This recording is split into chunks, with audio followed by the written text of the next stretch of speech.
Chapter 1, Young Devil. Miss San, run forward, don't look back. When Lee Suzu was conscious, he was suddenly pushed. She slipped and rolled off the hillside. In the December sky, the ground was covered with a thick layer of snow.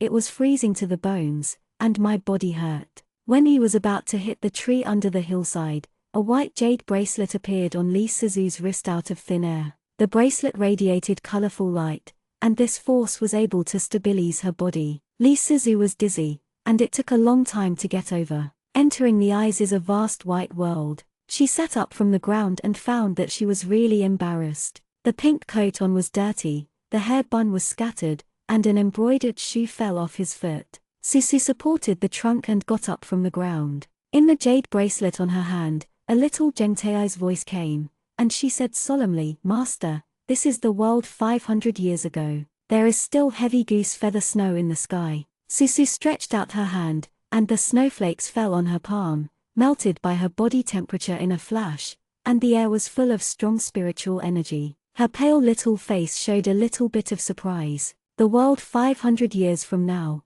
there will be a black mist everywhere, demons rampant, aura is sparse and pitiful. Yizaivu is willing to give up his body. Yu Bangle paused, and said, she hopes you can protect her father and grandmother from the evil thing in the future. Susu said, "You tell Yizaivu, I promise her. After 500 years, I have no spiritual power. Master, I will start to sleep. When my life is in danger, you call me again, okay?" She lifted her slender fingers and stroked the jade bracelet. The light on the bracelet dimmed and fell silent. Susu closed his eyes, and the memories of the original Master Yizaivu's past began to appear in Susu's mind. It's not his body after all. The memory is intermittent and very vague. Yizaivu is the third young lady of General Yi's family and the only prostitute of the Yi family. I fell into the water some time ago, and I was very ill and did not heal for a long time. Her grandmother worried about her and took her to Tianhua Temple to offer incense. Unexpectedly, in the temple,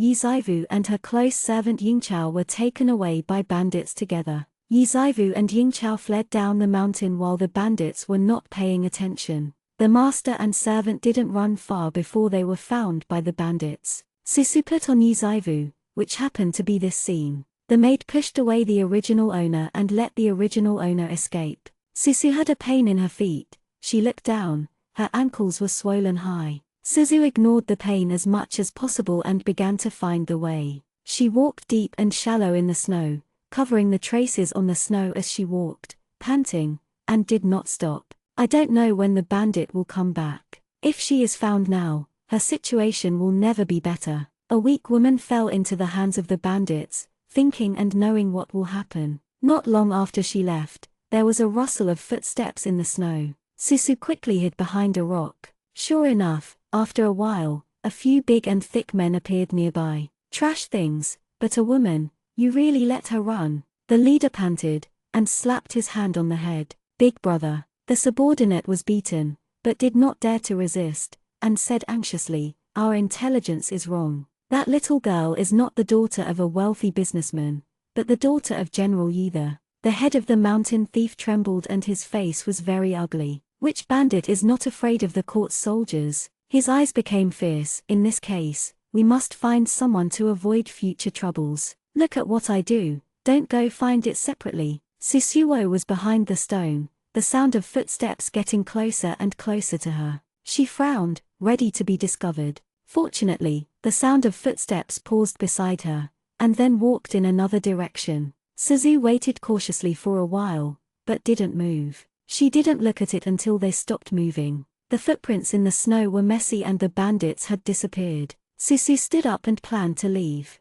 Suddenly, a bandit who turned around shouted, "Brother, come here, that woman is here." Susu didn't hesitate, turned around and ran away. However, the bandit behind him quickly caught up. This body is already quite weak, Susu's eyes are hazy, the snowy ground is white, and the way forward is almost invisible. She suddenly ran into a person. Several arrows swished behind her, and the bandit fell down. Susu raised his eyes and saw a clear face. The young man was dressed in a white robe, almost blending with the snow. His cheeks were thin, and his dark eyes looked a little cold. He has very white skin, red lips and black hair, and he is amazingly beautiful, but because of his calm and indifferent eyes, he does not appear feminine. When Susu hit him, he was motionless, but when he touched her gaze, he turned his eyes away slightly in panic. The boy held her back and whispered, "I'm sorry, Miss San, I'm late." Susu is unknown,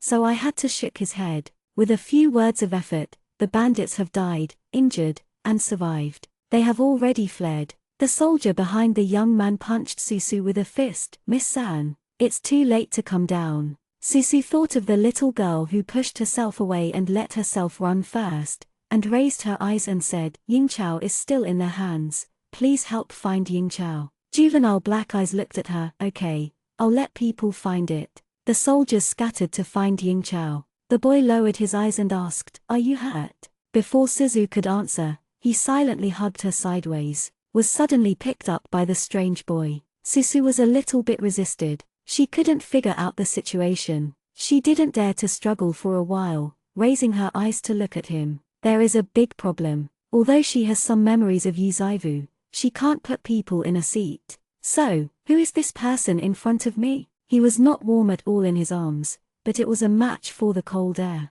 Suzu was uncomfortable in his arms, shivering with the cold. She thought for a while, and said, "I just fell off the hill and bumped my head. My memory is a little confused. Sorry, I don't recognize you anymore." As soon as the voice fell, a strange look appeared in the boy's eyes. This mood didn't last long. He quickly returned to normal and said, "My name is Tantajin. We became relatives 3 months ago." As soon as this word came out, Susu's body stiffened and raised his eyes inconceivably. Snow fell on the boy's hair, making his eyebrows look like ice and snow. The boy hugged her tighter and asked softly, "Miss San, are you cold?" He has black eyes and black hair, looking weak and harmless. Seeing Susu measuring him, he quietly lowered his eyes, appearing respectful and humble. Suzu's body is stiffer. She tightened her lips to cover up the emotion in her eyes. Susu Wainwan didn't expect that this frail and beautiful young man in front of him was actually her task. The devil from the future, who kills and crushes human souls at every turn. She leaned against his chest and felt his long body, skinny and bones. In an instant, in her mind, she passed hundreds of immortals that killed a person. This thought was very strong. His hands almost subconsciously, he had quietly pinched an assassinated fairy. However, there was no response. Susu later realized that she was a mortal now. The body was cold and painful, changing to the original owner. He had long been unable to stay awake. Susu barely managed to hold on to the present, and he had reached his limit. She tried to struggle to leave the embrace of this evil creature, but she had already run out of energy. The next moment Susu's eyes went dark and she lost consciousness. The steps of the boy stopped. After she passed out, he lowered his eyes and looked at the girl in his arms. The girl's face was pale, and this usually domineering and disgusting face showed a soft and holy atmosphere against the ice and snow. He frowned, then turned his eyes away indifferently, and walked out of the bandit den. It didn't take long for the soldiers under General Yu to bring back Yuzaivu's personal servant Yin Chao. That girl fell in the snow. Taijin quietly looked at the corpse on the ground. Ying Chao had dozens of stab wounds on her body, her clothes were messy, a blood hole in her abdomen, and her face was bloody. "There is a strong blood in the air." The soldier asked, "His Royal Highness, what should I do?" He only glanced at it and wrote lightly, "It's dead, then burn it." S-tone is like saying lightly, "The snow this winter is really heavy." Asterisk. While the carriage swayed, Lee Suzu had a dream. She dreamed of her childhood. She was born 500 years later, the daughter of the first fairy gate. Was originally a golden status, but Lee Suzu was rather unlucky. This is a long story. In her day, demons were in power. To put it simply, demons have become masters, and cultivators and mortals have become ugly existences. No one knows when the evil thing was born, but since he joined the WTO,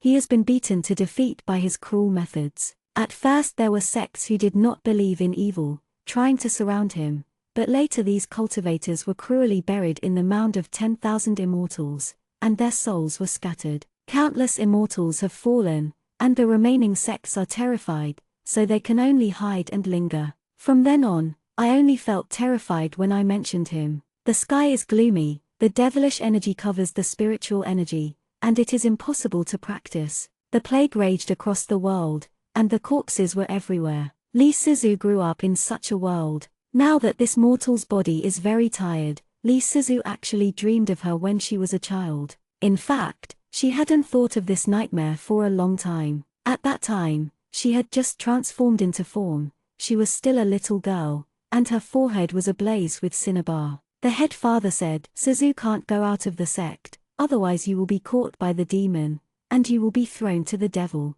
Qingshan Xianzhen pointed to the first spiritual position. "Have you seen it? This is your master uncle, the demon king killed it." Points to the second spiritual position again. "This is your fifth uncle, the demon king killed it, and the soul is gone." Moved her hand to the third spiritual position. Little Lori Sizu had a serious face, nodded earnestly, and then said, "I know, this is the second uncle, and also killed by the demon king. When he died, with his natal magic weapon, they were all crushed together. When Susu grows up, he will definitely avenge his uncles and uncles." The head nodded with satisfaction, looking at the beautiful and upright female doll. However, Susu was still young, and it didn't take long before she was deceived out of the sect by a fellow senior who had defected. The next second, she was caught by the demon. The demon surrounded her and praised the traitor brother. "You have done a good job. The soul of this little girl is very pure, and the soul stones are bright.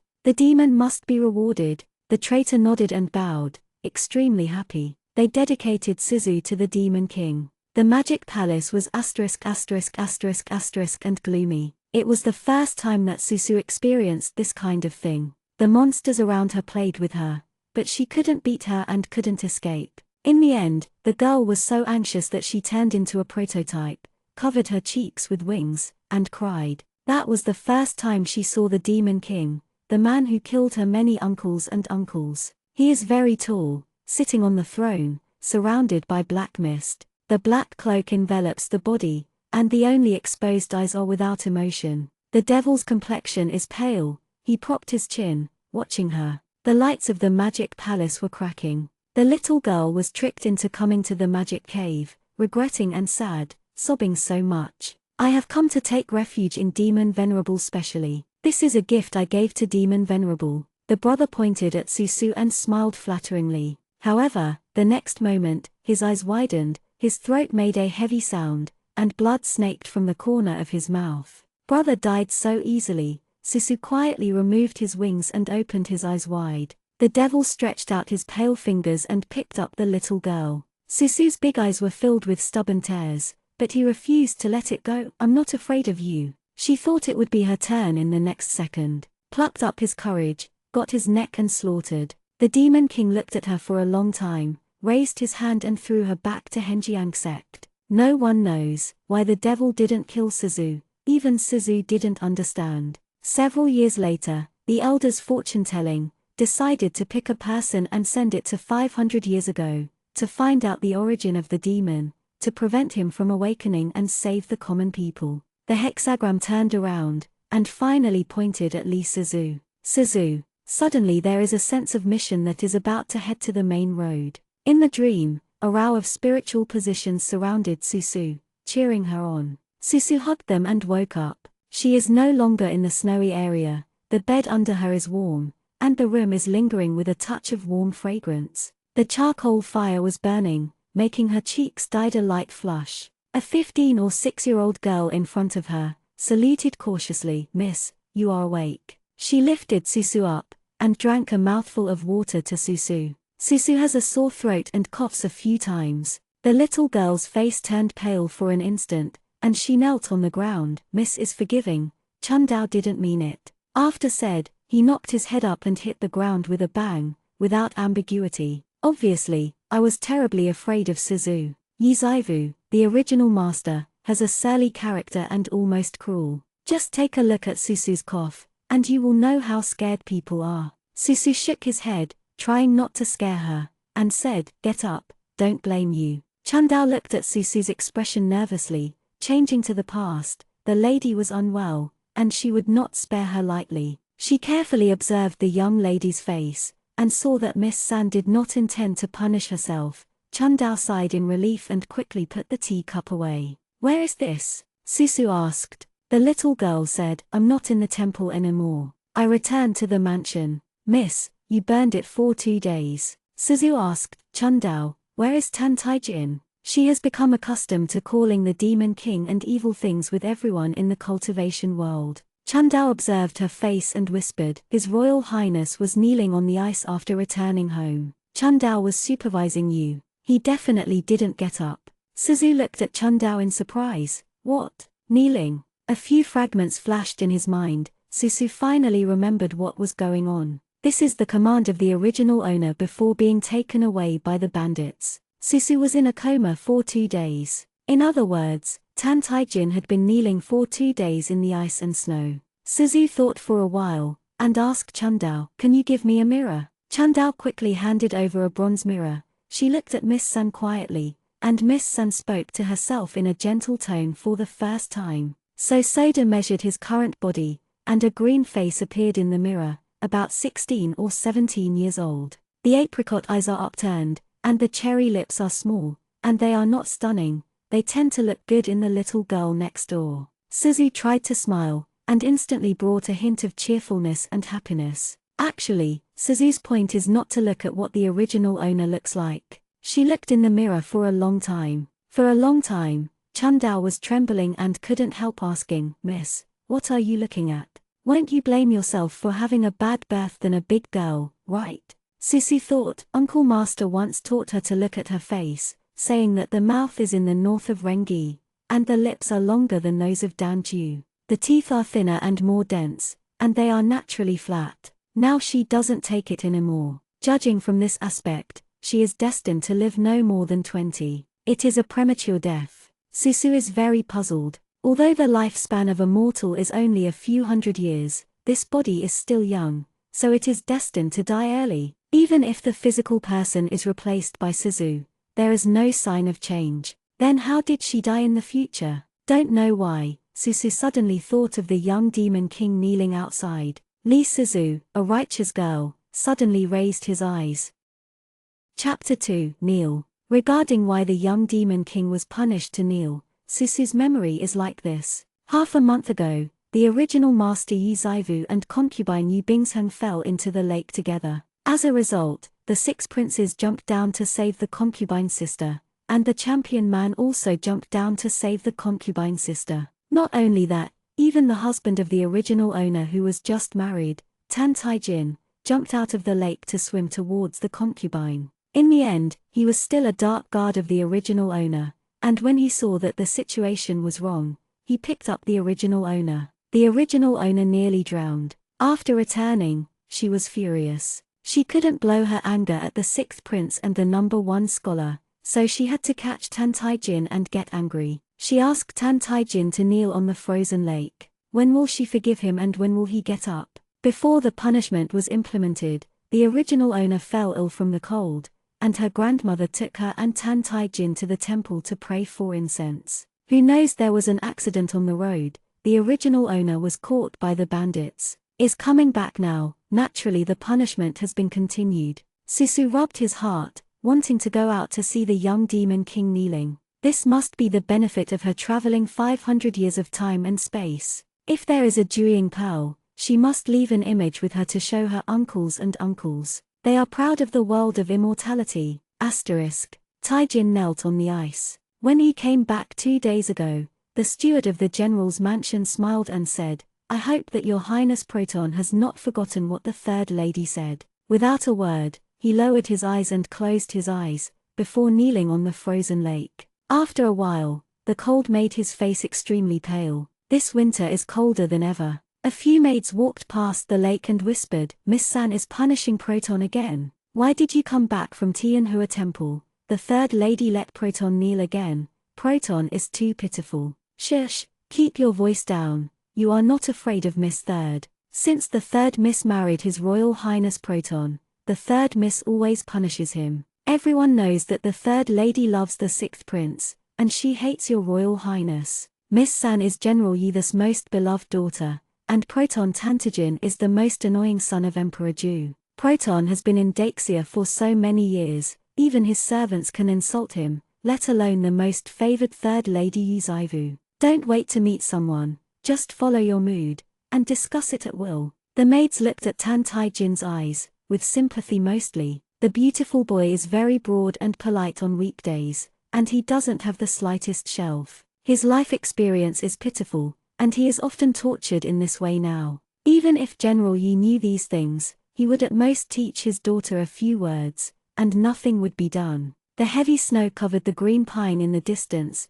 Tan Tai-jin coughed, the cold breath entered his lungs, and his breathing was painful. The ice under my knees made my bones hurt. A layer of frost has formed on the young black hair. Tae-jin kneeled for too long, and almost lost consciousness in his knees. With a muffled sound, he held the ice and stabilized his body. His face was reflected on the ice, a weak and harmless young face. He remembered that 2 days ago, when he took the third lady back from the bandit den, the old lady of the Yi family turned blue. No one is allowed to spread this incident. If I know someone's mouth is leaking the wind, Yijia will not forgive him. The old lady looked fierce, and there was a strong threat in her eyes. Then the old lady looked at him comfortingly. Mother Fuyong checked. Zaivu's clothes are in good condition. I am sorry that nothing happened to you. Grandma is too worried. I naturally believe in you, Jairi. The old lady glanced at him and nodded in satisfaction. The incident that Miss Yu-san was kidnapped by bandits was kept secret in this way,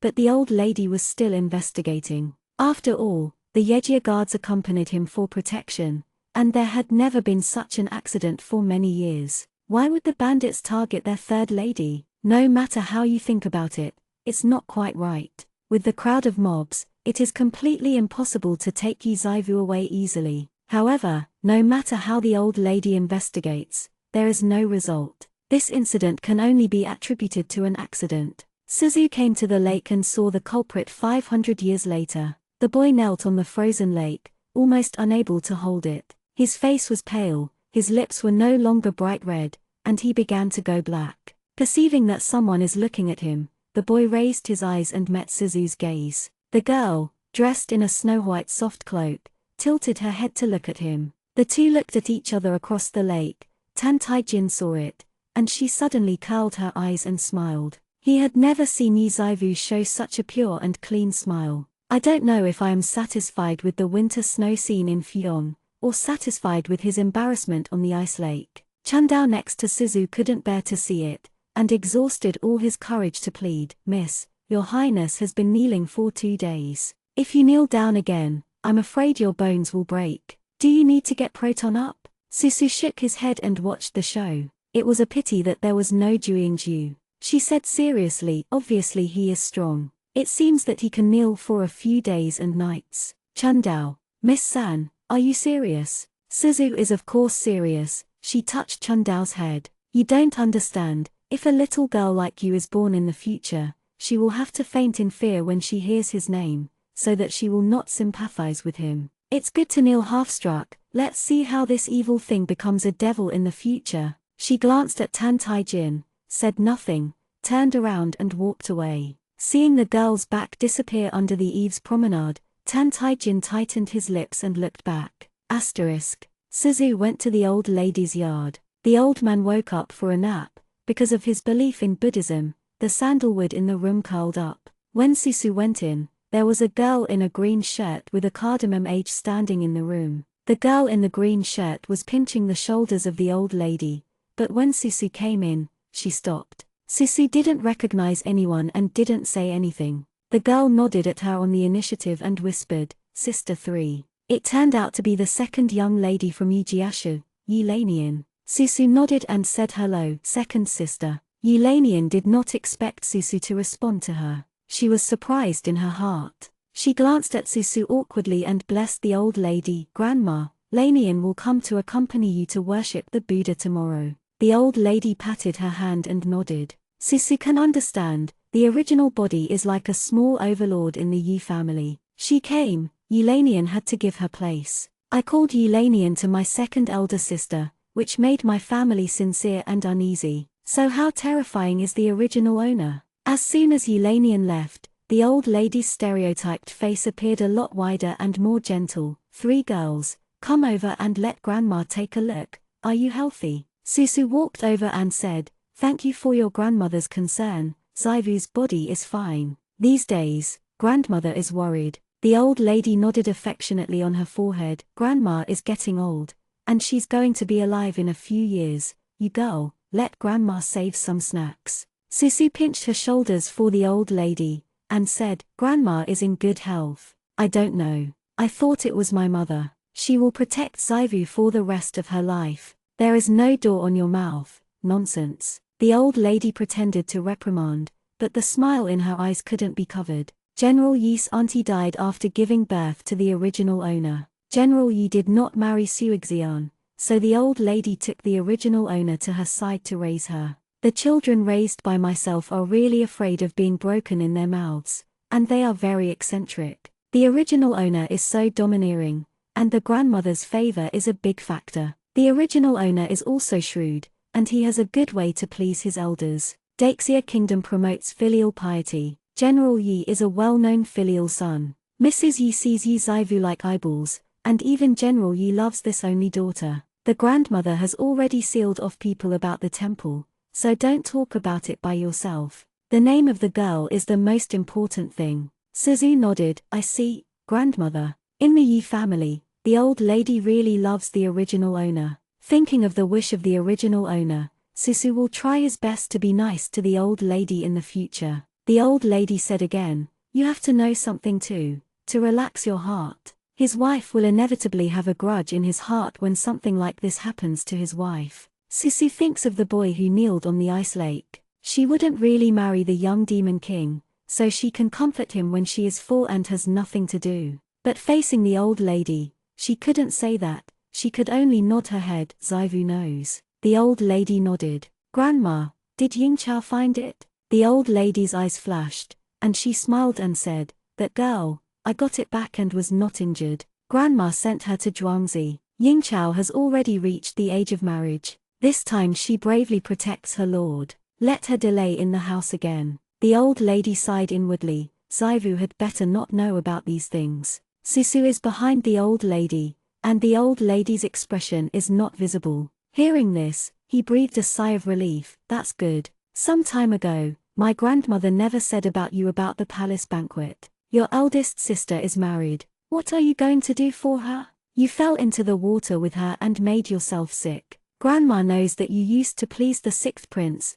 but your eldest sister is now the side concubine of the sixth prince, and you are also married to Tantijin. Listen to your grandmother's words, and stay away from the sixth prince in the future. Suzu almost choked with saliva. Yes, besides the character problem of the original owner, the most serious problem is that she likes her sister's six princes. Even if they are married, they don't give up and make things difficult to frame the concubine. And Tantijin, like her sister-in-law. What a powerful relationship, the two husbands and wives. They couldn't ask for them separately. The old lady didn't say a word when she saw her, thinking she still couldn't figure it out. She hated iron and slapped her hand on the back of her hand. Answer grandma's words. Yes, Zaivu knows. From now on, she must be far away from the sixth prince. Even if the old lady didn't say it, Susu wouldn't be able to grab the sixth prince with her concubine. Suzu agreed too simply, but the old lady became suspicious. Zaivu likes the six princes, but he is so heartbroken. How can he give up? You girl, didn't you coax grandma? Susu squeezed two shallow dimples on his cheeks. Of course not. The old lady said, prove it to my grandmother. Don't punish the proton anymore. My grandmother heard that you asked him to kneel on the ice lake. It's such a cold day outside. Is this something a little girl can do? Pass it out to you. Reputation is damaged. His status is not good, but how can he go to death when he becomes your husband? It is a serious matter to take your heart and live well in the future. Susu watched the old lady persistently looking at herself, and she had to nod her head. She sighed. Yes. Yelanian walked out of the old lady's house. Her maid Chawa hurriedly greeted her. Second miss, how come out so early today? The third sister is here. Chawa understood it, and said sourly, the old lady is too partial. Seeing that Yelanian didn't stop her, Chawa continued, the third lady pushed the eldest into the water in front of the sixth prince, and the old lady suppressed the matter. I used to think that the third lady would be the concubine of the sixth prince, but suddenly the sixth prince took the eldest concubine as the concubine. Yilan's eyes moved. Yes, no one thought that the sixth prince proposed a marriage, and it turned out to be Yi Bingshang, the eldest daughter of Yi Jiashu. Yi Bingchang is a concubine after all. But Eulanian saw from a distance that the eyes of the sixth prince were full of love for the big sister. Thinking of this, Eulanian clenched her veil tightly. Are all concubines? Yi Bingshang can be loved so much by the prince, but he can only please the old lady, hoping that she will grant him a better family in the future. Eulanian's heart was blocked, until she saw Tan Tai Jin on the ice. Her expression finally eased. Even Chao's face showed a smirking smile. How about Miss San is the only aunt of the general's mansion, marrying a humble proton? What kind of honor is there for the rest of your life? Everyone knows that Tan Tai Jin was trapped in the palace when he was 6 years old until Dexia was a hostage. I heard that he washed the feet of the ****** and even ate dog food. Such a humble person, maybe he doesn't even recognize a big character, so he can't compare with the 6 princes of Daolu. In the first month of marrying him, the third lady cried for a long time, then lost her temper and verbally abused her. It's only been a little better in these 2 months, but I don't treat Tan Tai Jin as a human being. Eulanian covered his lips with a veil, covering up the smile on his lips. Dexia Kingdom promoted martial arts. I heard that Tan Tai Jin was destroyed when he was a child, and now he has no power to bind chickens. The fragile young man, she used to be the third sister who was invincible. She would not even be able to look at it. When my grandmother is dead, a proton that even a palace doesn't have, what can I give Yuzaivu? Yuzaivu's life is not a fate for others. Chawa said, I heard that proton has been kneeling on the ice for 2 days. The servant girl looks at his face. I am afraid that he will be unable to hold on. Second lady, do you need to give him a cloak? On weekdays, Eulanian likes to give alms to his servants very much, and has a good reputation in the Fyong. The reputation of gentleness and kindness is much more popular than the third girl Yuzaivu. Eulanian was a little moved, and she looked at Tan Tai Jin. Proton's identity is not on the table, but that face is really good, more delicate and beautiful than a woman. Eulanian nodded, acquiescing Chawa to do this. She stood on the pavilion and nodded gently at Proton. Tai Jin also saw the second girl in the house. Chawa took a snow-white cloak, carefully stepped on the ice, and walked towards him. After Suzu came back with his grandmother, he saw this scene. Her second elder sister is paying attention to the young demon king. She paced over. Second sister, what are you doing? Eulanian was taken aback. He didn't expect Susu to come out so quickly and he was caught on the spot. She hurriedly said, Sister, don't get me wrong. I was thinking that the weather was so cold and it started to snow again. Proton knelt in the ice and snow. In case of death, she asked Chawa to give him a cloak. Susu asked Tan Tai Jin on the ice, can you still hold it? The second sister gives you a cloak, do you want it? Suzu, as the dawn of the right path, really hates this bad guy who will cause turmoil in the 3 realms in the future. Tijin glanced at Susu, then returned to Yilan and said, thank you, Miss Second,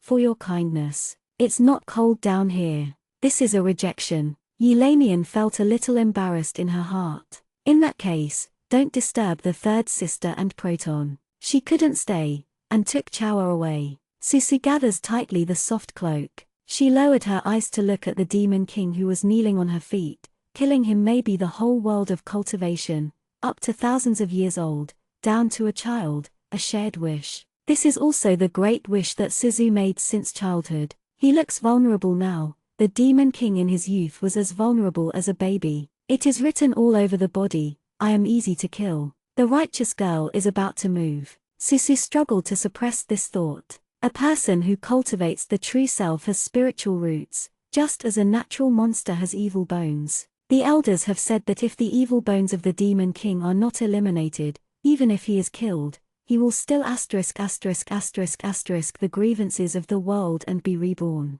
In other words, killing him will make him stronger. She must first find a way to get rid of the evil bones. Tai Jin faintly noticed the murderous aura. He raised his eyes, and the girl turned away. From his gaze, only half of her cheek and her white ears can be seen. Her lips are slightly pursed, and there seems to be a feeling of dissatisfaction. Pinky, small and cute. This look is not at all in touch with her viciousness. Tai-jin was so cold that he was unconscious, and his body crashed on the ice. The noble girl paused and walked past him without looking at him. He curled up on the ground, in sight. Pink and tender peach blossoms bloomed on the girl's pink and white embroidered shoes. Full of vitality. General Yi did not return to the house at night. The old lady was getting old and lacking energy, so everyone had dinner in their own yard. After Suzu took a shower, Chundao served her to sleep. Chundao loosened her hair and saw that her eyebrows were very well behaved under the light. She couldn't help but praised, "Miss San's hair is smooth and soft." Was surprised after the praise, for fear that the third lady would get angry and say that she has no rules. Unexpectedly, the third lady smiled with curvy eyes. "Chundao's hair is also beautiful." Another little girl named Zixi ran in, rushed to Susufu, and said like a mosquito, "The old lady has asked her to send her royal highness back." Susu raised his eyes and saw Tan Tai-jin walking into the room as expected. The frost on the boy's hair, when it touches the warmth of the room, it turns into drops of water. With the icy breath of the wind and snow outside, he pursed his lips and looked at Susu cramply. "It's not yet you time, but because of the cold weather, it's getting dark quickly, and it's already pitch black outside." As soon as he came in, the air seemed to be silent. Chundao and Zixi hurriedly said, "Miss San, the slaves and servants retire." Chundao and Zixi closed the door. Tijin's voice was low and dumb, and asked, "Has the third lady died out?" Susu shook his head without hesitation, "No." He lowered his eyes, his eyelashes black as a feather, covering his eyes. The heat in the room didn't make him feel much better, but instead made his frost-bitten hands and feet become painful and itchy, turning red. Susu took a look, groaned softly in his heart. The devil was not pitiful. She has treated young eagles with broken wings, sick children, and gray-haired old people. But the first rule of the fairy world, a girl who cultivates a true self, must never sympathize with an evil thing, even if he looks fragile. Chapter 3, Take Care of. Susu remembered that this person would be in the magic palace in the future. Holding her gaze, she gently polished her molars. The young man in front of him looked timid and humble, but Susu didn't believe it. The Demon King would have such a disposition when he was young. It is probably pretended to be. There are countless honorable memorial tablets flashing in her mind, as well as the cruel 10,000 immortals tomb, which makes people irritated. Suzu took out a box from under the bed with a blood-red whip in it. Tai-jin looked at the whip, and the fingers in his sleeves slowly tightened. Susu raised his eyes to look at him. It's quite abnormal to say that the most angry thing in the original owner's life is to marry Tan Tai-jin, so that he has to whip him every night to relieve his anger. This has become a routine. If you don't beat him all night, the original owner is uncomfortable. Suzu has never used a whip to slap anyone, but she doesn't want to see this natural evil. She doesn't think all demons are bad, but the present one is definitely not a good future. For thousands of years, there will be a person born with evil bones. He is destined to be a lone star of the gods, and then he will gradually become tyrannical, even he can't control it himself. Susu waved the whip tore the sound of the wind, and the young man waved it over. Tai-jin did not dodge, the whip was drawn on his chest, and he staggered back. The young boy looked at Susu with a pair of ink-painted eyes. From his eyes, Susu finally saw the disgust and pain that was so deeply hidden. That's how it should be. There is no disparity between good and evil. Susu learned the words of the original owner who smoked him every night. "It is because of your existence that His Highness Six is unwilling to marry this young lady. Why don't you die?" She put another whip on the boy's arm. He snorted and his body trembled. Tijin kneeled on the ice for so long, his body was already slightly swollen and painful. At this moment, the two whips were drawn on the already numb arm, amplifying the pain countless times, and the bones were followed by a twitching pain. Suzu paused with the whip in his hand. He seemed to be unable to hold on any longer. Mortal bodies are very fragile in the end. Suzu took a breath and recited the heart-clearing mantra several times in his heart. She looked at her tender fingers. Her task was not to kill the young demon, and even if she wanted to kill him, she should give him a good time and should not be humiliated. Daddy taught her not to bully the weak since she was little. The world is not benevolent, and everything is a dog. Cultivators must not take the initiative to create karma. Suzu suppressed the idea of revenge for her fellow mate. She put away her whip, and said, I am tired today, and it will be annoying to see your face. Next time, let me know if you have anything to do with Yu Bing's hang. I will let you go easily. She threw the whip on Tan Tai-jin, turned her back to him. Susu closed his eyes and chanted the heart-clearing mantra 10 times.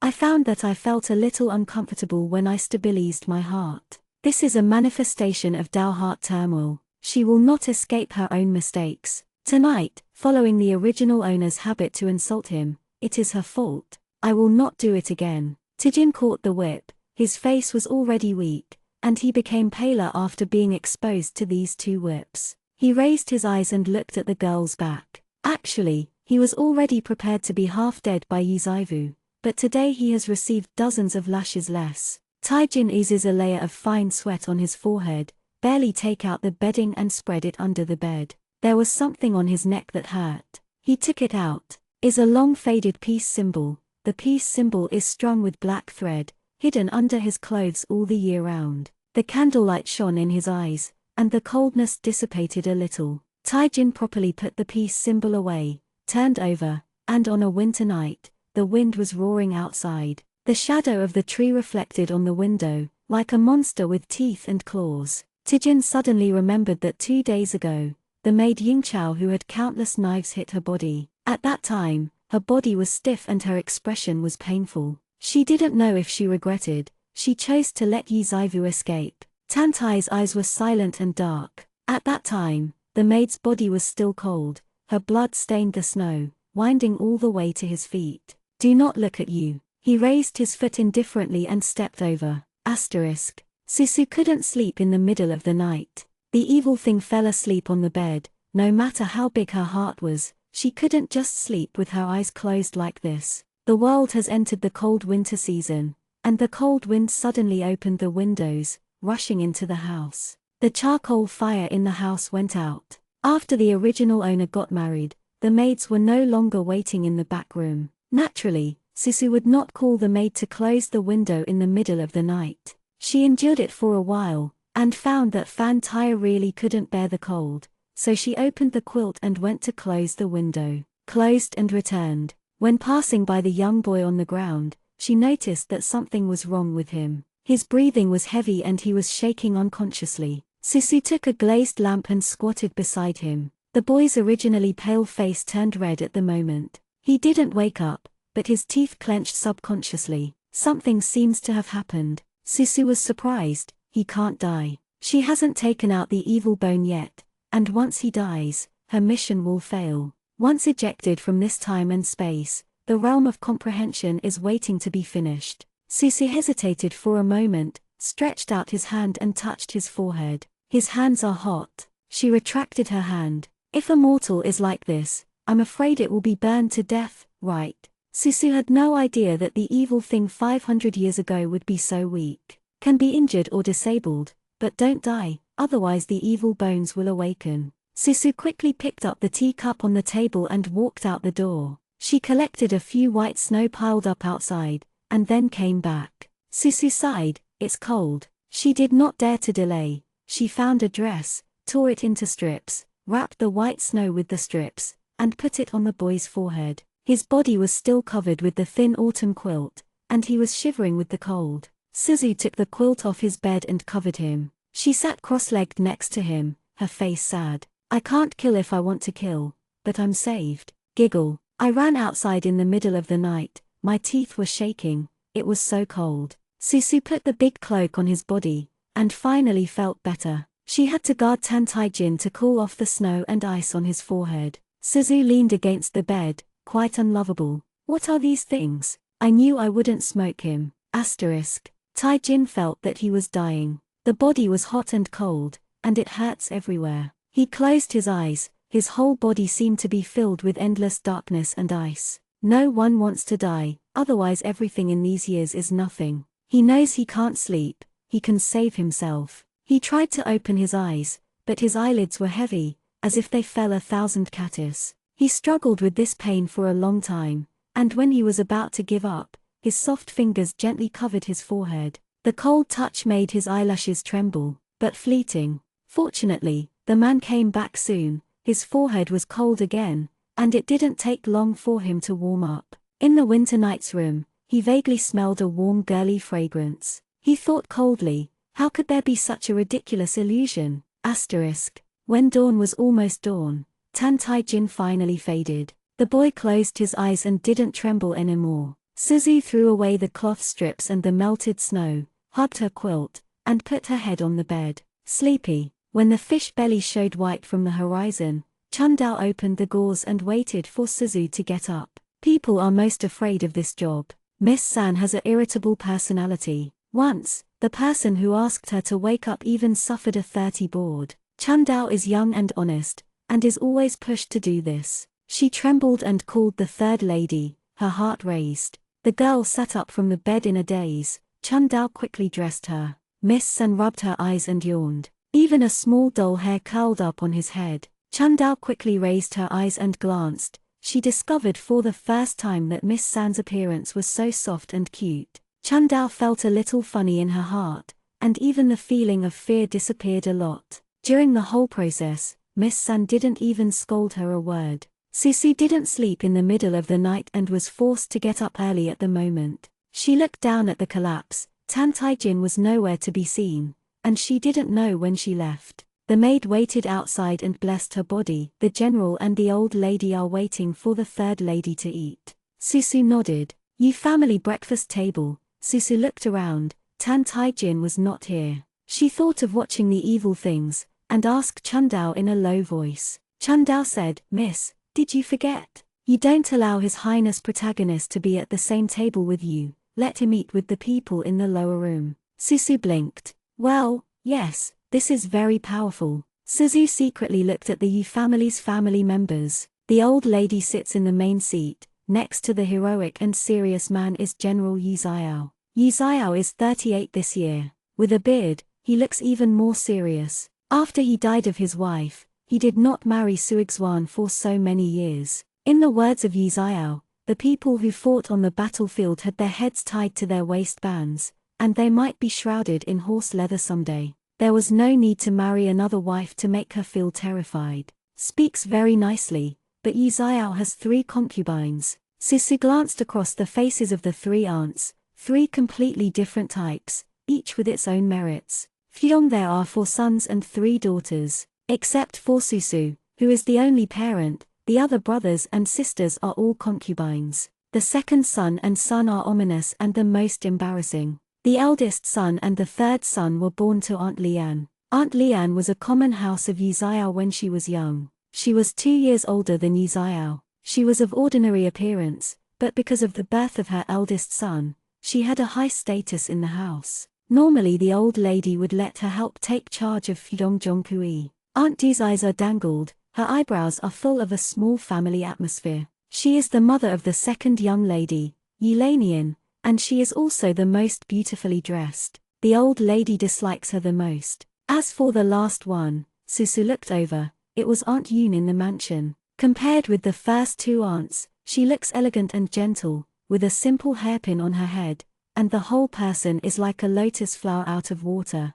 with an unspeakable temperament. This temperament alone is much better than the other 2 aunts. She is the mother of Yi Bingshang and the 4th young master, and she is also the favorite of General Yi. Although Susu hasn't seen Yi Bingshang yet, she can guess by looking at Aunt Yoon that Yi Bingshang is a beauty. A large family sat a full table. Susu inevitably despised General Yi a bit. They did not say that there was a concubine in the realm of cultivation, but they were the only Taoist companion. Suzu's mother has been dead for 100 years, and his father still wipes his mother's bone flute every day. Sometimes he wipes tears while wiping. Of course, there are also some not so good ethos, such as keeping stoves. I only dare to do this kind of thing behind the scenes, and it is disdainful to say it. Human beings are not as powerful as cultivators, but they have 3 wives and 4 concubines. What's wrong with Miss San? Is she still ill? Her face is so pale. Aunt Yoon asked gently,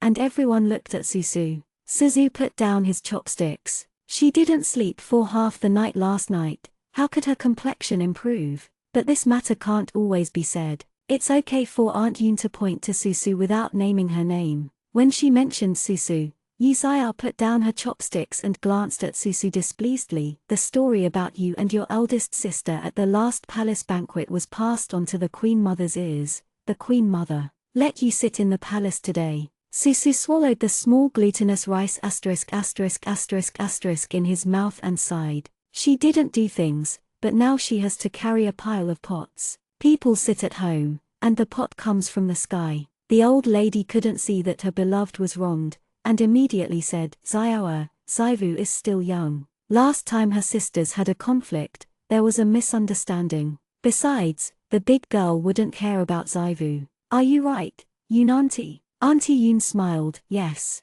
Susu can see from that smile a little bit reluctant. Also, my daughter was wronged, and she had to forgive the murderer with a smile. Aunt Yoon must be uncomfortable. 3 girls will enter the palace at that time. You should protect them more. The old lady told the general. Yuzaya sighed, and didn't dare to disobey the old lady. Nodded, the Queen Mother is lenient. She won't care about juniors. Zaivu's attitude is better. This matter is over. The old lady patted Susu's hand to signal her not to be afraid. The old lady Susu Chong smiled and nodded. With General Yi, at least the Queen Mother would not blame it too much. It's great that the original owner has such a grandmother. After the meal, Susu got on the carriage that entered the palace. She had a good mentality. Using Yi Zaivu's body, she should also solve the trouble for Yi Zaivu. If you come, you will be safe. Susu is ready to be a man of the pot, accepting his fate to accept the baptism of the storm. A girl came over and said, the general said, please wait for Miss San. What are you waiting for? Soon Susu knew. After a while, Tan Taijin came out from the other side of the house. The boy's lips were pale and looked sickly. The direction he came was opposite to the Yi family hall. Susu remembered Chun Dao's words. Tan Taijin was eating in the lower room. Suzu tried to find the resentment in his eyes. After all, he smoked him like that last night. But until he approached Susu, his expression remained calm. He raised his eyes were on her same pale face, and he stayed for 2 more seconds, then he turned his eyes away coldly. Suzu, hey, isn't it? Isn't it? Why doesn't this person pretend to be humble and timid now? Chapter 4, Hate It. Tan Taijin said, Miss San. Susu looked at him guardedly. It's also funny to say, Tan Taijin, as Yi Zaivu's true husband, can only call her third miss. It was an accident that the two got married. The original master knew that the 6th prince was pleased with his concubine Yi Bingshang. She was so jealous that she thought of a bad idea. Drugged her concubine at the palace banquet, trying to ruin her innocence. Unexpectedly, the medicine didn't work on young Master Shangshu and his concubine, who were full of brain fat, but instead worked on himself and Tan Taijin. What made the original owner even more humiliated was that Tan Taijinming had taken medicine with him, but the beautiful and frail boy had no response except his face flushed. Yi Zaivu couldn't help it in the end and ordered him to help her. The young man looked at her coldly, never moving. He sat in the corner, with a calm gaze, watching this daughter twist her body, and groaned, pulling her own clothes. Due to innocence, the original owner is reluctant to become a relationship with Tantajin. Whenever I think about the boy's gaze, the original owner feels a shame. How can he do that? Looked at her with that calm, unmoved look. So this marriage, to put it bluntly, is actually a fluttering moth that Miss Yi-san made by herself. But this does not affect the original owner's aversion to Tan Taijin. Suzu is also considered to have the same goal as the original owner. The original owner disliked Tan Taijin's unbearable life experience, and Suzu was jealous of his evil bones that could destroy the world. Suzu asked, "What are you doing here?" Taijin looked at her disliked attitude towards herself, and said in a dumb voice, "The general said, the Queen Mother declared me to enter the palace and let me be with the third lady. My father said the Queen Mother let you into the palace. If the third lady doesn't believe me, you can ask the general." Seeing that his expression did not seem to be false, Susu suddenly figured out General Yi's intentions. In order to keep the Queen Mother untouched, and to give her foot to her son, she pushed someone out to get angry. Tantajin is the most suitable candidate. His identity is awkward and subtle. He is a proton without a backer, or Suzu's nominal husband. If he goes, the Queen Mother wants to give the 6 princes a long face. If Tantajin is not dead, I am afraid that he will also have to break down. Leather. General Yi, this is for Susu to carry a vent bag with him. Susu looked at Tan Tai-jin, his face was calm, as if he had been used to it a long time ago. It seems that he himself knows what his role is. Suzu thought of her premature death. She simply held her chin and asked Tan Tai-jin, "Do you especially hate our Yi family?" Not to mention the Yi family, the entire Great Xia Kingdom did not treat Tan Tai-jin as a human being. But the status quo is already like this. If Susu came to this world earlier, it would be able to prevent everything from happening. Now, it can only prevent the evil bones in the young man from awakening. Once he awakens from such an encounter, not only the Yi family but also the 3 realms will suffer.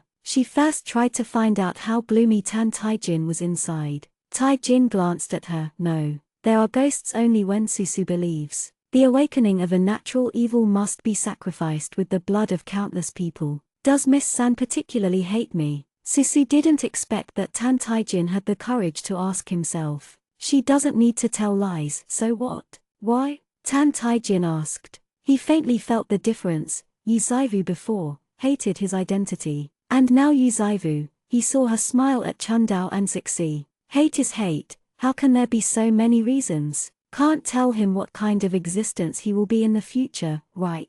Tan Tai glanced at her and stopped talking. If it were Yu Zaivu before, he would never answer his questions, and talk to him would think he was humble. Susu unexpectedly saw a very shallow dazed look in his expression. The boy in front of him was not the fearsome demon king many years later. He was beautiful and weak, and he had no attack power. Even the little brother Fuyao of Xianmen is stronger than him. Tai-jin was a little bit sick, and the torture of the previous 2 days caused him to go half-life. Susu thought. Tan Tai-jin followed her into the palace, and it was estimated that the remaining half of his life was gone. Thinking about giving him an urgent fever last night, she was so tired that she hasn't recovered yet. Go back, don't follow me. Tai-jin didn't have any thoughts for Yu Zaivu's crime, but Yu Zaivu shouldn't bring up this matter. This woman is arrogant and domineering, but she loves face and life. It stands to reason that she should be lucky to face the Queen Mother for her. Seeing him not leaving,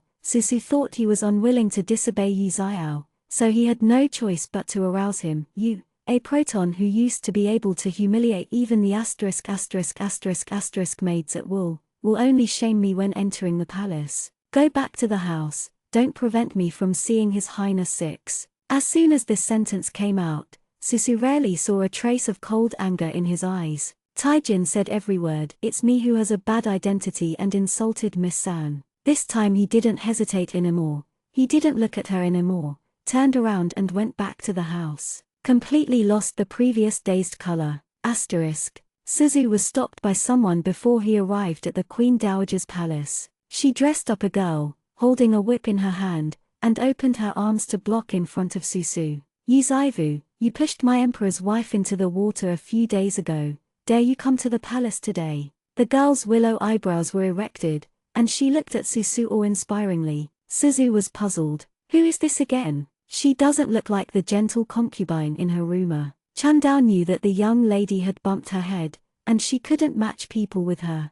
She quickly reminded her in a low voice, "This is the 9th princess, the younger sister of His Highness 6. Chundao said so. Susu instantly realized. People who hate the original owner. I don't know Fanji, but this 9 princess is definitely on the top of the list. The 9 princesses are favored, and their tempers are not very good. The original owner wanted to marry her brother before, and he even lowered his posture to please her. However, the 9 princesses dismissed this, and always laughed, as if they could see through the original owner's mind at a glance. The original lord had eaten it several times, his face couldn't hold back, and he would never go to the 9 princesses again. But the 9 princesses especially like Yu Bingchang. Before Yu Bingchang married the 6th prince, the 9th princess also specially humiliated the original owner and cried with anger. This time, the 9 princesses also came to complain for Yu Bingchang. My sister-in-law of the 6 emperors is weak. You, a snake-hearted woman,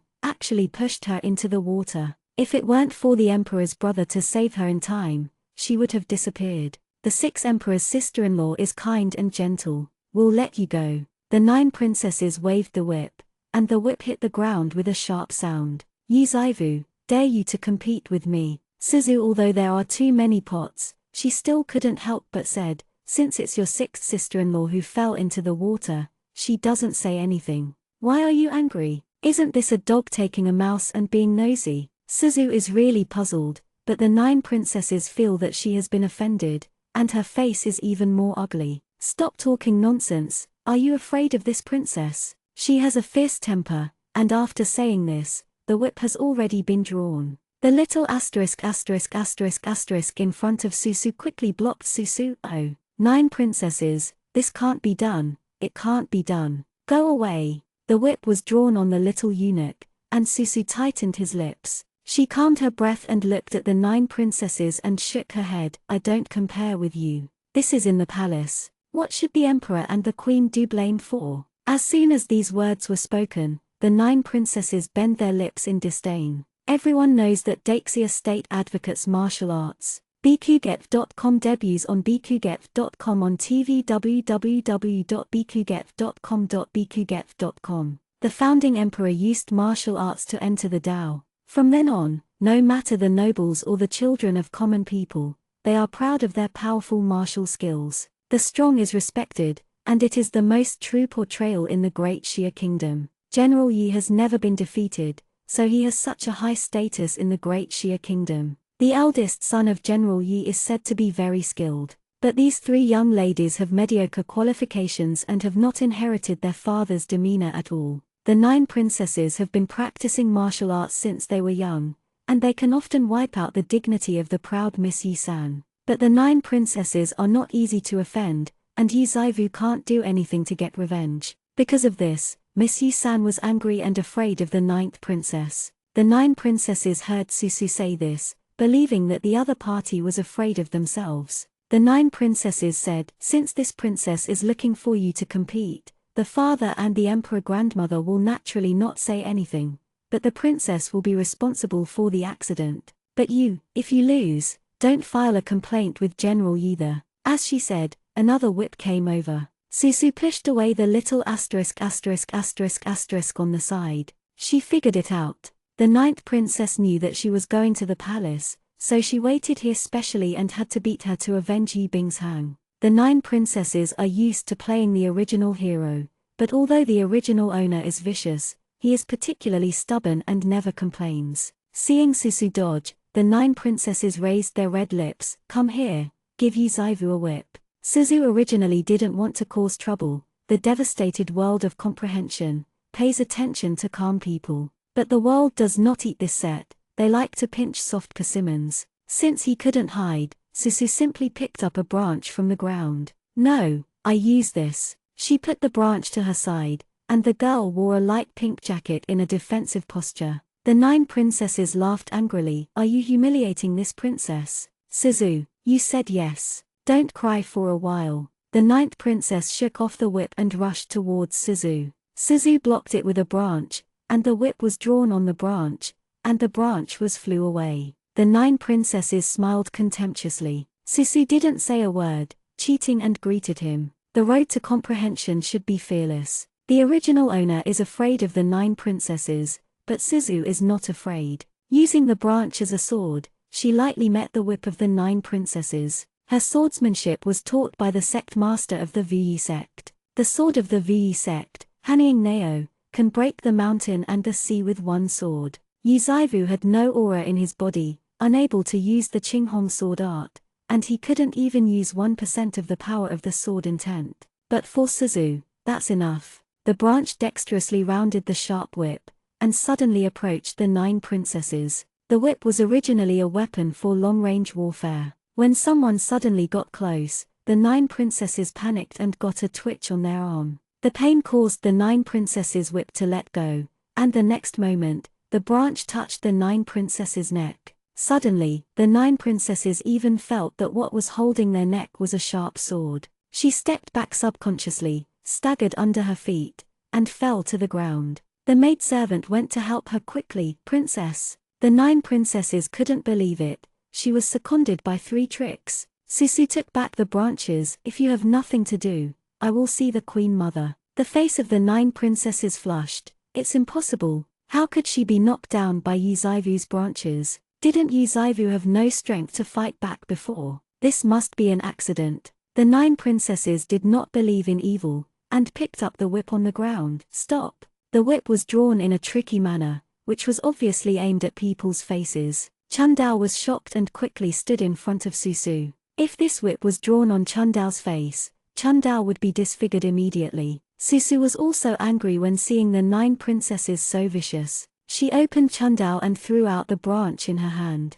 The branch was beaten into 2 pieces by the whip, the lower one fell to the ground, and the upper one flew towards the face of the 9 princesses. The 9 princesses opened their eyes wide. Seeing that the branch was about to hit the 9th princess in the face, a jade-long hand intercepted the branch. Brother Emperor, Susu looked intently, and a man with a jade crown with eyes like cold stars held onto a branch. He was wearing a azure robe, wide shoulders and narrow waist, and more embroidered on his sleeves. He was now frowning and looking at Susu. Susu was stunned, and murmured incredibly, "Big brother." The person in front of her looks exactly the same as her big brother Gongai. It's just that the big brother has a bit more of the kindness of a cultivator, and the man in front of him is more handsome. I don't know where Xiao Ju offended Miss Yi-san. Miss San is going to kill her? Xiao Lin asked coldly. Susu heard his voice, sweet and bitter in his heart, and even a few dense feelings of grievance appeared,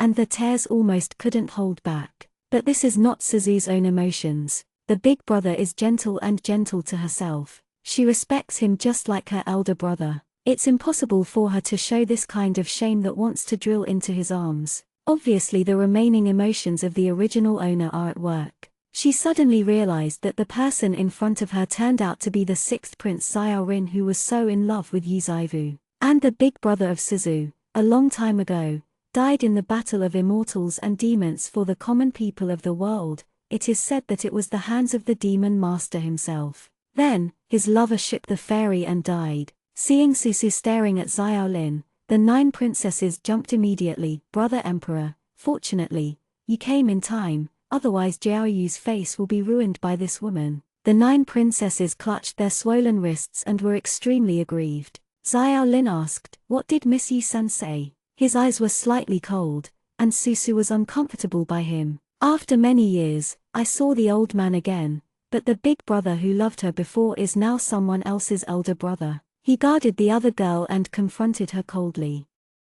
Chapter 5, Past. Behind Xiao Lin, the 9 princesses looked at Susu mockingly. She likes to see Yuzaivu embarrassed in front of brother 6 emperors. Susu is very depressed, saying that the consequences of the trial are like the 9 princesses. A rebellious person like the 9th princess, placed in the realm of comprehension, will be killed by powerful people 10,000 times. Chundao is very worried. The 3rd lady cares about the views of the 6th prince the most on weekdays. Every time the 6th prince speaks coldly, the 3rd lady will be mad with anger. During this period of time, the 3rd lady finally became amiable, and when she went back, she would lose her temper again. Chundao quietly raised her eyes to look at the 3rd lady, but did not see the sadness and pain on her face. Susu quickly adjusted his mentality. 500 years ago, the elder brother did not know himself, and he was forgiven for protecting his sister. Spanning 500 years of time and space,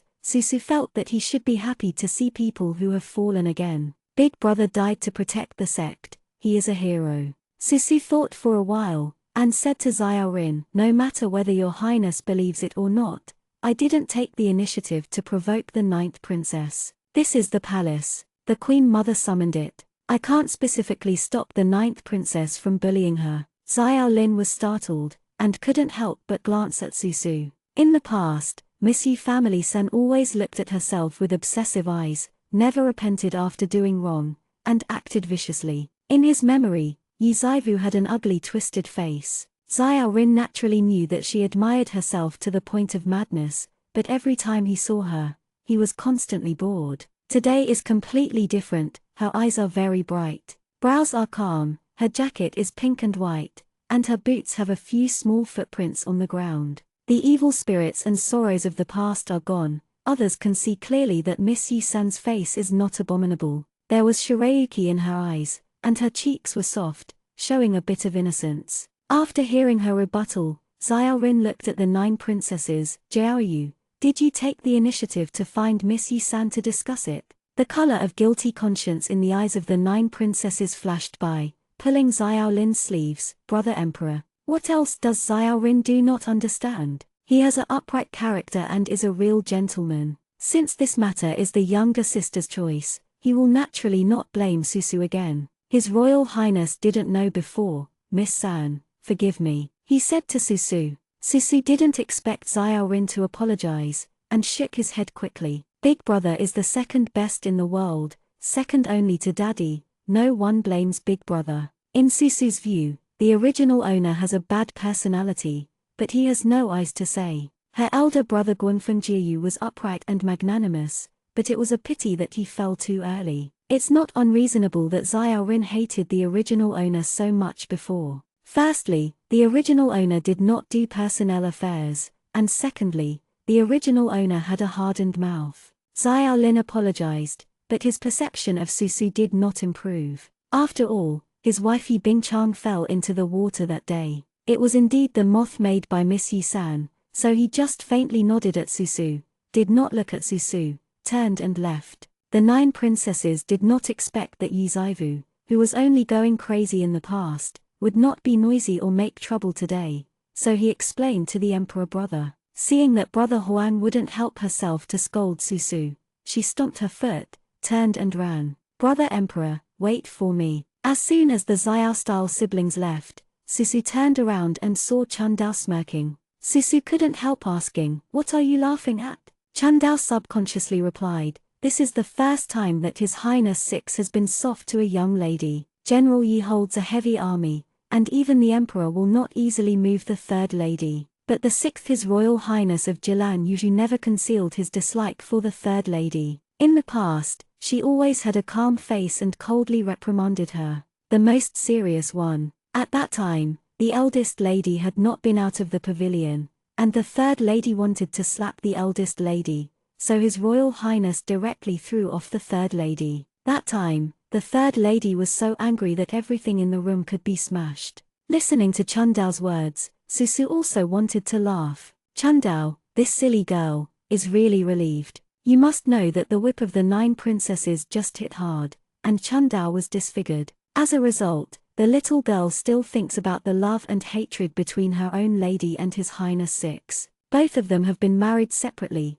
which has long been impossible. Xiao Rimping calmly said, forgive me. Chundao could be so happy. How did the original owner be hated before? Thinking of the way the big brother gently tied his hair when he was a child, and then thinking that the big brother rarely hates a person, and now he is very unwelcome to his own body. Suzu feels desperate about how she feels in the hearts of others now. The Queen Mother left Suzu to sit for a while, then let Suzu go. As General Yi said, the Queen Mother looked very kind and forgiving, but Susu didn't think so. The 9 princesses asked Susu for a trial. The Queen Mother had known it a long time ago, but she didn't mention a word. Suzu guess, maybe the 9 princesses came over. It was the Queen Mother's acquiescence. After all, if the 9 princesses are going well, Susu has now been drawn into a panic. When the time comes, the Queen Dowager comforts a few words, and instead becomes that good person.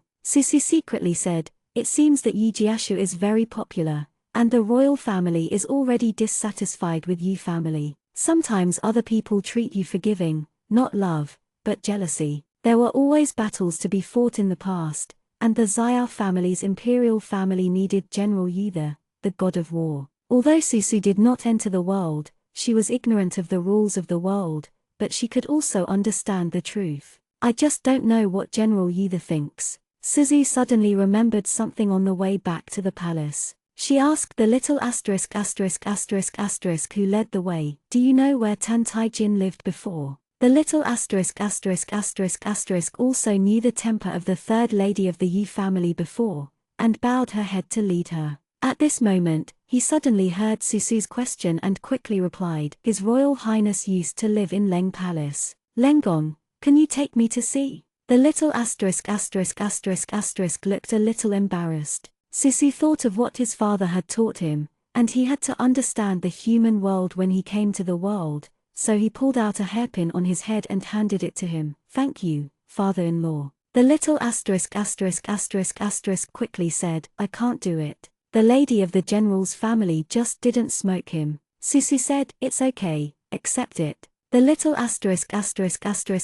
struggled for a while, collected the hairpin, and led the way for Suzu. After a while, Susu saw a ruined palace. "This is the place where His Highness Proton lived before. Miss Yi, the minion has to go back to work as an errand. The cold palace is desolate. Miss Yi must not stay here." He accepted Susu's things and couldn't help but kindly remind him. Suzu nodded, "Thank you." The little **** is gone. Chundao is also the first time to come to Lengong. She looked at the 3-finger-high weeds in the yard, thinking of the rumor that Lengong is often haunted, and couldn't help shaking. "Miss, what are we doing here in Lengong?" Susu walked in, and felt a yin air, but she is now a mortal body and can't see anything. "If you are scared, wait for me outside, and I will come out soon," Susu said to Chundao. Chundao shook her head quickly. "I followed Miss. How honorable is the third lady. If something happens to her or injured, Chundao will be dead." Seeing Chundao insisted, Suzu didn't say much, and stepped into the cold palace with the skirt. She wants to understand Tan Taijin's past. For thousands of years, there have been 2 born demon gods with evil bones in the world. When the first demon **** was born, countless ancient gods fell, sacrificed their 10,000 years of cultivation, and even the artifacts were broken one by one before they were destroyed. Many years later, the second demon **** Tan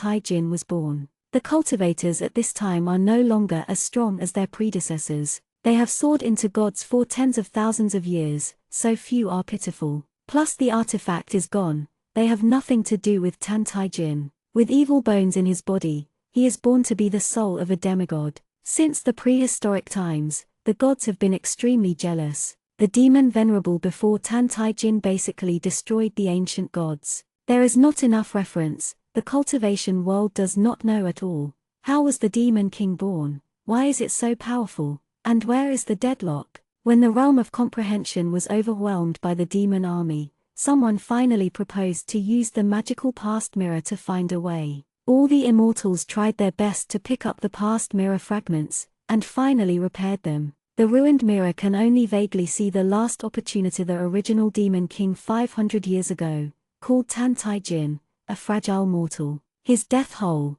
the reason for his fall, can't be photographed. And the evil bone thing is useless to destroy the body and soul. Tan Taijin's body is dead. 18 years later, his body will be reunited, which will only be more powerful. To put it simply, killing him makes him stronger. Zhongshanzhen. The elders were so sad, seeing that the realm of comprehension was about to be unable to hold on. They gritted their teeth and decided to sacrifice their cultivation base for nearly 10,000 years to turn things around. After divination and selection, they sent Susu back to 500 years ago, hoping that she would take out Tan Taijin's evil bones and destroy him completely. The demon king without evil bones is so fragile that he can no longer absorb the grievances and evil spirits of heaven and earth to resurrect. This is the last resort. It's pretty beautiful to think about. Susu, before setting out, seriously asked his father how should Susu take out the evil bone and destroy it.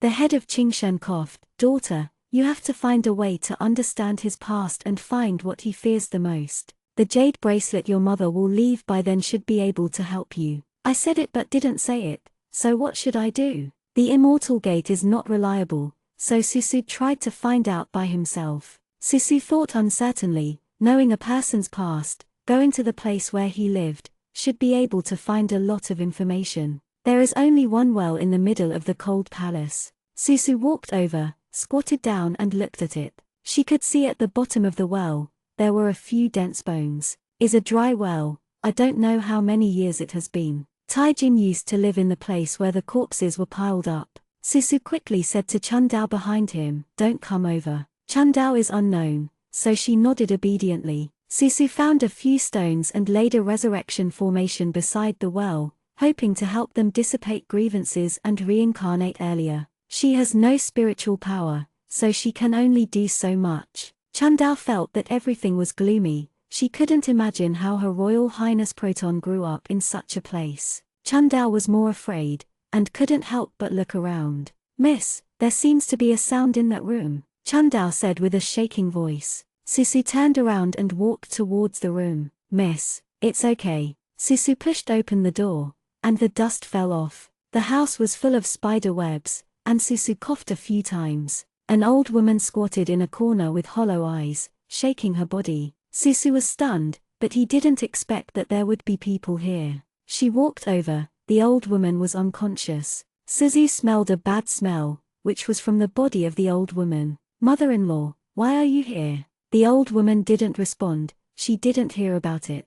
Chundao saw that he was a living person, relieved, and said uncertainly, "Miss, I heard that His Royal Highness protagonist was only 6 years old when Jugyo was sent as a hostage, and she was accompanied by a nanny who took care of him. But the nanny of a little prince, who was at most 20 years old when she came here, but now only 14 years ago, how can she become this withered look, like a 60-year-old lady? She is still crazy." Susu was also stunned. This turned out to be Tan Taijin's nanny. 500 years later, she has seen such a poor old man in the turbulent world. But there is clearly no demon king in this world. How could anyone become like this? This makes her vaguely feel that she is still in the previous terrible turmoil chaotic world. Susu didn't speak, and removed the silk from the old woman's hair. Chundao said anxiously, "Miss, let's go out." Logically, the person who knows Tan Taijin the best is the old woman, but she has lost her mind. Susu sat in the sedan chair and did not rush back.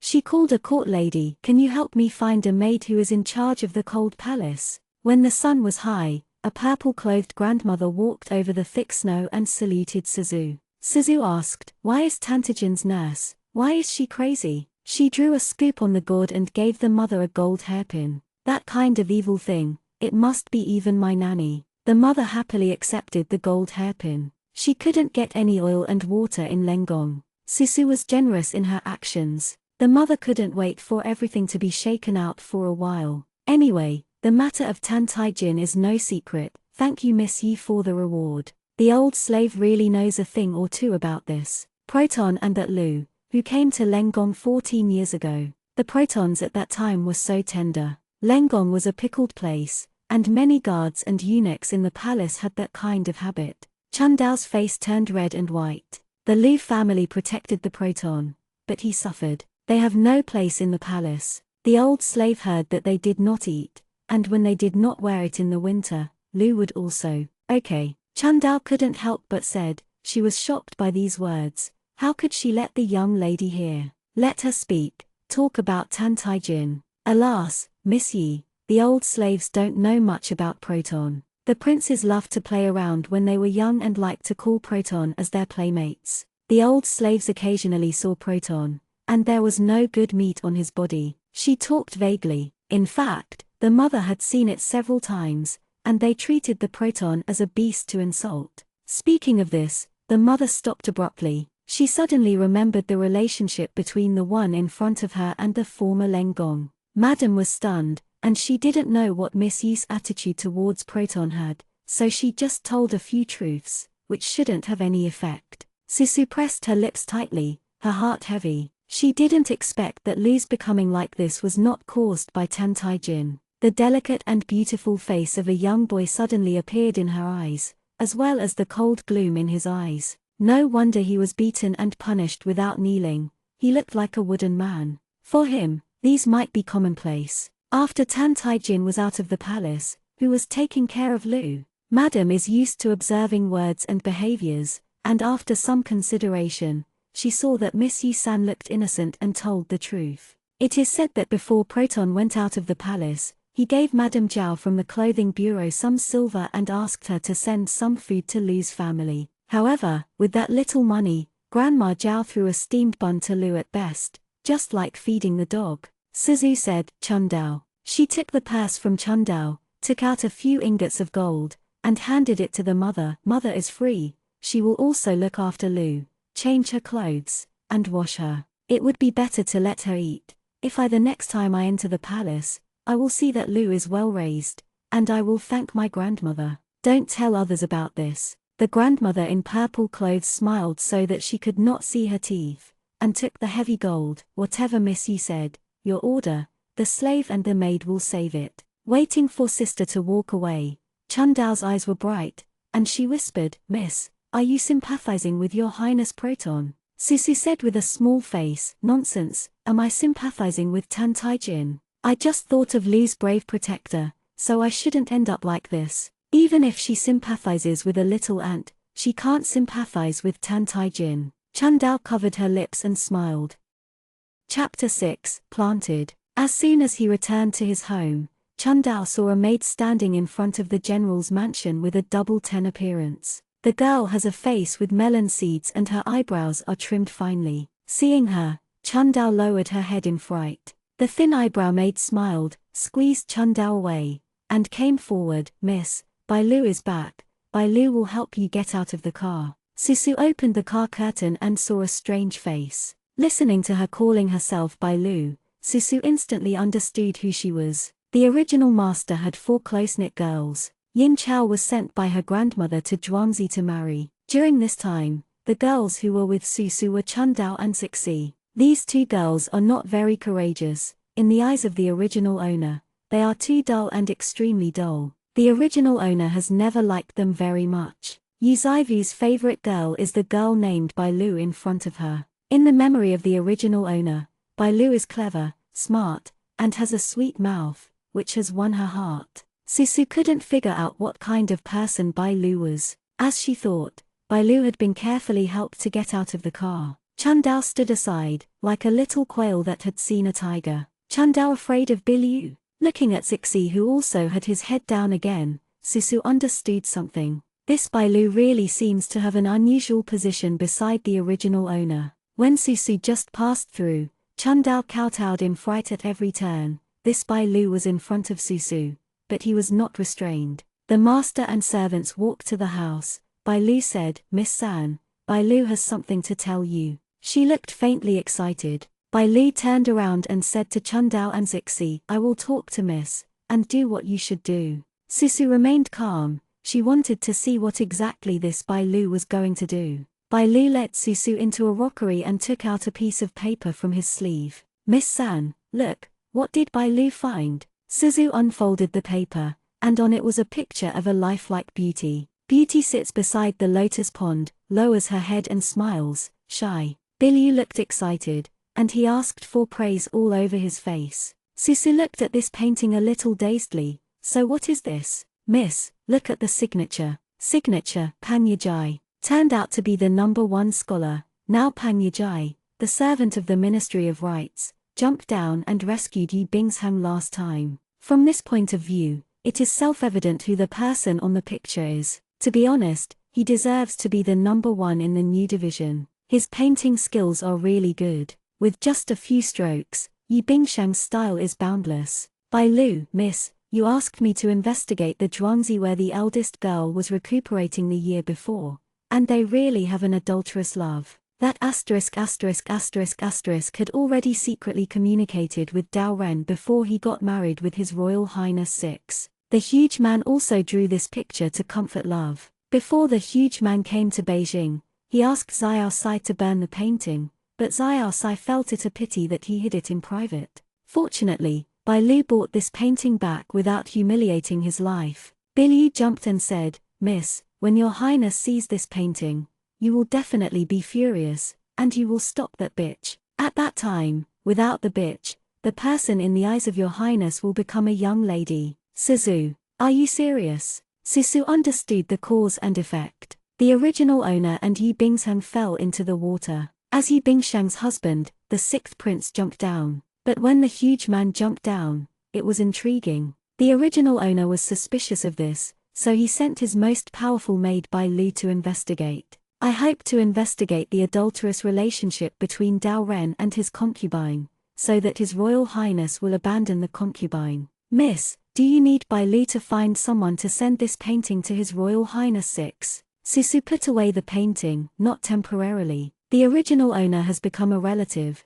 and Susu has no idea of disturbing Xiao Lin's feelings. And, it's just a picture, At most it shows that Pang Yijai admires Yu Bingshang, and it is not Yu Bingshang's fault that Yu Bingshang was painted. Bilyu was full of regrets on his face, but he didn't dare to disobey Susu. What other clever tricks there is to be a young lady. Susu collected the paintings, ready to find some time to burn the scourge. Before she went out, Chundao came to inform with an uneasy expression, "Miss San, it's not good, something has happened." Bilyu reprimanded, "Speak well, Panic, how decent you are." Susu frowned, glanced at Bai Lu, and calmly said to Chundao, "Speak slowly." Chundao swallowed and said, "Auntie Lian discovered that a lot of things had been lost in the storeroom this morning. The old lady's Yuguanian was gone. Upon investigation, Aunt Du's room was also stolen, and the dowry she prepared for the second lady was less than half. The jade pendant of the first son and the silver of the fourth son are all missing.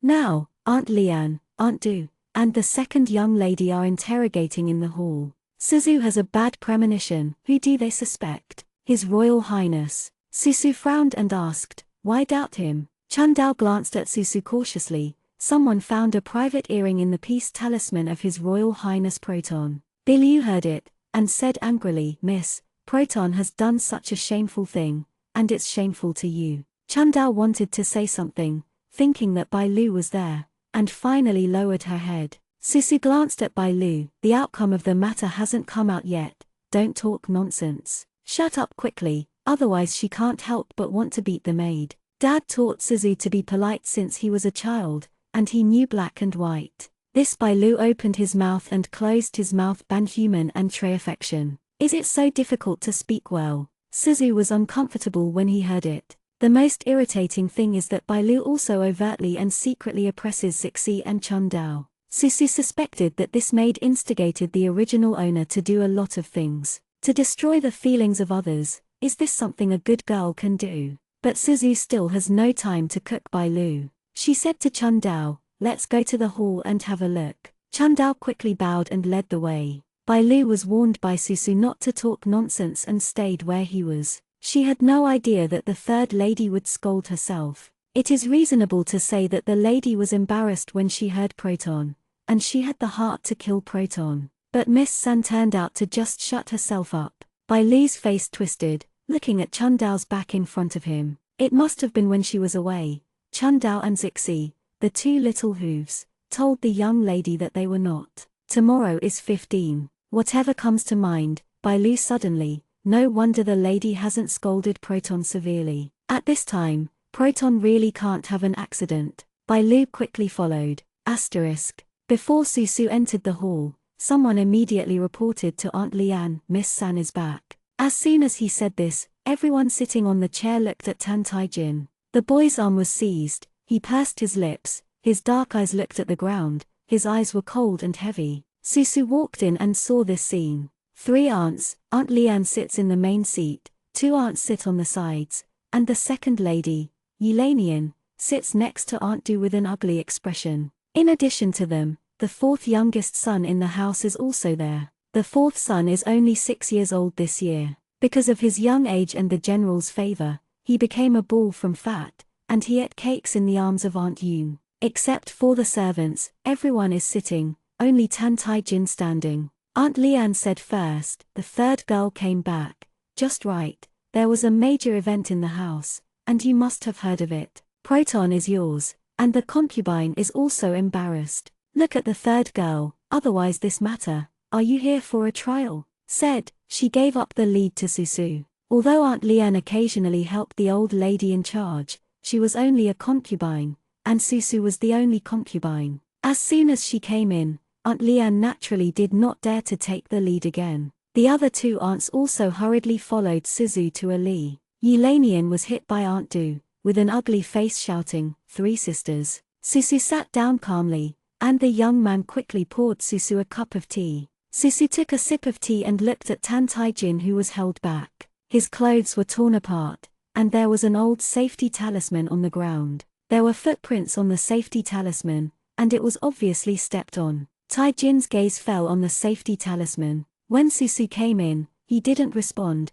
and he didn't even look up at Susu. "Auntie Lian, since you were interrogating earlier, let's continue now. I'll just listen." Susu didn't want to intervene. She knew she didn't have a good impression of Tan Tai-jin, and she blended in, which would inevitably be unfair. As soon as he said this, Tan Tai-jin had a reaction. He raised his head and glanced at Susu coldly. Since the third lady ordered, the concubine will continue. His Royal Highness, after so many years, the finances of the mansion have never been stolen. Aunt Lian looked at the white-clothed boy. The meaning in her words was very clear.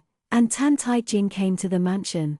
But in March, so many properties were stolen. Secondly, only the masters of the warehouse can approach. Everyone in the house has moon silver, but you Proton. Aunt Lian paused, without clarifying what was said. Everyone understood that although Tan Tai-jin was considered the half-master of the mansion, the general mansion would not give him moon silver. A prisoner who had been defeated by an enemy country, even if he gave food to him, it still depends on the relationship between him and the third lady. Tai-jin raised his eyes and said, "It's not me, I haven't done it." Suzu's overlapping fingers tightened. In fact, according to her, Aunt Lian's remarks were too reluctant. Tai-jin has a low status in the mansion, because the original owner has a bad attitude towards him, and his status is similar to that of others, so it is difficult to go to the treasury. How can one presumptuously condemn a person based on guesswork? Again, Susu glanced at the young man. Forehead hair covers his gloomy eyes,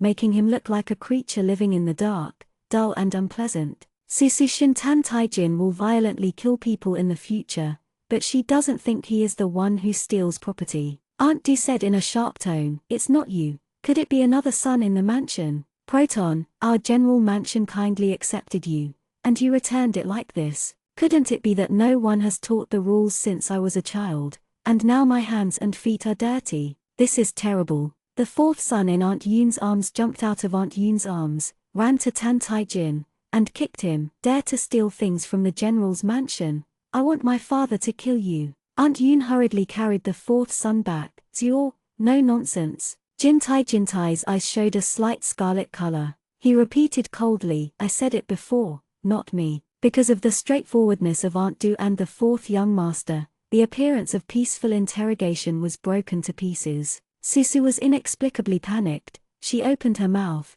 trying to say something, but suddenly thought of her father's painful face in her mind. Qingshan Immortal Venerable said, "In the past few years, countless sages in our immortal cultivation world have fallen, including your big brother, who died in the hands of that evil creature for the sake of the sect. Suzu, you are the last hope of the cultivation world.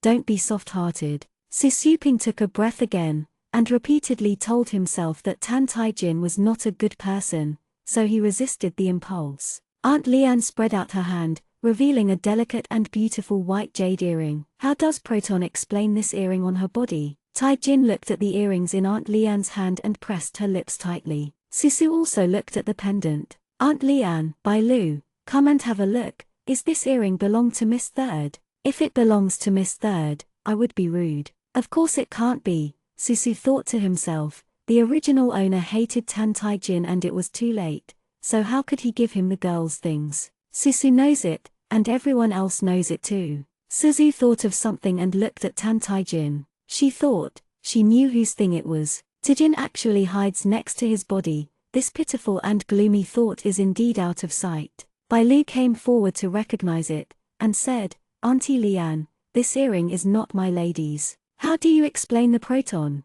Tai-jin's eyes were sharp and he didn't speak. If before, he still had a little anger in his eyes, now there is only a dead water in his eyes. Aunt Lian bowed to Susu Yingying. "Miss San has seen it too. Proton is unwilling to explain." Yi Lanian said lamentably, "His Royal Highness, Lanian didn't offend you on weekdays. Can you return what my auntie prepared for Lanian? That's her dowry." They were so light-hearted, they placed a humiliating charge on Tan Tai-jin. Suzu thinks this is too ridiculous. Tai-jin also understood something, and sneered, "There is nothing to say, just leave it to you." It was the first time that Susu saw him with a sneer. His back was straight. After smiling, his lips curled into a cold line. Aunt Lian said embarrassedly, "If the servants in the house steal valuables, you must interrupt your hands and drive out of the house." Aunt Yoon frowned, and couldn't help but whispered and pleaded, "Aunt Lian, the identity of Proton is unusual, How can you compare him with him? Aunt Leanne said, Aunt Yoon has misunderstood. Concubine does not mean that. Proton is naturally different from her servant. But if you make a mistake, no matter who you are, you should be punished. Miss San, look, let Proton return your property, no matter how small. How about discipline? How about, not so? Are these people crazy? How could it be so sloppy? Susushi couldn't help it anymore. She stood in the cultivating world and shouldn't speak for the future Demon King. As long as his life is still alive, no matter what his embarrassment is, she just smiles and watches the show. But no matter how many years have passed, even if she grows up, she is still Lee Suzu, the curious little spirit bird that opened her eyes from the cleanest heavenly chrysanthemum pond in the world and overlooked the sentient beings and the red feathers between the eyebrows. She can hold the sword to kill him in an upright manner, and she will even crush his soul mercilessly in the future, but she can't take pleasure in slandering and insulting him like others. She can't open her eyes clearly, but she is blindfolded, pretending to know nothing. Susu stood up and said crisply, I don't agree. Since he is my person, I will investigate this matter, and I must give you an explanation to your aunts and second sisters. Aunt Leanne was so stunned. Isn't it all over? Susu scowled and looked at other people. Why? Do you have object irons? Or are you worried about me? Aunt Leanne immediately smiled and said, Don't dare, we naturally believe in Miss San. Susu picked up the peace talisman on the ground, walked to Tan Tai Jin, and stuffed it into his hand. I'm embarrassed if the things are collected and they are snatched out and trampled. If you say it's not you, then it's better not you, otherwise I will find out. He raised his black eyes and looked at her. I will beat you myself. She took a breath and stared at him, trying to make herself look terrifyingly fierce. Her eyes are brighter than the snow in December outside the house. Tai Jin looked at the fierce and angry girl in front of him, and unconsciously clenched the dirty safety charm in his hand. Chapter 7, Spring Silkworm. The final result of this incident was that Tan Tai Jin was temporarily locked up. He was locked up in the shabby Dong Yuan. The aunt and the second lady meant to prevent stolen goods. Miss San can continue to investigate. If he is wronged, it will be released at that time. Suzu was casual about this. Lost things, among other things, there is the old lady's favorite jade guanian. The old people believed in Buddhism, and regarded the jade guanian as extremely precious. To put it more seriously, they all rose to the point of faith. That's why Aunt Leanne and the others are so anxious, trying to find out who took the things. After all, Susu is just a daughter-in-law, not the mistress. It is not easy for her to check again. It shouldn't matter if it's closed, but Tan Tai Jin will be there if he doesn't die. The next day is 15. Bai Lu went out and came back and said with joy to Susu, Miss San, the slave maid inquired that the 6 princes were proclaimed king. Today the canonization decree will come down, and the palace rewarded by the emperor is not far from our general's mansion. The general received the greeting note, and he will probably take the young lady to the residence of His Royal Highness King Xuan in a few days to congratulate him. Suzu reacted calmly. Oh. Bai Lu said, Miss, don't worry, I will dress you beautifully this time, so that Yu Bingsheng's cheap hoof will have no place to show himself. Although Susu hasn't met the concubine yet, I don't know who she is, but you are so excited about robbing someone else's husband, are you sick? Susushi didn't want to see Bai Lu, so he said, go and ask what things are lost in the mansion this time, and who lost them. Bai Lu had no choice but to go out. Passing by Chundao outside, she gave a push. Go away, don't get in the way. Chundao quickly stepped aside. Bai Lu was very upset. Compared to doing these chores, she was more concerned about whether Miss San could marry His Royal Highness.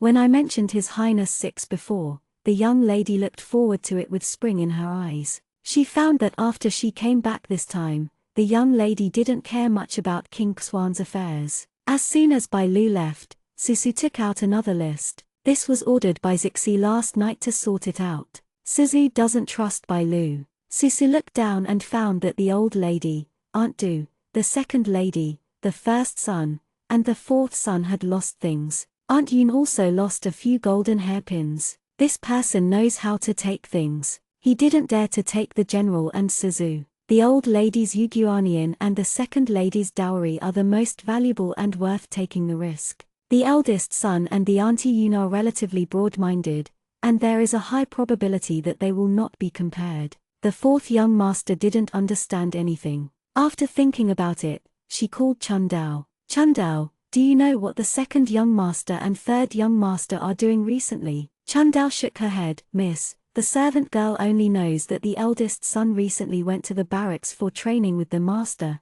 the second son and the third son. The servants are not clear. If the lady wants to know, the servant and Zixi, go to inquire in these 2 days. Susu smiled and nodded. It's hard work. Tijin was locked in Dongyuan. Dongyuan is located in the wind. It is the coldest yard in the whole general mansion. Was abandoned for many years, usually used for stacking firewood. The windows are broken, and the cold wind blows in, making people cold all over the body. Taijin leaned against the corner, licking his dry lips. Until the evening, there was still no one to bring him food. Tan Taijin's expression was calm. As expected, he was used to such days. If you don't eat for a day or two, people will not starve to death. In the winter night sky, there is no moon, there is silence outside, and it starts to snow again. He grabbed 2 handfuls of snow and swallowed them. The stomach was still terribly uncomfortable. Tan Taijin sat back and took out the safety charm from his sleeve. There are some years of peace charms.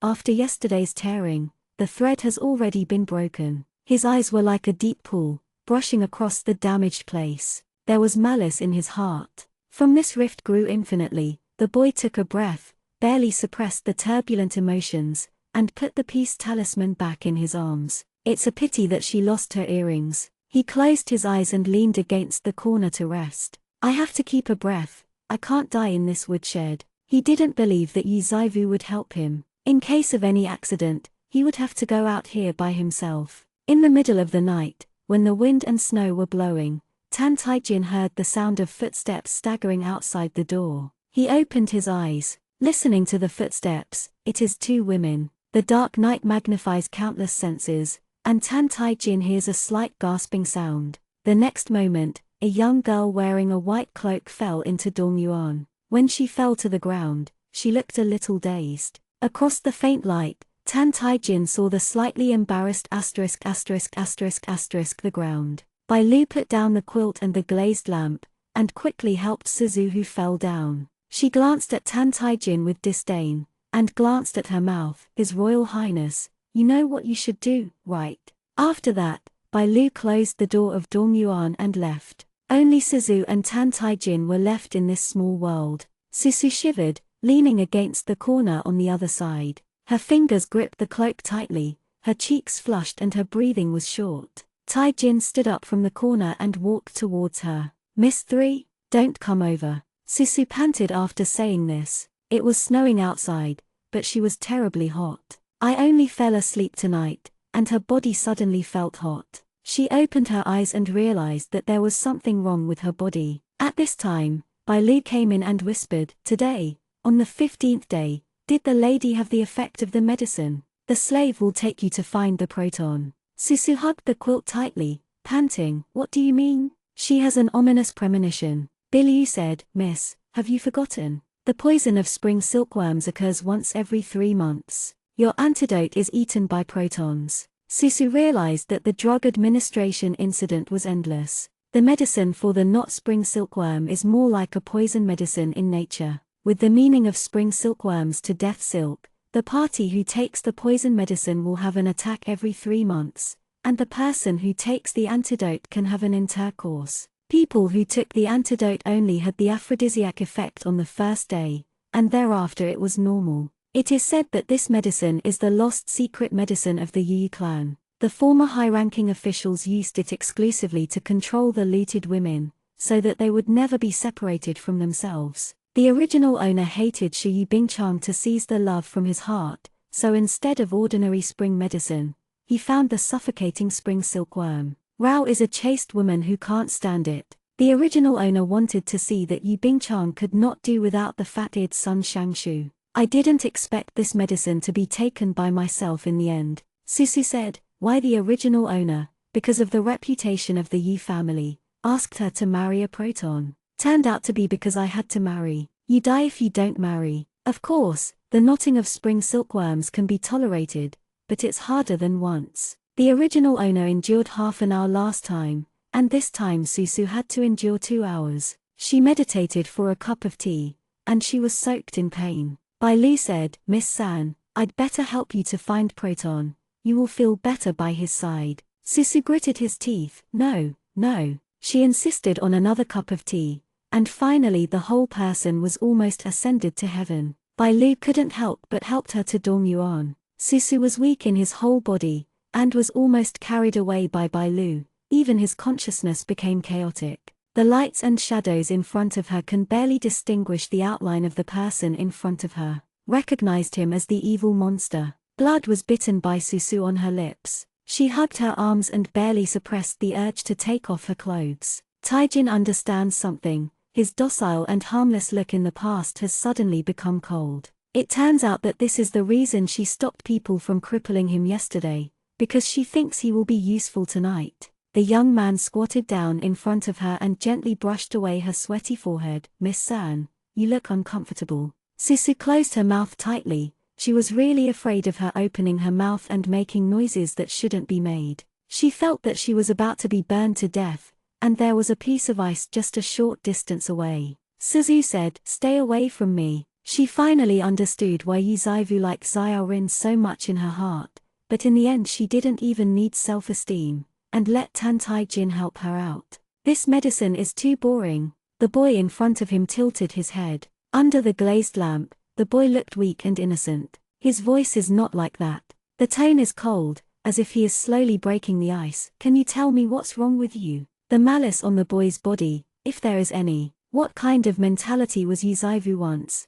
and what kind of mentality Tan Taijin is now? He wanted to see the sonorous and bright light of yesterday, under his feet today, tossing and groaning without dignity, full of fascination. The pride in her eyes will be shattered. Be a shady maggot like him, and beg someone she despised to touch her. But he won't touch her, it's dirty. Tijin leaned against the cold wall, didn't even bother to make a harmless look, and looked at her. Look, how pitiful. The fair skin turned pink, and the corners of the lips also shed blood. Her black and white eyes became hazy, and her pupils gradually lost focus. He bends his lips coolly. The girl's pupils trembled lightly, and blood ran down the corners of her mouth. Taijin kindly stretched out his finger and wiped the blood from the corner of her mouth. "You look so pathetic," he said coldly and softly. Beg him shamelessly. The ugliness should be revealed. This time, she persisted longer than last time. Tijin counted for her in his heart,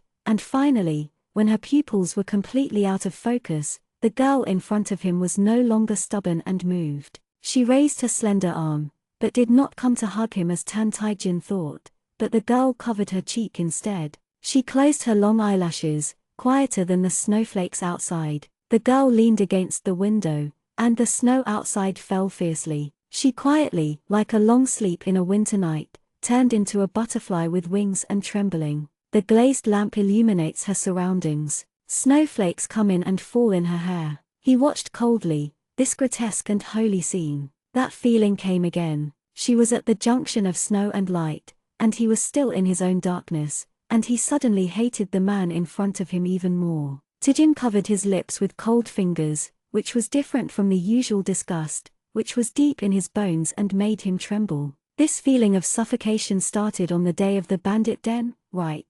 The young man sat back in the corner and looked at Susu with a greasy and gloomy gaze like spider silk. She curled up in the corner, unaware. The morning light entered Dong Yuan, and Susu felt that he was alive. She is very tired, just like the name of the medicine. She seems to have evolved from a cocoon. The muscles under her palm were thin and thin. She opened her eyes and found herself sleeping on Tan Taijin's legs. She sat up and quickly moved away from him. Suzu scratched his hair. "No, right? She endured so hard last night just to avoid having with monsters. Is her heart still unstable, unable to stand the medicine, and finally rushed into the arms of the monster?" Suzu was extremely disgusted, and the place where his hand had just touched him was like a fire burning. She looked angrily at the evil boy at her feet. The boy's eyelashes trembled. Taijin's eyelashes are longer than those of Susu's body, like two opium feathers. He has red lips and black hair, showing a weak beauty, and his whole person looks pale and pitiful. Suzu doesn't really want him to open his eyes. After all, if he wakes up, Suzu doesn't know what to say. Could it be explained that I have a habit of taking aphrodisiacs once every 3 months? She tensed for a moment, and found that he had never woken up. Suzu breathed a sigh of relief, only to see that his face was pale, his lips were chapped, and he looked abnormal. Tantajin, wake up. The evil spirits are all deep in their minds. Is it possible that he is pretending to be sympathetic? If you don't wake up, I will hand you to Aunt Lian. She pushed him, but the boy still had no response. Suzu squatted down and put his hand on his forehead. This time the body temperature is not hot, but like touching a piece of ice. Susumu smiled. Even if he raises a child in the world, he will not be as fragile and troublesome as he is, and he will be so weak that he is about to die. She didn't find water in the cramped room, so she had to put a quilt on him first. Suzu went out. Bailu greeted him and said, "Miss, are you okay?" Suzu glanced at Bailu. Although he had no energy last night, he was not so clear. But Suzu knew that if she was in her own room, she could hold on. Bailu disregarded her wishes, and froze her to Tantajin. She was heartfelt by Bailu, and she was so angry that she wanted to laugh. "I remember, you gave me the Jichun silkworm. Bailu, why do you have this kind of thing?" She didn't believe this maid. Bailu said, "Miss, the servant girl said before that I have a distant cousin who used to marry a Yu woman. The Yu people are good at poison, and they have a secret recipe for forming silkworms. Apart from the antidote that Tan Taijin swallowed, can there be an antidote?" Bailu shook his head, with a somewhat dissatisfied expression. "There is only the only drug cited, miss. You won't blame Bailu, do you?" "Bailu also does what you tell me." Suzu said, "I don't blame you, but from today, I won't keep you. You go to Aunt Lian and let her find a place for you again." Bailu looked shocked, and after a while, she realized that Suzu was expelling herself. She panicked and knelt down quickly. "Miss San, please don't chase the slaves away." Knowing to beg for mercy at this time, Suzu ignored her, stepped on the snow, and left Dongyuan. Originally wanted to keep Bailu for observation for a while, she always felt that Bailu was not easy. Kei by Liuyang acts against the yin, and just enters and exits the master's room at will. He often bullies Chundao and Zixi. "Just drive away, send someone to follow her, maybe you can find something." Bailu, a maid who is spoiled by the original owner, is enough to eat a pot no matter where he goes without the original owner. Suzu rushed back after a while, and brought a doctor. She generally knows how to deal with fever, but what to do with cold? The boy in the corner is still the same as she left. "Sir, please look at him." The old doctor stepped forward to diagnose and treat Tan Taijin. He knew about the brutal reputation of the third lady in the general's mansion, and he didn't want to be nosy, but in the end the doctor's parents thought, this gentleman is still young, but his body is so decayed. He has many illnesses and a lot of internal injuries. If you don't want his life, please show him more mercy. Suzu pursed his lips and shook his head firmly. "Mr. knows something. He is not a good person. You can prescribe medicine to protect him from death. It is not necessary to regulate the body or something. The more such evil things, the better he suffers." The old doctor sighed and said, "If the third lady just wants to protect him from death, the old man does not need to prescribe medicine. He hasn't eaten for a long time and didn't drink water to do this. Just get him some food." Susu Wainwan didn't expect that Tan Taijin was locked here. There would be no food to eat, no water to drink. She was stunned. Why is this happening? Aunt Lian said, "Didn't she just lock up people? Did they deliberately, or?" The mansion has long been accustomed to ignoring Tantajin like this. They forget that he is an individual, and he needs to eat, drink, and breathe. Fiddling with him mercilessly and mocking him for not being strong enough.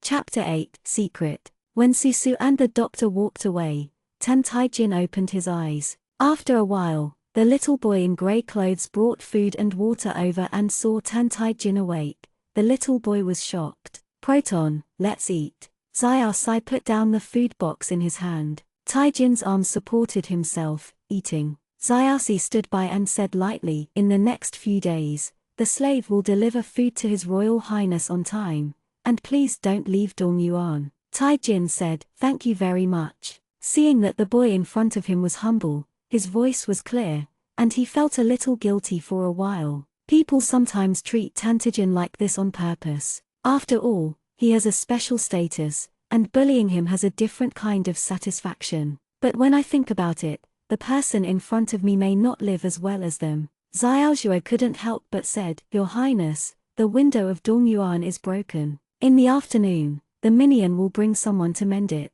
Tajin, embarrassed, smiled and said, Don't bother. Xiaosai said in his heart, Proton is really good at heart. Being deliberately treated harshly without resenting them. He didn't mention Miss San. Miss San did not allow himself to mention her. Fortunately, Proton didn't ask, otherwise Xiaosai didn't know how to answer. After Xiaosai put away the food box and left, Dongyuan fell silent completely. A dark crow flew in the snow and hovered above Dongyuan. The general's mansion is heavily guarded and is very sensitive to spreading messages to birds. If it's a pigeon, just see it and shoot it all at once. However, an unlucky crow saw at most a curse. Taijin opened the window. He stretched out his hand, and the crow landed firmly on his arm. The young man's eyebrows were still soft, and he gently stroked the dark feathers, and the crow cried on his hand. Tan Taijin raised his pale fingers and crushed the crow's neck. Its head hangs softly. Taijin slowly tore open the crow's belly and took out a wax pill. After crushing the wax pellets, he took out the folded paper. After reading 10 lines at a glance, he threw the crow body out of the window. A shadow cast down on the boy's eyelids, thoughtfully. The dark bird fell on the snow, and soon the heavy snow covered the crow's body. On the way back, Susu met a man in brown clothes. She reacted for a while. Second brother, you wait. Yi Chufeng turned his head in surprise, and quickly said, Sister 3. Second brother, is this going to leave the house? Yi Chufeng looked at his boots uncomfortably, and said, The pen, ink, paper and inkstone are gone. I'll go out of the house to buy some. Sosa counted him. The man in front of him has clear brows and eyes, and he looks very weak. The 4 sons of the general's mansion, this second son has the least sense of existence. He was picked up by General Yi from the country when he was 3 years old. Yi Xiao threw the child directly to the housekeeper. He will be called Yi Chufeng from now on. All the children in the mansion have mothers, except for the third young lady Yi Zaivu and the second son Yi Chufeng. Yi Zaivu's mother died early, and Yi Chufeng was in a Zhuangzi on the marching road to recuperate during Yi Xiao's battle. After a few days of rain, the widow in that village gave birth. The people in the general's mansion knew the second son's life experience, and they couldn't look down on him. Yi Chufeng knew that his identity was embarrassing, and he had always lived like an invisible person in the mansion. The 6-year-old fourth son knew that this second brother was cowardly and deceiving. Yi Chufeng is withdrawn, only Yi Bingsheng had a better relationship with him before. Susu muttered in his heart, Yi Bingsheng's popularity is too good. King Xuan and Pan Yijai will not mention it. Yi Chufeng, a taciturn person, even gets along well with Yi Bingsheng. Susu became more and more curious about this concubine. Yi Chufeng was stopped by Susu. His face was very disturbed. He lowered his head. What's the matter with the third sister? Susu nodded. The last time Zaivu accidentally caused my eldest sister to fall into the water, I felt uneasy. I heard that King Xuan would move out of the palace in a few days and live in a mansion outside the palace. I would like to prepare a gift for my eldest sister to make amends. Second brother, I heard that you used to have a good relationship with your big sister. Do you know what she likes? Yi Chufeng waved his hand quickly and said, The third sister has misunderstood. Sister Bingchang and I only talk occasionally, and don't know what she likes. Susu knows by looking at his expression. He feels that he is here to find fault. The entire general mansion knows that the eldest lady is married to the sweetheart of the third lady, and the third lady is a vicious grudge. Suzu is very weak, she said. In this case, I won't delay my second brother. Yi Chufeng arched his hand at her, and was about to leave. Susu moved his nose. What's the smell on you? Yi Chufeng's face changed slightly, and he uncomfortably pushed away Suzu, who was sniffing like a small animal. The third sister, seeing him flushed with embarrassment, Susu didn't want to embarrass him, so he had to say, Sorry, maybe I smelled it wrong. Suzu was puzzled. This smell is really familiar. Where did you smell it? Yi Chufeng has disappeared. Susu wanted to ask the spirit of the jade bracelet, but it was still sleeping, so Susu had to give it up. Chundao blushed and ran over. Miss, she asked cautiously. I heard Zixi say, Miss did not let Bai Lu wait on her side. Susu nodded. Chundao couldn't help laughing. Susu tilted her head. Chundao waved her hand quickly. Chundao is not trying to say bad things about Sister Bai Lu, nor is she jealous of Sister Bai Lu, but, Chundao's face flushed red, and she said, Sister Bai Lu hasn't been with Miss Bai Lu during this time. Chundao and Zixi both feel that the young lady has changed a lot, and we are afraid that the young lady will change back again. After speaking, he realized that he had said the wrong thing, and then explained in a panic, the servant girl didn't mean that the lady was not good, the servant girl. Susu saw her stammering, crying anxiously, and couldn't help but said, It's okay, I'm not angry, although his changes have nothing to do with Bai Lu. But Bai Lu did not instigate the original owner, it was true. Chundao and Zixi are right about their concerns. Is there any news on the second and third sons? Speaking of this, Chundao hurriedly said, Miss Hui, the servant girl asked the housekeeper. He said that the second son and the third son often go out during this period, especially the second son. Sometimes they go out in the morning and come back in the evening. Suzu was surprised. Go out all day. Chundao nodded, but the servant girl doesn't know what the two sons are doing. Suzu felt that his instincts were correct, that Yi Chufeng had a problem. Today is buying pen and ink. What about the past? It is impossible to be short of pen, ink, paper and inkstone every day. After thinking about it, she asked the butler to find a few beggars and give each one a silver coin. You helped me look at the second son and the third son respectively. Tell me where they went, what they did, and the strange places. She waved her small hand and was very heroic. Gold. The beggars' eyes light up and they thank you again and again. Miss San, don't worry, the villain will pay attention to any disturbances. Susu thought to himself, the uncle said it was really good, the three realms are rich and can make the ghosts. Looking at the posture, let alone the ghosts can do it. Sure enough, within 2 days, a little beggar came to report. Miss San, the villain sees the second son in the past 2 days, and he will go to a courtyard every day. There are a few plum trees planted outside the courtyard. There is a beautiful woman in yellow who lives in the courtyard. The second son will go in the morning and only in the evening. Leave. Susu is thoughtful, so her second brother, who is like an invisible person, is actually playing Jianwu Kanjiao. She gave the little beggar a silver coin as promised. After a while, another beggar came to receive the reward. The third son came out yesterday, and the son of Chen Shangshu's family first went to the restaurant for dinner,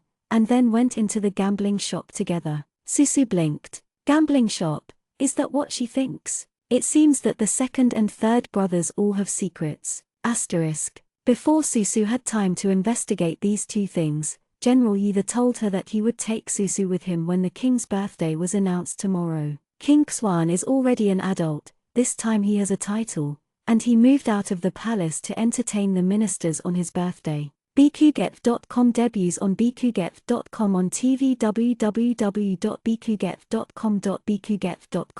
Of course, he did it relatively low-key, and didn't act aggressively. The emperor was in his prime of life, and several princes could only be low-key, the more mediocre the better. Yu Zaya squinted at Susu. Be honest with Lao Su this time. If you dare to make any trouble, your grandmother won't be able to protect you. If you see your big sister, remember to apologize. Really, the whole world felt that Susu would pounce on His Highness 6. Susu said helplessly, Daddy, don't worry, my daughter knows. Susu didn't think that General Yu was defending Yi Bingshang. In the past, Yi Bingshang hadn't left the pavilion, and what happened to the third girl was the Yi family closed the door. Now that Yi Bingshang is married to King Xuan, the Yi family must always give some respect. Last time the original body pushed a person into the water, countless pairs of eyes saw it. Although Xiaolin had a mild temperament, he was a prince, and the Yi family couldn't ignore the royal face. General Xiao only asked Susu to make a complaint.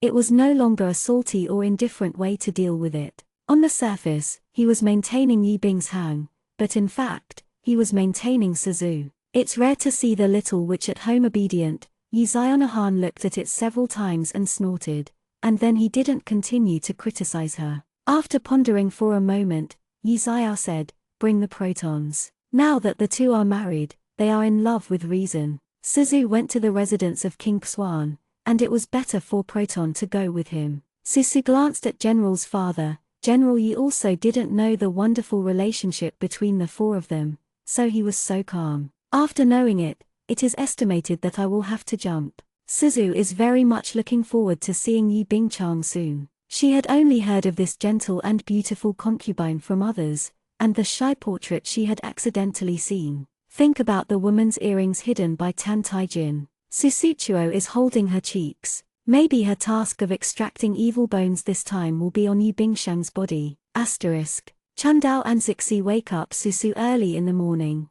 Susu sat in front of the mirror, and the two maids looked like enemies. Zixi took out a light and beautiful purple shirt, and asked nervously, "What do you think about this, miss? This is made by Jinkyu Fang carefully for the young lady. Pretty is beautiful, but Zixi, this is an autumn dress, and it's winter now. She is a normal fetus and can't bear the cold." Happily thought, the lady used to go out to see His Royal Highness 6, not to mention wearing autumn sweaters in winter. Even if she wears summer shirts, the lady will wear them out shivering. On the occasion of the eldest lady, the third lady is like a little peacock with high spirits, for fear of falling behind. Before, Bai Lu was helping the young lady to dress up. This time I changed to Chundao and Zixi. The two girls were afraid that they would be clumsy and poor in aesthetics, and they lost the face of the third lady. Seeing them hesitate, Susu pointed his hand, "That one." She pointed to a concubine-colored jacket skirt. "I feel warm when I look at it." Chundao smiled and said, "That's good too, lest you freeze the lady." Zixi was dexterous, and after thinning her hair bun, she said, "Miss, the red plum blossoms in the yard are beautiful, and the slave maid will draw you a flower dot. Suzu hasn't painted the human flower tin. She is very curious." "Okay." So Zixi carefully drew half a delicate plum between Suzu's eyebrows. Suzu looked at the flowers in the forehead and felt it strangely. Her own body was born with a little bright red cinnabar on her forehead. Is not beautiful. This half-plum blossom made Suzu feel kind. Chundao praised, "Miss San is so beautiful." Suzu looked at herself in the mirror. Miss Yu San's appearance was somewhat pure. Is not charming enough, but very aura. The face of the little girl next door looked very lively, with a concubine-colored winter coat, like a soft snow dumpling. Susu is used to seeing it, but thinks this face is very cute and attractive. She went out and found that it was still snowing outside. Zixi muttered, "This winter, how come it snows every day?" Chundao quickly put a cloak on Susu and nodded in agreement. Susu walked out the door and saw a long and thin shadow standing in front of the general's mansion. The boy is wearing cyan clothes and standing in front of the heavy snow. The clothes on his body look like autumn sweaters, thinly outlining his skinny body. The snowflakes fell on his dark eyelashes, the delicate feeling that belonged only to the youth, so Chundao and Zixi couldn't help but look at them more. Chundao is a bit sluggish. His Royal Highness Proton looks really good. If you want her to say, it's not worse than His Royal Highness Xuan. General Yi did not like to ride in a carriage and ride horses in front. Taijin's first time to see Miss Yi-san wearing a serious winter coat in winter, maybe because of the warmth. The girl's cheeks are lightly pink. She walked with Chundao and the others, with soft eyebrows and a smile, rarely showing a bit of childishness in line with her age. Taijin Chong and Suzu stretched out his hand. Susu glanced at the slender and pale hand, the corners of his lips smiled slightly, ignoring him, and got into the carriage. Chundao glanced at Proton quickly. The young man retracted his hand, lowered his eyes, and accepted the same as usual, and followed the third lady into the carriage. Bored all the way, Susu stared at Tan Taijin. The evil thing is really amazing. Say he is tough, he looks like he is dying at every turn, but he is weak, he is like a weed in the wasteland, and he recovers quickly. She was holding a furry heater. Tan Taijin's hand was on her knee. Susu glanced at his red knuckles. She was worried about knowing the past of evil things, so she asked reluctantly, "What happened to your hands?" Taijin was very surprised. The girl would take the initiative to speak to herself. He pursed the corners of his slightly chapped lips and replied, "Chilblains." Then he saw the girl's eyes with a little gloating smile. She soon realized that this was not good, and she took her emotions back in annoyance. Susu said with a small face, "Aren't you afraid of wearing cold clothes like this? Do you want to meet your sweetheart?" Seeing Yi Bing's hang, it was hard.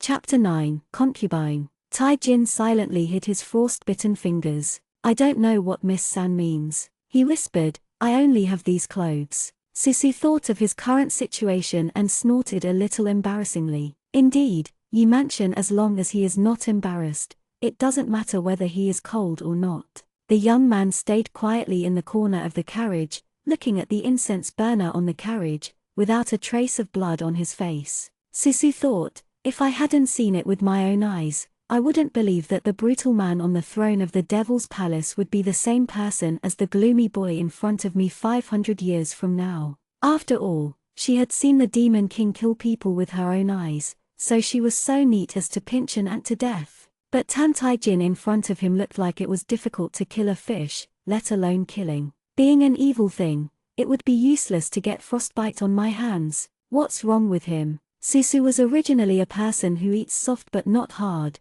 long way. The cultivator should already know the universe, and feel pity for the green grass. If he always looks like this, Susujin is afraid that he will be softened when he draws his evil bones and disperses his soul. Seems to be a trivial matter, but for a cultivator, once his heart is softened, killing him again will affect Daoshin and stop on the road. Suzu's dream is to become a god, to become an existence like an ancient true god. So she must stick to the Taoist heart and remember his true face all the time. Susu made up his mind and said, "Tan Tai Jin, you raise your head, look at me with indifferent and gloomy eyes, and then pinch my chin. Miss 3, if I let you do it, just do it, don't ask why." The boy seemed to hesitate, raised his head, but was unable to proceed to the next step.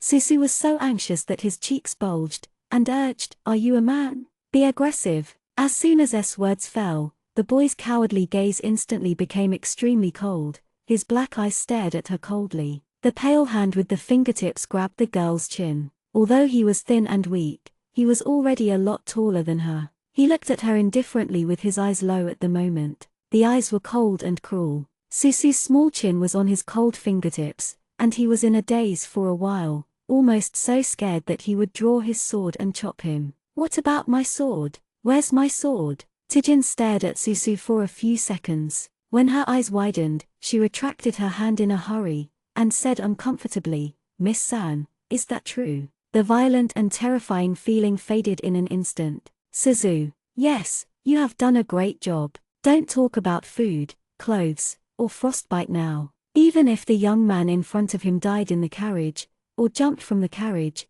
and was crushed by horseshoes, Susu would no longer feel compassionate. The evil thing is an evil thing after all. One day, he will become the monster who only knows to kill in the future. In the scene just now, it was just in his true colors. She decided that if there are signs of sympathy for the monster in the future, she will let Tan Tai Jin perform a show of the cruel demon upper body. Such Daoshin will simply become indestructible. "I can't cut it." Tai Jin saw the girl's expression in front of him from tense to relieved. His hand under his sleeve moved where he pinched her chin, and then he smashed his red fingers. The frostbite place is painful and itchy. He is very powerful. He darkened his eyes until he felt a crack in his hand and blood was about to gush out. The two people tossed like this. Unknowingly they had arrived at the royal palace of Xuan. Susu didn't notice his strangeness. He just stepped forward to look for a scare. Now that he didn't want to stay with him, he quickly jumped out of the carriage.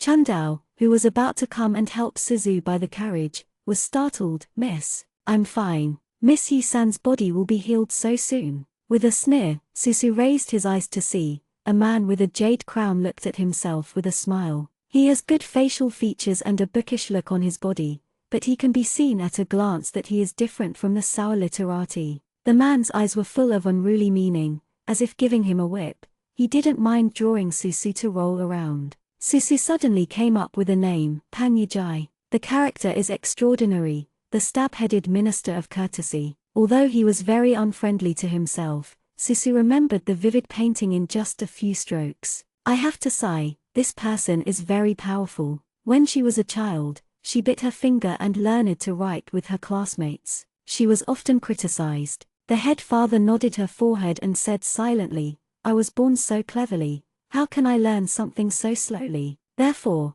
Susu respects the number one creature in the world. She nodded, "Thank you for your care, I'm already healed." Panyajai sneered, "The third lady is as strong as a cow, and naturally heals quickly. It hurts others, and the cold has not healed yet." Suzu, she threw an olive branch to the gifted man, but the gifted man took the olive branch and started smoking her. Actually said she was as strong as a cow. She wants to take back the olive branch. Yizaivu is also a cute and beautiful girl. Okay. Panyajai is ironic, and he doesn't even touch his conscience to speak. Susu put away his smile and glanced at him. The huge man said, "The big sister's cold is not healed?" Miss Yi-san asked knowingly. Panyajai made no secret of his disgust. Susu tilted his head and said, "The big sister is the side concubine of King Xuan. As a younger sister, I don't know her physical condition. How can a huge man and a foreigner know so clearly about her? I don't know,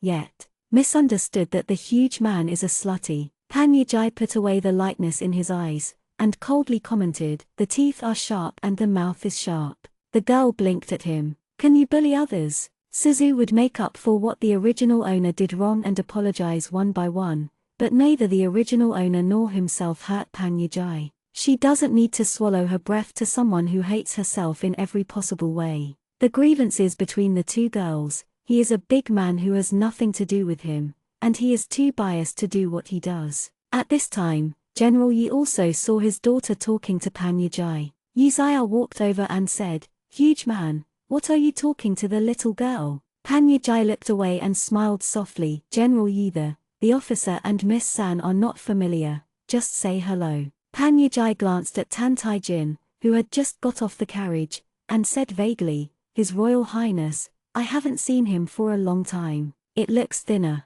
Tai-jin's eyes fixed on Panyajai's face, and said, "The huge man read it wrong." Panyajai smiled and raised his hand to General Yi. "General Yi, please." Yizaya had already held the power, and didn't refuse. He took the lead, and Panyajai followed closely behind. Susu glanced at Tan Tai-jin. "Do you know Panyajai?" Tai-jin shook his head and said, "I don't know." Susu thought, "Who are you like to?" Not to mention anything else, between rivals in love, always know the existence of each other. Even if you don't know, everyone jumped into the water together and met in the water. Since he didn't want to talk, Suzu wouldn't ask on such occasions. Xuan Wanfu is very lively today. His Royal Highness Xiao Rin has always been a legend in the Great Xia Kingdom. First, let's talk about the family background. His biological mother was the queen, and the empress mother was the distant niece of the empress dowager. After the queen's wedding, the queen has never had children. The emperor waited for a few years, and saw that the harem was weak, so he had to withdraw the harem's refuge. The concubines became pregnant one after another. The queen was in a hurry, but her belly remained silent. She didn't give birth to her son Xiao Rin until she was 28. The prince's status is so distinguished and precious. At that time, the previous national teacher, on the spot, exclaimed, "The future of His Royal Highness is unlimited. Great Xia Gyuan is connected with His Royal Highness." I have said this, not to mention that the queen regarded this son as fate. The emperor and the queen mother could not help but attach importance to this child. Even if you don't talk about identity, but just talk about temperament and ability, Xiao Rin is an all-rounder, gentleman, and looks like an immortal. When he was 17 years old, the emperor had the heart to test the school and asked him to compete with the Wu Zhuanjuan that year, but Wu Zhuanjuan never beat him. Some people have speculated that His Highness Six is now at the top. I am afraid that his skills are comparable to those of General Yi.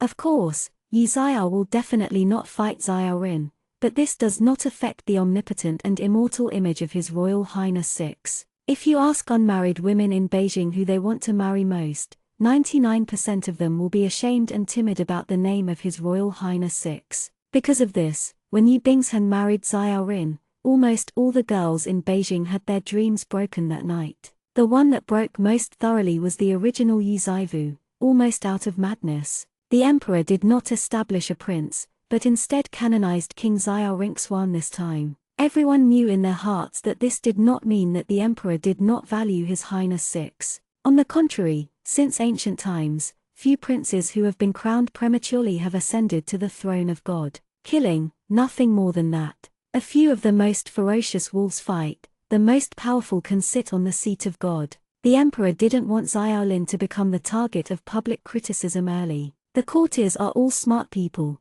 and they have a scrupulous mind. The birthday banquet of Xiaolin, His Royal Highness King Xuan, is very generous. Susu walked in. There were already many people at the banquet. As the family members of General Yithe, Susu and Tan Taijin sat behind General Yithe. On this occasion, Yi Lanian, the concubine of the Yi family, couldn't come. Susu couldn't help looking at the man in charge. Xiaolin was talking to a courtier. Susu propped his chin. As a mortal King Xuan, he is still somewhat different from the big brother. The big brother Gongai is lonely, and his eyebrows are more refined. It is not an exaggeration to say that he is shocked. Tijin followed Susu's eyes and saw King Xuan. He faintly retracted his gaze and looked at the wine bottle in front of him, not knowing what he was thinking. After a while, before the sound of silk and bamboo sounded, the maidservant of King Xuan's mansion helped a young girl out. Xiaorin's original clean expression suddenly became very soft. Bing Chang,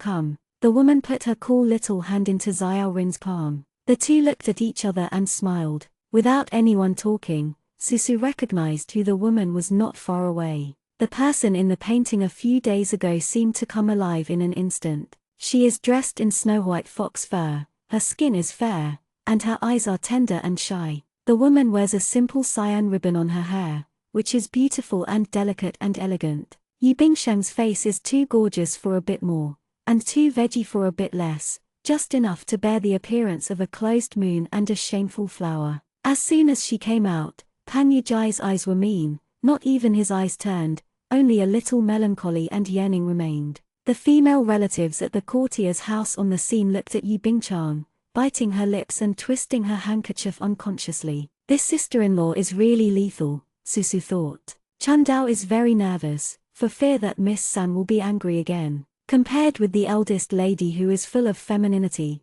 the third lady still has a little bit of baby fat on her face, which is more than cute and not enough. However, Chandao glanced at her third young lady, who was biting a strawberry, staring at the big girl with black and white eyes. She was only curious. Chandao, huh? Miss San is so peaceful. Chandao, where do you know? 500 years later, in the Three Realms, there is a female congregation who is so beautiful that the gods and demons can't see it, and the Fox clan is fascinated. The little female cultivator who was born with a womb, that is a stunning beauty that will never be seen in the world for thousands of years. Even if the world is already in turmoil and chaos, even the newly born demons know that in the eight wilderness, even the goddess who have fallen from ancient times are not comparable to the little girl who rarely goes out of the sect of Henjiang. Build. Her name is Li Sizu. They also inferred particularly trivially. The reason why the Demon King didn't kill Susu was because she saw that the young little Lori was a potential stock,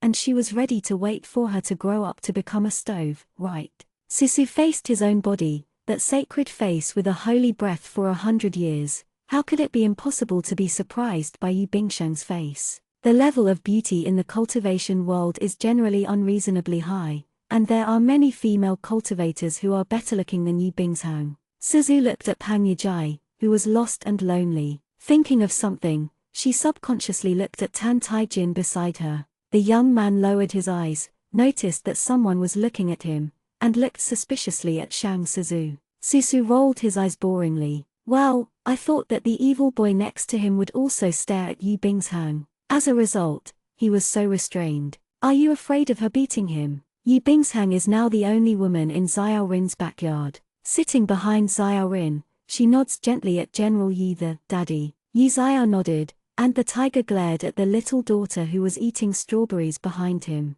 Yuvu. Suzu bit half a strawberry in his mouth and swallowed quickly. No. She is already very skilled. Susu stood up, blessed her body at Yu Bingchang, and said embarrassedly, excuse me, big sister, Zaivu shouldn't push you at the palace banquet some time ago. Zaivu is here to apologize for you, please you forgive. Yu Bingshang was taken aback, and then smiled. It's not a problem, we are fighting between our sisters. I know the third sister didn't mean it. She looked at Susu with her gentle water eyes, and said with satisfaction, the third sister has grown up. She was so lenient, but Suzu was surprised. It seems that the original owner hates the big sister, who is not bad. Thinking of this, the doubts in Susu's heart dissipated a bit, and the guilt became more real. Yi Bingshan did have a sick look, and under her makeup, she could faintly see that she was unwell. Sure enough, during the rest of the meal, she occasionally covered her lips with a handkerchief and coughed low.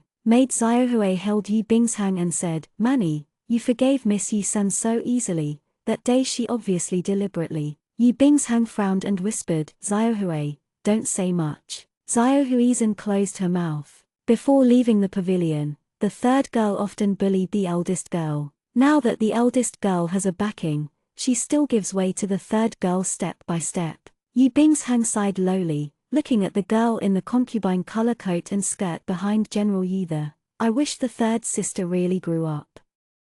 Chapter 10, Dazzling. Xiao Rin's personality is not high profile, so his birthday banquet is not much fun. After the actors came to the stage to play music and dance, only the ministers were left to chat with each other. Just then, a man who laughed out came in. The man has a white jade crown with a transparent jade on his waist. My sixth brother is born late, so I hope my sixth brother will not be angry. Although he is smiling, it's not like that in his eyes. Xiao Rin, who was sitting in the main seat, had a gentle expression, but when he saw him, he felt a little cold. Xiao Lin stood up. 4 brothers. Turns out to be King Zhao. Susu quietly observed this King Zhao. His footsteps were a little vacant, his eyes were pale black, and his eyes were sharp. At first glance, it looks like a bad person. The status of King Zhao is not ordinary. His mother is the emperor's favorite noble concubine. The noble concubine's mother family is powerful,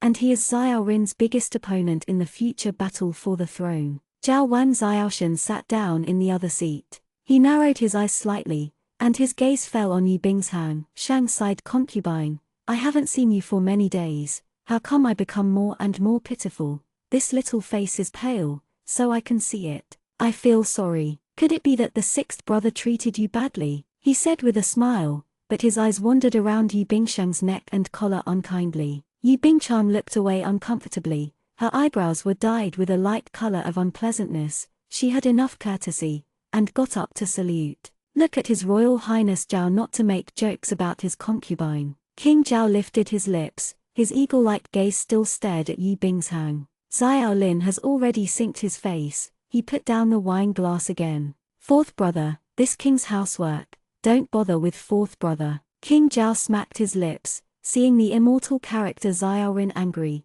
but he did not dare to continue. This sixth brother has a gentle temperament, and it's okay if he doesn't provoke him. If he really provokes him, he won't have good fruit. He looked away, thinking of something, and looked at Yi family with interest. Girl Yi-san was there. Wang Zhao saw Susu, his eyes ignited with interest. His impression of this third lady stayed in the past, a pungent and willful, snake-hearted little girl, but today's Yi-san, with a scorching flower tint between his brows, has a different style. If Miss Yi is a pretty lotus, this third miss is the first blooming peony, a young girl who has just matured, young and attractive. The 2 girls from the Yi family were born well. Susu didn't expect to eat a melon by himself, and finally this King Zhao turned his attention to himself. His eyes are sticky and uncomfortable. Suzu was also calm. She said to King Zhao, the courtier sends greetings to His Royal Highness Zhao. Then she hid behind Tan Tai Jin in a wicked way.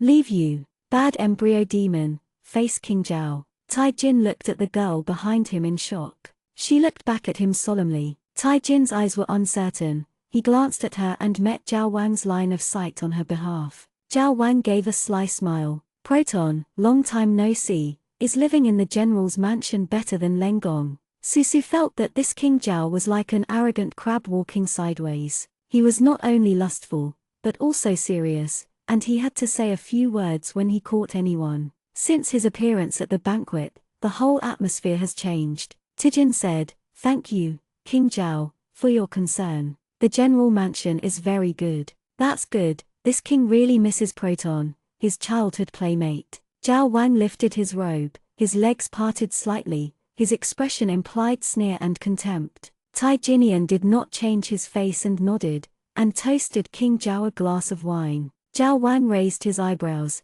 very unexpectedly. This humble prisoner of war Proton, when he got under his crotch, his hands clenched in the mud, and the blue veins bulged on the back of his hands. Now he hints that this incident humiliates Proton, but Tan Taijin reacts very calmly. Is interesting. Suzu felt tight when he heard this. She remembered the words of the grandmother in the palace last time that the princes often seemed to play with Tan Taijin for fun. What did King Zhao do to Tan Taijin? She couldn't help but look at Tan Taijin, trying to see what she was, but she could only see the young boy's thin profile face. His long eyelashes restrained his black pupils, and he was too peaceful. Seeing the happy banquet, because Zhao Wang became condensed. A chubby minister smiled and said, I came back from the Daxia border some time ago and got a very interesting thing. I don't know if the two princes and the adults are interested in enjoying it together. Wang Zhao leaned forward and said, Oh, Lord Li, don't fool this king with mediocre things, take it out and have a look.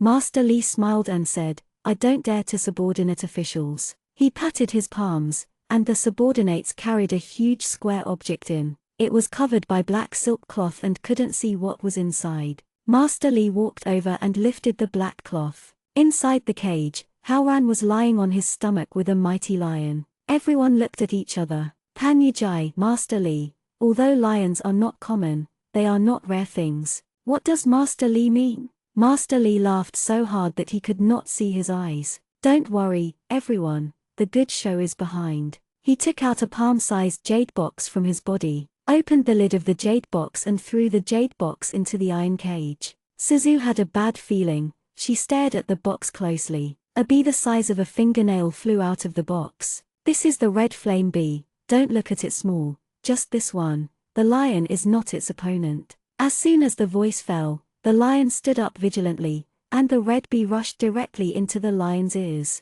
The lion began to bash the cage maniacally. Master Li was smiling. The next moment, the lion twitched and fell to the ground, its head exploded, and the slurry splashed all over the floor. The Qian bee, which was the size of a fingernail before, has now become the fist of a mature man. Everyone's eyes widened. The female families have ugly faces, they use kerchiefs to cover their eyes, and their stomachs are upset. Susu suddenly put down his chopsticks. Where is something strange? This red flame bee is clearly a monster. How can monsters appear in the world? Sure enough, the next moment the originally amiable and honest Master Li's face became distorted. Everyone has seen enough of the excitement, now you can go to the Yellow Spring with peace of mind. An accident happened instantly, and dozens of red flame bees sprang out under the lion cage. The red flame bee rushed towards the crowd, screaming endlessly. General Yi couldn't help but change his face, drew out his sword,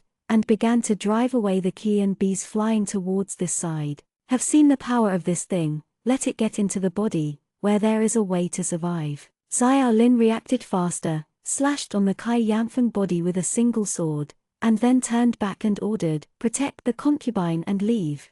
Men hurriedly guarded Yi Bingchang away. Yi Bingsheng held Xiao Rin's hand and trembled. Master. Xiao Lin said, go. He tore off the big cloak from his body, wrapped Yi Bingsheng, and pushed her towards the maid. The guards hurriedly guarded Yi Bingsheng and left. Suzu also knew that the trouble was big. I thought the world was peaceful, but when I attended a birthday banquet, I saw something that shouldn't have appeared. General Yi is good at martial arts, but he is a mortal. Where can I see the strange and cruel Qian bee? The red flame bee is flexible, and Yi Xiao is very struggling. The screams on the court kept screaming, and the red flame bee broke through the human body and became louder and louder. Seeing a Kai Yang wasp, he was about to get into General Yi's head, a sharp sword, and cut the Kai Yang wasp in half. Yi Xiao turned his head and saw a pair of beautiful sharp eyes. Yuvu. Susu couldn't control what the general father thought. She turned her wrist,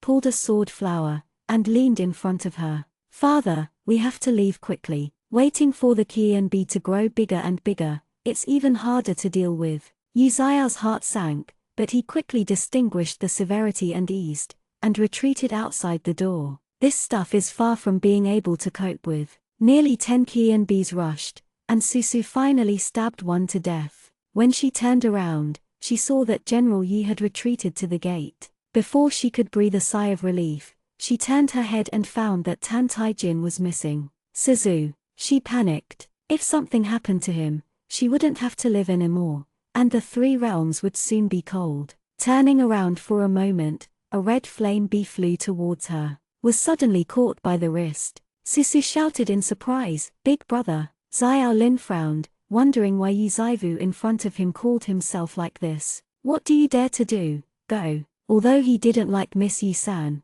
he wouldn't die. Xiao Lin's sword light is completely different from his own humility. His sword faintly carries a cold light, splits the light and glimpses, and is quick and cold. bqget.com debuts on bqget.com on TV. www.bqget.com. Seeing that he was not easy to provoke, Kai Yanfeng did not dare to lean towards him, fled one after another. Susu was caught off guard and was rescued by Xiao Rin. She was moved in her heart. Big brother has never changed. The dark guards of the palace played, and the situation eased a lot. But there are still red flame bees that absorb the power of the human body, and they grow bigger and bigger. Susu was holding the sword, and ignoring himself, walking towards the chaotic crowd. She is anxious. Where is Tan Taijin? Where did you go? Isn't something really wrong? Seeing a man in front of him, being forced into a corner by a baby-sized Qianbi,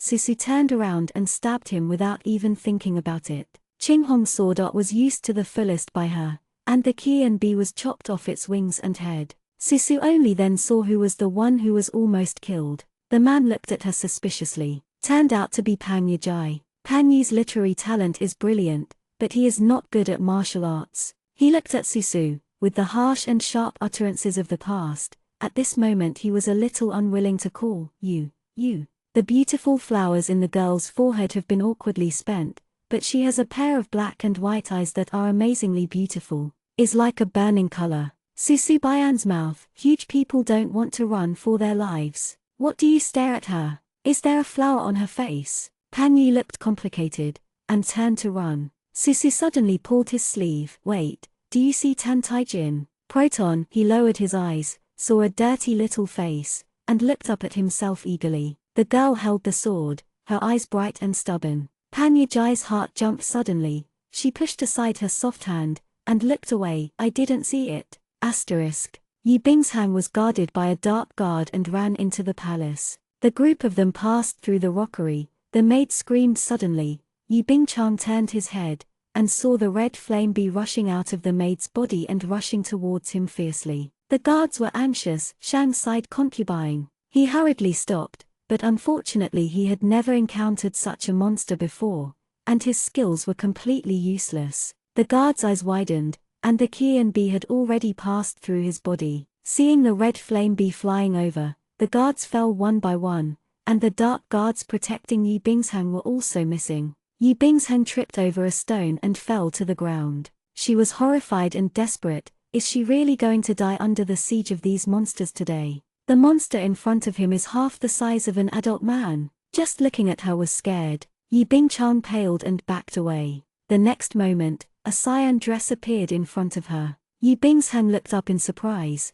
but before she could see the person, her eyes went dark and she lost consciousness. The young man raised his hand and grabbed the huge crimson bee. The Qianbi, who had just murdered arrogantly, started to panic and tremble when he held its tentacles. Taijin tilted his head and smiled. He whispered slowly, "It's not good to kill someone. You shouldn't move her." His cracked right hand, gripping its tentacles, the blood bumped into the Qianbi, and it squeaked strangely, and instantly turned into a puddle of foul-smelling liquid. Taijin's smile disappeared, and he looked at the fiery red liquid on the ground indifferently. He turned around and gently picked up the woman beside the rockery. Yi Bingshang leaned against the boy's thin chest. Taijin sent Yi Bingshang to the willow tree by the lake and put it down, pulled up her slender right hand, and smeared her own blood on her wrist. He did all this without hurries, and then walked back safely. Maybe he can go back and see. King Zhao is still there. Didn't King Zhao miss the warmth of childhood? He didn't mind helping this highness to relive his previous feelings. As for Yu Zaivu, he thought lightly, that situation might be dead. Taijin passed by the panicked crowd fleeing for his life. In the past, he lowered his eyebrows and looked cowardly. Now it's the turn of these high-ranking people, looking flustered, running around. Seeing an official pushing his wife towards Kai Yangfeng, he couldn't help but sneered. What does do? Sure enough, after Kai Yangfeng killed the frightened lady, it only took a few seconds to kill the officials. Taijin leaned against the red beam and looked at this ***** on earth. The smell of blood spread in the air, which made him squinted happily, and the strong blood pierced his lungs. He choked and coughed twice, but the curvature of the corners of his mouth rose high. Taijin looked through the shadow of the tree and saw the man in Xingyi with an eccentric brow, tirelessly lifting his sword to protect the crowd from leaving the palace. Xuan Wang. Taijin had many thoughts in his heart. But the next moment, the smile on his lips stopped. Tan Taijin didn't expect that the girl who had been killed would appear not far away. Her hair was scattered, the flowers on her forehead fainted, and even a little bit of bright red was stained on her small face. It's very strange, it doesn't seem to be embarrassed at all. Even in the bustling crowd, one can see her presence at a glance. The girl was holding a sword, and the light of the sword was facing the sunlight. The light was dazzling and warm. She walked all the way, saving people all the way. He heard her anxiously ask the rescued person, "Did you see Tan Taijin?" The minister shook his head again and again. She saved many people one after another, and everyone waved their hands. Taijin looked at her coldly. Where he touched her with his finger, a strange taste arose again, itchy and painful. The young man took a sigh of relief, and raised his foot to step on a killing red bee. "Go, kill her," Tan Taijin said.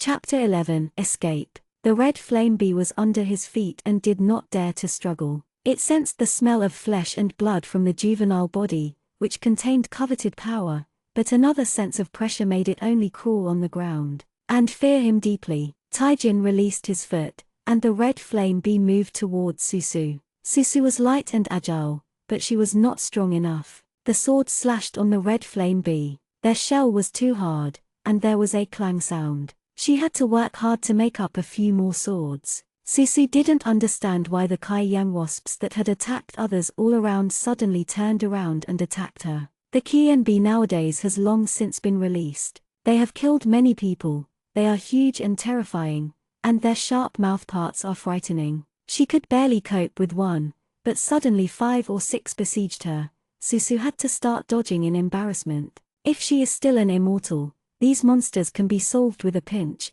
but it is a pity that she is now a mortal body, and she is in danger in a blink of an eye. The person she had saved before saw her in a terrible predicament and ran away in fright. Taijin narrowed his eyes and sniffed. This is the scorching state of the world, the unbearable heart. He tried to find anger on Susu's face, but there was nothing. The girl's pink cloak had fallen to the ground, and her skirt was covered with mud. But her eyes were still clean and clear. She didn't even look at the people who ran away, focusing on dealing with the monster in front of her. Taijin's eyes cast a cloud of darkness. Why isn't she angry? Those betrayers, aren't they damned? An uncontrollable feeling of resentment arose in my heart. A lot has changed since he took Yizaivu out of the bandit den and hit her head. The former Yizaivu was arrogant and cruel, which was annoying. This one is completely different now. She was like water flowing down from a mountain stream, briskly and clear, but she kept cutting and breaking.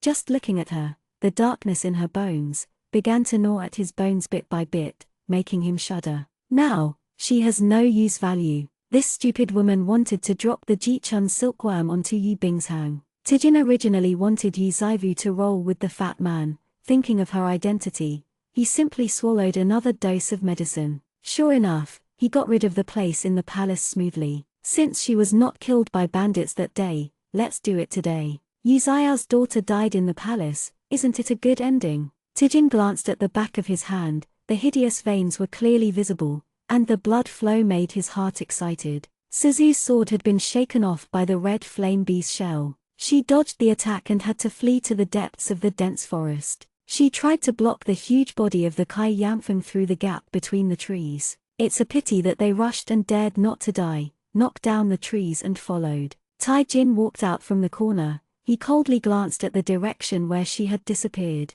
and walked out of the palace. Asterisk. Susu stunned and ran wildly. She knew how embarrassed she was now without even looking, and a few huge red bees were chasing after her. She didn't dare to take these monsters into the mortal pile, so she had to run to the cool woods. When the red flame bee's fingernails are the size of it, it's cute. But anything, when it becomes huge, is terrible. Their eyes are like lanterns, with dark red light flowing in them, and their mouth parts are still serrated. Yuzaivu's body is delicate. Suzu almost tripped to the ground by a stone several times. She gritted her teeth and did not dare to stop, but they still caught up to her very quickly. Susu had no sword. She took advantage of the tree trunk to roll, avoiding a blow. The next moment, another Kai Yang wasp tried to shred her body. Susu's heart tightened. The bracelet on the wrist flashed light. Little master, the red flame bee was frozen. Susu was so excited that she wanted to cry, Goayu.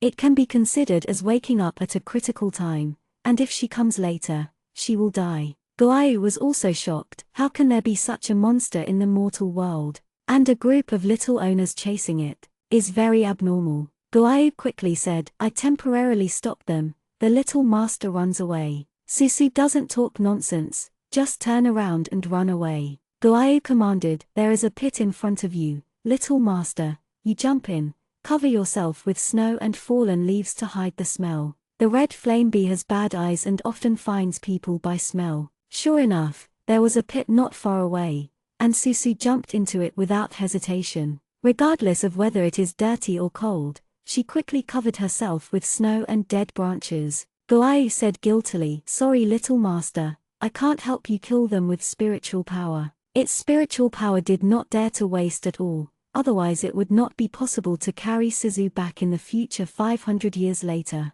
Suzu quickly buried herself, while comforting it optimistically, thank you Goayu, I'm fine. The red flame bees caught up with her a lot of time, lost her trace and taste, and was very at a loss. After spinning around for several times, she flew far away. Suzu learned the lesson from the last time and didn't dare to move for a long time until Goayu said, little master, they have left. Susu just peeled away the snow and crawled out of the pit. She was cold and stiff, panting. Goayu only awakened for a moment, then grabbed the light, and went to sleep again. The snow melted in Susu's neck, she shivered with the cold, folded a branch to support her body, and walked out with difficulty. I haven't found Tan Tai Jin yet. People from the general's mansion would not desperately seek him out on such occasions. His death and her own death are both mission failures. There is no difference. I only hope that the young devil's life will be harder. Don't be killed by the monster, and hold her to find him. Asterisk. In a short period of time, King Xuan's mansion became a purgatory on earth. Taijin walked out of King Xuan's mansion, but before he found Yi Xiao, he was suddenly held down by several purple-clothed guards. His eyes darkened, but he couldn't escape. The purple-clothed guards took the people abducted and went to another place. On the magnificent sedan chair, there is a 9-headed bird carved with Zhao Wang with an ugly face and messy hair sitting in it. Zhao Wang angrily said to a white-clothed man, Yu Qing, this little wild species is the prisoner of war from the Jew. If you want to ask, just ask. The white-clothed man held a folding fan, smiled and arched his hands. Thank you, Your Majesty. Zhao Wang waved his hand. The panic had not subsided. If it wasn't for his doorgoer, Yu Qing, to react in time and take someone to protect him to retreat, he would be pierced into his head by those ghosts. He is not Xiao Rin, he has superb martial arts. In that case, move slowly, and you will never get away. Despite this, he died of a group of death guards and then escaped. This loss makes Zhao Wang feel distressed. His Royal Highness, in Xie Yuqing, I took the liberty to invite Proton over and would like to ask Proton a few questions. Tijin restrained her cold expression, looked at Yu Qing and said, you can ask. Qing Yu said with a smile, if you guessed right, this red flame bee came from your Zhu dynasty imperial palace. Tai Jin said in confusion, I don't know what Mr. Rong said. The young man lowered his eyes and said softly, I came to Dexia when I was 6 years old. This is the first time I saw these monsters today. Yu Qing looked at the thin boy scrutinizingly. So can Zaixia know how Proton escaped from King Xuan's mansion? I kept hiding, and later escaped with Master Song's family. Yu Qing frowned. The young man in front of him still has a look of fear on his face,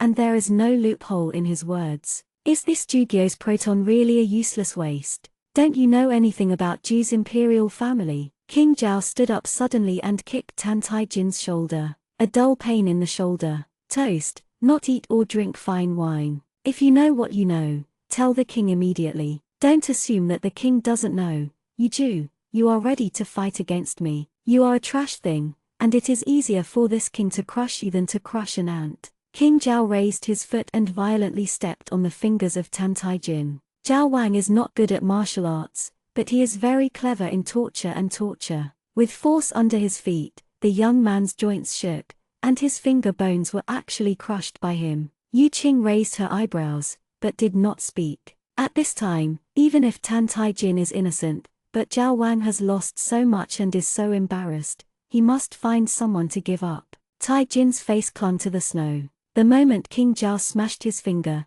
he snorted, his eyes filled with dark mist. Taijin hated his body for being so weak. He was born with peculiar flesh and blood, evil creatures are afraid of him, he can kill monsters with a drop of blood. However, he was unable to practice martial arts since he was a child. If he is still in the palace of King Xuan, he can use his fingers to let the red flame be kill King Zhao and his party. Let Zhao Wang's intestines pierce his stomach, and it would be hard to die. However, at this moment, he is too weak and really like the ant in the mouth of King Zhao. King Zhao needs to vent. When he thought of those terrible and dark things that came from Ju, he looked at the young man under him gloomily and gave a weird smile. This little asterisk is still the Prince of Ju. However, he is only worthy to crawl under his feet. My king sees that Proton has had a good time these years. Today, at the banquet, he is extraordinary. My king almost doesn't recognize you.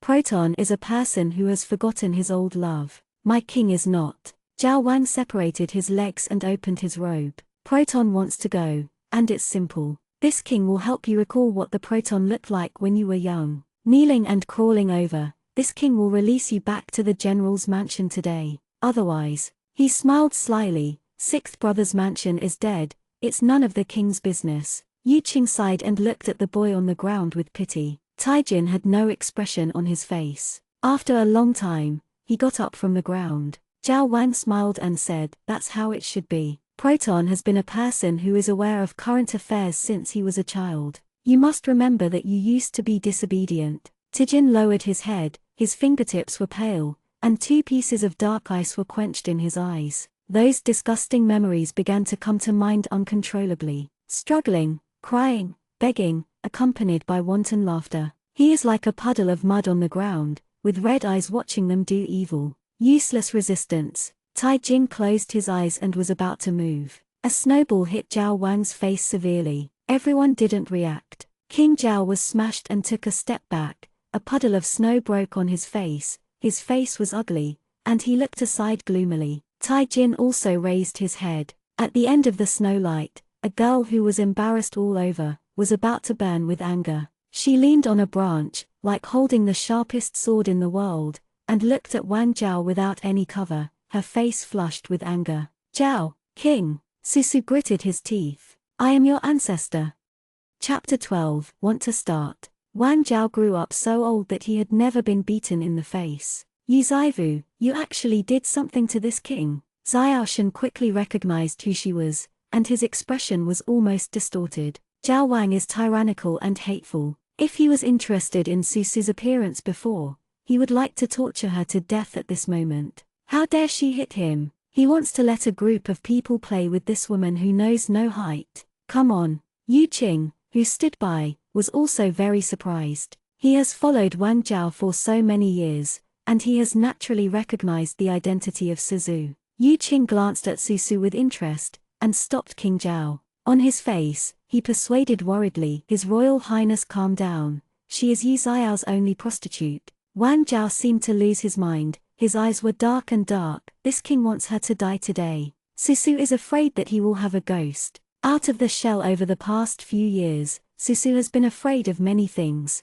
She is afraid of the vicissitudes of the human world, afraid of starving young children and old people, and fear of disappearing in the same family. But she is the only one who is not afraid of the dregs of this world. She heard clearly. What did King Zhao do to Tan Tai-jin and his nanny? For the first time, she could understand why everyone with evil bones would eventually become a demon. If you are in hell, kindness and weakness cannot protect yourself, and you will turn into a knife. Why not? Don't talk about Tan Tai-jin. She heard those words, and she wanted to kill this King Zhao. Susu tightened his lips, bent down and lifted Tan Tai-jin on the ground. Unexpectedly, the boy's body temperature is colder than her. His dark pupils looked straight at her, reflecting her appearance at the moment. The boy's eyes were deep and he couldn't see emotions. Susu saw the scene just now, and didn't know how to comfort him, so he simply patted him with the snow on his body. She whispered in his ear, "Don't worry,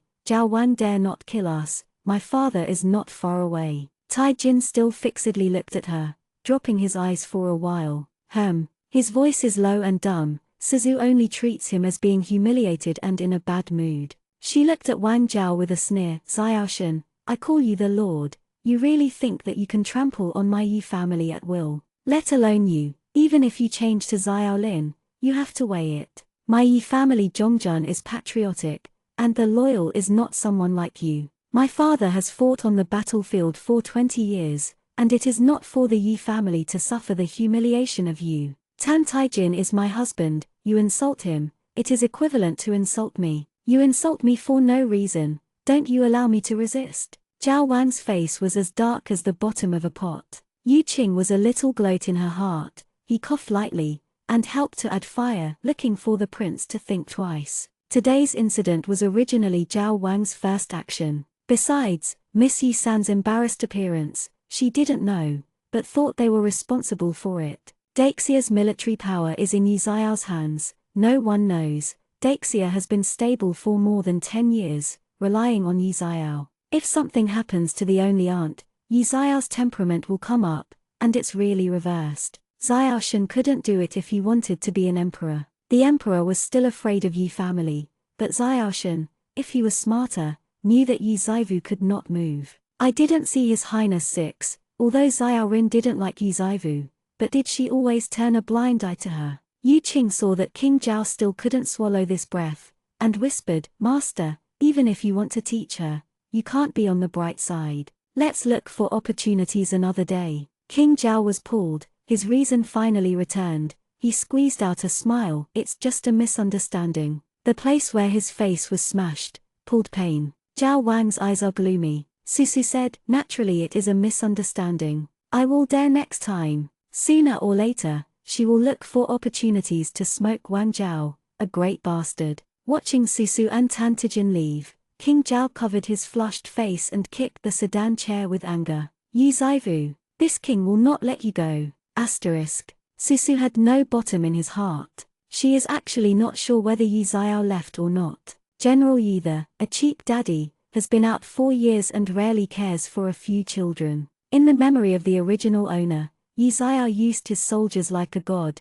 and a long spear danced like tigers and tigers. However, he is more enthusiastic about training his eldest son than his delicate daughter. Susu took Tan Tai-jin for a short distance, and saw Yi Xiao with an ugly expression. She breathed a sigh of relief. Fortunately, tiger poison did not eat its seeds, and General Yi did not leave her behind. Yi Xiao frowned. "Xivu, where have you been?" "Daddy, I was knocked away by the crowd and separated from you. Fortunately, I escaped," Susu said. Yi Xiao looked at her up and down, still wondering what happened at the banquet. Xivu has indeed learned swordsmanship, but her performance today, even the eldest son, cannot match her. If it weren't for the youngest daughter, I'm afraid he would have to be buried in Xuen Wangfu today. However, this is not a good place for questioning. Thinking of the monsters inside, Yi Xiao said, "Go back first. His heart is heavy, the monster is present. I am afraid Daxia will not be stable for more than 10 years. The sky is going to change." Chundao saw Susu and said with red eyes, "Miss, the maidservant thought that something was wrong with you. You scared the maidservant to death." Susu was funny and touched. "Don't worry, your lady will have a big life, she won't die so easily." Choked up with joy, brought the stove and cloak, and surrounded Susu tightly. Susushi was embarrassed, His white and tender hands were all scratched, looking shocking. Just tried to escape, didn't feel any pain, and was so cold that he was numb. Now that it warms down, I feel a tingling pain. The whole body is warm, she feels a lot better. Tai Jin was in the corner, silent. Since he left King Zhao, he has been extremely quiet. The young boy no longer pretends even the weak and pitiful of the past. His face is cold, just like the winter snow outside in December. I don't know if he feels more humiliated or hates more. Susu looked at Tan Tai Jin's hand. His finger bones were crushed by the King Zhao, hanging weakly. His flesh and blood were black and purple. The big man who will shake the world in the future, this year, can only rise and fall in the suffering of the world. Suzu hates what he will do in the future, but thinking about the crazy woman in the cold palace, it is inevitable that he feels a little complicated. She chanted the mantra in her heart over and over again. Tell yourself not to sympathize with him, and don't think about what happened to him in the past. With the clatter of horseshoes, Susu suddenly realized a problem. How did the devil awaken? In the past, the cause and effect cannot be seen in the mirror. Then, was Tan Tai Jin killed by someone or died accidentally? It's impossible not to think that you don't want to live anymore. The last possibility, looking at the boy's gloomy profile, Susu's whole body is not good. Tai Jin did not show any pain on his face, he looked very numb. He thought coldly, the reason why Yi Zaivu helped him must be because he felt that he had lost the face of the Yi family. She was caught in the spring silkworm,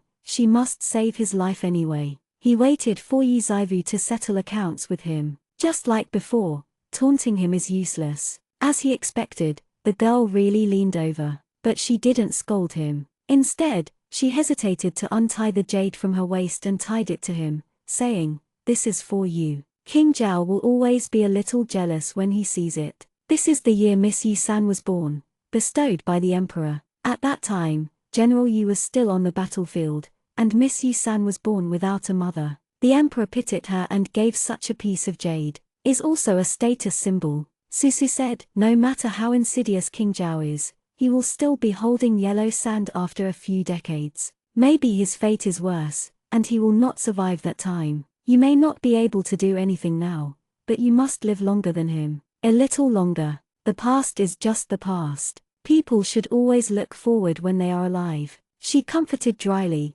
hoping that Tan Tai Jin had to think about it anyway. He can't think, all beings in the three realms will fall into purgatory. Tai Jin tightened his lips, and the moment Susu leaned over, his body tensed subconsciously and wanted to stay away from her. The fragrance of the young girl is scattered throughout the carriage, making people know where to escape. His finger accidentally touched that shiny piece of jade. Can't tell whether it is warm or cold. Looking from Tan Tai Jin's point of view, the girl's face was dirty, the ink was scattered, and she was wet by the melted snow. She wiped her face carelessly, her hands were covered with scars, because the back of her hands was white and the blood stains looked very hideous. Why she was injured, Tan Tai Jin couldn't be clearer. He stared at her hair spin, endless mockery lingering in his heart. How stupid. Such a stupid person, no wonder the luck is so good, and he can come back alive. He wanted to be gentle and pitiful like before, and say something to be grateful to her.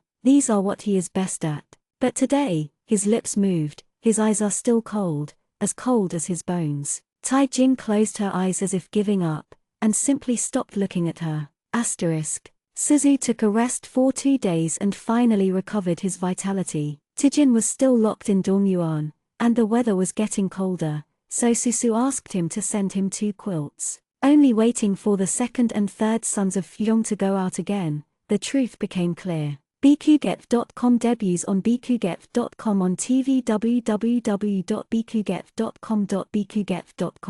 Thinking of his hands, she was cruel and didn't let the doctor treat it. Different positions, there can be no extra sympathy. This is no different from raising a slave, regardless of whether it is disabled or not, as long as you live. Occasionally, Susu would feel uncomfortable, and then when he thought of those spiritual positions, the endless corpse mountain, the whole person was okay again. Susu was worried that killing the Crimson Bee on that day would make Yi Zayao suspicious, so he finished the draft and waited for Yi Zayao to call her over for questioning. Who knew that Yi Zayao didn't return home at all, and he had been outside for the past 2 days. The situation in the mansion became tense inexplicably, and an atmosphere of trepidation surrounded Daxia Imperial City. When eating in the morning, Aunt Du said, "The general has not returned to the house for 2 days. Is that monster really as powerful as it was said outside?" Eulanian said, "My aunt asked the third sister, haven't the third sister seen?" She looked at Susu, her face was not good, and she was still annoyed by the theft of her dowry. Susu nodded, "It's really amazing, so during this time, everyone will go out less." Do Auntie said, "I heard that the thing came from Jew State. Jew State cultivated those monsters, would you think again? Want to go to war?" More than 10 years ago, the state of Jew was defeated and sent the Prince Tan Tai-jin as a host. Today's state of Jew is now different from the past, recuperating, having strong soldiers and strong horses, beautiful water plants, and snow and ice in the summer. Jugyo had already stared at the Shia, and it was not impossible for Jugyo to attack the border suddenly. Aunt Du's remarks made everyone a little worried. After all, there is really going to be a war. The men of the Yu family will be the first to go to the battlefield. The old lady interrupted Aunt Du unhappily. "Don't make a fool of yourself in the inner house. You can't make people panic before starting a war." In such a delicate situation, the most direct impact was Fu Shu's comments on Tan Tai-jin. In the afternoon, Chun Dao said anxiously, "Miss San, those people say that the proton is a catastrophe, and that if Jugyo goes to war with Daxia, the general will be the first to cut down the proton head. Is this true?" Chun Dao is very worried. From the little girl's point of view, the proton is the young lady's husband, and she is afraid that this will happen. Suzu's writing hand paused. She realized for the first time that it is so difficult for some people to live in peace. Even people like Suzu who do not understand mortal wars understand that if the two countries go to war, Tan Tai-jin will definitely become the target of public criticism. For Jugyo, he was an abandoned son who had been abandoned for more than 10 years. For the Shia, he was a prisoner without dignity. If she doesn't want to save him, she must find a way to extract the evil bones before his accident. Chapter 13, Revenge. Suzu had no clue about the evil bone extraction before. The Kai Yanfen had inspired her. The last battle between the fairy and the devil, many years have passed since then. Immortals fell countless, but all the demons were suppressed in the desert and sealed in the barrier. Since then, the world is stable. The cultivator succeeds and retreats, his vitality is greatly injured. Every 100 years, Xianshan will accept disciples with excellent qualifications. Before Su came, I asked my dad, "Can I go to my dad 500 years ago for help?" Qinjiai Xianzhen sighed, "No, I was in retreat 500 years ago. I'm afraid I won't be out until decades later. Then can I go to my mother?" Susu was looking forward to this. She had never seen her mother. Qinjiai Xianzhen was rarely silent. "You can't find her." He said so. Susu asked again, but Dad didn't want to talk more. His expression brought a trace of sadness. Both parents can't be found, but Susu can't hope in the same door. As soon as Xianshan is closed at this time, cultivators will not come to the mortal world to recruit disciples, and Susu can't go to Xianshan. Secondly, even if she tells the truth, some people are willing to believe her, but they have no way to extract evil bones. If so, how will it fall after 500 years? Suzu's only hope lies in the divine tortoise that suppressed Huan Yuan. The ***** tortoise has lived for tens of thousands of years, maybe only it knows the way to extract the evil bones. The tortoise is sleeping in the desert, but now that a monster has escaped from the desert, the tortoise must wake up. As long as she reaches the wilderness, she can know the way. Susu suppressed the excitement in his heart. After all, it was not a good thing for the evil spirits to run out. This meant that the seal was loose and even the evil spirits were aware that their demon gods were about to wake up, even though they still can't find Tan Tai-jin. 500 years later, the turmoil of the three realms may begin at this moment. The seal was loosened, and when the tortoise woke up, it was the hope of extracting the evil bones, and it also meant the beginning of danger. So, let's not let Tan Tai-jin die at this time. When he dies, the evil bone reawakens. When the evil spirit breaks through the desert, nothing will happen to her. Susu thought for a while, and called the butler. "Can you help me buy some talisman paper and cinnabar?" The butler was surprised. Miss San, what do you want these things for? Monsters are present in the world, and the mansion is equipped with things to ward off evil spirits. It is always good, Susu said. Remember, talisman paper needs to be made of peach wood more than 100 years old, and cinnabar needs the blood of beasts. Susu has no spiritual power, but luckily he has learned to draw amulets. The butler was very embarrassed. Seeing Susu insisted, he nodded. I will help the young lady to find it. As soon as he left, the little beggar came to report, Miss, the third son went to the gambling shop again. Suzu gave him a silver coin. Thank you. She wore a veil and took Chundao to the gambling shop that the little beggar said. Susu sat in the opposite tea house for a while, and saw that the third son Yu Jaeyun and the son Shangshu came out on their shoulders. The smiles on the faces of the two are exceptionally brilliant. The gambling shop owner sent them away. After a while, Susu told Chundao to stay where she was, and then went out. She found the little brother outside the gambling house who was soliciting business, and said apologetically, Please tell me, I will pay the remaining gambling debts for Yi San Gongzi. You see if these are enough. She took out a few ingots of gold. The little brother said in surprise, Girl, the third son's gambling debt, hasn't it been paid off a few days ago? Susu knew the price of the stolen property estimated by Aunt Lian, and said, I thought Yi San Gongzi's 6,000 tiles of silver a while ago was not enough to be returned to Gifang. The little brother scratched his head, very puzzled. The third son owes only 5,000 tiles of silver, which has been paid off in the previous period. Well, I remembered it wrong, so I won't bother. Susu was not sure whether the second son or the third son took it, but now he understands that it is Yu Jaeyun. 6,000 or 7,000 tiles of silver things. Her third brother didn't know how much they changed. Seeing his unguilty appearance, I wonder how serious the consequences will be. Perhaps, he knew the consequences, but felt that Tan Taijin helped him carry everything. Chundao also understood, and said angrily, San Gongzi is too much, even the old lady's Yu Guanian is taken away. She also planted the money to His Royal Highness protagonist. Fortunately, the young lady has found out the facts, otherwise His Royal Highness will suffer a lot of sins. Stop your hand. Susu remembered what he said last time. Chundao shook his head, not necessarily, but if it is Your Highness Proton, Aunt Lian will definitely not let him go. Aunt Lian looks kind, but everyone knows that she has a Buddha's mouth and a snake-like heart. Chundao asked, Miss, what should I do now? Go home first. When Susu arrived at the general's house, Zixi hurriedly greeted him, Miss San, you can count as coming back. The old lady found that Yu Guanian was missing, and she was so angry. Aunt Lian was trained. In order to appease the old lady, she must use protons to vent her anger. Suzu also knew that this matter would not last long, and went to the hall with Zixi quickly. But this time she knew it well. She was not in a hurry. It was the scene again last time, but this time the old lady and the second and third sons were there. Yu Chufeng sat down on the chair with low eyebrows, trying to reduce his presence, while Yu Jaeyun was eating grapes and gloating at Tan Taijin.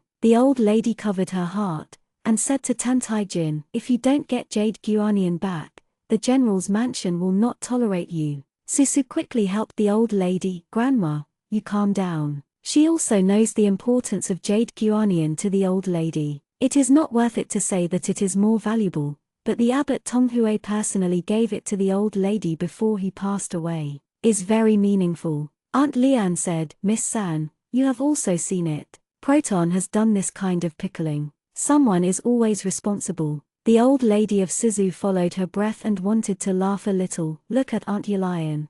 How should you punish the person who stole the dowry of Yu Guanian and the second sister? Aunt Lian sighed and said, as long as Proton tells the whereabouts of Yu Guanian, he will be punished lightly and hit 30 boards. 30 boards, what a kindness. If you are weak, you will die. Yu Jaeyun smiled hippily. The third sister, my aunt is already very kind, you won't be reluctant. As soon as these words came out, Tan Taijin looked at Susu. Susu propped his chin and said, what did the third brother say? Of course I won't be reluctant. Taijin pursed his lips, his eyes sank suddenly. Aunt Lian said, Proton, you should tell the whereabouts of Yu Guanian. Taijin said coldly, I don't know. Yu Jaeyun bit the grapes, fanning the flames and said, toast and not eat fine wine, Grandmother, aunt, shouldn't it be important? Tijin looked at Yu Jae-yoon, her dark pupils, like a bottomless whirlpool. Yu Jae-yoon seldom felt shocked, and he shut up,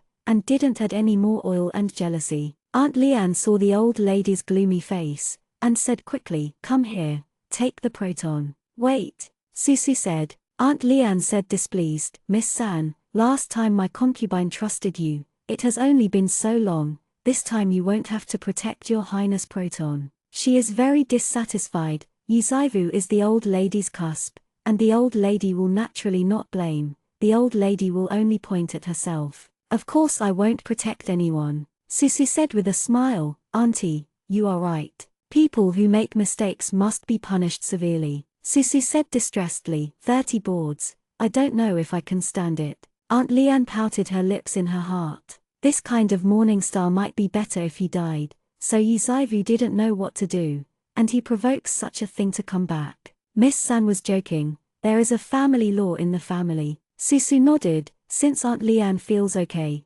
then drag the third brother out. The audience was shocked when he said this. Aunt Leanne was shocked. What did you say? Yu Jae-yoon is her son. Susu said, the third brother took everything. He took them all to pay off the gambling debts. Aunt Leanne, she won't be replaced by the third brother. Are you going to cover it? Yu Jae-yoon's face changed drastically, and stood up. Yuzaivu, don't talk nonsense, the thing was taken by the wild species, what does it have to do with me? It's simple. Zaivu is also afraid of wronging the third brother. It's better to sit there. Grandmother sends a person to the Ruiai gambling shop to ask. The third brother pays a month's money, but it's only tens of tiles of silver. It's easy to tell the truth. The old man looked ugly, rubbing his eyebrows and raising his hand. Jiaofu, send someone to ask. Aunt Leanne saw Yu Jae-yoon's face pale, and she instantly understood what was going on. All her calmness disappeared. She knelt down with a puff,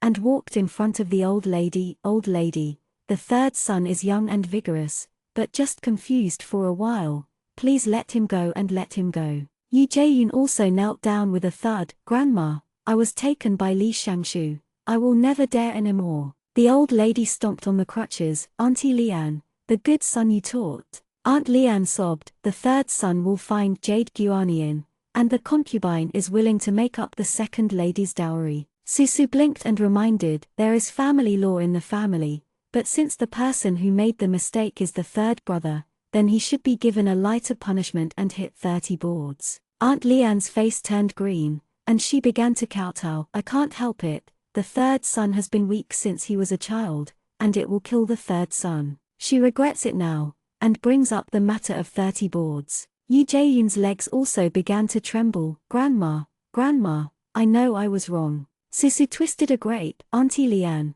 didn't you say that the 30 board is okay? How can Tan Tai-jin stand it, and the third brother can't stand it? What is the reason? Aunt Leanne said with tears and sternly, Miss San, you have no grievances and no grudges against you, why do you treat San Gongzi like this? But who did Tan Tai-jin provoke? Susu did not back down. The old lady stared at Aunt Leanne and said, enough. Aunt Leanne spent 2 months in her yard introspection. Jiaofu went to redeem Yu Guanian, and Yu Jae-yoon, an unfilial bastard, went to kneel in the ancestral hall for 2 days, and no one was allowed to give him food. Such punishment made Auntie Leanne breathe a sigh of relief. Although it was hard to kneel for 2 days in such cold weather, the son finally suffered no other suffering. The old lady said that Yu Jae-yoon was her grandson, and only asked Yu Jae-yoon to reflect on it. Susu looked at the old lady in shock. The old lady looked tired and asked to help her away. So, changed to Tan Tai-jin, today will lose half of his life. It was Yu Jae-yoon, who actually only knelt for 2 days. She has always believed, it seems to be shaky. Daddy clearly said that although there are injustices in the world, as long as we are willing to defend, there will always be a good result. When Susu arrived in the world, he realized that it turned out that it is unfair to be born with different lives between people. She clenched her fist and looked at Tan Tai-jin. Unexpectedly, the young man was very calm, curling her lips slightly mockingly. It seemed that this result was as early as his expectation. Has become a habit. He knew that he was born different from others. In the middle of the night, Yu Jae-yoon stayed alone in the ancestral hall. He was lying in the bed linen that Aunt Leanne secretly let her subordinates send him, and it was hard to fall asleep. So cold, how can he sleep? Before taking Jade Guarnian, Yi Jae-yoon thought about it. Just push it to Tantajin. I blame Yu Zaivu for interfering out of thin air, otherwise how could he suffer such a crime? He hated in his heart, and then thought sarcastically, it's not that he can't do anything to him. Suddenly, the wind and snow stopped, and the whistling wind was very quiet for a moment. Yi Jae-yoon didn't pay attention at first, until a black crow flew in from the windowsill. The crow stared at him with red eyes. Yi Jae-yoon was terrified by it, and threw an apple to hit it. Go away. The crow flew away. Strange, how can there be crows with red eyes in the winter, making people get goosebumps? Then, the window was suddenly knocked open. A group of red-eyed crows flew in, pecking at Yi Jae-yoon's flesh and blood like crazy. Yi Jae-yoon screamed and called outside the door, "Help! Help! Dad!" He stumbled, his whole body covered with blood, ran out of the ancestral hall and fell down the corridor. A pair of man's boots appeared in his eyes, and Yi Jae-yoon shouted in horror, "Help! Hurry away these monsters! Ha! It's so pitiful." The visitor sighed and said softly and compassionately. The third son fainted with blood all over, and the boy turned against the light and shadow, showing his pale lips. The tails of his eyes are flushed with sympathy. Immediately bent his eyes and laughed uncontrollably, as if seeing a scene of extreme pleasure. The red-eyed crow is still scrambling to eat Yi Jae-yoon. Tae-jin noticed something was wrong, turned his head, and saw a girl in a pink cloak. The girl is holding a lamp, standing in the wind and snow, pursing her lips and looking at him. He put away the smile on his face, and the black pupil became cold. The crows scattered and fled. Chapter 14, Evil Bone. What are you doing? Susu heard her trembling voice. The young man under the corridor curled his lips coldly. Did you not see them all? Although he was smiling, there was no smile in his voice. Instead, he looked at Susu with cold, guarded eyes. Seems to be considering how much Suzu saw. Susu-kwon saw it, so that his feelings were both frightened and complicated now. Her hand for carrying the lantern trembled slightly, and Yi Jae-yoon was lightly punished during the day. Although Susu was shocked at the time, she said nothing. After all, the old lady blessed Yi Jae-yoon, and at the same time, the old lady also blessed the original owner. For the old lady, they are grandchildren, and Tan Tai-jin is just an outsider, so there is nothing wrong with being partial. People are not saints, Susu asks himself, even in his own heart. Dad and fellow men are more important than others. She doesn't blame the old lady, but she won't let Yi Jae-yoon off easily. Thinking that he should have escaped triumphantly at this moment, and Tan Tai-jin was kept in Dongyuan for so long, Susu decided to teach him a lesson. She woke up in the middle of the night and planned to go to the ancestral hall to frighten Yi Jae-yoon and let him understand that he had done something wrong and that he had to be afraid of ghosts knocking on the door in the middle of the night. I didn't expect to see this scene in front of me, and a half step later, Yi Jae-yoon would be pecked until only a skeleton was left. The red-eyed crows dispersed. Susu was surprised. The devil was awakened at this time. Could it be that the mirror display was wrong in the past? He clearly said he was just a mortal. Her heart thumped wildly, and she took a deep breath. After finally calming down his confused mind, Susu saw the current scene clearly. Yi Jae-yoon lay on the ground, not knowing his life or death. Tan Tai-jin, who was thinly dressed, stood in the cold night breeze, seemingly not planning to come over and kill her.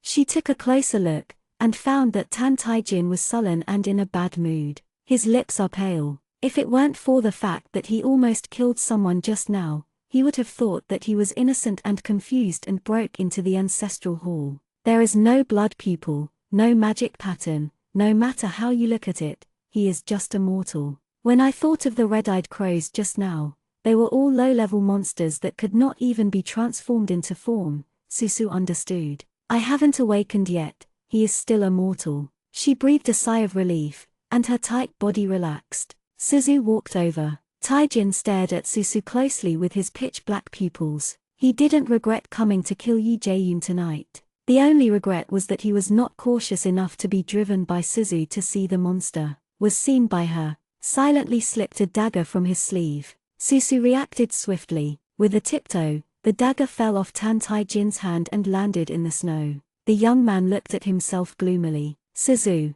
It turned out that not only was he not awakened, but he was still a scumbag. Suzu was completely relieved, and walked over to tie up Tantai-jin 3 or 2 times. His hand was cut back by Suzu's cloak belt, his voice was low, but he was full of unwilling malice. Either kill me, or I will kill you in the future. Suzu snorted and patted his face. Be honest with you. Don't start. He looked at Suzu with a pair of indifferent eyes. The cold Shirayuki, the boy's black pupil, looks weirdly terrifying. But no matter how you look at it, Suzu wants to laugh when he thinks of him being knocked down. She didn't hold her back. She laughed out loud. Tai-jin stared at her coldly. She is still smiling. I'm sorry. I have seen him call the wind and call the rain, killing people without lifting his fingers, and now Tantai-jin is *****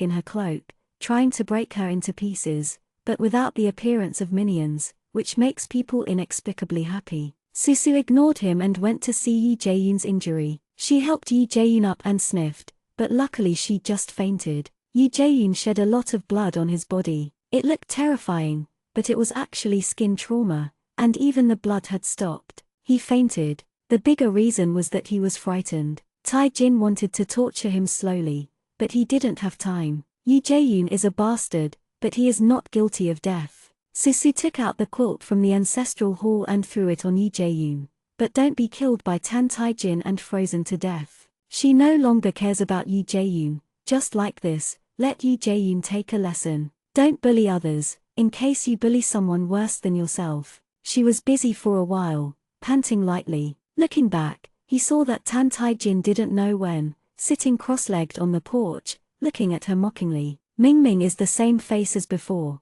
and Suzu Xingxing sees a bit of cold cruelty from the boy now. She suddenly realized that the person in front of her was not only not vulnerable, but also keen to kill with cruel methods. He is extremely vengeful and his personality is extreme. Yi Jae-yoon framed him, so he wanted Yi Jae-yoon's life. Suzu saw that he was not weak and had good adaptability, and asked him, "You go by yourself, or should I drag you back?" His voice is cold and hoarse. "You don't call people." "Who am I calling?" "Oh, you are afraid I will tell Daddy." Suzu squatted down in front of him, and instantly understood Tantai-jin's concerns. The matter of proclaiming the royal mansion 2 days ago made the entire Great Xia country be a soldier. The emperor began to summon the world's demon masters and Taoists to hunt for the fled Crimson Bee and the monsters hidden in Dexia. If Tantai-jin was discovered at this time, he would drive the monster, and he would definitely not escape death. Tai-jin remained silent, staring at Suzu coldly. His eyes are like a poisonous snake spitting out letters,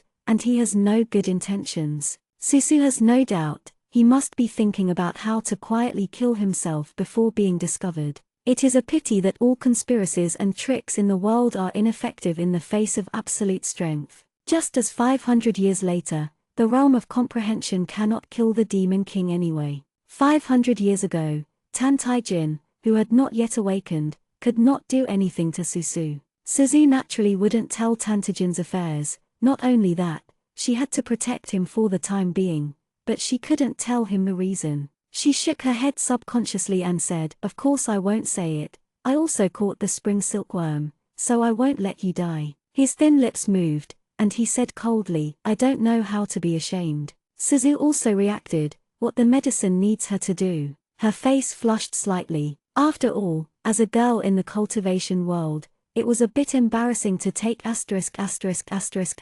for granted. But in short, she wouldn't have **** with monsters. She stared at him slightly annoyed and said, "Would you like to go, or stay here if you don't go?" Stayed in the ancestral hall with Yi Jae-yoon, and at dawn, he could go to death calmly without having to be betrayed by Suzu. Tai-jin glanced at her blushing face, looked away, and stood up. Seeing the young man walking in front, Suzu breathed a sigh of relief. Fortunately, no matter what has gone through, the young devil still wants to live. Suzu Byanzue, to live, to do harm to the common people. Yi Jae-yoon was found outside the ancestral hall with blood on his body early in the morning. Chun-dao said, "Miss, it is spreading everywhere." The third son said that he saw the evil door. Aunt Lian was almost crying and fainted. She said that she would wait for the general to return to the house and let the Taoist priests come and see. Sure enough, when Yu Xiao came back in the afternoon, he also heard about this weird thing. Compared to the eldest son, who was talented and intelligent, Yu Xiao really didn't like Yu Jaeyun's dude, but the enchantment appeared in the mansion, which undoubtedly stirred Yu Xiao's sensitive nerves. Yu Xiao asked Yu Jaeyun, "Did you really see it?" Yu Jaeyun was feverish, and nodded to death. "Father, I swear, I didn't lie. Those crows have blood-red eyes and they will shine. Look at your son, his son is full of wounds." Yu Xiao frowned, and said, "Shut up and let someone go to find a Taoist priest, or a demon master, with a lower momentum. The ups and downs outside, the momentum is too big, it is not good for Yu Xiao." Yu Jaeyun was in pain all over, and then he was afraid. I also saw a person driving a monster." Yu Xiao is more serious, can drive monsters, obviously more difficult than monsters. Susu heard this, and raised his heart. Wouldn't Yu Jaeyun really see it? She glanced at Tan Tai Jin quietly. The young man's complexion was calm and calm. It's terrible, like a group of dark shadows, taller than the beam of the room, with a gloomy voice, with a big mouth of blood. Yu Jaeyun said with a trembling voice. Tijin curled his lips sarcastically. "Suzu, this ****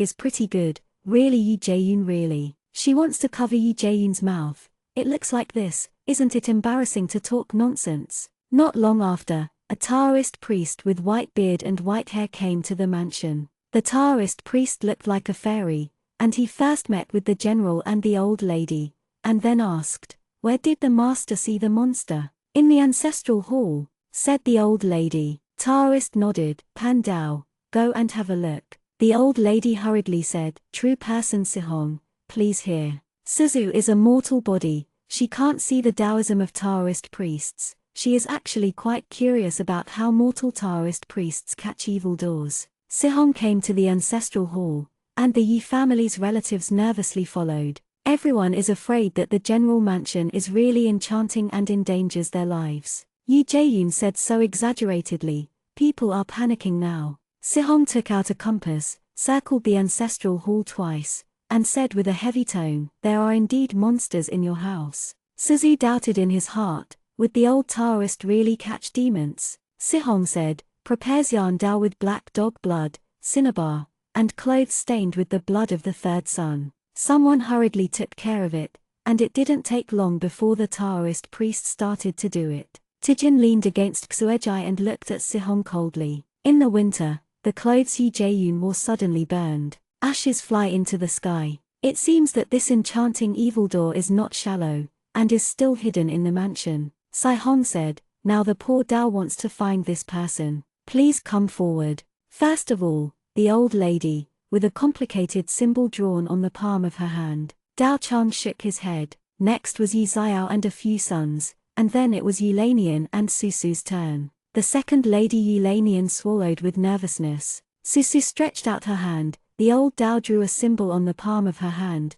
and shook her head. To be honest, Susu has never seen such a solemn ceremony. The way of comprehension is simple and complicated. Tan Tai Jin's turn. Susu looked over. Tijin stretched out his hand, his voice clear and smooth. "Thank you, please take a look." Sihong draws symbols according to the law. Tijin tilted his head, and smiled innocently. What did the Taoist see? Sihong still looked solemn and shook his head. Tijin retracted his hand, eyes full of sarcasm. The more Sihong checked, the more cold sweat on his forehead. In the evening, Zixi suddenly came to report and said, "The Taoist found the evil door." "Where?" Chan Dao asked quickly. "Haoshan, it is said that a piebald leopard that the general hunted back before did evil." Chan Dao breathed a sigh of relief and smiled. "Just find it." Susu lay on the desk, speechless. She grinds her teeth lightly, thinking it is a fellow Taoist, but also wants to ask Sihong to help send a letter to the ******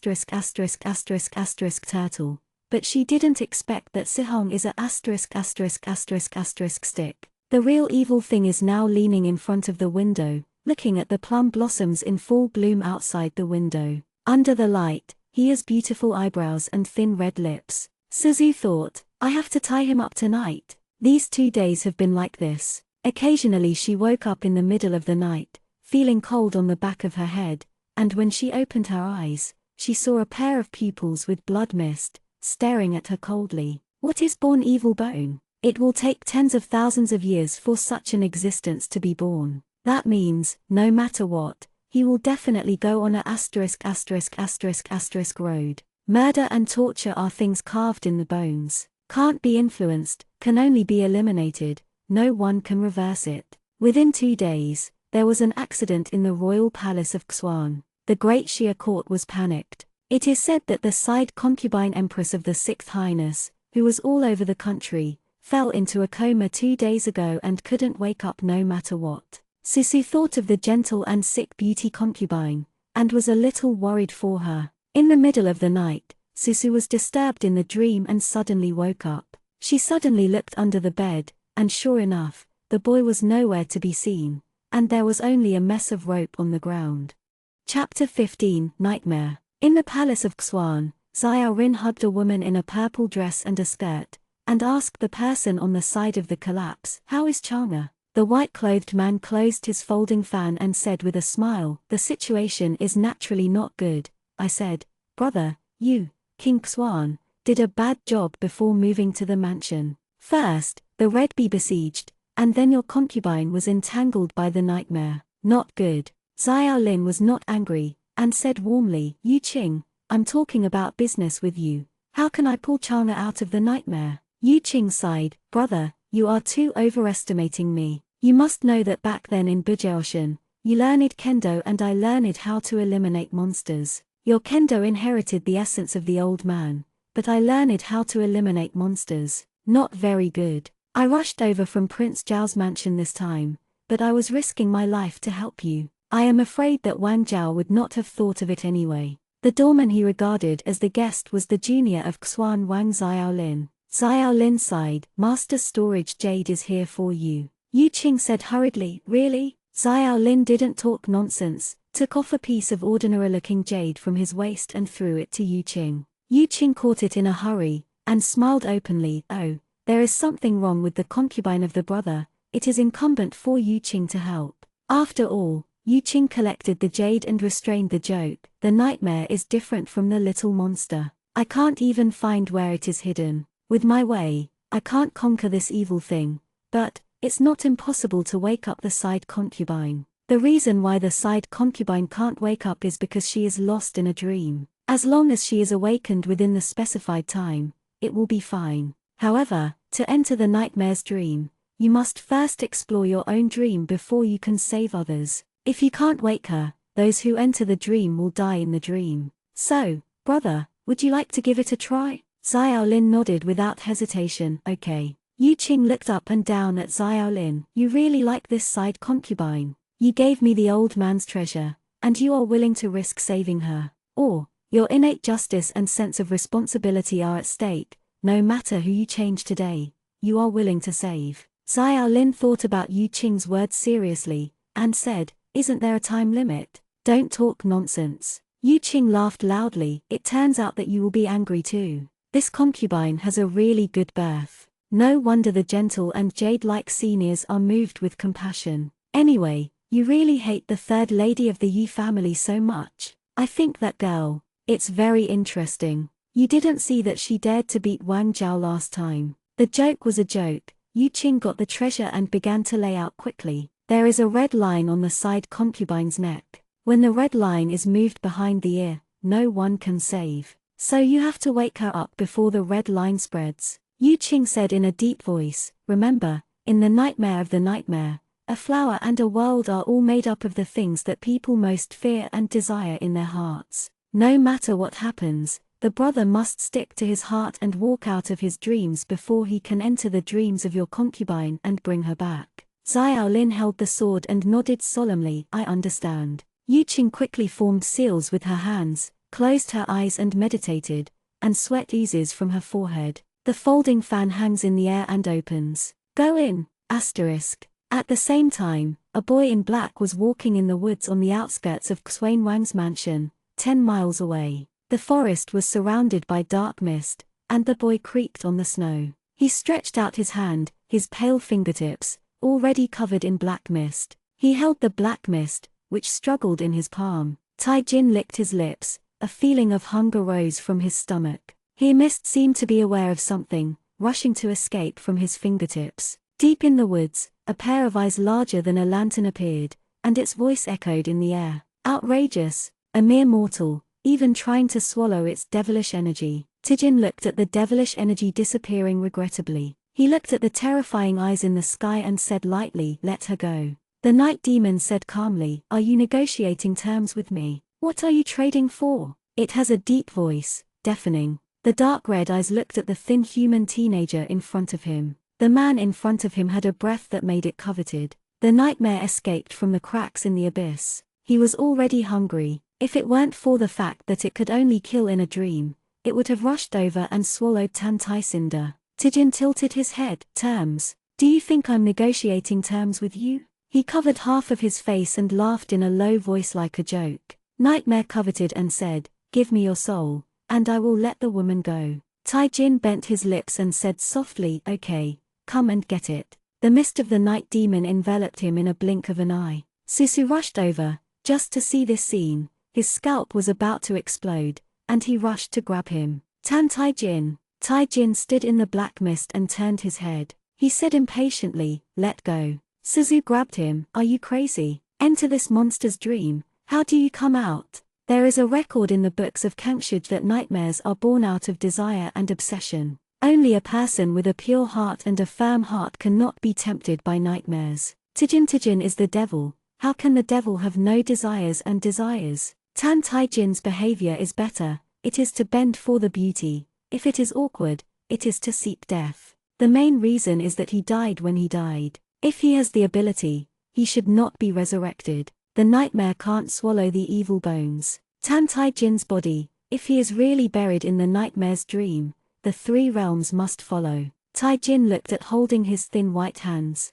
While avoiding the fog, Susu tried to drag him out. Her face was flushed. She saw Taijin's indifferent eyes, and couldn't help cursing. "Are you a worm? No matter how beautiful and beautiful Yu Bingchang is, she is also someone else's wife. You are crazy." Taijin said coldly, "She is mine. Fuck you." Susu couldn't wait to stab him to death with a single sword. Taijin looked at Susu with her eyes low. She still didn't want to let go. The black mist wiped the girl's delicate skin, and her face became paler and paler. He looked at the hand she held tightly with him, soft and tough. It fell into his eyes and it was an eyesore. Seeing that the nightmare demon was about to swallow its future master, Susu became angry. A group of evil pens. Heavy spirit consecrate light, purple meaning Xuan Lei, give me a cut. A hurriedly drawn talisman flew out of her sleeve. A purple thunder and lightning with thick arms sprang from the yellow talisman, slashing towards the nightmare. Nightmare couldn't swallow Taijin,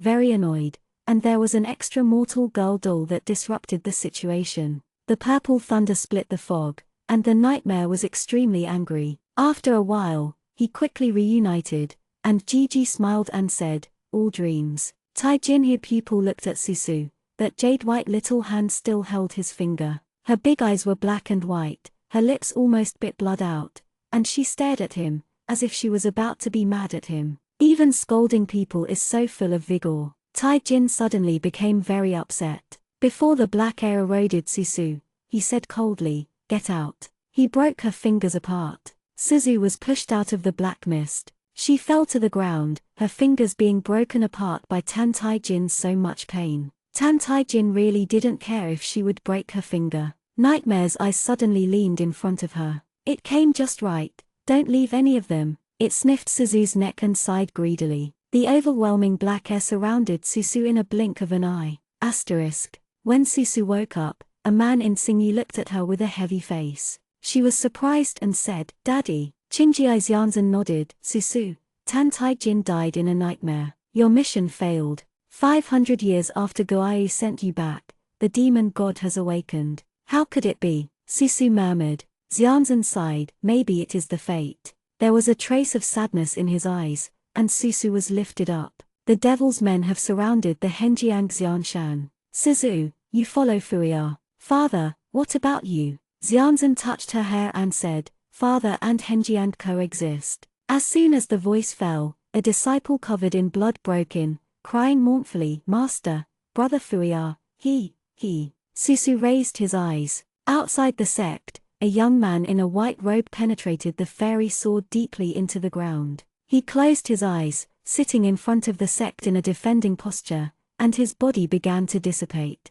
Susu stumbled and ran towards him. Fuyao. Fuyao's disappeared body merged into the guarding mountain formation, strengthening the barrier of Henjiang sect. She burst into tears unknowingly. The same schoolmate next to him said, "I blame junior sister Li. The only chance was given to her, but she made Zulman like this." In order to apologize for her, junior brother Fuyao died. The **** thing is her. Yes, it should be her. It should not be junior brother Fuyao. Suzu failed to hug the dissipated body. In a trance, the soul of the young man who had not completely dissipated seemed to open his eyes and smiled palely at her. "Sister, it's nice to still see you." No, it shouldn't be like this. The same door was right. It was because she failed to grasp the last chance. It should not be Fuyao who died, it should be herself. The three realms are destroyed, Fuyao is dead, and Dad will die for Henjiang sect. Susu picked up Fuyao's sword. The sword spirit is like a rainbow, reflecting the girl's face like a flower and jade. Her face is covered with tears and cinnabar is scorching. Someone sighed in her ear. "Yes, it's like supporting a cliff, it's martyrdom. Can at least keep Henjiang Zong for a while." She lifted the cold sword, let the sword volley, and stabbed herself. The sword avoided Susu's body and pierced into the black mist behind him.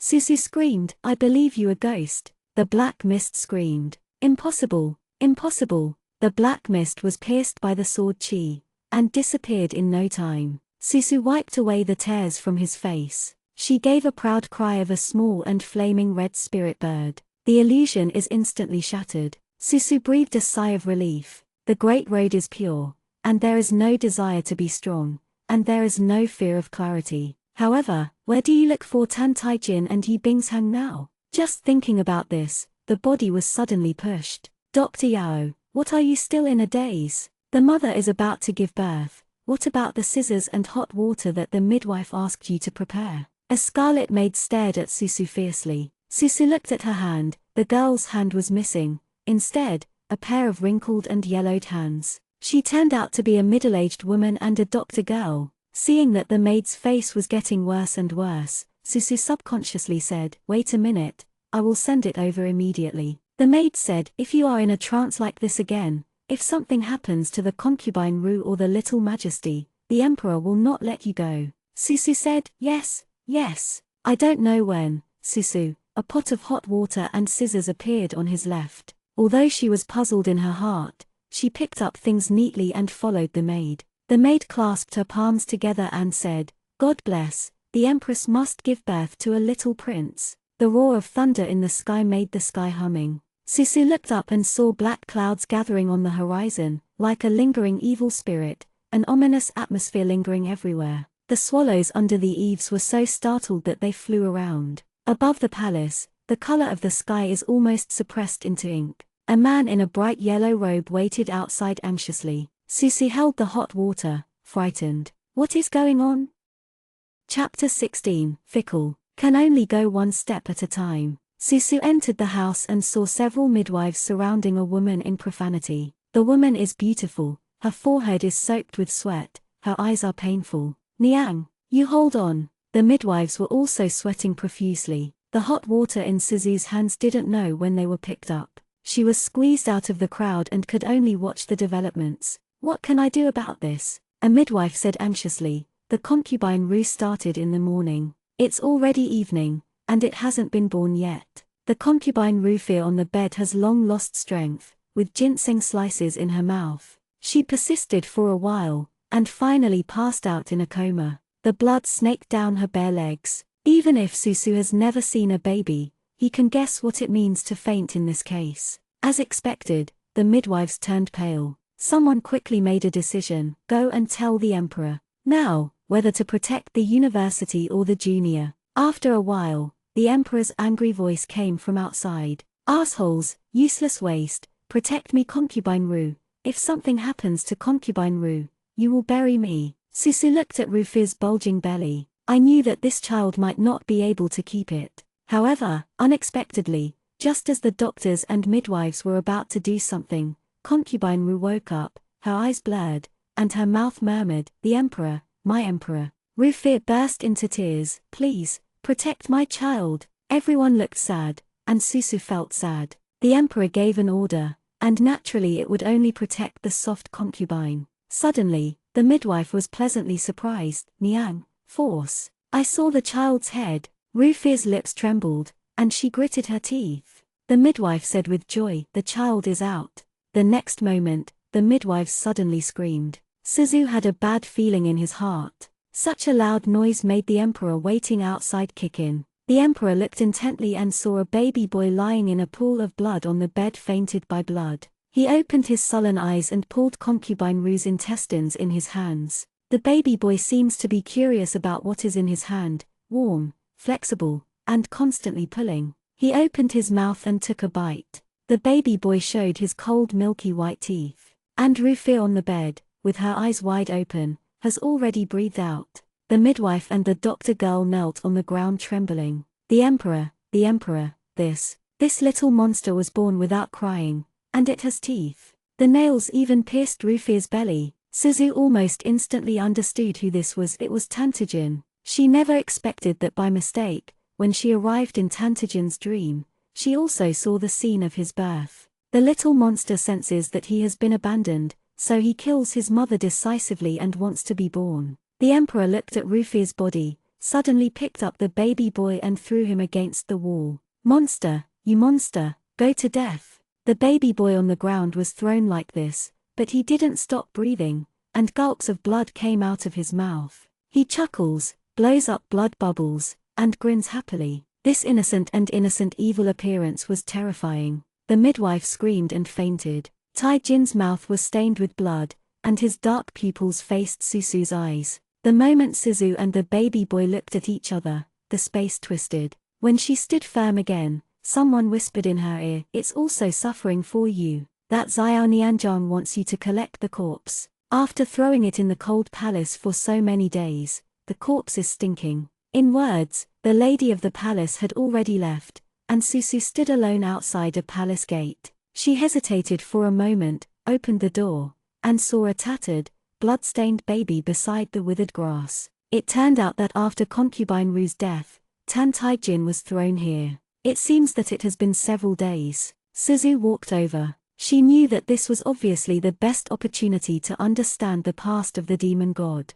"Infant, the little monster is very embarrassed." The swaddle was covered with mud and grass clippings, and his exposed arms were all traces of mosquito bites. There are also bruises, falls, and a face is so dirty that I can't see it clearly. No one changed his diapers, and there was a stench from the swaddling clothes. Taijin, holding a dead grey mouse tightly, his eyes closed tightly. Mouse blood, half of it was on his mouth. Suzu finally knew how he survived without drinking a mouthful of breast milk. The mouse wanted to eat him, but was caught by him and used it as food. His small body was shaking, holding a dead mouse, as if he was holding the only hope in this world. The mouse has stinked, and Tan Taijin is still reluctant to throw it away. The baby boy seemed to understand that no one would support him and no one would take care of him. He was badly injured and his lips were black at the moment. Suzu's mood is indescribable. In a short time, she witnessed his cruelty, and also witnessed his pity and vulnerability. This kind of contradictory mentality has always existed since she passed through to 500 years ago. If there is a choice, let her kill him in childhood. Suzu knows that he will do it. However, as long as the evil bone exists, the devil **** will be immortal. She has no choice but to kill or not. She squatted down and was about to pick him up, when there was a sound of fine footsteps outside. Suzu quickly hid. "I saw the lady in scarlet clothes that day," walked in with red eyes, picked up Tan Taijin, crying, "My poor lady, little highness, little highness." The palace lady cried for a long time, and finally bit her lip and took the child away. Suzu thoughtfully, this is probably Rufir's most heartfelt court lady. On the one hand, she hates concubine Tan Taijin for killing concubine Ru, while thinking that this is the last bloodline of concubine Ru. Rufir would rather die by herself, but also save the child. only then took Tan Taijin back. Susu just wanted to follow up. The next moment, dizzy, she resignedly thought that she was about to force a scene change again.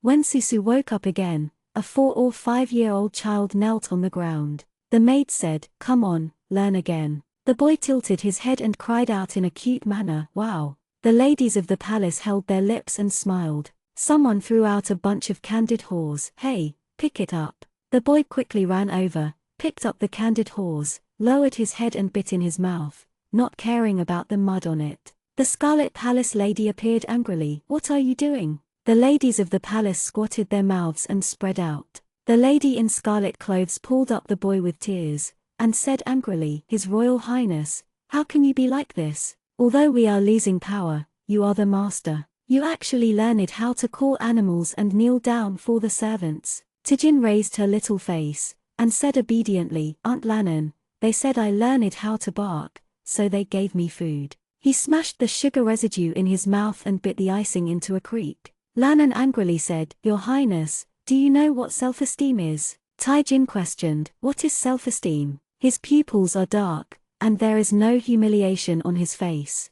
Lannan was shocked and suddenly understood that the boy in front of him was born without shame. Lannan's lips moved. "It's just, they are playing with you." "Really?" Tan Taijin tilted his head, faded away from the innocence, and asked calmly, "Isn't it for me?" Lannan, "No." Taijin swallowed the sugar residue in his mouth and licked his lips. "That's it." Susu is standing on the rockery as a small milk cat at this moment, watching all this in silence. 2 days later, the body of a palace lady was found in the lake. Just happened to be the maid who made the dog bark. Her body was swollen and her body floated up, ugly and terrible. Suzu hugged his head with cat paws. "What the asterisk is this nightmare?" Lannan pulled the little boy under the candlelight, with trembling lips. "His Royal Highness, did you do it?" Taijin tilted his head. "What did I do?" "Hall, Your Highness. Why the 3rd prince and the 5th prince? There are people serving and reading, but I don't."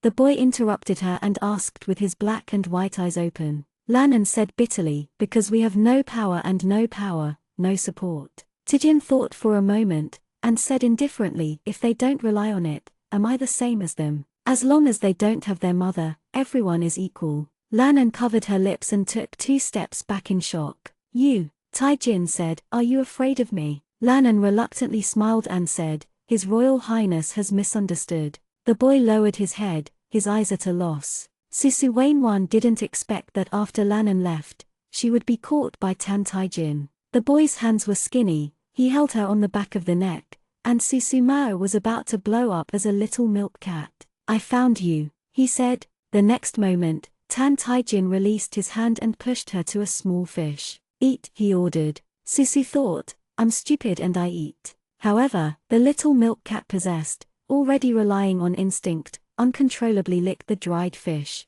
Suzu was in despair while crying in her heart. Not long after, her cat twitched and lost her breath. Taijin buried the kitten calmly. Suzu's body was forced to leave. This time, she didn't know what she possessed, and she couldn't move. On a thundery night, the door was pushed open. Lannan pushed the little boy in and broke down and cried, "I was wrong. I shouldn't save you, shouldn't ask the emperor to miss the old love and save you for life. You are not the child of concubine Ru, you are a monster." "Aunt Lannan, shut up." Lannan was hysterically, "You tried to kill the 3 highnesses." "He didn't eat." Tan Taijin thought for a while, and showed a good smile. "Didn't he not eat?" "Don't be angry, auntie. That's because I stopped him." Lannan said with trembling lips, "I can't teach you. From now on, you can live and die by yourself." Taijin's smile disappeared, and he raised his eyes. "Are you going to betray me too?" Lannan did not answer, pushed him away,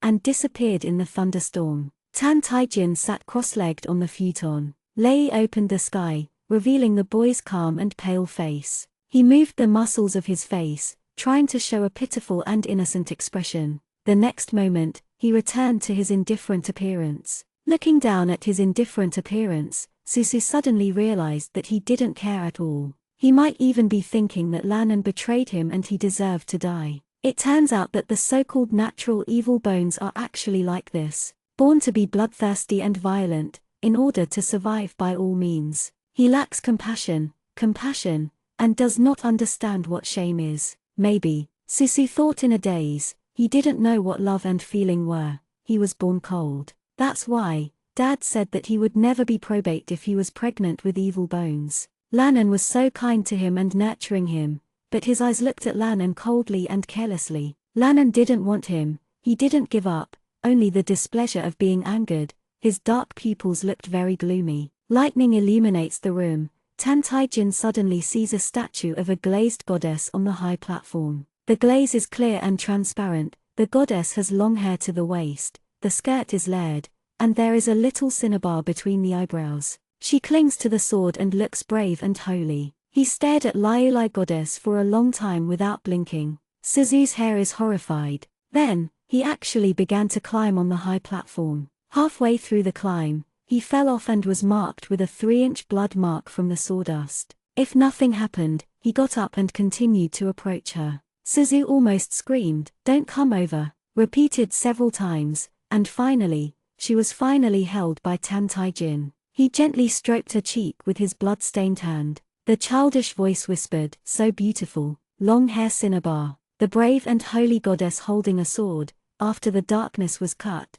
she was so amazing. He looked at the Liulai goddess in his palm, and with his blood-stained hands, he fascinated her with his own blood. Suzu felt his cold fingers, and his whole body was not good. Madness. So what is her current body?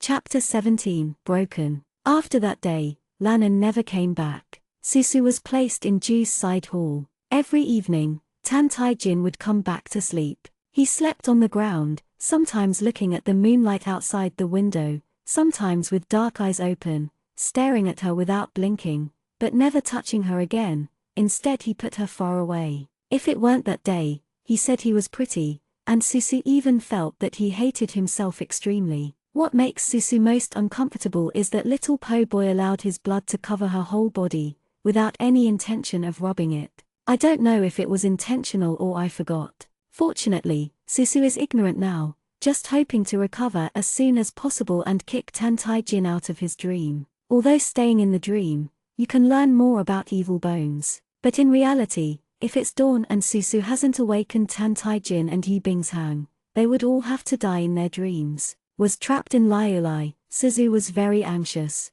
However, she is not the master of the dream, and Tan Tai Jin's soul is not her control, only like a floating leaf floating in the water, following the development of the dream. I don't know how long the time has passed. A little boy's voice sounded maliciously outside the door. Yes, throw it in and kill that little evil door. Hey, wait, what's that?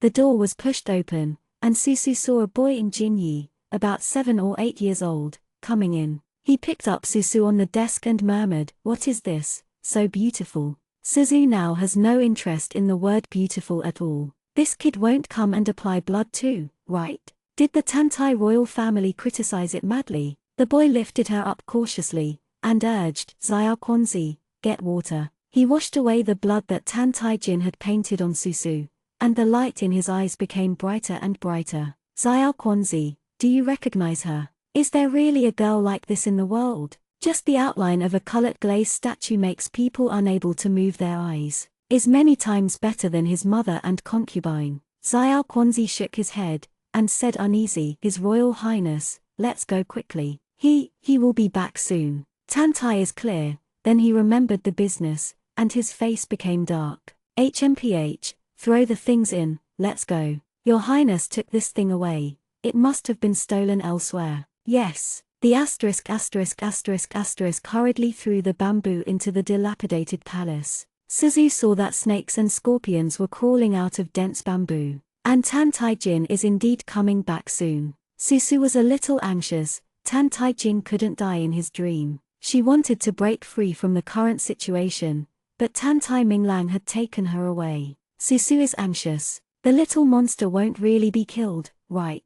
Nightmare creates fear and obsession. Suzu fears that the immortal gate will fall, and that the same gate will fall. And Tan Tai Jin, what is it fear? What is obsession? She was taken away by Tan Tai Minglang to a magnificent palace. Susu knew at a glance that the prince was very favored. I don't know how many times better than Tantai-jin. Compared with the prince, Tantai-jin is more like a little beggar. When the moon rose, there was a noise outside. The palace door was pushed open. At dusk, a small thin shadow appeared at the door. Tantai is clear, give me back my things. Tantai said clearly and angrily, who let this little beast in? Tantai-jin said nothing, pulling a poisonous snake in his hand, and walked towards Tantai brightly. Tantai Minglang is a child in the end. He took a step back in fright, and scolded the people around him. Dog minion, are all dead? Don't stop him. The eunuchs caught Tantai-jin, and the poisonous snake was snatched and thrown away. Suzu saw that the child was pressed to the ground. Tantai walked over clearly, and angrily raised his foot to step on Tantai-jin's face. You are just a wild species, you will have nothing. You want this? Tantai clearly picked up the colored glaze. Tai-jin's black pupil, quietly, fell on the colored glaze in his brother's hand, focused like a simple child who is easily attracted to his attention. Okay, I'll give it back to you. Tantai Minglang suddenly released his hand. Susu's last afterglow saw the child on the ground, being held tightly by the eunuchs. His eyes were red, staring coldly at the glass statue. The colored glaze shattered in front of Tantai-jin's eyes. That moment became very long. Susu even saw Tantai-jin's pupils shrink, and then the air seemed to calm down. The idol of Suzu shattered, and her soul was finally able to come out. There is still time for joy in the future. The next moment, the space is distorted, and she loses consciousness. Tai-jin blinked, then blinked again. His expression is quite calm, without the slightest anger. Amid the clear laughter of the asterisk and Tantai-jin suddenly stretched out his hand, picked up the broken glass shards in front of him, and swallowed it expressionlessly. The sharp shards pierced his throat, and he maintained a prostrate posture, chuckling in a dumb voice. Outside the dream, the black mist flees in horror, didn't run away, and was sucked into the body of the boy with black hair and red lips on the ground. Tantai-jin's body twitched for a moment, and his eyes were dark. The characters in the mirror image screamed, being torn apart by invisible power. Tai-jin stood up, the dream world behind him, shattered every inch. Suzu found herself lying on the bed with her back naked. There was a fiery pain on his back. She moved her fingers and found that she could dominate her body. In the body of the doctor woman, the court lady, the kitten, and Liulai, she seemed to be with her hands and feet, and she could only watch things develop. It is more like a spectator than to enter the dream of Tantai-jin. But at this moment, she felt like she was alive. A complaining female voice said, Hongdu, please don't get in front of the emperor. No, you have to be trained by the empress. After these 10 whips, what should I do if you have scars on your back? How will you marry in the future? Suzu, what place is this again? Where is Tantai-jin? The woman did not intend to explain to her. I still have to go to Chengqian Palace on duty, and Ziying will come to give you medicine for a while. You can keep it well, don't think about it. Susu nodded. As soon as the palace lady left, Susu quickly got up from the bed and went to look in the mirror. The dream is weird and unpredictable. Where is she now? In the mirror, Susu's current body is reflected. She is a young girl of 16 or 17, who seems to be called Hongdu. It's just the scar on the back, which looks really scary. The door was pushed open, and Susu had no time to put on his clothes, and his naked back was facing the people coming in outside the door. Is a woman in a purple dress. The woman caught her naked back off guard. She was taken aback for a moment, and then her face was flushed with embarrassment. The opponent lowered his eyes, looked away, clasped his fists and said in a low voice, Sorry, I didn't mean it. Suzu yelled uncertainly, Ziying. The woman nodded, still did not look up, and was about to close the door in a polite manner. Suzu said, Wait, please help me with medicine, I can't reach it. The woman was silent for a moment, and shook her head. In that case, I will help Aunt Hongdu find someone to get the medicine. Susu vaguely felt that the person in front of him was different from the others. The woman in front of her, how she sees and violates, like a gentle gentleman, a sense of familiarity blows across her face. Such obvious personal characteristics, even if it is a role-playing, it doesn't fit at all. Remember pen /fun/gem.b/b/iq/u/etv.c/o/m on the mobile phone for 1 second to provide you with wonderful /novel reading. Sisu has a bold guess. Sisu tentatively shouted, His Royal Highness King Xuan. Xiao Lin raised his eyes to look at her, touched her back, politely looked away. Sorry, are you? Sisu quickly resisted the pain and pulled the clothes, happily ran over. I am Yu Zaivu. Finally saw a normal person who can give her a sense of security. Sisu, don't be too moved. In the last dream, she felt that she was going to be abandoned. Fear and horror. Xiao Lin asked, Why are you here? It's a long story, anyway. I didn't come involuntarily. Lord, do you know where this is? This is Bing Chang's dream. Xie Gyo 6 years later. Xiao Lin frowned and rubbed his eyebrows in annoyance. Sisu was very surprised. This proves that Tan Taijin has also walked out of the dream, so she will come to the next dream. I didn't expect it to be Yi Bingshang's dream. She is here. What about Tan Taijin? Master, have you awakened her? Xiao Lin shook his head. He smiled bitterly and said, Bingchang doesn't want to wake up. What? Xiao Lin couldn't wake Yi Bingchang.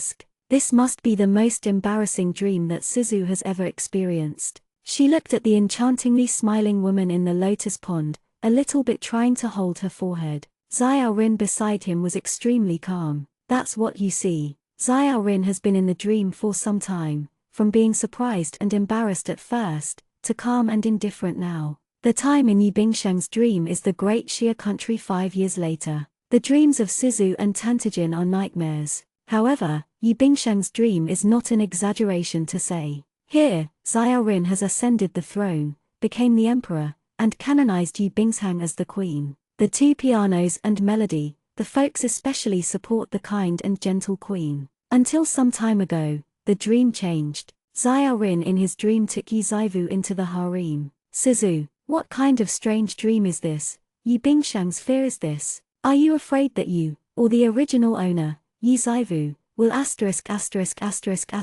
husband? At this moment, Yi Zaivu is sitting on the lap of Xiao Rin, smiling and feeding him grapes. Sisu coughed, with a serious face, and said to Xiao Rin who was beside him, His Royal Highness, that's not me, do you understand? Xiao Rin lowered his eyes. Well, I know, dream mirrors are all illusions. The two people reached a consensus, and it wouldn't be so embarrassing for the time being. Anyhow, now it is a grasshopper on a line, and I don't want to get out of the dream anymore. As soon as the day breaks in reality, everyone will be finished. Your Highness, have you tried to wake her up? When I first came, I told her that it was a dream, but Bing Chang thought I was talking nonsense. For Susu and the others, this dream was false and they just stepped in, but for Yi Bingshang, she had lived here for 5 years and had a little prince with Xiao Rin. I can understand even if I don't want to leave. Seeing Xiao Lin's headache, Susu thought for a while, His Royal Highness,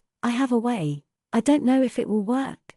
Chapter 18, His Anger, including the notice. Susu said, Nightmare sets up dreams in 2 ways. One is a nightmare. It needs to overcome the fear in the heart, eliminate obsession and timidity. If you are deep in a dream, you will be led to suicide. The other is sweet dreams. People are indulged in sweet dreams, unwilling to wake up, getting deeper and deeper. Yi Bingshang is in this situation now. Xiao Lin nodded. Susu continued, if you want to wake up a beautiful dream, you need to make her feel that this is no longer a beautiful dream, but a nightmare that needs her to escape. But this method is more cruel, so you think about it. Xiao Lin waved his hand, and a butterfly appeared in the air. Most of the butterfly's body was dyed red, and only the wings were left with the original white. Time is running out. Xiao Lin looked at the butterfly and said, when the butterfly turns red completely, it will dawn. Do as you say, and end this dream.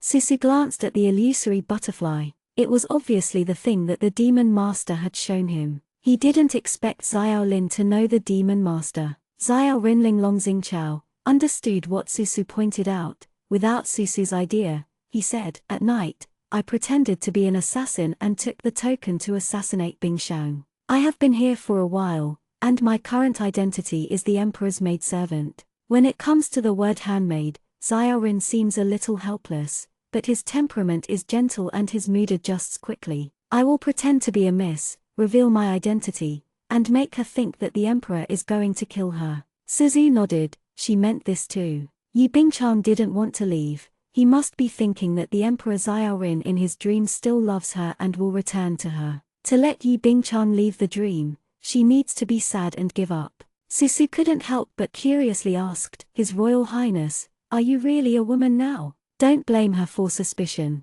Xiaorin looks too tall, and his gestures do not match this bright face. Suzu suspected that he was disguised as a woman. Xiaolin saw her black and white eyes and looked at herself curiously. In those eyes, the old admiration was not seen at all. On the contrary, they were a little smiley and mischievous. Xiaorin's mood suddenly became a little bit complicated. He said truthfully, "I am indeed a woman possessed. There is no way, after all, in other people's dreams, one cannot choose one's own identity." If possible, Xiaorin even wanted to possess an emperor who looked exactly like him, and told Yi Bingchan directly to wake her from dreaming. Suzu nodded, expressing understanding. She also possessed a kitten and a doctor girl, and it was even more messy. When it got dark, Xiaorin changed into night clothes. He is tall and thin, with a blindfolded face. She is a very shabby swordsman girl. Susu also changed clothes neatly. "I will go with you. I can take care of what happens." "But you are hurt." Susu moved his back and said seriously, "It doesn't hurt anymore. After all, this is someone else's body, and I don't feel much pain." Xiaolin nodded when she said this. Dreams are unpredictable. At this time, it is better to have a companion than nothing. When he turned around, Susu grinned in pain. She covered her back and quickly followed. "You can't hold back at this time." In front of the queen's palace, Xiaolin suddenly turned around. Susu asked in confusion, "What's the matter?" Xiaolin said, "Miss San, you have such a severe pain. Don't be aggressive." Susu shook his head. "It doesn't hurt. It doesn't hurt. If you don't believe me, I'll give you a set." Xiaolin sighed softly. "In that case, you are outside the palace. Give me a watch. If there is any accident, you can notify me in time. Can you?" Although his tone is gentle, he cannot be rebutted. Susu seemed to have seen the big brother from 100 years ago, and said that if there is a brother in one day, he would not ask the younger sister to go desperately. Then he really fell to protect them. Susu rubbed his eyes and said, "Okay." Xiaolin quietly went to Yi Bingchan Palace. Susu is puzzled. Where did she reveal any flaws? As soon as she lowered her head, she saw her shadow in the moonlight and understood where the loophole was. Xiaolin's heart was as fine as his hair. She didn't expect that he even noticed this. Fortunately, Xiaorin is a gentleman, and she embarrassed her without revealing her. Suzu squatted in the haystack resignedly, concentrated on guard. She thought that dreams are full of loopholes, and the plan should be very successful. However, seeing a figure approaching, Suzu's alarm sounded loudly. The man is tall and long, with thin cheeks and slightly sunken cheeks. A thick layer of powder was applied to his face, making his lips look extra red, and there was a feminine air all over his body. Suzu has an impression of this person. In reality, he is Saikang Shanggong Jiachun. Father Yi often ridicules, saying that he is an and treacherous minister. Is a factory supervisor. How could he show up here in the middle of the night? Thinking of Xiaorin still inside, Susu's heart shook. Just as he was about to send a message to Xiaorin, Jiachun's narrow eyes looked over. Susu secretly said that it was not good. She reacted swiftly, and took shelter lightly, just to avoid Jiachun's palm. The tree behind Susu trembled, and there was a faint tendency to fall. Adding Chengfu to a high level, Susu was hurt. Knowing that it was not his opponent, she made a decisive decision and hit a few small stones in her hand in front of the window to inform Xiaorin that the situation had changed. Jiachun grasped this flaw, turned his palm into claws, and clasped Suzu's shoulders. She kicked her back leg, dexterously like a dragonfly, and slipped past his palm. Originally thought that this dangling action could not escape, never thought that the factory supervisor in front of him seemed to be inexperienced against the enemy, and she subconsciously avoided the moment she fought back, but she broke away. Factory supervisor narrowed his eyes slightly and moved his murderous intent. This time he stopped arresting people, so he simply shot Suzu with a sleeve arrow. Susu couldn't dodge, and watched that Xiaoyan came towards his shoulder. The next moment, one hand held the Xiaoyan. Susu looked over. Xiaorin in black did not know when he withdrew from the palace, holding the sleeve arrows, and protecting himself. Susu breathed a sigh of relief. Hurry up, want to go? A soft and cold voice sounded. The next moment, Jiachun evoked a malicious smile and patted his palms. Many shadows appeared silently in the moonlight. Jiachun glanced at Susu and said, grab it. Suzu was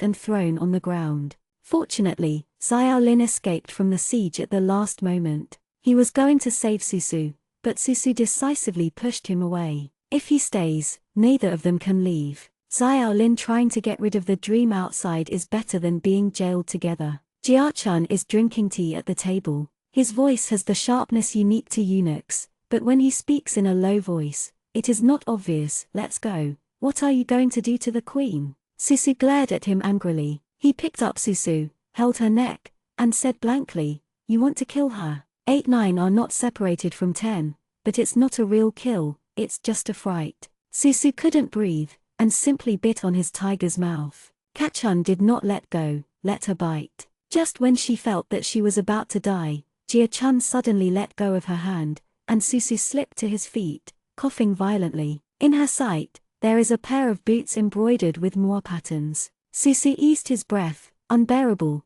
and directly broke his identity. Tan Tai-jin, we won't be able to get out unless she wakes her up. Jia-chun in front of him seemed to have heard some joke. No, you can't get out. As long as he wants to, he can go out in such a sinister place. Listening to him say this, Susu can also be sure that the person in front of him is undoubtedly Tan Tai-jin, and at some point, he also recognized himself and Xiaorin. And listening to what he meant, he planned to trap himself and Xiaorin in a dream, and he took Yibing's hangout. What kind of bad situation is this? Suzu and Xiaorin have become an alliance, and Tan Tai-jin intends to trap them to death. The injury behind Suzu's back is still not healed, and he is particularly painful when he is strangled by the rope. She couldn't help curling up, trying to ease the pain. Tijin didn't look at her, knocked on the table with his knuckles, and several figures came in. Go, find another assassin, and kill. After ordered, the few people quickly disappeared.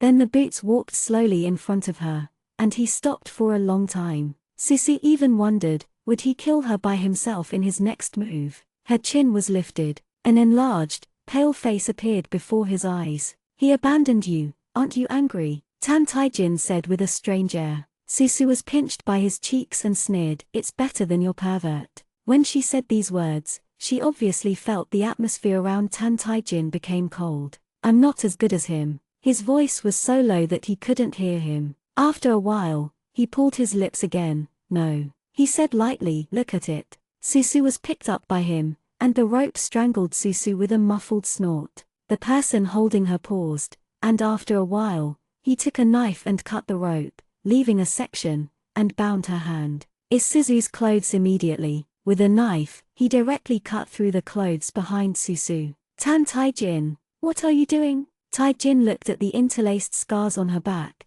The blood had stuck to her clothes. She seemed to feel extremely humiliated by showing her skin in front of him, and her face flushed with anger. Tai-jin held the knife and looked at her ****** back. Susu took advantage of his trance, secretly chanting a spell. A yellow talisman appeared quickly in the air, and she scolded, set. The moment the yellow talisman settled on Tan Tai-jin's face, Susu stood up. She straddled him and pinched his neck fiercely. Want to kill me? Do you think it's great to possess and add spring? You are the fifth scum of war, and you are not good at fighting the enemy. He looked at her coldly, his dark eyes were stained with a trace of anger, and the medicine bottle in his hand made him feel extremely ashamed for an instant. Fortunately, she couldn't see what was in his other hand in this position. He wants to crush this thing, but unfortunately he can't move it anymore. The girl's close eyes were very bright, and she seemed to laugh at his loss of consciousness just now.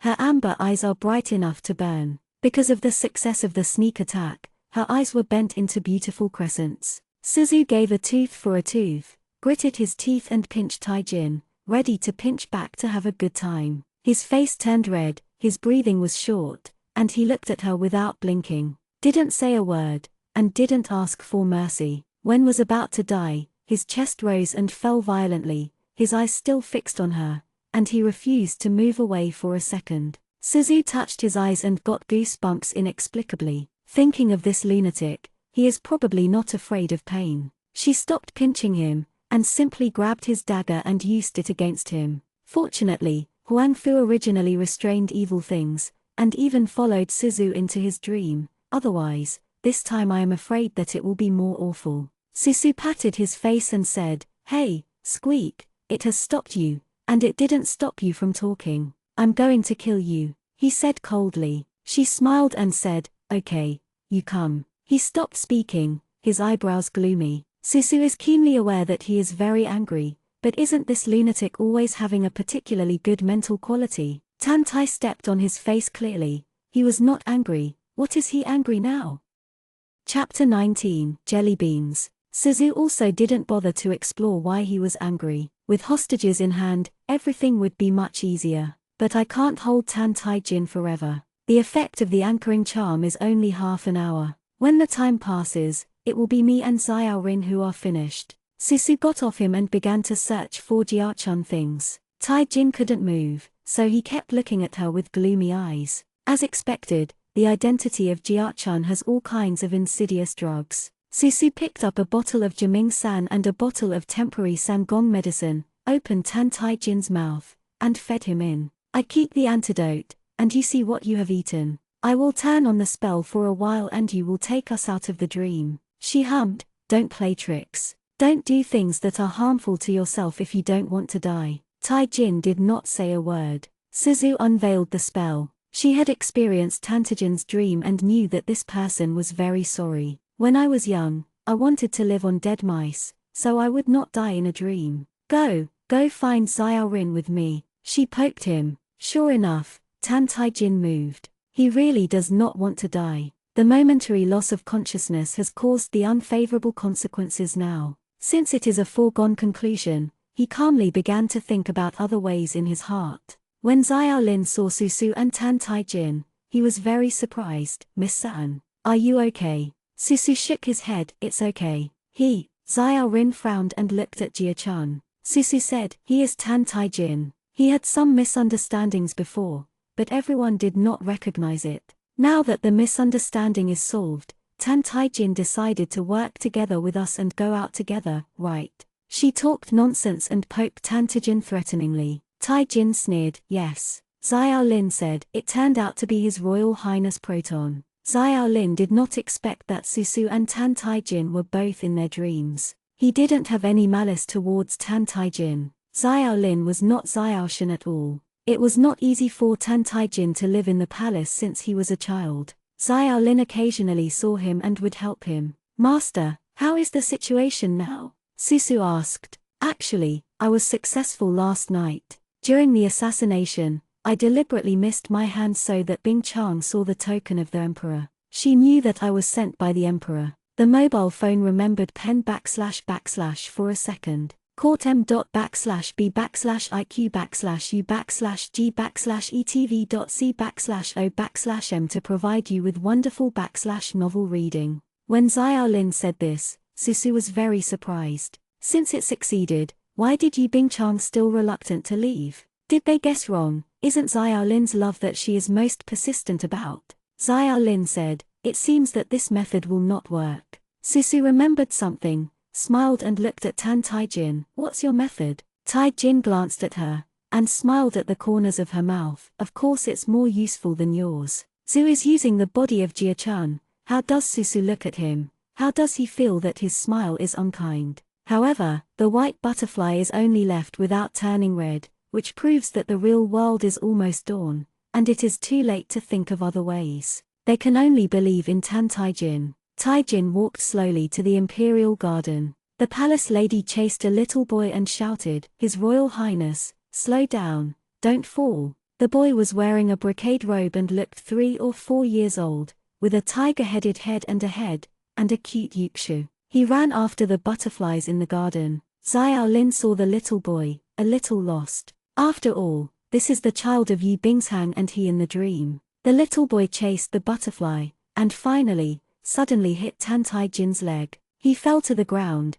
tears in his eyes. Tai-jin lowered his eyes, and looked at him calmly. Then, in the horrified eyes of everyone, he picked up the little boy with one hand. Seeing Tan Tai-jin's movements, the maid knelt down with a puff. Master Jia-chan, the prince did not intend to. Please let the slave take the prince back. The little boy kicked his legs in the air, and realized that the visitor was unkind, so scared he cried. Suzu finally knows what Tan Tai-jin wants to do. You are going to kill this kid? Tae-jin said coldly. Didn't you want to go out? Anyway, he is fake. What does it matter if he is killed? As he said, he threw the child into Xiaolin's arms. Xiaolin caught it subconsciously, and the little prince trembled in Xiaolin's arms, and he dared not look at Tan Tai-jin. Since it's your kind, do it yourself. Xiaolin looked down at the little prince in his arms, and the little prince hugged him in fear. Xiaolin subconsciously said, no. The little prince kept sobbing,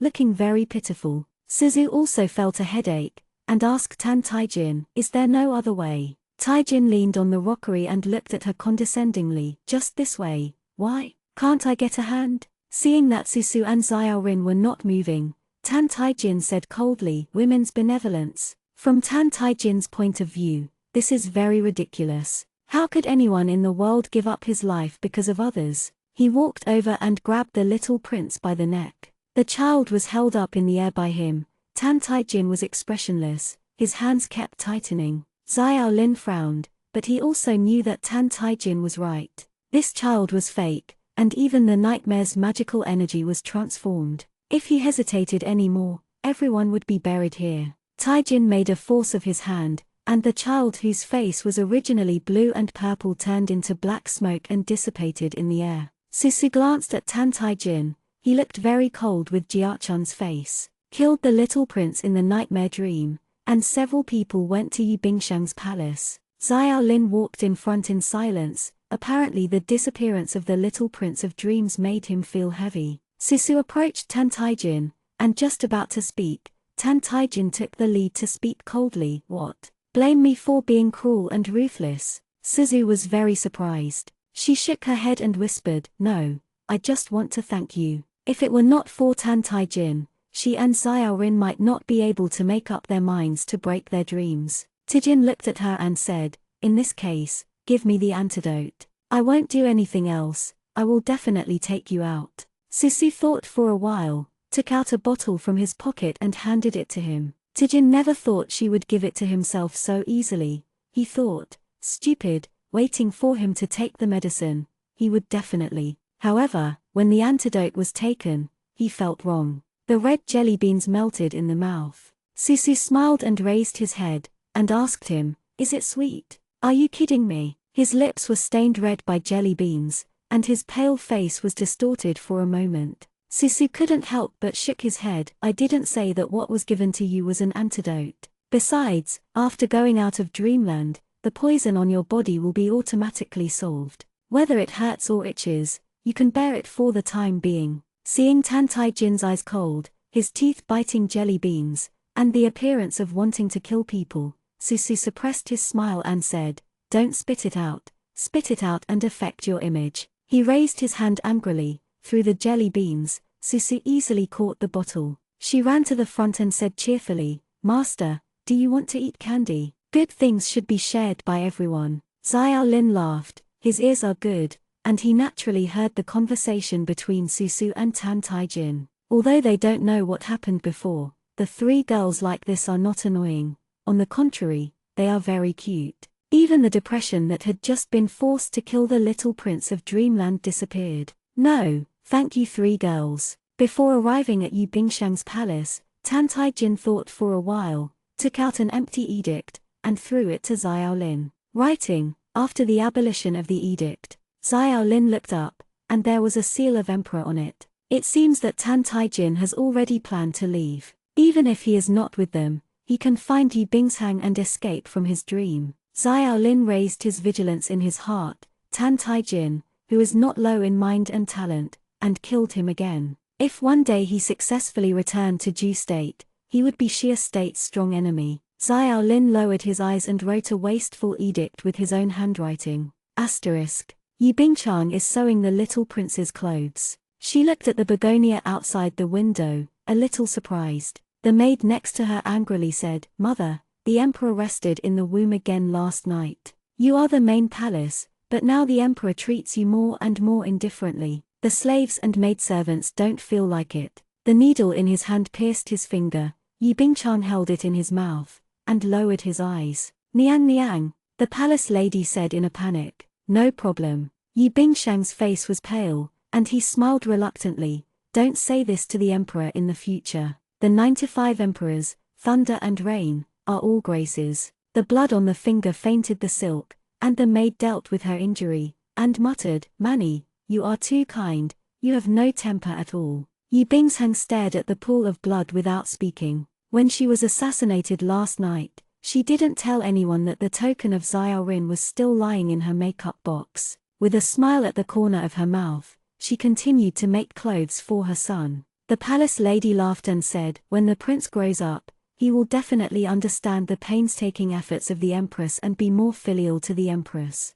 As soon as the voice fell, a court lady crawled in. "The emperor, empress, his royal highness, he was killed." As soon as the voice fell, Yi Bingshang's face changed drastically. She dropped the clothes in her hand and said in a daze, "What did you say?" The slave servant saw it with his own eyes, in the imperial garden. Yi Bingchang picked up his skirt and ran out, and he met Tantijin and the group. The palace lady tremblingly said, "It's them." Tijin glanced at Yi Bingchang, and said neatly, "Read." A little asterisk spread out the imperial edict and read out the edict after the abolition. Yi Bingshang's legs and feet softened, and his face was pale. Xiaolin moved his feet, but he restrained him without comforting her. After was abolished, the husband changed his mind and his son died. For any woman, it is a big nightmare. Yi Bingchang closed his eyes, his eyelashes trembling constantly. Susu kept looking at her for fear that Yi Bingshang couldn't think about seeking death,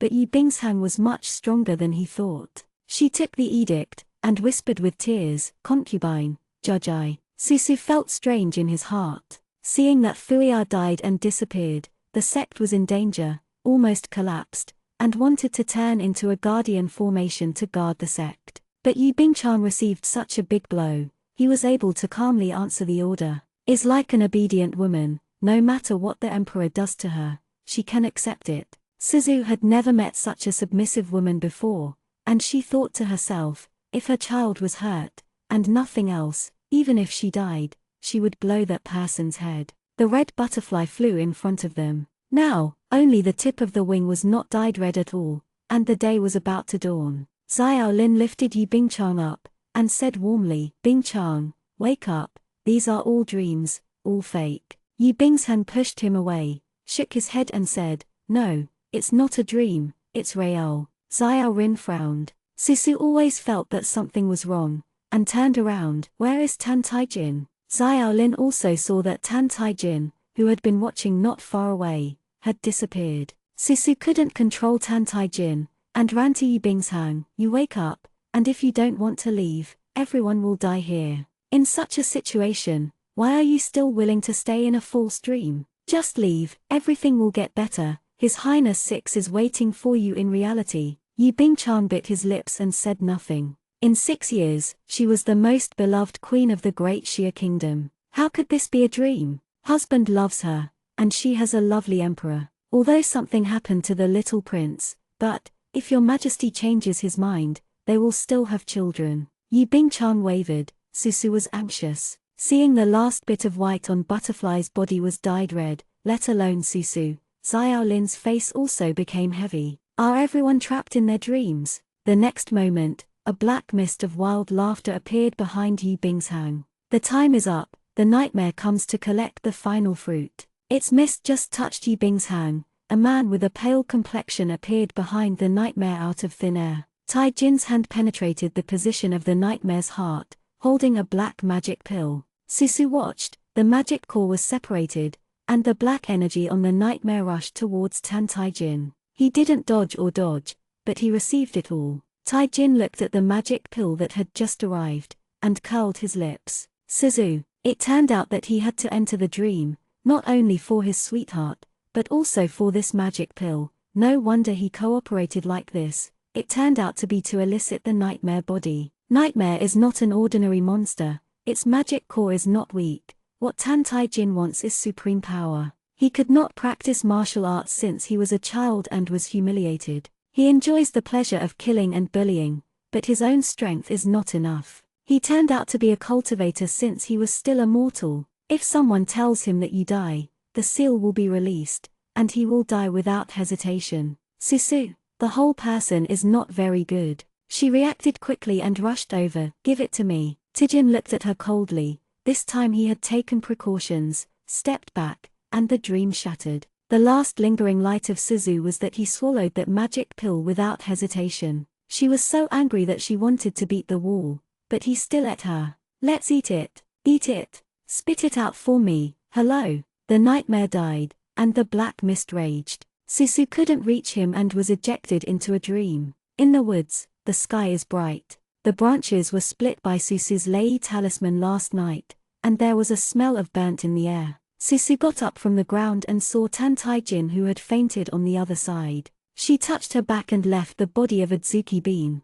Her wounds were gone, and she didn't feel any pain anymore. Susu grabbed Tan Tai Jin's clothes, gritted his teeth and said, "Damn, you wake me up." The pale youth under him woke up faintly under her shaking. His eyelashes are long and black, dyed in the morning water vapor, showing a bit fragile and innocent, completely without the mad dog temperament in the dream. Susu Huang and him, "Where's the magic pill? Did you really eat it? Spit it out, you are a pervert." Tijin touched the skin she touched. It was very strange. The girl was too close, and the cold fragrance on her body entangled him, making him very uncomfortable, and the feeling of suffocation came again. He raised his hand. Yes, kill her. He should kill her. He had a hunch that if she didn't kill her, she would do bad things about herself in the future. Thinking of the power of the nightmare now, his eyes were cold, and he raised his hand. Black mist appeared at his fingertips. However, the black mist condensed at his fingertips for a moment.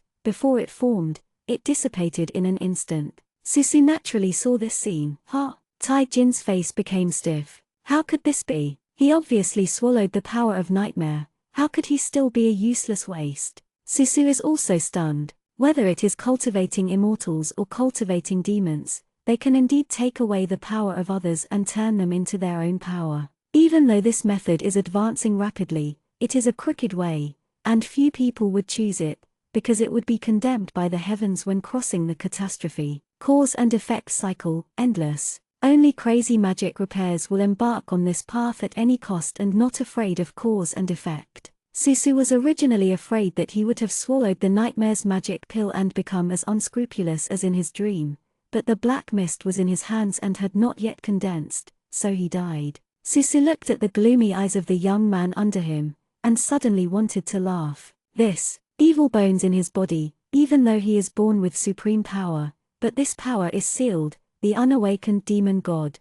cannot practice martial arts, has no spiritual roots, and looks very useless. Tai Jin walked on a crooked door, but he didn't know that he already had the strongest evil bone in the world. He was the strongest existence in tens of thousands of years. The nightmare's power flows into his body, like a drop of water into the sea, without any waves. As long as evil bone does not awaken for a day, he can't become a terrifying demon god, and no matter how much demon pill is captured, it will be useless. Susu showed a bright smile. She pinched his face. "His Royal Highness, want to kill me, don't you? You did it." He held her wrist, and Susu could feel his irritation through the morning mist. She didn't let go. She rubbed his face frantically with her dirty hands covered in mud. Rubbed and complained, "It makes you have to dream. It makes you think about other people's wives. The magic pill that makes you covet bad things." Tai Jin's eyes almost killed her. The young man said dumbly, "Yi Zaivu, get off my body." Susu slapped his forehead with a slap. "Do you say I want to listen? Yesterday I said not to enter the dream state. Why don't you listen? Do you know that we almost died in the nightmare dreamland?" He said coldly, "You have to follow up, even if I die. What is your business?" Susu stopped rubbing his face. She let go. The smile on her face faded. and she stood up with the tree. He stopped talking, and walked out of the woods. Tai-jin looked at her back, her lips tightened. Susu was not angry, but suddenly felt that she and Tan Tai-jin were boring to care about right and wrong. A person who was born unable to distinguish between good and bad, could not count on anything. It was strangely cold in the morning. She clasped her arms tightly, and the sound of footsteps behind her let her know that Tan Tai-jin was following behind. Missed all night, she had to go home quickly. Yi Bingshang and Xiao Rin must have woken up now. It wasn't that there was no gain this time.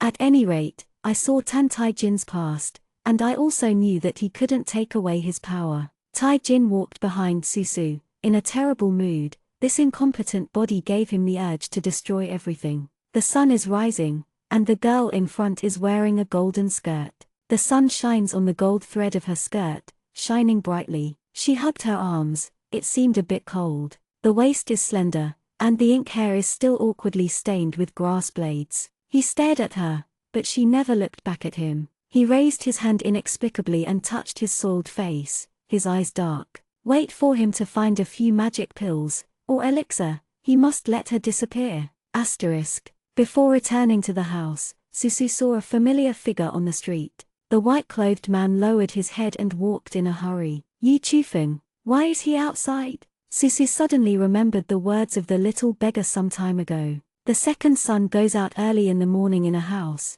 and will not leave until dusk. And the familiar smell on him, what is it? Susu thought for a while, and followed.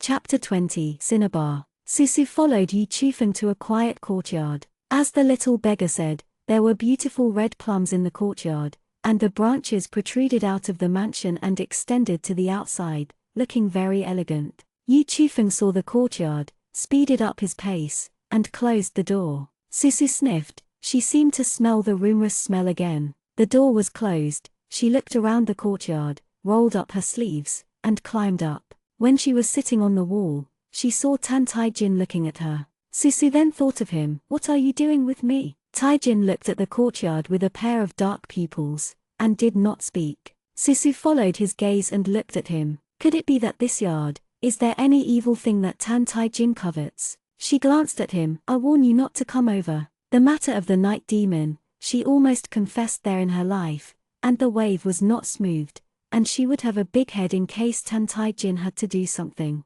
However, her warning was completely invalid. Ever since he saw Tan Tai-jin killing someone with a crow that night, he didn't bother to pretend, and his nature was undoubtedly exposed. Tai-jin climbed onto the wall of the courtyard and jumped straight down. Susu Naoyan hurts. She hurries to keep up. If there is something hidden in the yard, her weak second brother is probably dangerous. It's a pity that she doesn't have spiritual power in her body now. After the butler bought cinnabar and talisman paper, she drew a total of 2 usable talisman, a thunder talisman, and a fixed talisman, all explained in the nightmare. The closer to the house, the stronger the strange fragrance. The courtyard is very large. Yi Chufeng walked to the main house. Tan Tai-jin went to the right, and pushed the house on the right. They move very lightly, and there are no servants, and no one will find them. Brother Suzu's voice came from next door. Pianian, sorry, I'm late today.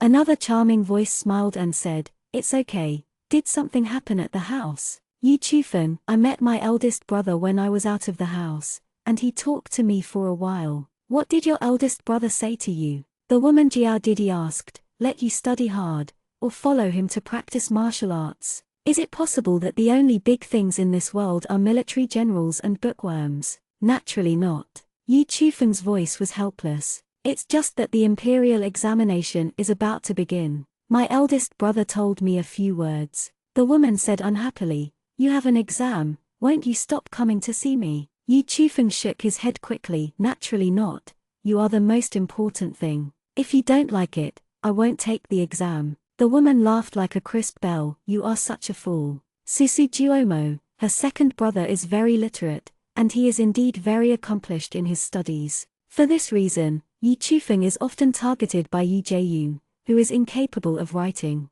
There are 4 males from the Yi family. The boss is good at martial arts, the second child is introverted, only the third is not a good tool, so he can eat, drink, prostitute and gamble. As for the fourth brother is still young, he is a bit savage, but he is not sure what he will be when he grows up. Susu Wainwan didn't expect that her second brother, who loves to read, would not take the imperial examination for a woman. If his grandmother knew that it would be like to break his leg, he would not have a mother like Aunt Lian to intercede for him. There was a soft cry from the next door, and then the sound of screaming. The yard in winter is very deserted, like a small world, and the voice can be heard clearly. Something was brushed on the ground, and the woman's crisp laughter became louder. Susu heard a rough gasp, and then the woman groaned like joy and pain. Tijin's eyes showed disgust. Suzu has a blank look on her face. Since the birth of Lingquan, few people have given her knowledge of both sexes. Can't expect a decent man in the head of Henjiang to speak yellow to his little girl. Male and female reconcile, yin and yang double repair. She has seen it in the library. It is a pity that books that focus on practice are mostly obscure and serious texts, textbook-level practice templates. Susu remembered that when he was a child, a big brother took himself to the back mountain to catch spirit beasts. When the sea is in spring, the two spirit beasts, one female and one male, have their ears rubbed against each other. The little Lolita Suzu, who had two tassel **** with heads tied up, followed the voice and looked over curiously. Big brother, there are two here. Gomai Jaivu Yuyan came over and saw the scene in the woods. His face like white jade flushed instantly. He covered the little girl's eyes. Look at no evil. Immediately took Susu, hurriedly fled with the sword. It was the first time that Susu saw the big brother running so fast, and his ears were red. Since then, the big brother rarely went to the back mountain to catch the spirit beast, and gradually fell on the younger brother Furia. After Suzu recollected it, he realized that the spirit beasts were mostly copulating. But the way humans express their love is very different from that of spirit beasts, so when the fragrance in the air is getting stronger and stronger, Susu has no idea about it. Instead, her inspiration flashed, and she finally knew what was wrong. Mixing. This turned out to be the unique mixing of the fox. The woman inside turned out to be a fox demon, her second brother. Hearing her second brother panting in pain, he is not being killed by the fox demon, right? Susu was about to run out to save her second brother, but his arm was held by Tan Tai Jin. He looked weird. What are you doing? Suzu lowered his voice. Don't hold me. There is a fox demon next door. My second brother must have something wrong. Something happened. He chewed the two words softly. Tijin stared at her, and suddenly smiled maliciously. Not really. If you break in now, your second brother has the heart to die. Susu looked at him puzzledly. Tijin took out an emir thorn from his sleeve, but the emir thorn looked strange, much smaller than an ordinary weapon, so that he was hidden in his sleeve and no one found it. I don't know what the emir thorn is made of, nor how he uses it. The wall is like paper, and a hole is easily poked out. Tai Jin looked back and saw a pair of clear eyes, evil intent raging in his heart. Look carefully. Susu lay down in front of the cave and looked intently. I saw the pen, ink, paper and ink on the desk falling all over the floor. Yu Chufeng hugged a woman and pressed her on the desk. The woman's eyes were blurred, her red lips opened and closed, and her slender neck was raised high. Under the yellow shirt, her snow-white legs are wrapped around Yu Chufeng, like a delicate and helpless dodder flower. And her weak elder brother is uncharacteristic, crazy, like a crazy beast, buried in the arms of the woman. Pianying, I am pleased with you. Tai Jin looked at Susu with a sneer. Looking forward to her blushing face, she turned around in shock in the next second. Her clear and glassy eyes, stained with filthy colors, must be wonderful. But the girl in front lay down in front of the cave and watched for a while, then calmly plugged the hole for a long while. She raised her head and met Tan Tai Jin's cold malicious eyes. Suzu said strangely, what do you think I do? Tijin stared at her for a long while, and the profanity in the next room continued, but the girl's face remained unchanged, and her black and white eyes looked like holy flowers blooming in the dark. As if in her eyes, this is nothing more than normal. Tijin said coldly, I don't know how to be ashamed. It seemed that humiliating her would make him feel better. Suzu disagreed, and gave him a serious science. Since the ancient times, it is normal for demons, gods, mortals, yin and yang to converge, and their descendants to extend. The creatures of the three realms can continue to live. So what's so ashamed of? She knew that the mortal world was more harsh on women. Ordinary mortals, seeing this scene, would have been embarrassed to death. Susu instantly understood Tan Taijin's thoughts. This monster wanted to see himself ashamed, and angrily, she glared at him. Even if she was shy at the man she loved, and when she faced a cold and merciless evil creature, she covered her face and shy when she was crazy. It is obviously that he is born with a lack of shame. Susu stretched out his hand. Lend me your Emir thorn. What do you want to do? Susu said seriously. I'll go to stab the bad fox demon next door to death. She is not watching Yu Chufeng and the fox demon lively, but to see if the fox demon harms people. Susu knows that some monsters are not easy to practice and do not harm people. Such monsters are good monsters, but some monsters can harm people, charm the mind, and inhale the spirit. The yellow-shirted fox demon is the latter. Yu Chufeng's spirit, even Yangshuo, the fox demon, are plundering. She is not a good demon. At this rate, the Yu family will be able to collect Yu Chufeng's body before March. Taijin said coldly, don't borrow. Overpowered. The fox demon inside is very good at first glance. Even if she holds the Emir thorn, she can't ask for it. Although I don't know when Yu Zaivu will have so many messy things, she is definitely not the fox demon's opponent. In fact, Susu knew in his heart that he might not be able to help the fox demon, so he rashly alarmed her. If she hurt Yu Chufeng, it would outweigh the gain. She just couldn't stand the fox demon sucking Yu Chufeng's spirit, so she wanted to borrow Emir thorn to save people first. Now it seems that it is better to take a long-term view. Susu quietly walked out the door, waved to Tan Taijin, and lip-synched, go. While the fox demon was indulged in rapport, he didn't notice the two of them. Taijin looked at the wall in front of him with an unpredictable expression. Susu knew. I'm afraid he picked up the fox demon Neden's idea. She grabbed his sleeve and pulled him out. Remember pen_/fun_b/g.b/u/etv.c/o/m on the mobile phone for 1 second to provide you with wonderful /novel reading. I got the demon pill, but I still want the demon pill, and I am not afraid that the 81 robbery thunders of heaven will smash him into fly ashes in the future. The two stood together in the sun. Susu breathed a sigh of relief. Passing by Xuan Wang's mansion, Susu said, I don't know if Yu Bingchang woke up.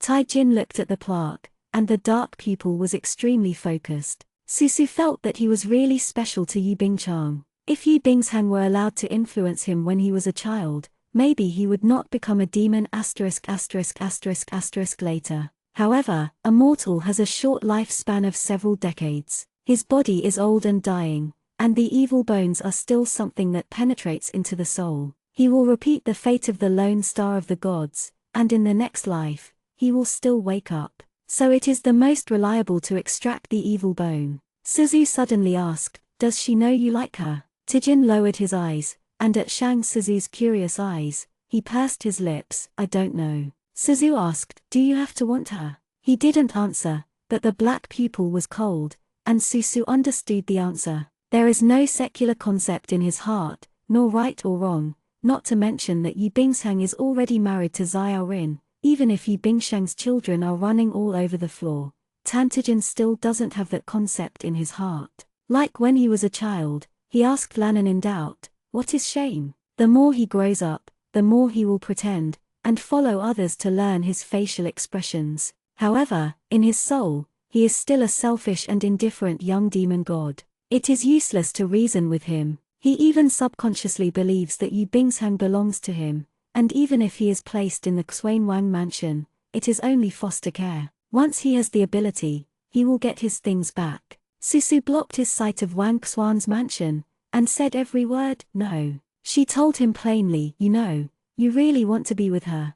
There is only one condition. Unless King Xuan and I die. Of course, even if King Xuan dies, she may not necessarily love you. So, you still have to die. Taijin retracted his gaze and looked at Susu in front of him. His black pupils were very cold, and he suddenly smiled. Seems to be sarcasm, but also seems to care. Even Susu didn't know. If he originally wanted to force him to retreat, one day in the future, he would come to an end. Taijin wants anything, even if he steps on the bones of the world, he doesn't care. Not to mention, Xiao Rin and her. However, she understood this truth too late. Asterisk. Within 2 days, January entered. January in the Great Xia country, still wrapped in silver, and snowy. Susu began to quietly look for the demon master and Taoist priest. The yellowcoat fox is a little savvy, and the monster that escaped from the cracks in the desert can't be dealt with by ordinary demon masters. Because the bounty is open very high, the Fyong has successively received the demon masters and Taoist priests. However, Susu looked very disappointed. These people are no different from the Taoist priests who came to the mansion to dance to the great god before. Apart from being able to speak well, they have no real ability. Occasionally there are 2 good ones, but they are far inferior to the fox demon. Suzu was very anxious, and didn't know how long Yi Chufeng could last. It happened to be that this evening, when I met Yi Chufeng, his lips were pale, and when he saw Susu, he politely bowed and planned to leave. The masculine temperament in front of him is refined and reticent. Susu did not directly persuade him, but instead said, "Second brother, the mansion is not peaceful recently, and grandmother plans to go to Liniwan to ask for a peace symbol. The eldest brother is in the barracks with his father, the third brother is recuperating, and the fourth brother is still young. You take the soldiers with you."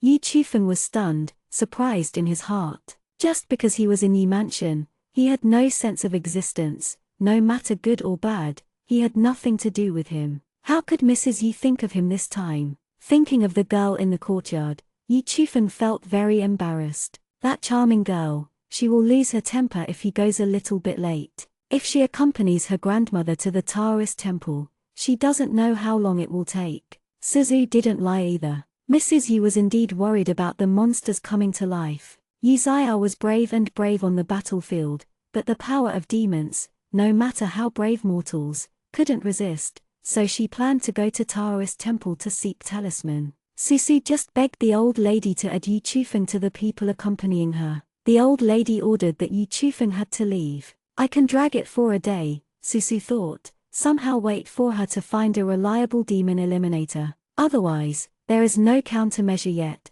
and Yi Chufeng will run out of oil in advance and the lamp will die. As soon as the old lady and Yi Chufeng left, Susu remembered that in the nightmare dream, the butterfly that led the way, Xiao Lin must know a reliable demon master. Her eyes lit up and she wrote a letter to Xiao Rin. "Chundao, you send this letter to the palace of King Xuan." Chundao was very embarrassed. "Miss, you still like His Royal Highness King Xuan. What are you talking about? This time it's a serious matter." "But miss, when King Xuan was still in the palace, you often gave shampoos, cakes, and letters, all of which were turned away by His Royal Highness. His Royal Highness also said before that everything that the lady asked to take over would be burned." Susu didn't expect that he had so much black history. "In this way, if you send this letter to your eldest sister, it's a family letter. As long as Yi Bingchang saw it, Xiao Lin should know. He is the Prince of Daxia, and he will definitely attach importance to evil creatures."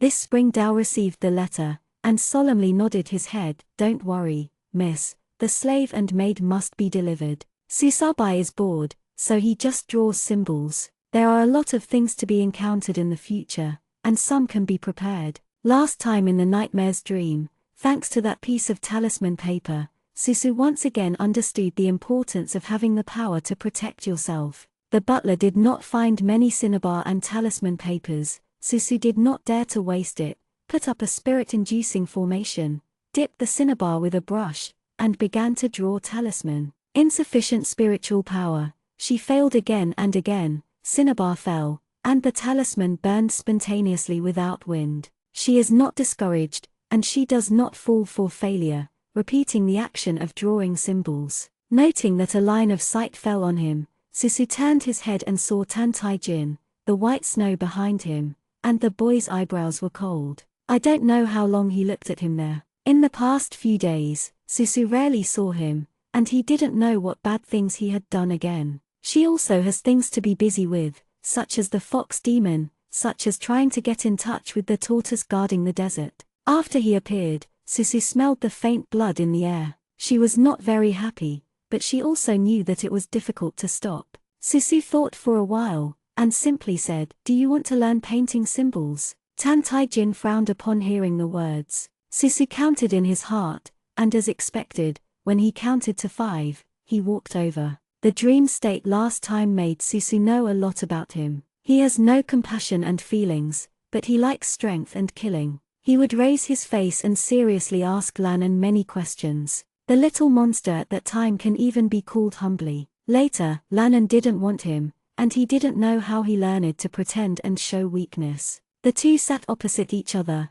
and Susu said, "You look good." She dipped in cinnabar, stroking one by one, very smoothly, and landed on the talisman paper. Because it was a simple spell, it was completed quickly this time. The cinnabar shone slightly, and the talisman paper was not burned. "Do you want to try?" Taijin took the brush. He was extremely clever. He only read it backwards, but the pen was not bad at all. However, the cinnabar is not shiny, but has a dark luster. A spell ignited in front of him, and the ashes were scattered in the air. He put down the pen and pursed the corners of his lips. His eyes became cold. Susu was stunned, thinking about immortals and demons. The essence is different. His power originated from the darkness, so naturally it would not work with the immortal curse. Even if what she taught him was not an attack spell, this may be the reason why he stubbornly wants power. Susu thought for a while, and put the charm he just drew in his palm. It is more difficult to draw a talisman for the first time,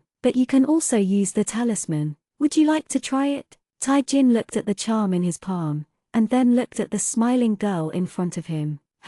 She taught him the spell. Taijin read it silently in his heart, and the black pupil stared at Susu in front of him without blinking. He has seen the power of her rune paper. If the Ben Lei talisman hit a person, it would be fatal. Doesn't she know that he is not a good person? The news that he had just learned made him feel cold and hated everything in this world. He was almost full of viciousness and used this spell. However, the spell was in his palm, but it did not turn into a purple thunder. The warm light spreads, and the spell becomes a beautiful picture. Snow on the top of the mountain, white birds, waterfalls and fallen leaves, sunlight and winding vines. The rabbit surrounded him shyly, and the groundhog poked his head out curiously. The stream of water ran through his hands, removing the smell of blood. He saw old people and children enjoying the cool under the trees, the blue sky and white clouds, the vast world. He was stunned. Outside the phantom, the girl looked at him with a smile in her bright eyes. She rubbed a little cinnabar between her eyebrows. His dark pupils stared at her, fingers curled tightly. Because of his movement, the scroll was instantly shattered.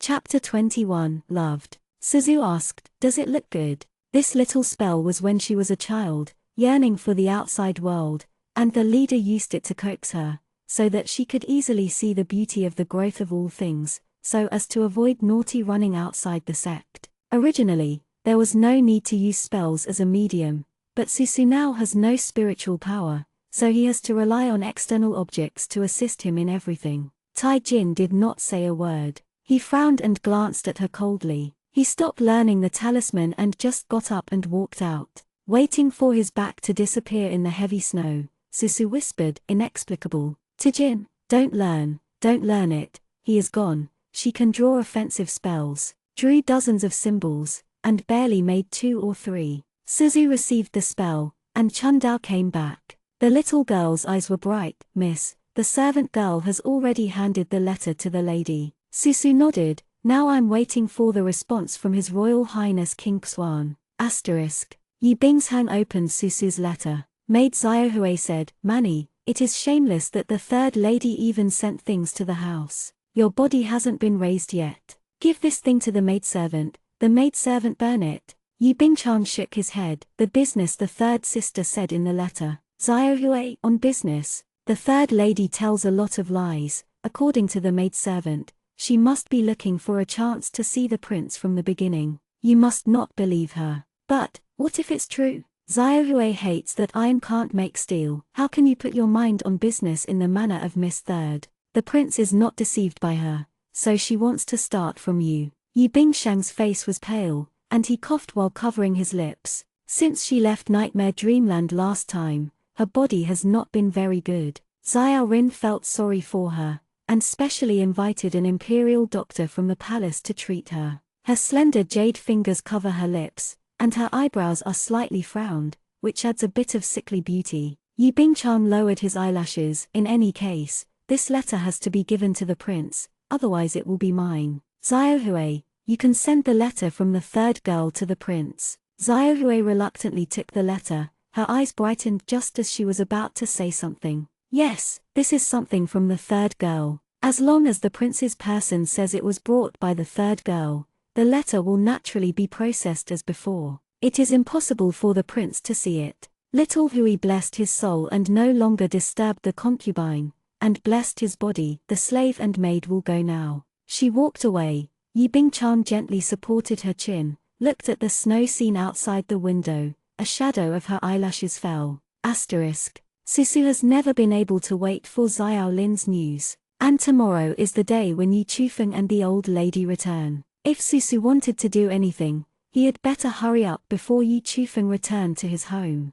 Suzu had someone rush to make a mahogany sword, cut his fingers, and added several magic tricks on it. Although she has no spiritual power, it is better than nothing. The fox demon escaped from the desert, and should have been seriously injured. It was only then that he was hurt by sucking the human spirit, and he was not without a chance. Suzu knew that this matter was risky, so she specially drew the teleportation talisman in advance. If she couldn't beat the fox demon, she could run. After she was ready, Susu asked Chundao, "Where is Tan Taijin?" Chundao said, "The slave servant didn't see it." Zixi said, "His Royal Highness seems to be out in the morning, and he has not returned yet." Suzu was surprised. "Do you know where he went?" She has been addicted to being a weapon these few days and can't extricate herself from it, and she hasn't paid attention to Tan Taijin's movements at all. Zixi, the slave and maid are also not sure. The lady should ask the butler. "Forget it, I have something to do,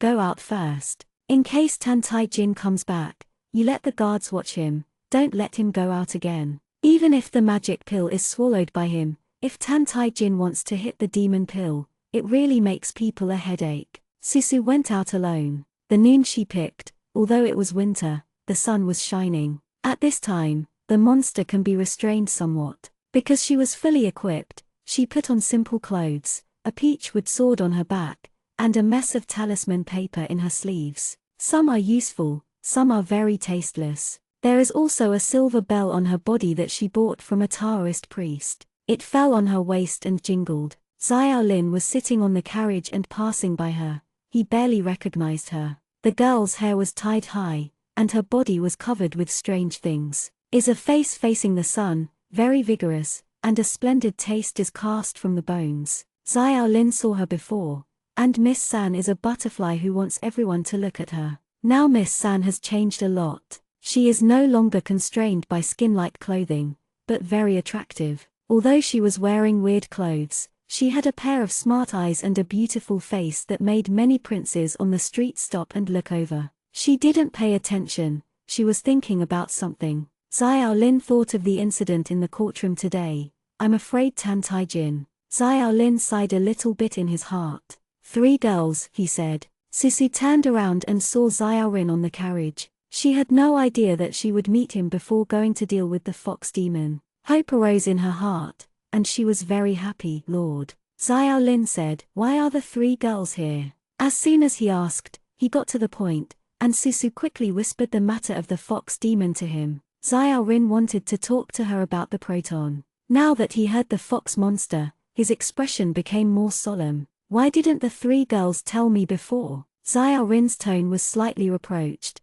"A boudoir girl went to kill the demon without authorization. Did she know the danger?" Susu was stunned. She obviously asked Chundao to send a letter to the palace of King Xuan, but King Xuan didn't even know. A surprised guess passed through her mind, but she didn't say anything. After all, Yi Bingshang's reluctance to contact Xiao Rin himself is excusable. Suzu said, "It's me who is not good, Lord, now you know. Do you have a familiar demon master?" Xiao Lin said, "Wait a minute." He recruited an attendant and said a few words in a low voice. The attendant nodded and left. Then Xiao Lin took Susu to a tea house, and not long after, a man in white rushed over. "Xiao Rin, I am your Lao Sa. Who do you think of Lao Sa? There will be troubles every 3 to 5. I will tell you, Laosa is the person of King Zhao. The person of King Zhao. Susu looked at Yu Qing in surprise. Yu Qing looked gentle, but she didn't expect to speak so irritably. She had seen Yu Qing next to King Zhao before,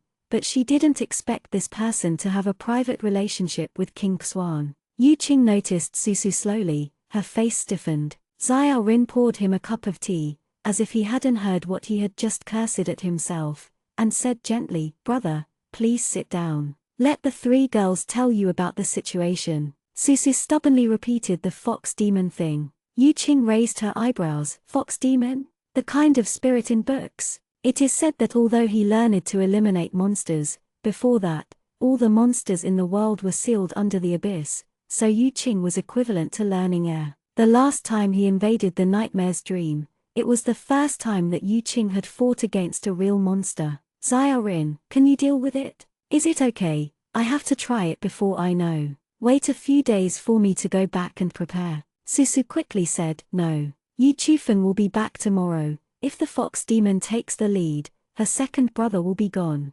Xiao Lin said to Yu Qing, I also agree to go today. One day the fox demon lives, the people will be a little safer. Yu Qing cocked her legs. What are the benefits this time? Xiao Rin threw him a black dagger. Yu Qing's eyes lit up. She put away her dagger, still humming with her stinky face. Let's go, lead the way. It's good for the three girls to show us the way. Don't be afraid, you go back to the house. Xiao Lin said, except for the demon, there are not many people who go there. Otherwise, no matter how many people go, it will not help. Suzu knows that the big brother is kind, responsible and protective. But as far as she can see, the demon eliminator Yu Qing in front of her, although he has some skills, but is not experienced with the enemy, they just pass by and are easy to suffer. She insisted on keeping up. Either I don't tell you the place and go by yourself, or you bring me. Xiao Rin frowned. Yu Qing smiled and said, I agree with you to go. The last group of people came to the fox demon's courtyard. The red plum is still burning, but the fragrance is much weaker. The three of them increased their vigilance and entered the courtyard, but found no trace of the fox demon. Qing Yu said suddenly, there have been many people missing in the city recently. He has a relaxed tone, but a few people are very heavy, especially Susu. She guessed that those people were probably taken away by the fox demon. Without Yi Chufeng's supply, the fox demon arrested others. Where to find her now? Xiao Lin asked. Yu Qing took out a compass from her sleeve, and the compass needle spun wildly. Yu Qing was speechless. Be good, you're still a big demon. Finally the compass stopped. Yu Qing said, follow the direction of the compass. Asterisk. At the same time, the boy in front of the window, black pupil, watched them leave. The man in black behind him asked hesitantly, Your Highness. Tai Jin said, I see. Then when are you going to leave for Ju country? Madam is waiting for you at the ferry. It should not be too late. The subordinates suggest that you leave tonight. The black-clothed man said with excitement. Tai Jin stared at Susu and the others, mockingly whispered, I can't help myself. The man in black did not understand. His Royal Highness, is there anything you can't let go of? No, Tan Tai Jin said coldly,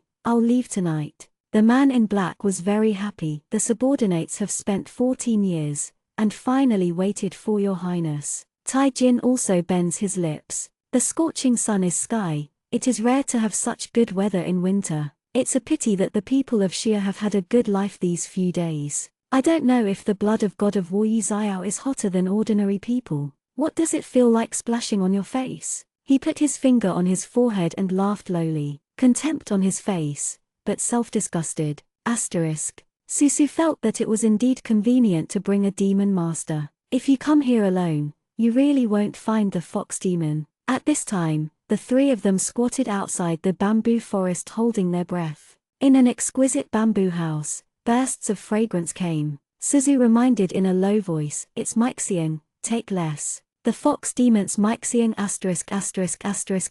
too much, and it will be charming. Yu Qing poured out 3 pills and gave them to everyone. Susu ate it and found that she couldn't smell the rich Mixing as expected. Yu Qing took out the red thread from the jade storage box out of thin air, gave Xiao Rin one end, and Xiao Rin nodded knowingly. Yu Qing walked lightly and began to arrange red lines around the bamboo house. Susu was a little surprised that Yu Qing was actually in the formation, still a powerful soul-falling formation. The so-called soul-falling formation has 12 ground formations. Its shape is square.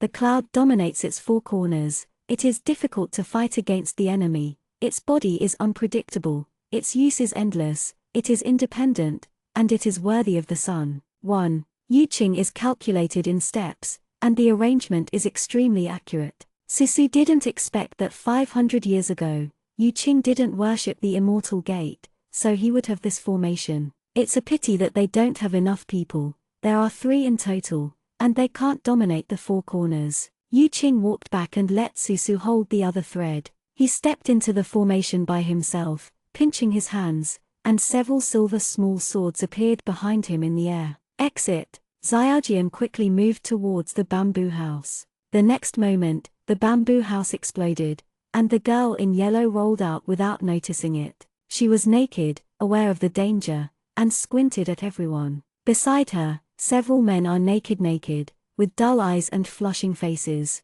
There are 2 more. They have already lost their breath. There are still people who try to touch the demon fox without giving up, leaning over to kiss her. Beauty, beauty. The fox demon kicked him away, and said to Yu Qing, "Why? Brother also wants to be with the slave family. She doesn't wear any clothes." Xiao Rin frowns and don't start. It was Yu Qing, staring at her unblinkingly, and said, "It's really a fox demon. The figure is material. The fox demon voice is enchanting, but it looks very pure." She stamped her foot. Jiao Didi leaned into Yu Qing's arms and complained, "You just hurt someone." Yu Qing curled her lips. "Then you can make a good loss to the beauty." He opened his hands, trying to catch the demon fox. At the moment when the fingers were raised, Susu and Xiao Rin understood what he meant, and at the same time they closed the net. The red line lights up, quickly condenses into a net, and walks towards the fox demon. The soul-falling formation had an effect,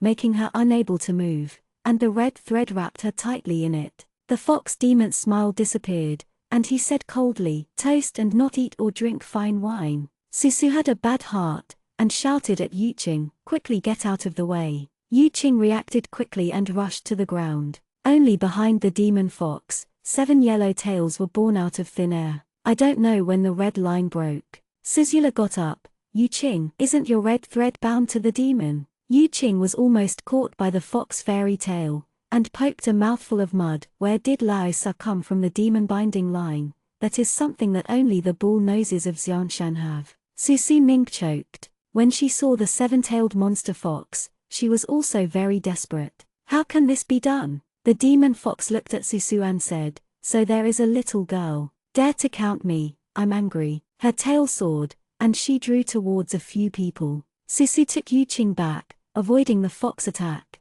She offered a mahogany sword. The talisman in the sleeve went towards the demon fox, and the 3 yellow talisman exuded dazzling light. The demon fox sneered, "This is a bit capable. It's a pity, it's not an immortal body, so what can I do for her?" Ben Lei Fu slashed towards the demon fox. The demon fox blocked the blow with his claws, and his skin sprang up in an instant. The other 2 cut her tail to black, and the smell of meat faintly came from the air. Talmagian trapped her, so she could only avoid it. Xiao Lin took out a golden rope, caught the fox demon's hands and feet, and tied her to the tree. Taking advantage of this time, Yu Qing also started not wanting money, and took out the things in the jade storage and threw it at the fox demon. Fox demon was smashed with his head and face, his paws and shoulders began to bleed, his face flushed with anger. "She has been inhaling the essence for so long, almost all of it is here." She scolded angrily,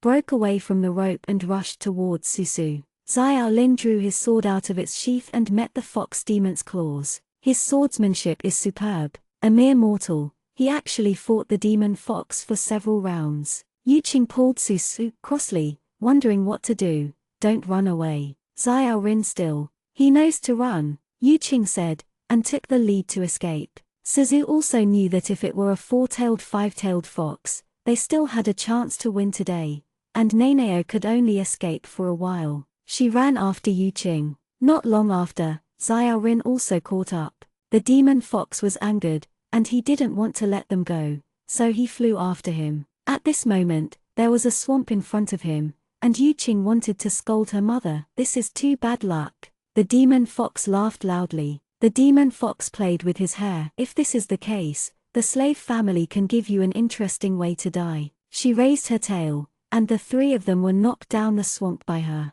The demon fox lay on the shore, with 7 tails dangling, watching them sink. She looked at Xiaolin. "It's a pity, such a good-looking man can't have a spring breeze with you." Xiaolin didn't change his face, stayed steady, and tried not to sink as quickly as possible. Yu Qing is not too calm, and frantically scolds the fox demon. "I don't like you, a stinky man." The fox demon blinked. "Anyway, you are dying. Let me see, what kind of type do you like, and my concubine will satisfy you." She stretched her tail and landed on Yu Qing. Yu Qing stopped cursing, looking at the fox demon, gradually became infatuated. The fox demon touched his face, and said with a sweet smile, "Oh, I like pretty and lively women." She turned to Xiaolin, Xiaolin's face solemn. Fox Fairy's tail swept over. "This woman is quite beautiful. She is your wife, but in your heart, responsibility and protection are too much. Her status is not enough."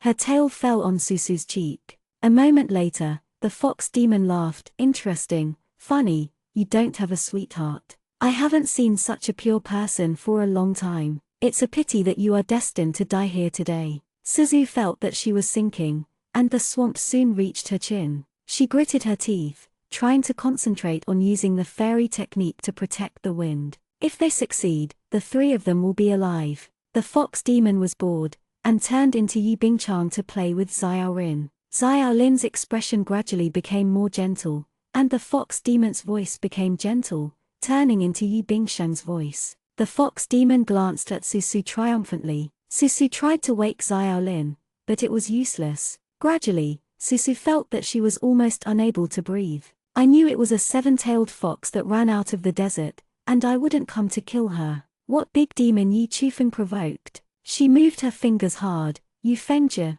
hurry up." The fox demon had a lot of fun, and suddenly he let out a ha. At that time, the sun went down. In the bamboo forest, a boy in black gradually walked out. With red lips, he walked slowly over. Susu's eyes widened. "Taijin." The fox demon looked at him with a smile. "It's so beautiful." She covered the wound on her shoulder and licked her lips. "Come and heal me." "Yes." His voice is low and hoarse, making the fox monster ready to move. "Let me see, who is it that makes you happy?" She walked enchantingly, step by step towards Tan Taijin. Foxtail touched Tantajin's cheeks, and was grabbed by the boy's hand. Fox demon smiled, wanting to see what he loves in his heart. After a while, the fox demon's smile disappeared, and he turned to be puzzled. "You." The boy said coldly. "How about it, have you seen it?" The fox demon looked at Tan Taijin with a deep look. How could it be? Before the emir thorn in the boy's sleeve slipped out,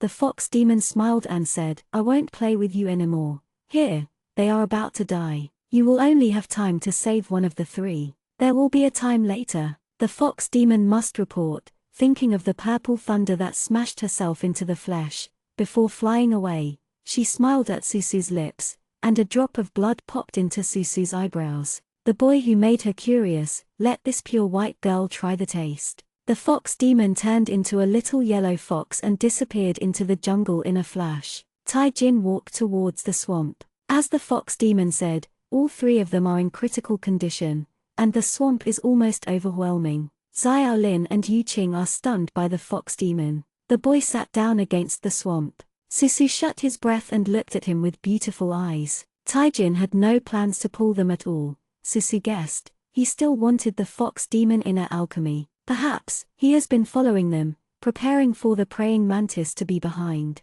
Unfortunately, seeing the 7-tailed fox demon, he temporarily closed his hand. Susu's mouth was stuck in the swamp, unable to speak, so she blinked at him. "At any rate, you are a man, let's get one out." Taijin's pupil stared at her, still not moving. Susu simply closed her eyes. The reason why she didn't panic was that there was actually a assassin teleportation charm in her sleeve, but the teleport charm also needed aura power. She has just accumulated enough spiritual power to take her companions away. "Taijin, if you don't save it, you can't save it." The teleportation talisman flew into the air, Xiaolin and Yu Qing in the swamp slowly disappeared, but after a while, Susu was still in the swamp. Suzu, what's going on? Why can't she be passed on? Suddenly, she thought of the blood that popped into her eyebrows before the fox demon walked. She is now stained with a demon, but the teleportation talisman does not spread the demon.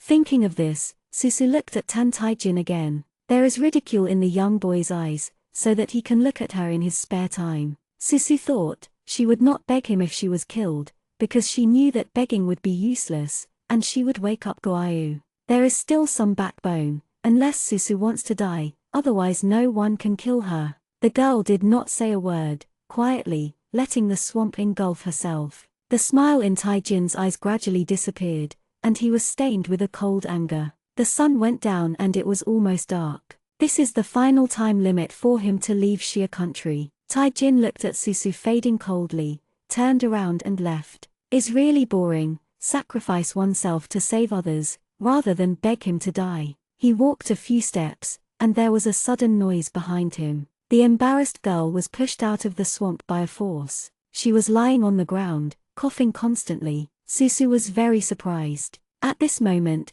Yufan actually succeeded. The potential of people is really endless. But when she looked up, she saw Tan Taijin, and she said in surprise, "You haven't left yet." She sank for so long, thinking he had left early. Taijin's face changed, he sneered, pierced her neck with Emi, and said, "You are not dead, how can I go?"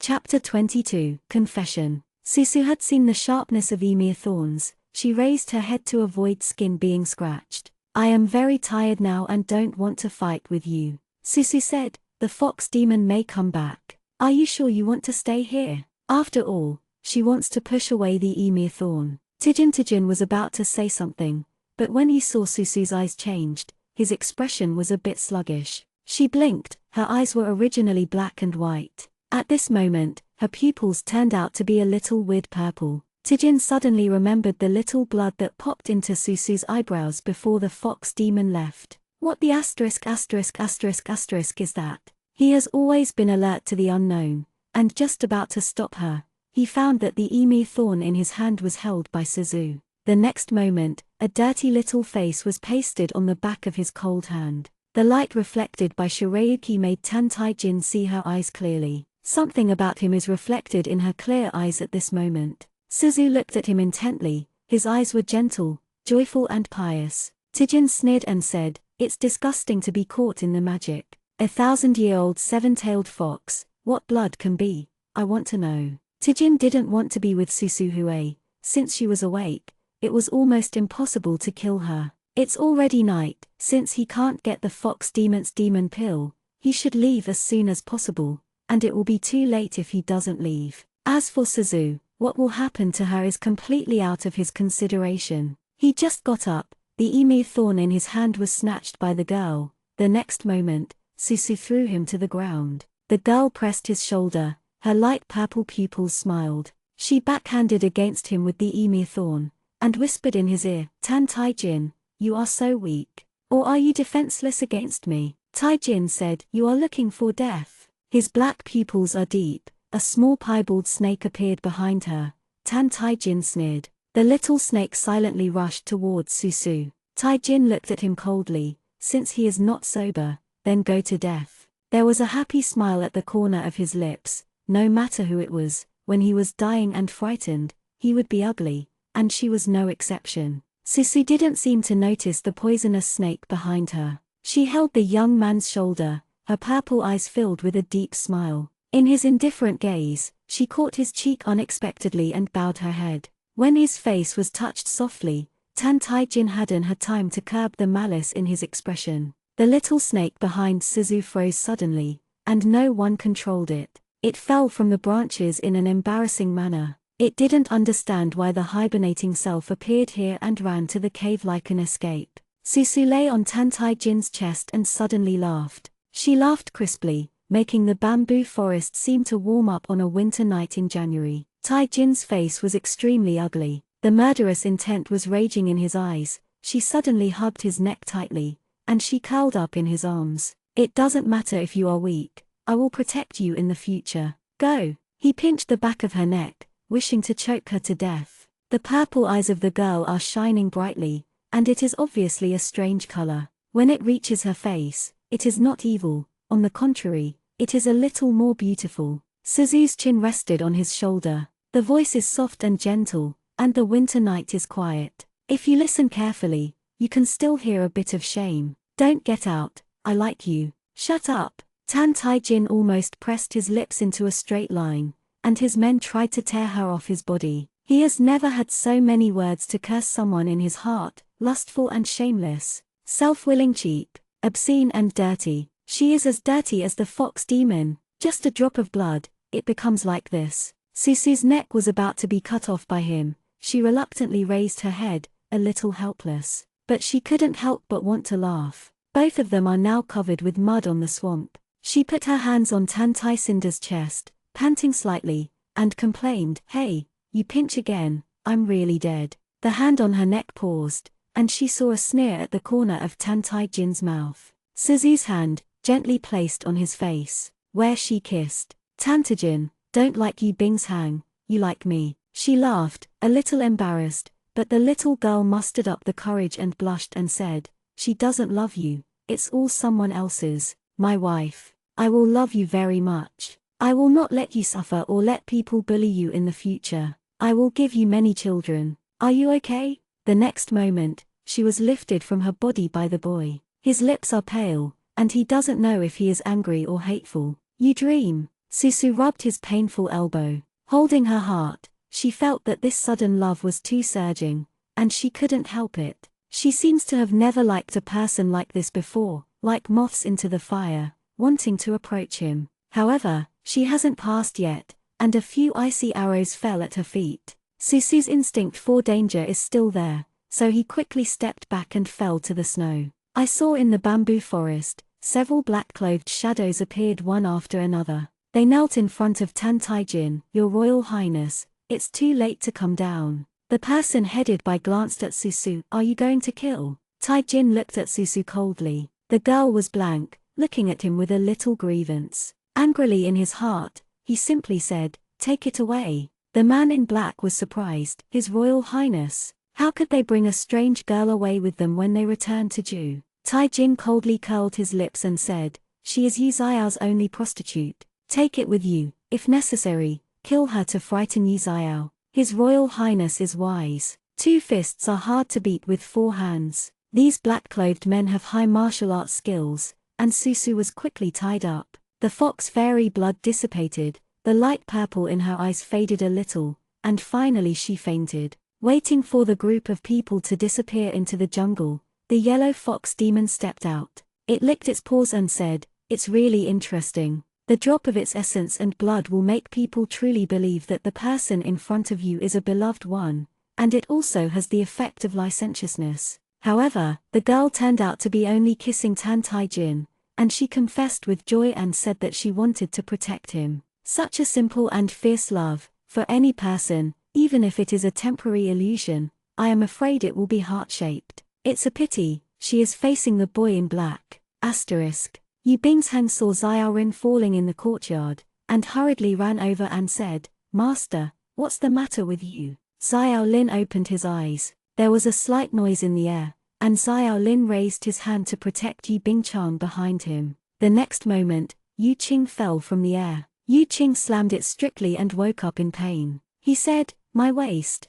Yu Bingchang was startled when he saw him falling from the air, gently pulling on Xiaorin's clothes, and said uneasy, "Master, what's the matter?" Xiaorin said guiltily, "During the next dynasty, something happened that made you worry." Yu Bingshang smiled softly. "The chief guard told the concubine that the prince is safe." She looked at Yu Qing. "This is..." Xiaolin did not hide her from her. "My brother, Yu Qing." Yu Qing finally stabilized her grinning expression, and when she saw Yu Bingchang, she opened the folding fan and returned to the appearance of young Master Pian Pian. The two met with each other. "Yu Qing, you go to the lobby and wait for me," Xiaolin said. Yu Qing knows that Xiaorin has something to say. The brother, the concubine of the side concubine, frightened her last time about the nightmare. He wanted to come to Xiaolin for fear of scaring her, so he planned to discuss the 7-tailed fox monster with himself in private. As soon as Yu Qing left, Xiao Lin said to Yu Bingshang, "Come." He took her hand and sat down in the pavilion.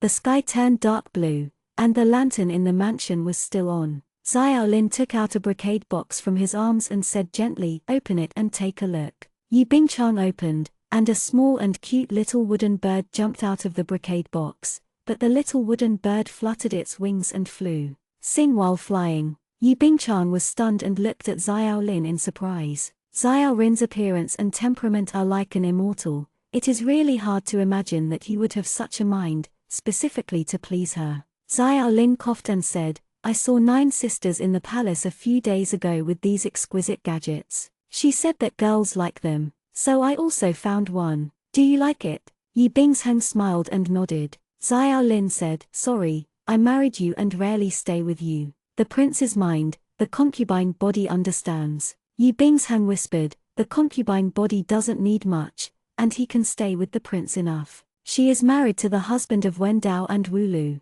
so naturally it is impossible to be trapped in the backyard all day long." Moreover, Xiao Rin's backyard had no general rooms and no concubines. Huang Cheng didn't know how many women, and he envied Yu Bingshang. Shang Er, after hesitating for a moment, Xiao Rin still exhorted, "I don't go out recently. If you want to go out, let the secret guard accompany you." What happened? Emperor Ju has died, and now the 3 princes of Ju are enthroned. Yu Bingshang's eyes widened slightly. Xiao Lin said, "The new emperor is ambitious and is stationing troops on the border. It won't take long. I'm afraid there is going to be a war." Yu Qing drank a sip of tea, and said, "Finally, I am willing to deal with my lonely widow. If you don't come, I will sit until the lamp is dead. Senior brother has been waiting for a long time." "It's all right, don't come to that set. Your concubine is asleep." Xiao Lin nodded. Yu Qing looked at Xiao Rin, and said with a smirk, "Could you not be like this rigid and boring look on the bed?" Xiao Lin smiled at the corner of his mouth and glanced at him. Yu Qing raised his hand, "It's all right, I won't talk nonsense. Anyway, aren't we in the swamp? How come we got back to your house? I almost thought that I had to die there today." "You didn't bring us back?" Xiao Lin asked. "How can I do that? It's self-evident who it is." Yu Qing said, "Why is Yu-san missing?" Xiao Lin shook his head, his face solemn. "Yu Qing, Zushi escaped. She has the ability to send us away. She must have left too." Xiao Lin was still worried and asked people to quietly find out whether Miss Yu-san had already returned to the house. "What about the 7-tailed fox? Let me say first, I can't deal with it. Whoever loves to go, I will never go again." "Naturally, I won't let you go again," Xiao Rin said. "Now there is only one person who can deal with the fox demon. Junior brother, I have to trouble you and go find Master Ji." Yu Qing grinned his teeth and said,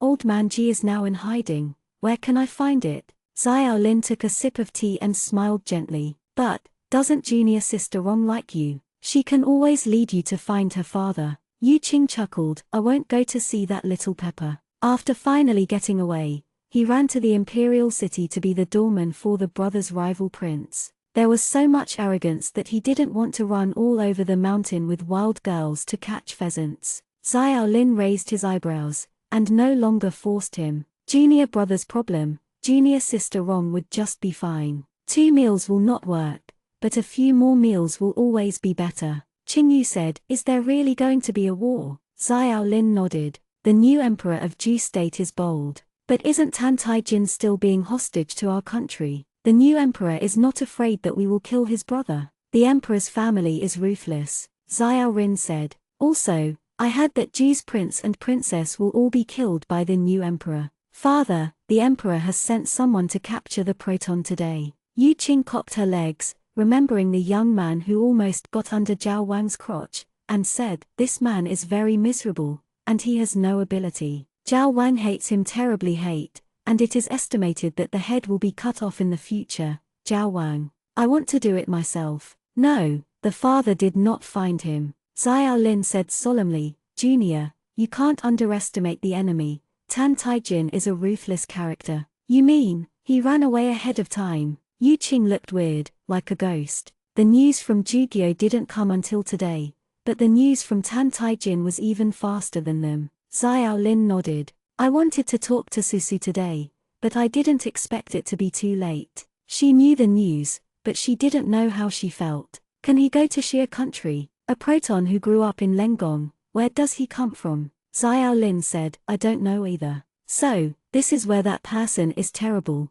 Asterisk. Winter night, the wind is very strong at the ferry. Suzu was tied up, and when she woke up, the darkness in front of her eyes, the people next to her immediately pushed her. Be honest. Is the voice of a woman. Suzu recalled what happened after the blood of the fox fairy entered the body, and he was a little bit irresistible. She gritted her teeth. Asterisk asterisk asterisk asterisk seven-tailed fox. She actually confessed to Tan Taijin and kissed him. Now thinking of the feeling of enthusiastically liking Tan Taijin at the time, is it terrifying? The more serious consequence is that she is now asterisk asterisk asterisk asterisk with 5 flowers, her eyes are also blindfolded, and she doesn't even know where she is. Suzu heard the wind and felt that they were in a vent now, and the woman pushed her forward. I don't know how far away. The group stopped, was fluttering around and knelt down, shouting excitedly, Your Highness. Suzu did not know who was kicked and was forced to kneel. She stayed calm. Although she didn't know what had happened, it was clear that the situation was very bad now. Suzu tried to reduce his presence. Familiar footsteps stepped on the snow, and someone said, Your Highness, Madam is waiting for you. Not long after, a female voice called, Your Highness. She seemed to be walking against the wind, and her voice was blown into pieces. You have suffered for so many years. Taijin said, It's okay. The woman looked at Suzu who was blindfolded. She is. Suzu heard Tan Taijin's indifferent voice, Yi Xiao's prostitute. The woman murmured, It turned out to be the old thief's daughter. This is a great gift. Immediately remembered something, the woman said complicatedly, I heard that your Royal Highness seems to be married to Miss Yi-san. If she really brought Suzu back to Jew state, she would definitely not be able to live, no matter who died in the hands of it, it would be inevitable. It's good to die right, Tan Taijin said. Suzu couldn't see his expression,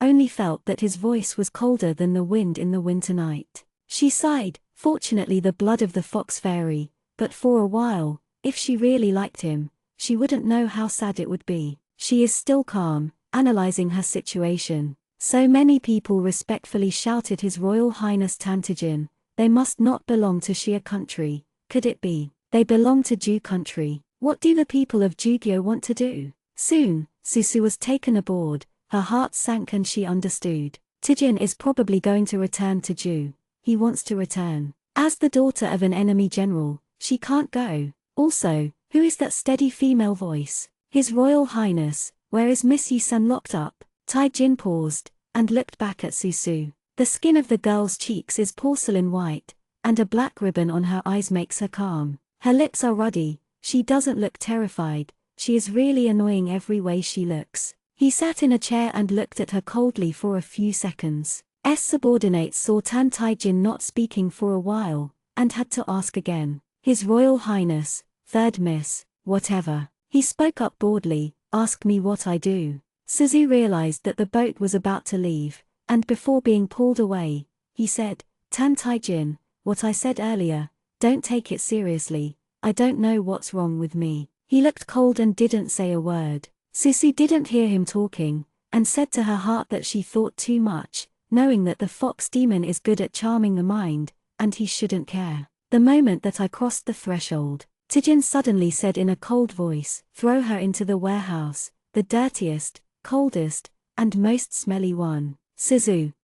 Chapter 23, Cruel. Before Suzu was thrown into the warehouse, the last 2 pieces of talisman paper and soul nail in the bag, and even the bell on his waist, were all found. This ship is the ship that Tan Taijin returned to Jew. No matter how dirty it is, it won't go anywhere. However, it was really cold. The cold wind of the winter night blew in, as if passing through the bones of a person, causing irritation. Suzu couldn't get rid of the black cloth on his eyes, so he moved and squatted behind a few wooden barrels to block the cold wind. The boat is already sailing. The warehouse is far away from the upper floor. It can be heard from the sound of water waves that it is very windy tonight. Suzu shivered, feeling like he was freezing. Tijin threw her here, of course he didn't care about her life or death. Confirming that there is no one around, Suzu smiled.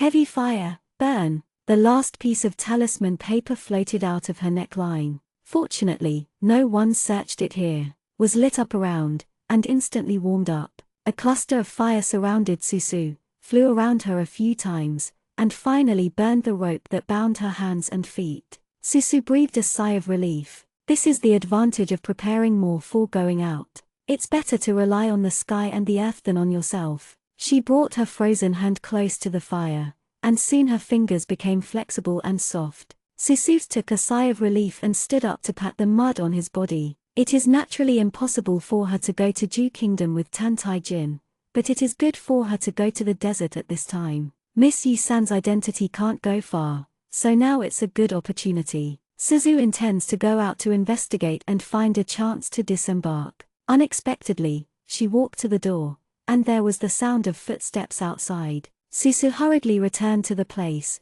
blindfolded the black cloth, tied himself with a rope, but didn't tie the knot again. With a move of her finger, the flames surrounding her went out. Someone pushed the door and walked in. The footsteps were very light, mixed with the wind and snow outside, and finally stopped beside her. A low sigh sounded. "Are you hungry? Let's eat something." Susu heard that it was the madam. The woman put down the food box and handed the food to Suzu's lips. Susobi began. "Who are you?" The woman said, "Don't worry, I won't hurt you for the time being. You are still useful to your highness. I won't let you die before arriving in Ju." "What happened to Jugyo?" The woman paused. "I can't tell you this." The cold wind came in, and the woman got close to the fox fur, and Susu felt that she was looking at herself. "I heard that your highness is a happy person in Shiogyo, a kind-hearted girl, and has given him a lot of help. That person, isn't that Miss Yu-san?" Susu thought, "It is not."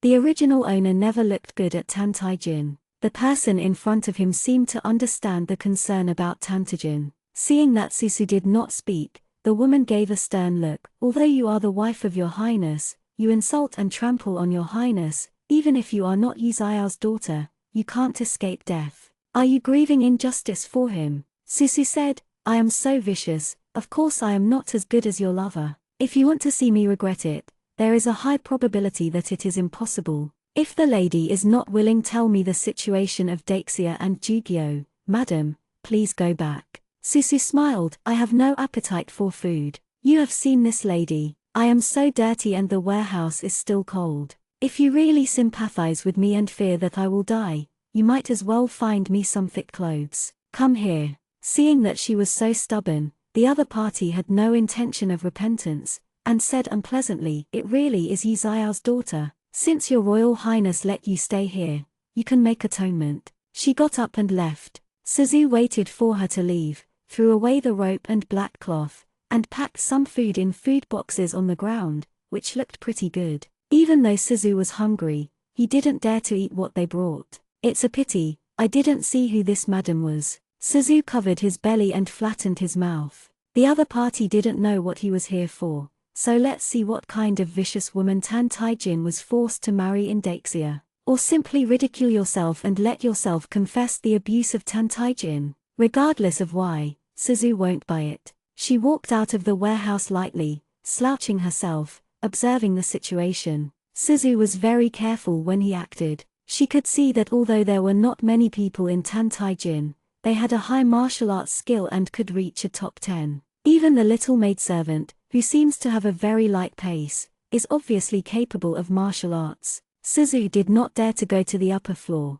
so he had to patrol the middle floor. She was very hungry, followed a handmaid to find the kitchen, and hid for a long time. When the people on the boat were asleep, Suzu picked something to eat. Huajezai Suzu from the kitchen took a few and wrapped them in oilcloth to prepare for emergencies. Her sacred fire curse was gone, maybe Huaji could be used later. Suzu wanted to find weapons, but the people of Tantai-jin would not leave these things indiscriminately. She had to withdraw and go to the stern to take a look. Broad river, heavy snow covered both banks. The center of the boat row is far away from the shore. Suzu calculated the distance, and found out that he couldn't defend his sword right now, and couldn't make it through. If she used to swim, she would freeze to death in the water before she went ashore. She has a headache. How can I run this? All blame the seven-tailed fox. I don't know if Seven-Tailed Fox will look for him after the second brother returns. This time, catching the demon was nothing short of stealing the chicken. Can't fly, can't swim, Suzu can only return to the warehouse. It's almost dawn. If someone finds her running out, something is wrong. She huddled in the corner discouragedly, thinking that she could only wait for the boat to cross the bay, and when it was closest to the shore, she would try diving to escape. The woman walked over slowly, smelling the blood in the air. She frowned. What's the matter? Madam, the servant gave clothes to His Royal Highness in the morning. The attendant looked horrified.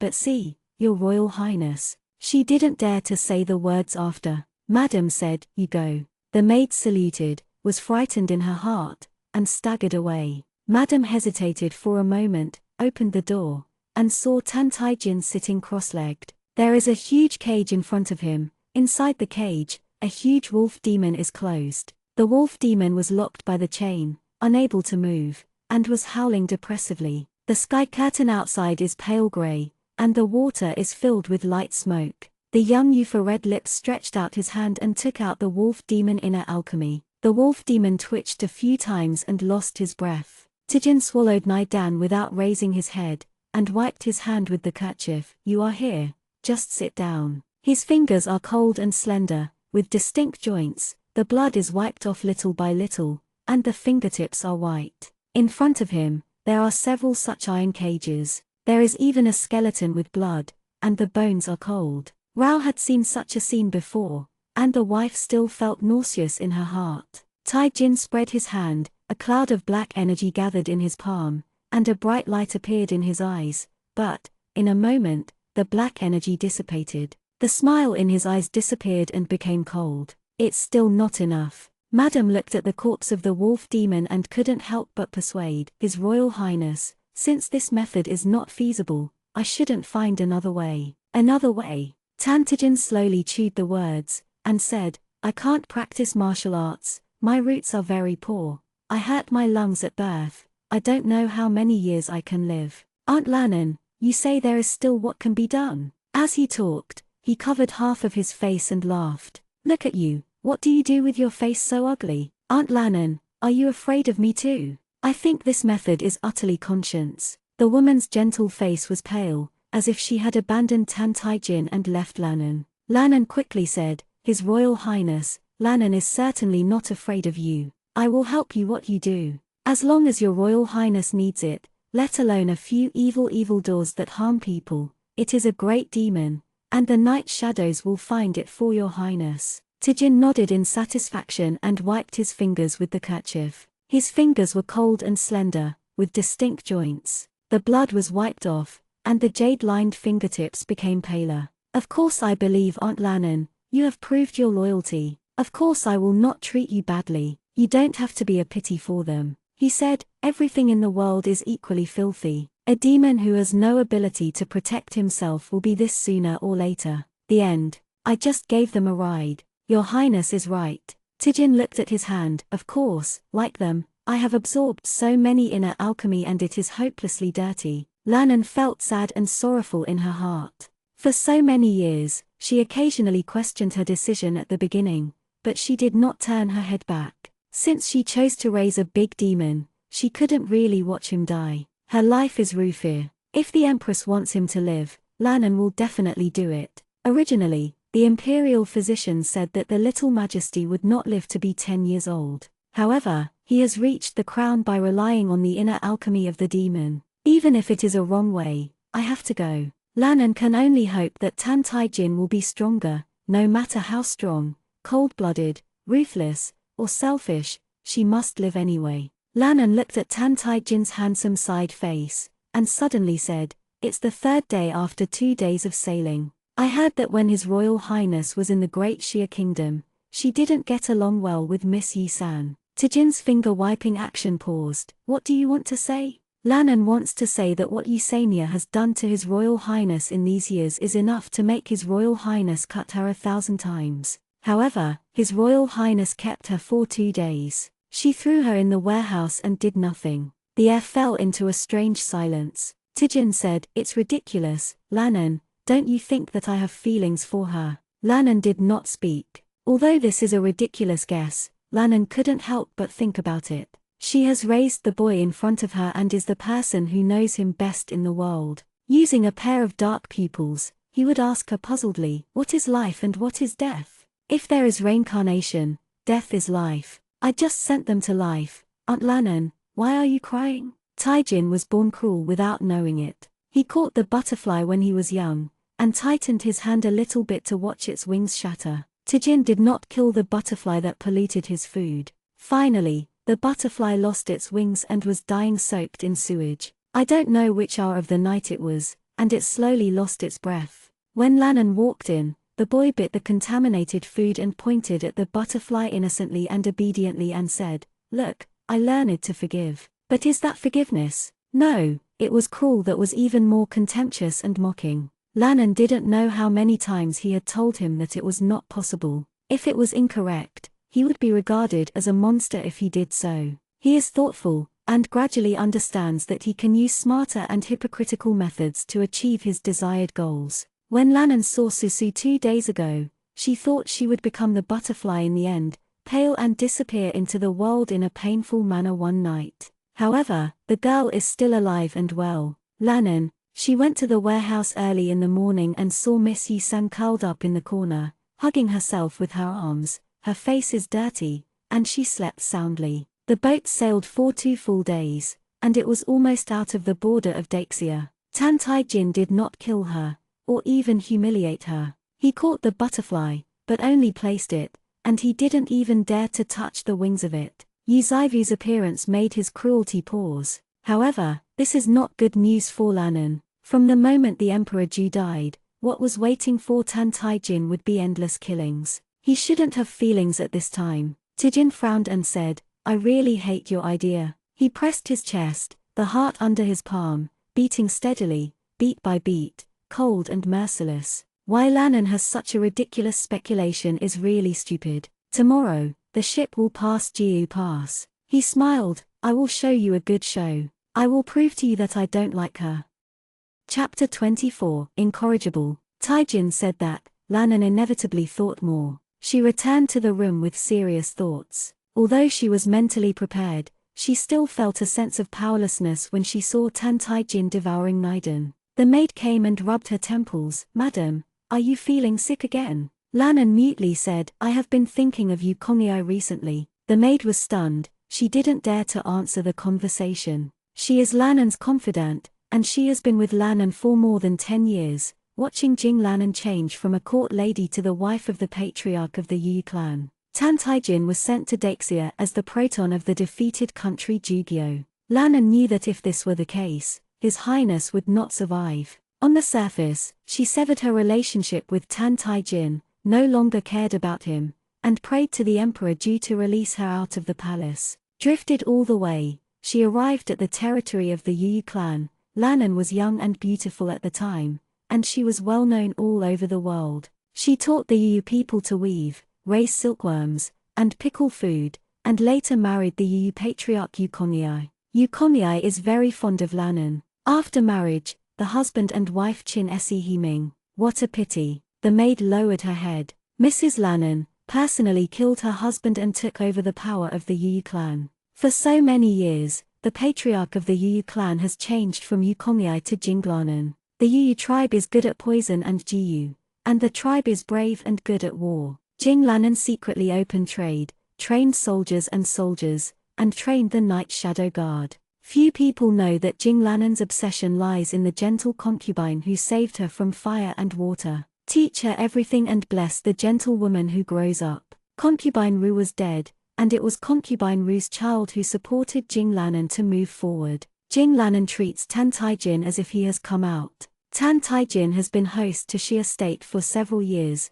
training the Bleeding Crows and communicating with Jing Lannan. They secretly instigated the courtiers of the Ju state, and only waited for Tan Taijin to grow up with full wings, and then return to the Ju state. Unexpectedly, the Ju dynasty emperor died suddenly. The 3 princes, Tan Tai, ascended the throne, and Tan Taijin was forced to return to the Ju kingdom ahead of schedule. The maid looks at her nose with her eyes and her heart with her nose. Mrs. Lannan occasionally mentioned the dead husband Yukongyai, but the maid knew that she didn't need to answer her own words. A 6-year-old child and an 18-year-old woman back then, they will not be gentle and kind when they walk step by step to this day. I don't know if Mrs. Lannan regrets it, but Eucomiai is dead. Even if she regrets it, it's too late. Go out, I'll be alone for a while. The maid left. Jing Lannan took out a safety lock. The safety lock for children is cute and naive. Jing Lan calmed her face.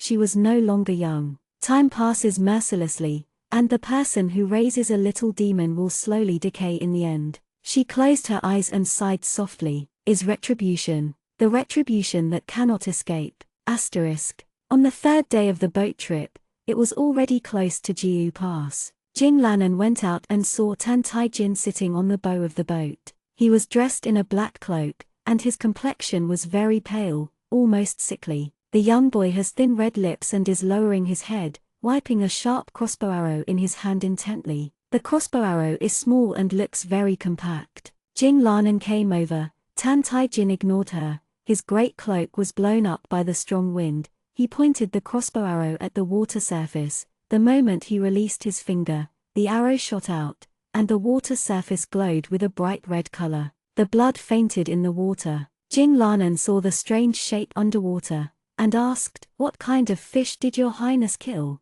Taijin smiled. "Aunt, guess what?" Jing Lan thought in peace. After all, it's not the sea, it's just a river. It can't be a whale or something, but that body shape doesn't look like a small fish. She was thinking, and the maid behind her screamed, "It's Qi Shuang." Jing Lan calmly took a look, and sure enough, it was a person floating on the surface of the water. Is a bit familiar. It should be the entourage who came to Dexia to pick up Tan Taijin. "Shush, be quiet," Tan Taijin said. The maid tremblingly, she knelt down with a plop. "Your Majesty forgive me, Your Majesty forgive me." Taijin didn't care about the maid. He watched the hazy blood gradually turned light red. "Aunt Lannan, the person of the Night Shadow Guard, will check once every other time," Taijin said with a smile. He coughed and wiped the blood from the corner of his mouth. Jing Lannan was horrified. "His Royal Highness." She reacted, "Is there a problem with that wolf demon?" The lacquered double-court wolf demon.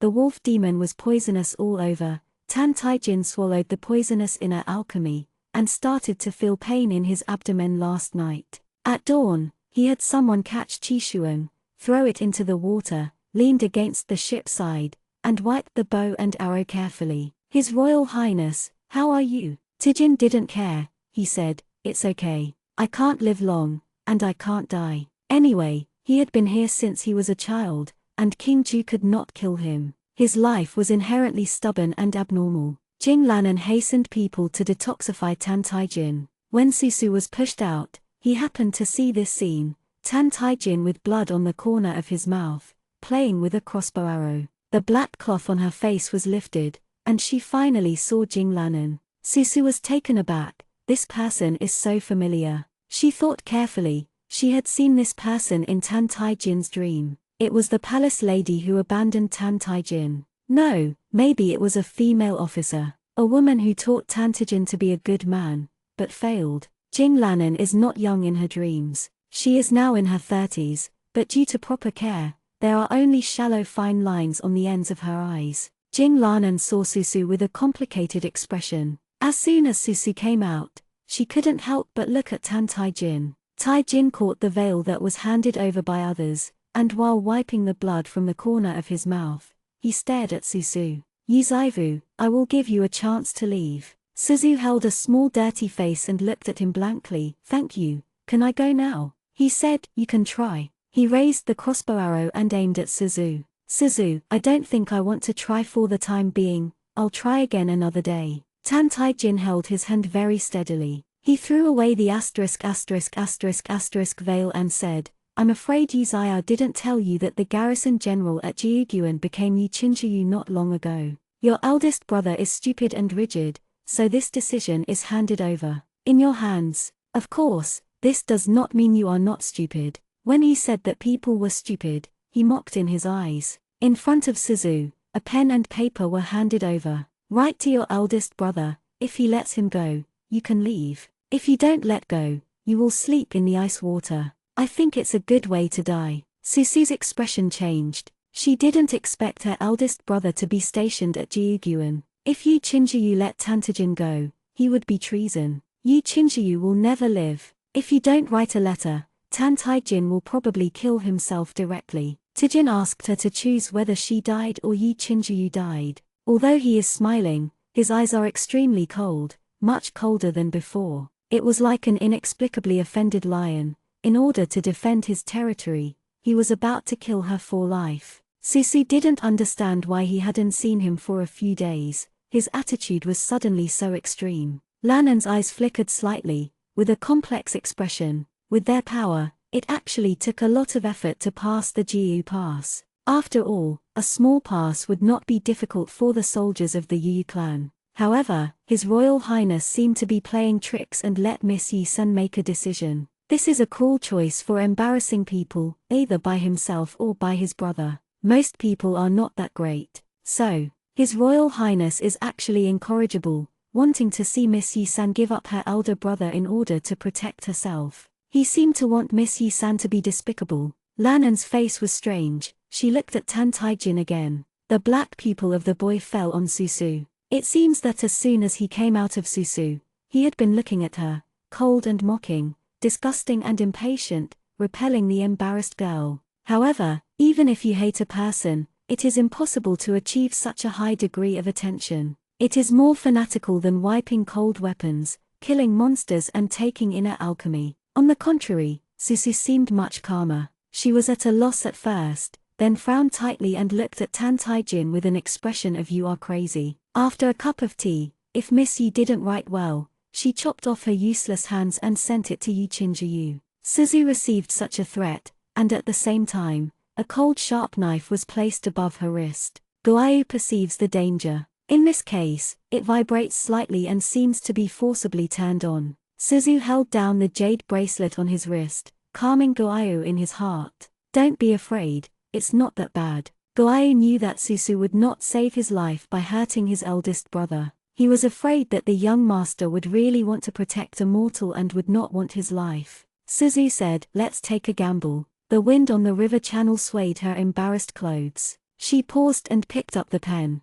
Tan Taijin, who is not far away, clasped his fingers against his chin, looking contemptuously. Susu glanced at him, picked up a pen and started to write. Moved the knife away a bit, and after a while, Susu finished writing. The soldier picked up the paper and handed it to Tantajin. He took the paper, but the smile at the corner of his mouth only lasted for a moment, and then it became visible to the naked eye and cooled down. Jing Lanan saw his hand pinching the paper. Susu was smiling, and in the early morning, there was a layer of mist on the surface of the water. Jing Lanan subconsciously glanced at the paper in Tan Taijin's hand. It turned out to be a painting. On the drawing, a woman in the silhouette of a man is strung together with a sword. The following big characters: "Are you very proud? One day, I will stab you to death, believe it or not." Jing Lanan seemed to know Susu the first day, and looked over in amazement. Taijin's reaction was much more violent than her. He raised his crossbow and shot Suzu over. Susu quickly backed away, opening his hands to maintain his balance. She didn't know when. She grabbed a handful of powder, and the one approaching her was turned over by her. Jing Lanan recognized that it turned out to be the medicine powder of their Yu clan. When did Miss Yi-san ran out and stole it? Suzu took off the embroidered shoes on his feet and threw them at Tan Taijin. "Less disgusting people, you want me to hurt my elder brother, your dreams come faster." Suzu's lovely pearl-white toes, stepping on the boat, she ran fast, waiting for Tan Taijin to catch the shoe. She was already sitting on the ship's boom whale. She looked down, and the winter water seemed to freeze people to death. It was too far from the shore, as if there was no hope in sight. Don't allow her to hesitate. There is a sound of arrows breaking through the air behind her. At the same time Tan Taijin's crossbow arrow shot over, Susu plunged into the river without hesitation. The cold water made Susu snorted. One after another, there was a sound of sharp arrows piercing the air, with a singling sharpness, and it was about to leave her behind. She resisted the cold and fear, did not dare to look back, nor to see how angry Tan Taijin was, and flexibly dodged the crossbow arrow, no matter what she did not care about. She is like a fish that is not afraid of death. without looking back. She is getting farther and farther. 10 crossbow arrows fired in a row, all submerged in the water. Tai-jin was expressionless, seeing her getting further and further away. The corners of the jacket disappeared from sight. He bit the corner of his lips, biting his lips white, and finally gave a big smile. Bow. The crossbow was thrown into the water by raising his hand. Splashes in circles. An exquisite mint-embroidered shoe fell on the ground, which was an extra sight on the boat. Tai-jin stepped on the shoe and walked into the cabin without a word. Gloomy look makes everyone retreat. All this happened unexpectedly. In everyone's mind, it turned out to be Susu's last smile. With a disdainful and nasty look, he looked at Tai-jin. Behind her was the vast river. She drew a picture and ran away after she cursed. Crossbow arrow can't force her to look back either. Jinglan stood on the boat for a long time, watching the direction Suzu disappeared. In such a cold day, there is a high probability that Miss Yi-san will not survive. She chose her elder brother Yi Chinjiu, gave up on herself, and humiliated His Royal Highness by the way. Row is that Jinglanen and Suzu are in the hostile camp, and I have to admit that she is extremely dazzling. Is like a light that no one can avoid. Is so beautiful. Chapter 25, Killing Intent. Suzu didn't know how long he had been swimming. The river water was cold, the fine icy edges cut through her skin, and her stiff and numb limbs felt no pain. She was swimming forward, slower and slower, but she did not dare to stop. Was caught off guard and choked. In a panic, Susu grabbed a piece of drifting wood. Half of her body was lying on it, and the other half of her body was submerged in the water, floating weakly with the wood. Snow began to fall in the sky again, and the snowflakes fell on her cheeks. Susu closed his eyes, unable to move a finger, and fell asleep tiredly. Someone picked her up gently, and then her body became warm. I don't know how long it has passed. When Susu was conscious again, he heard street chants, gongs knocking, and children cheering and laughing. Someone lowered their voice and talked about the matter. She opened her eyes and found herself lying on the soft bed. Next to was a low window, and the charcoal in the room crackled. Suzu sat up from the bed and saw 2 men sitting at the table at a glance. His Royal Highness King Xuan, Yu Qing. Qingyu raised her eyebrows when she heard the words, "You are awake. How do you feel?" Suzu said, "Why are you here?" Yu Qing opened the folding fan and motioned for Susu to look at Xiaorin. "You have to ask my brother about this. He doesn't worry about you, for fear that you were killed by the fox demon, forcing me to follow it all the way. We were rowing a boat on the river for several days, but when we saw you holding a piece of wood, we fainted. In the past, it's also your luck. If you are late, I'm afraid it will freeze to death." Suzu said sincerely, "Thank you." Xiaolin said, "3 girls, don't listen to Yu Qing's nonsense. You saved our lives, and I and Yu Qing should be thanked. We should also guarantee your safety if we are reasonable." Qingyu asked, "Why are you in the river?" Suzu replied, "Tan Tai-jin wants me to write to my eldest brother, let them pass Jiuguan. I jumped into the river and escaped." Yu Qing tutted amazed, "Your husband is really amazing. It's not derogatory." Yu Qing really feels that the man has a deep mind and has endured humiliation for many years, which is quite powerful. Neither himself nor Wang Zhao could see that this is a ruthless character. Susu quickly asked, "How is my elder brother? Is he all right?" Xiaolin poured a cup of warm tea for Susu, and said, "You slept for 2 days. Tan Tai-jin's boat has passed Jiu Pass. General Yi Xiao was poisoned and was sent back to the imperial city for treatment." Seeing Susu's face pale, Xiaorin comforted, "Don't worry, it's not a poison that hurts your life. If you return to the imperial city, you will be fine soon." Susu breathed a sigh of relief. "That's good, at least there is no need to treason. Yi Qinjiyu's life is saved." After she finished drinking her tea, Xiaorin thoughtfully ordered her something to eat. Susu was too hungry,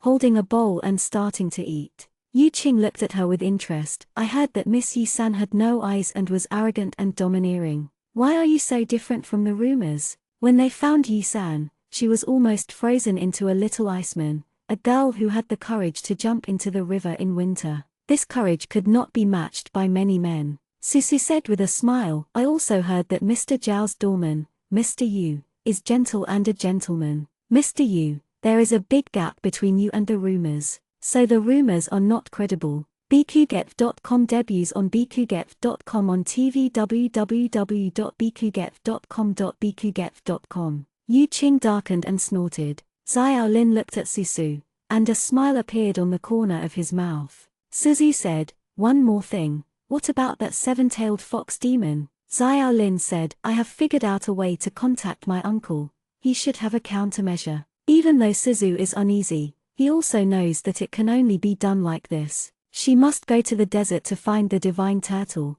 and the seven-tailed fox can only pin her hopes on Xiao Rin's uncle. At his current level, there is no way to defeat the fox demon if he stays. After Suzu finished his meal, Xiao Lin said, "Miss Yi-san, this is Qingshui town, 5 days away from the imperial city. When you rest, we will go back. Don't worry about Tantai-jin." Observing the details, the general is loyal and courageous, and it will not bring harm to your family. Susu hurriedly said, "I have something to do, so I can't go back for now. His Royal Highness, can you and Mr. Yu tell my father and grandmother that everything is fine with me, and I will go home after I finish my work." 3 girls, what can you do? But can I help? He is in white clothes and black hair, with a serious expression. He really wants to repay Suzu for his previous life-saving feelings. Suzu's heart is warm. Before coming to this world, his father said that he might meet an old person and let Suzu stay calm.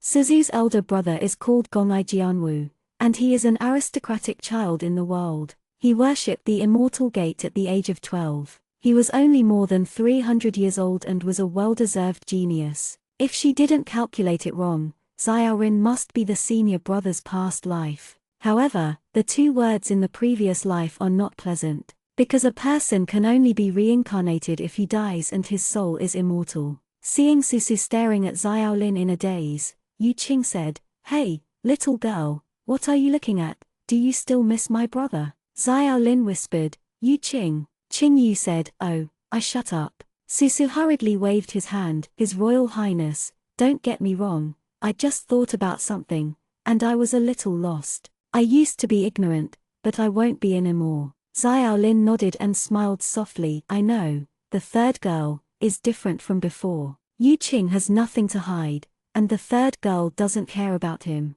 Suzu ate and drank enough, only then found out that his clothes had also changed. Yu Qing said, "The innkeeper's daughter changed it for you. Don't worry, we dare not take advantage of you. Suzu has strength, and is alive again." Susu was not overly polite with Xiao Lin. She really needs help now. She said, "I'm going to a very far place, and it may take a long time to come back. If it is convenient for His Royal Highness King Xuan, can you lend me some silver? I revise a book and let Chun Dao send it to you." Xiao Lin took out a few silver tickets from his arms. Susu looked at it. "Good fellow, there must be a few thousand tiles." Susu only took one. "This is enough, Your Highness, Mr. Yu, take care." Although she also hopes that someone can walk with her on this road to reverse destiny, Susu knows that it is impossible. Xiao Lin has not yet become Gonai Jaivu. He is the Prince of Daxia. The 2 countries are about to fight, and he has the mission of being a prince.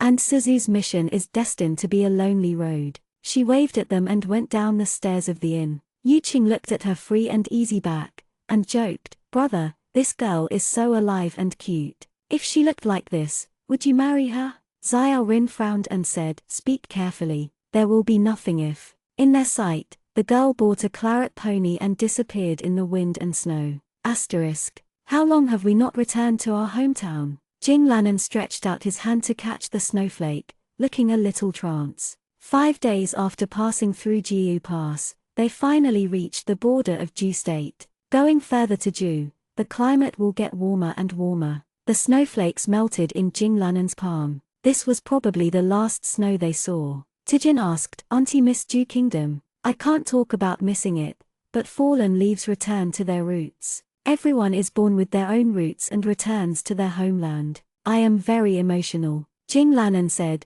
"Speaking of which, His Royal Highness asked me for a copy of the spring silkworm, but the solution to the spring silkworm. The medicine is not easy to configure. A few days ago, the saint of the clan used only the remaining snow lotus petals to prepare an antidote. Can Your Highness need it?" She took out an exquisite sapphire porcelain bottle, and didn't ask Tantajin who actually used the Jichun silkworm on her body. Taijin took it. The porcelain bottle was warm. He subconsciously rubbed it for a moment, and then said, "No need." He raised his hand and threw the antidote into the river. "His Royal Highness is interested in playing a game." Taijin said, "Yes." He lifted the hem of the cloak and sat opposite Jinglanen. Jinglanen holds the black child, and he holds the white child. "His Royal Highness, Auntie rarely asks about you in Daxia. I sent Lu to take care of you back then. Later I heard that Lu was crazy. Jinglanen left her son. Can she protect you?"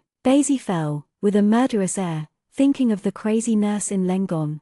Tan Taijin's expression remained unchanged. "Do you suspect that I drove her crazy?" Jinglanen was silent for a while. "Of course not." Tan Taijin played with a chess piece and suddenly threw an explosive message. "You are not wrong in your doubts. She was not crazy at first, but also wanted to protect me. I hope that one day I can return to Ju and continue to be the prince. She will be able to come to nothing." What a pitiful thought. It is clearly deep in purgatory, but I still hope to escape one day. The days in the cold palace are too long, and she finally realized that this idea is stupid. Daxia's 5 princes like to punish children. When Tantajin said this sentence calmly, Jinglanen's expression changed. Your Highness." Tan Taijin dropped the chess piece and made a crisp sound. He supported his chin and recalled, "Lu's added some ingredients to my meal. Unfortunately, the meal was too rich and I couldn't afford it. I gave her the meal. Yes, I took her to Jagi Garden." "Auntie, you probably don't know where Jagi Garden is. The old eunuchs in the palace live there." Tantajin curled his lips pityingly and said, "After the Lu came in, he went crazy when he came back." Jinglanen closed his eyes and said sadly, "Your Highness, it's me who is not good." Taijin shook his head. He dropped his last son. "You lost." Jinglanen looked at the chessboard, saying that watching chess is like life, and you can see a person's character by placing a piece. The chess pieces in Tan Taijin's hand killed Juju, and he didn't care about the life and death of the soldiers at all. His chess pieces die a lot, but he is the winner. Taijin had no interest in coming to the second game. He stood up and returned to the cabin. Jinglanen picked up the chess pieces one by one into the flag box. Even though she had nurtured Tan Taijin, she did not understand him at all. Like Suzu, after she jumped into the river, Jinglanen thought Tantajin would send someone to hunt down or rescue her, but after so many days, he remained indifferent. This indifference made Jinglanen's fingertips a bit cool. The sky will be dark, and the shadow of another ship will faintly appear on the water. Jinglanen stood on the bow and looked at the ship. Someone whispered, "Madam, it's the one who responded." Jinglanen said, "These few days have been exhausted, let your highness take a good rest, and order to go down, and prepare the kitchen tonight." "What about the celebrities I bought a few days ago?" Not long after, an enchanting and beautiful woman crawled softly under Jinglanen's feet. Jinglan said, "I heard that you haven't opened buds, but you should be able to meet them. Take care of your highness and make him happy." Zichin shyly said, "Yes. She has seen her royal highness, she is so good-looking, and she is ashamed of herself." Thinking of being able to accompany such a man, her heartbeat speeded up a bit. After Zichin and Niao Tingting left, the maid appeared beside Jinglanen. "Will your highness use it?" Jinglanen said, "It doesn't matter." Her finger points to the point of her mouth. "There is no one here. It doesn't matter what it is. But if there is someone in my heart." Jinglan thought in peace, maybe she can look forward to things not so desperate. Zichin pushed open the room. The boy in black, sitting cross-legged on the collapse. He closed his eyes, his black eyelashes were like black crow feathers. Seeing someone come in, he opened his eyes. Zichin has seen countless people, but for the first time, the look of a person's eyes made his legs slightly soft. She was a little scared, but she also felt that she admired the man in front of her even more. Zichin knelt down and approached him with her knees. Her red lips trembled slightly, and she uttered pitiful words. "Madam, let the slave come and wait for your royal highness to go to bed." Tijin said, "Lanan asked you to come." "Yes." Zichin's hand unbuttoned his belt, holding back the throbbing in his heart, and took off his clothes. The woman's skin was exposed to the cold air. She has a good figure, white skin, and has a body that can seduce any man. Zichin thought that he would see strong passions in Tan Tai-jin's eyes, but he had no sadness or joy, and she seemed to be looking at a pool of dead flesh. She tried her best to seduce him and couldn't help but see if he reacted 3 inches below the navel. However, the young man was so calm, his thin lips twitched slightly. What? Very surprised, Zichin knelt down in panic. She inevitably doubted, facing the beautiful body of the woman Her Royal Highness who can't feel the body, is it? Tijin raised his hand, and the blood fell on Zichin's shoulder, and a black GU worm crawled out of the woman. Zichin saw the creeping bug and wanted to scream, but found that her throat couldn't make any sound. A morning sun overnight. Tan Tai-jin pinched the GU worm and sighed. It's really sad, Lannan wants me to die happily. He said, sadness on his mouth, but there was nothing sad in his eyes. A red flame bee flew past Zichin's head, her eyes widened, and she fell straight down. I don't know until I die, what happened. Tai-jin had no expression on his face, and walked past the corpse. 14 years in Lengong, what has he not seen? Tai-jin never told anyone that the world is infinitely different, in his eyes, but withered stones, vegetation, and low skeletons. He was just paralyzed, he couldn't even move his face. In the future, it will not be difficult for any physical body to control itself. Chapter 26, Reunion. If tonight is summer, there should be a bright moon on the river on the border of Ju. It's a pity, the cold is still silent in the air before the beginning of spring. Snowflakes come in from time to time and fall on Tan Tai-jin's face. He raised his hand and brushed it away, walked in and sat on the lonely high seat. Bobo because Susu threw it into the river. Beside him, a few red-eyed red bees were ready to go. They have grown to half-human size, their eyes are scarlet, and the vibration of their wings makes their eardrums particularly tormenting. A few entourage knelt at the feet of Tan Tai-jin, shivering. Tai-jin seemed to be in a good mood. Where is the luthier? Let him play a piece. Soon, a white-clothed luthier came in and sat down in front of the Guqin. What do you want to hear? Tai-jin said, be more festive. The piano master paled and nodded, and began to play music. Not long after, Jing Lannan appeared in the hall. She was dressed in white fox fur and touched a stove in her hand. His Royal Highness summoned, but what matters? Tijin looked at her and said, Jing Lannan, when you are old, you have also begun to learn from others to get confused. In Jing Lan's hair, occasionally there are a few silver threads mixed in, and the fine lines at the end of the eyes are also telling that it is not 14 years ago. She is no longer young, she is getting old. Jing Lannan heard these words, and was quite calm. Why did your highness suddenly say this? Tantijin said, the wolf demon sent by Chishuan, the inner alchemy is highly poisonous, but unfortunately, the poison will not kill me. I will make mistakes when you are unclear and exhausted. After all, you told me that it is a normal one. People should learn to think for the good and learn to forgive. He thought it was funny, so he curled his lips, but tonight's celebrity actress was planted with one night son. Jing Lannan, will you make 2 mistakes? Jing Lannan was silent. You want to kill me, but why? In the sound of the piano,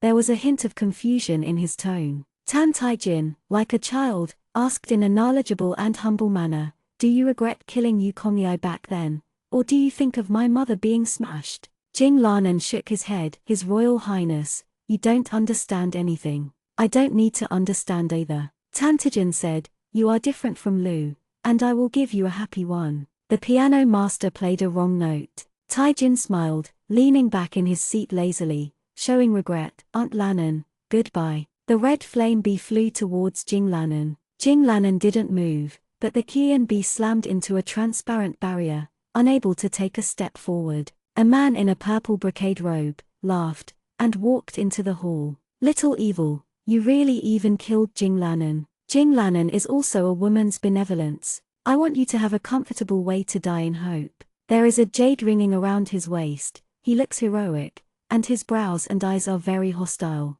The smile on Tan Tai-jin's face disappeared, and the person's name came out. Tan Tai is clear. I didn't expect you to remember the loneliness. Tan Tai said clearly, that's right, you who lived in Daxia worse than pigs and dogs, definitely want to have solitary meat. However, it turns out that monsters are monsters after all. Look, finally even Jing Lannan also betrayed you together. Jing Lannan lowered her head, without any expression. Tijin sneered, and pointed his finger on the seat, and the dark blood crow rushed in. Tan Tai Ming Lang didn't rush, and said, "Nye, Jiyu knows that you are different from ordinary people. I heard the lonely concubine say that you can kill concubine Ru before you can come into the world. Do you think Jiyu will come today without preparation? Jing Lan will treat you in the morning. Reveal his weakness to Jiyu. You just wait to die." Several Taoist-like people who followed him stood up. The old Tao headed by said, arrange an array. Taoist priests quickly sat on the octagonal corners,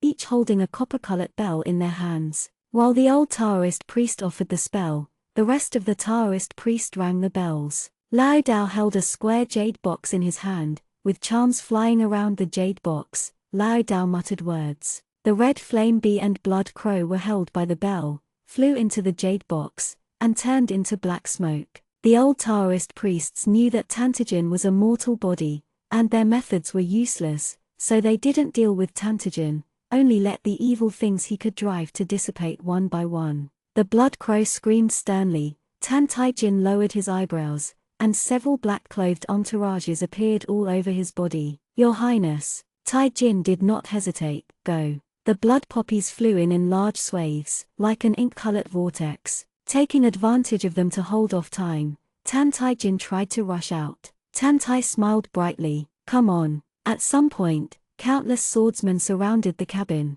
The people around Tijin fought and retreated, escorting him to the deck. There were only 2 or 3 left. Tan Tai Ming Lang personally took the sword and beheaded these heartfelt remnants. The blood of the soldiers splashed on Tan Taijin, his face pale. Tan Tai kicked him clearly, and Tan Taijin fell to the ground. Useless evil seed. Tan Tai's clear feet stepped on the shoulders of the black-clothed boy. "A trash that can't practice martial arts. What can you do without relying on others?" Taijin, blood dripped from the corner of his mouth, and he coughed twice. Tan Tai Ming Lang lifted his chin with his boots. "When I killed brother the Huang, he was more spine than you. His kneecap was broken, and he didn't want to kneel down. The old man's hands were shattered and his mouth was sewn on, so he couldn't catch his eyes. I heard that your empress is the #1 beauty in Huayu who was famous in the world at that time. Look at your fragile and trash appearance. It would be better to be a princess and serve people with Israel."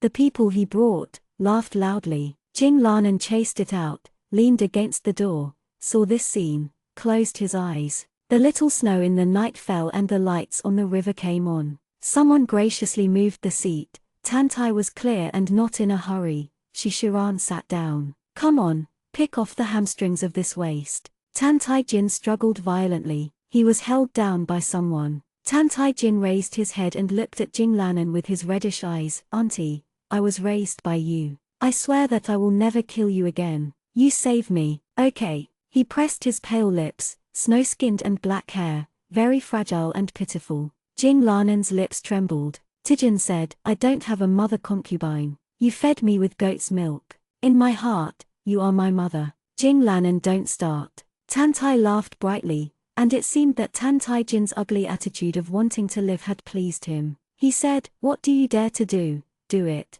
A swordsman came up and down, and Tan Taijin's hamstring was broken. Tijin snorted, knowing that no matter what today, Jing Lannan will no longer be instigated by himself. The fragility on his face disappeared, and his fingers slammed on the floor. Knowing that he can't deceive Jing Lannan, he no longer pretends to be half-feeling, only the coldness of his face is left. "Tzuyi," Tan Tai ordered clearly. The swordsman lifted the sword and accurately cut off Tan Taijin's Tijin. The boy crawling on the ground, this time without saying a word, supported with his arm, crawled towards the ship's side. His eyes were red, as if he couldn't feel the pain and just wanted to live. Tijin looked at the surging white waves of the river, and suddenly remembered Susu who jumped into the river that day. Donksu fell on his hair. At this time, he laughed lowly. "I don't know if she is dead." Tan Tai was so clear that he could take care of his spare time and said to Jing Lannan, who had an ugly face, "I heard that this wicked species was born. I have never cried. A few days ago, I was alone with a treasure called Xuanbing Needle. It pierced people's eyes. Not only will people be blind, they will keep crying, but after the cold breath enters the body will be as brittle as ice." As he said, someone presented Xuanbing needle. Hold him down, I personally cut out his eyes. He got up and stepped on Tan Taijin's chest. Tan Taijin's eyes were cold, he swept Jing Lanan coldly, and finally landed on Tan Taiming language. He coughed out a mouthful of blood, which stained his lips. He opened his mouth to catch the snow floating in from outside. Snow melted in his mouth, and Tan Taijin began to laugh out loud. His voice was low and hoarse, and the Taoist priests standing beside him were chilling all over. Tan Tai was inexplicably irritated, and when he let go, Xuanbing needle shot into Tan Taijin's left eye. The boy on the ground twitched, his mouth still maintained an arc of exaggerated laughter. Blood gurgled from Tan Taijin's left eye. He subconsciously wanted to raise his hand to cover his blind left eye, but his hand was broken and he couldn't raise it anymore. Snow fell on the boy's face. Tan Taijin shivered and laughed. Taoist priests don't know why, and they feel uneasy. A person who could not shed tears by birth had his meridian broken and made him useless. When the Xuanbing array pierced his eyes, he only bleeds, not tears. Is either a rock-like heart or a lunatic. The black-clothed boy was like an evil spirit, his whole body bathed in blood, and he was still smiling coldly. Seems to be silently sarcasm, the words that Tan Tai had said clearly that he should not devote himself to becoming a princess. Tan Tai looked clear and vicious, and picked up another Xuanbing needle. He raised his hand and was about to abolish Tan Taijin's eyes. The next moment, his body was in severe pain, and he fell to the ground. You! Tan Tai looked back brightly and saw Jing Lanan with tears streaming down his face. Jing Lanan said, "Where is the Yueying?" A group of silent shadows, at some point, lightly landed on the boat. "Protect your highness and leave." The night shadow guard began to kill the bright people in Tan Tai, and the swordsmen hurriedly raised their swords to fight. Tan Tai's clear lips were dark, and he looked at Jing Lanan sternly, and said sharply, "Dare to betray me? Are you afraid that your son will die?" Jing Lanan's eyes were hollow and desperate, and without a word, he went to help Tan Taijin on the ground. "I'm sorry, Your Highness." The hull was sensational, and the veterans didn't know what to do to make Tan Tai clear and instantly onto another ship. Tan Tai was clearly going to be mad. After being guarded by his subordinates, he said, "Blow them up." Jing Lanan took out a safety lock from his sleeve and placed it in Tan Taijin's arms. Remember pen/fun/gem./b/iq/u/g/etv.c/o/m on the mobile phone for 1 second to provide you with wonderful /novel reading.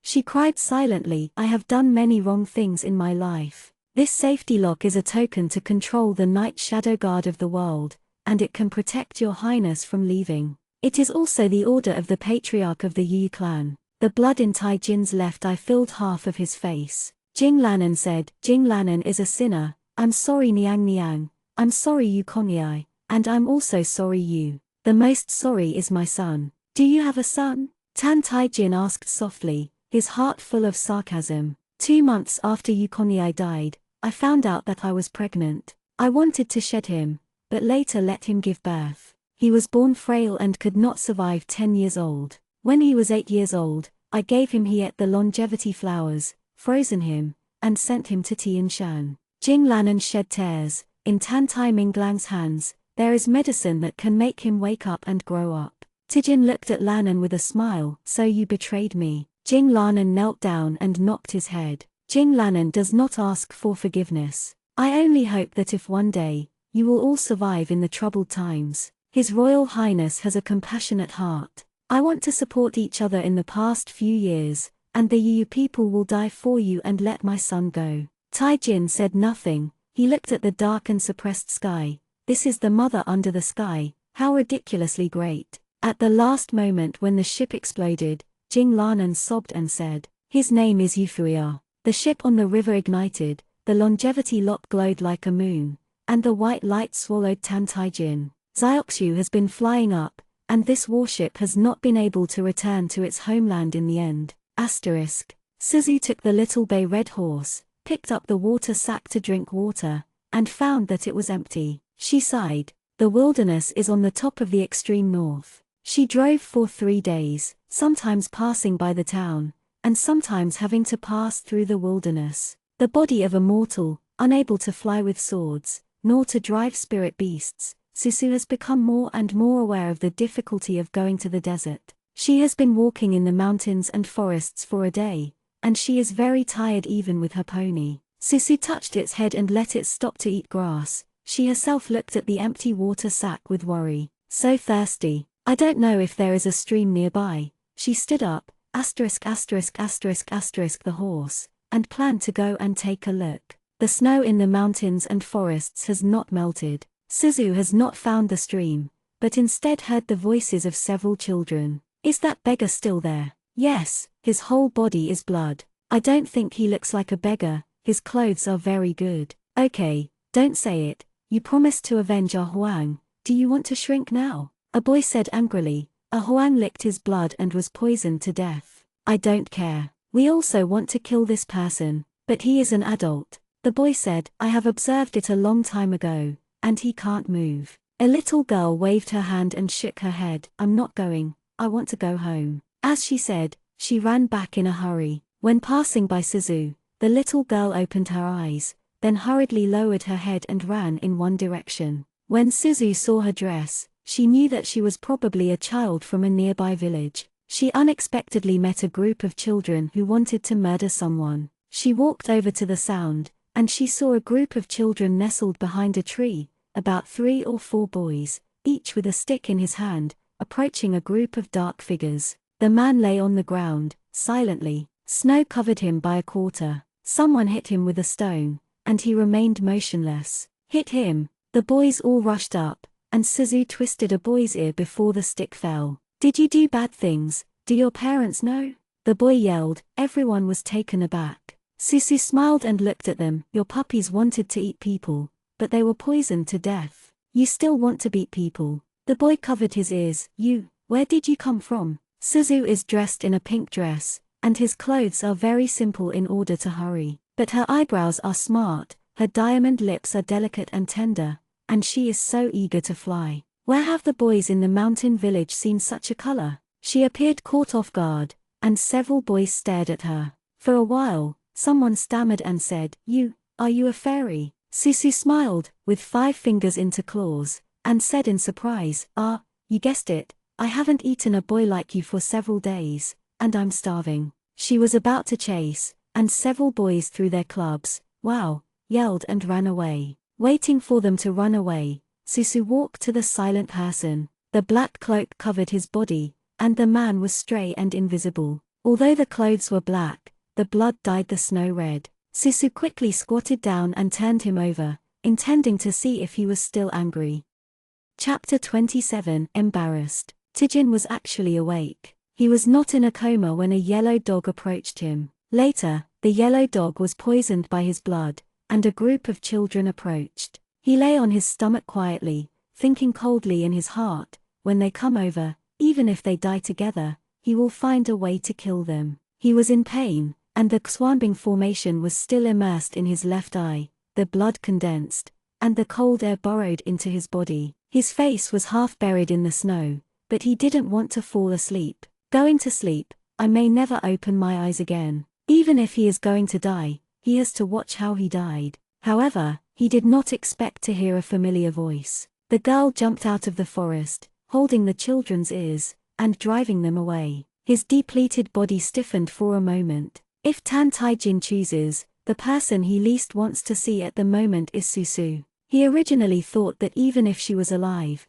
when the two met again, he would be regarded as a superior king, free to abuse and torture her, and decide her life or death. But I never thought that it would be such a situation. His limbs were broken, his left eye was pierced blind, and he became a completely useless person. She walked over lightly, and Tan Taijin flashed many thoughts in her heart. God knows how much he hates the situation in front of him. Before Susu turned him over, Tan Taijin even wanted to make her roll out viciously. It's a pity that he couldn't say anything, and quietly let her turn over. His eyes were facing each other, and Tan Taijin saw that the worry on the girl's face slowly dissipated, turning into an expression of lovelessness. Tijin said with a dumb voice, "You laugh if you want." Susu also did not expect that a few days ago, someone who wanted to chase and kill him would appear in front of him in such embarrassment. Taijin, half of his face was full of blood, flowing out from the eye socket of his left eye. The blood had dried up, and his eye was covered with a layer of grey. There were a few snowflakes on his dark eyelashes, and his limbs were hanging weakly. Susu turned his eyes and saw a dazzling wound on his wrist and ankle. No wonder the children knew that he was deposed and could not move at all, so they dared to bully him. Not only did Tan Taijin look at her without smiling, but instead looked carefully at her wounds. An emotion similar to embarrassment surged up. I feel disgusting, and it's in your eyes. Or have you never seen a waste person? You need to watch it. Clear. Susu saw his distorted expression and looked at herself viciously. She was very embarrassed. She slapped him on the head. Shut up, you just talk a lot. She put down Tan Taijin, turned around and walked far away, still feeling the gaze behind her, staring at herself. Susu didn't bother to care what he thought, and didn't look back. When she found her maroon horse, and when she came back with it, Tan Taijin's intact. I was looking at the dark sky. The sky is dark and it is almost dark. His gloomy expression is uglier than the sky. Suzu was a little bit eager to laugh at this time. Her footsteps came back again. Tan Taijin said coldly, "Didn't you leave? What are you doing when you come back?" Susu mumbled, "I obviously want someone to save you. Can't you say a few good words?" Taijin stopped talking. Susu remembered that he used to pretend to face people in the mansion. But I don't know when facing him, Tan Taijin's mouth seemed to be smeared with poison and the ice was quenched. Susu squatted down, took a breath, and hugged him hard. She came back and forth, panting, but her arms were incredibly warm. Tan Taijin's body leaned against the girl's immature body, and he smelled the fragrance of her hair. He turned his head away. He felt that the taste was like a light albizia flower. He sneered, even the fragrance of this woman was so licentious. Susu didn't know what he was thinking, otherwise he would definitely throw him away and dug a hole in the snow.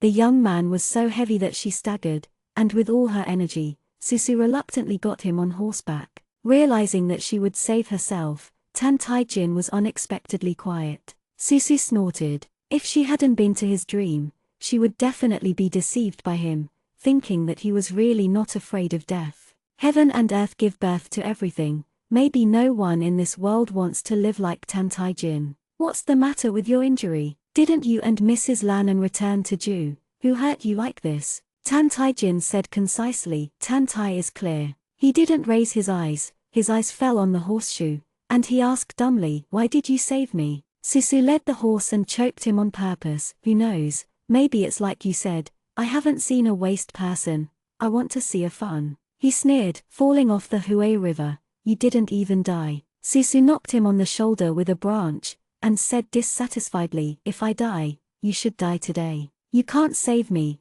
I have Xuanbing needles in my eyes." Suzu paused and frowned lightly. She naturally knows what Xuanbingjin is. This thing is an evil thing, and it is an evil thing that slowly tortured people. Hearing that Xuanbing needle enters the eye, people will cry, pain and dying. Some people choose to suicide because they can't stand this long torture. But there was no tear in Tan Taijin's eyes, and even his expression didn't hurt much. Susu hadn't thought about Xuanbingjin before. Now that I know, Susu's heart sank. She hasn't gone to the desert, so naturally she can't let Tan Taijin die. But the eye pierced by the Xuanbing needle is already necrotic. If you want to save him, you have to change an eye for him before the cold breath enters your body. The horseshoe fell on the snow and creaked. Susu said, "It's getting dark. Now that we see a child, there must be a village nearby. We will find a family to stay in. It is cold in winter and we cannot spend the night in the jungle. Your appearance may scare ordinary people. I will tell you at that time.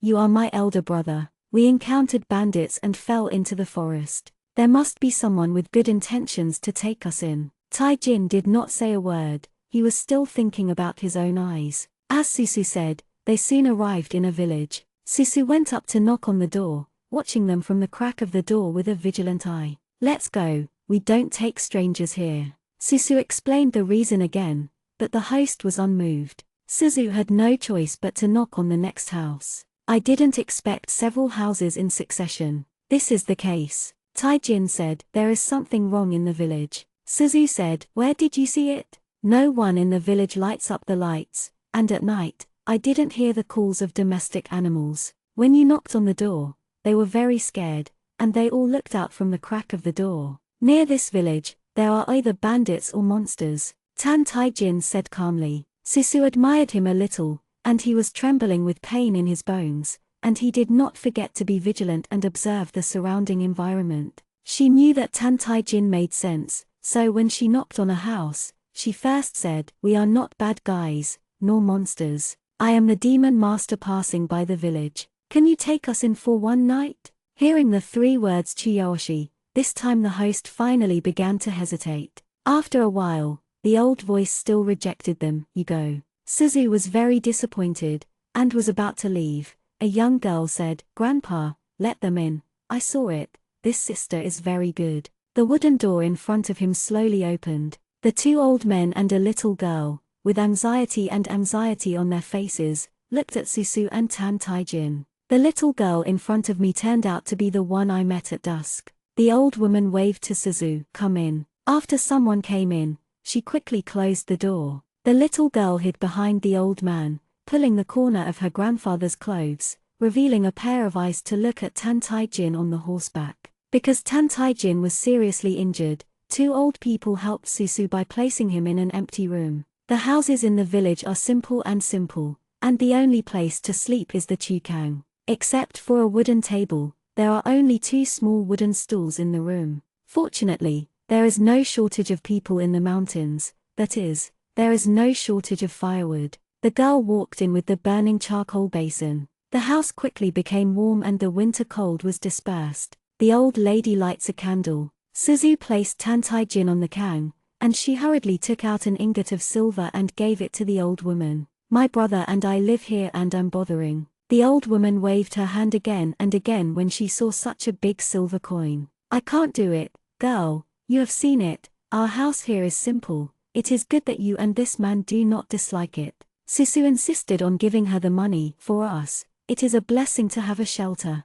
It is so cold outside. If we can't find a place to live, I'm afraid we will get sick tomorrow. My brother is seriously injured. I'll have to trouble you for a few days, and my mother-in-law will keep it." Evasive a few times, the old man finally accepted the money. The old woman brought hot water and brought a clean cloth. Susu quickly thanked her. The little girl has been leaning at the door to watch, but she stopped talking, but was dragged away by the old woman. Suzu knew that there were weirdness in the village, but he didn't rush to ask them. After all, it was late at night, and there was nothing he could do after asking. The top priority is to deal with the shocking wounds for Tan Tai-jin. She soaked the veil in hot water, wiped off the blood stains on his face. Tan Tai-jin's black pupil looked at her faintly, and the girl brushed his cheek with her fingers. He subconsciously wanted to move it sideways, but he held it back. Her fingertips are very soft. Different from the feeling of pain on the body, the skin she touched brings a strange feeling. If his hands and feet are intact, he must pat her hands away coldly at this moment. It's a pity that he can't do anything now. Suzu dealt with his wrists and ankles again. She wiped off the blood and wrapped up his scars with a clean cloth. She has learned swords, and she can see that the angle of the attacker is tricky, which not only abolished Tan Tai-jin's hands and feet, but also deliberately caused him extreme pain. Knowing that he might be in pain worse than death, she started to act softly. Tan Tai-jin tightened his lips. The girl under the candlelight lowered her eyes, and the light and shadow of a small fan fell on her eyelids. She said seriously, "We don't have medicine, so you can bear it for the time being. After daybreak, I will go into the mountain to help you find medicine." Tai-jin said, "You really want to help me, so grab that little girl." Suzu said puzzledly, "What do you catch over here?" Tai-jin curled his lips to look at her, smiling with a hint of sarcasm. "What do you mean?" Suzu saw his sinister smile and understood that he actually wanted the child's eyes. Tan Tai-jin knew that he had to change his eyes as soon as possible. Looks down on the old man's eyes, so he wants young and energetic eyes. Suzu said, "Don't even think about it, people take us in, you have such an idea." Tai-jin said, "People are not for themselves, and heaven will die." Suzu knows that he has an extreme personality and is too lazy to reason with him. She pinched his face. "Stop your vicious thoughts. If you dare to do this, I will let you know how to write regret." Tai-jin stared at her coldly, his eyes seemed to penetrate every bone of her. Susu, let go. I know what Xwanbing needle is. It won't hurt your life for the time being, we still have time. He closed his eyes, obviously not believing what Susu said. She doesn't need Tan Taijin to believe in herself, anyway. He is like this, it is very difficult to kill others. There was only one Kang in the room, and I gave it to Tan Taijin, so Susu had to sit on a chair. She was too tired after driving for a few days, wrapped herself in a quilt, and fell asleep on the table. When her even breathing sounded, Tan Taijin opened his eyes and turned his head to look at her. The candlelight flickered, and the girl's lips were slightly tortured, and she was sleeping very restlessly. Susu woke up early in the morning, her whole body hurts, she slept on her stomach all night, and her neck was about to break. Taijin was awake. His intact eye looked out the window, not knowing what he was thinking. After a while, the old man broke 2 bowls of rice porridge and came in. The rice porridge is very thin and has no side dishes. Susu smiled and thanked him. The old man nodded and went out awkwardly. Susu didn't feel wrong to himself, and after a few sips, he fed Tan Taijin. Tan Taijin is very cooperative with the matter of being able to survive, so Susu, hey, he opened his mouth. Ming Ming, both of them are born noble, but at this moment no one dislikes this bowl of rice that is so rare that it is almost invisible. Susu took the bowl out to wash, and when she came back, she found the little girl yesterday standing at the door. Taijin was also awake, looking at the little girl. Susu remembered what he said yesterday, and quickly blocked the little girl behind him and asked her, "What's the matter with you?" The little girl bit her lip. "Are you really an exterminator?" Susu nodded. "Although it's not completely counted, but it's better than many demon masters in the world." The little girl said, "Then can you help me rescue my sister?" Susu said, "What happened to your sister?" There is a young man from outside the town, and suddenly one day, his temperament changes drastically. Every time he comes to the village to ****** a young woman, "My sister is taken away." The little girl said and said, she fell off.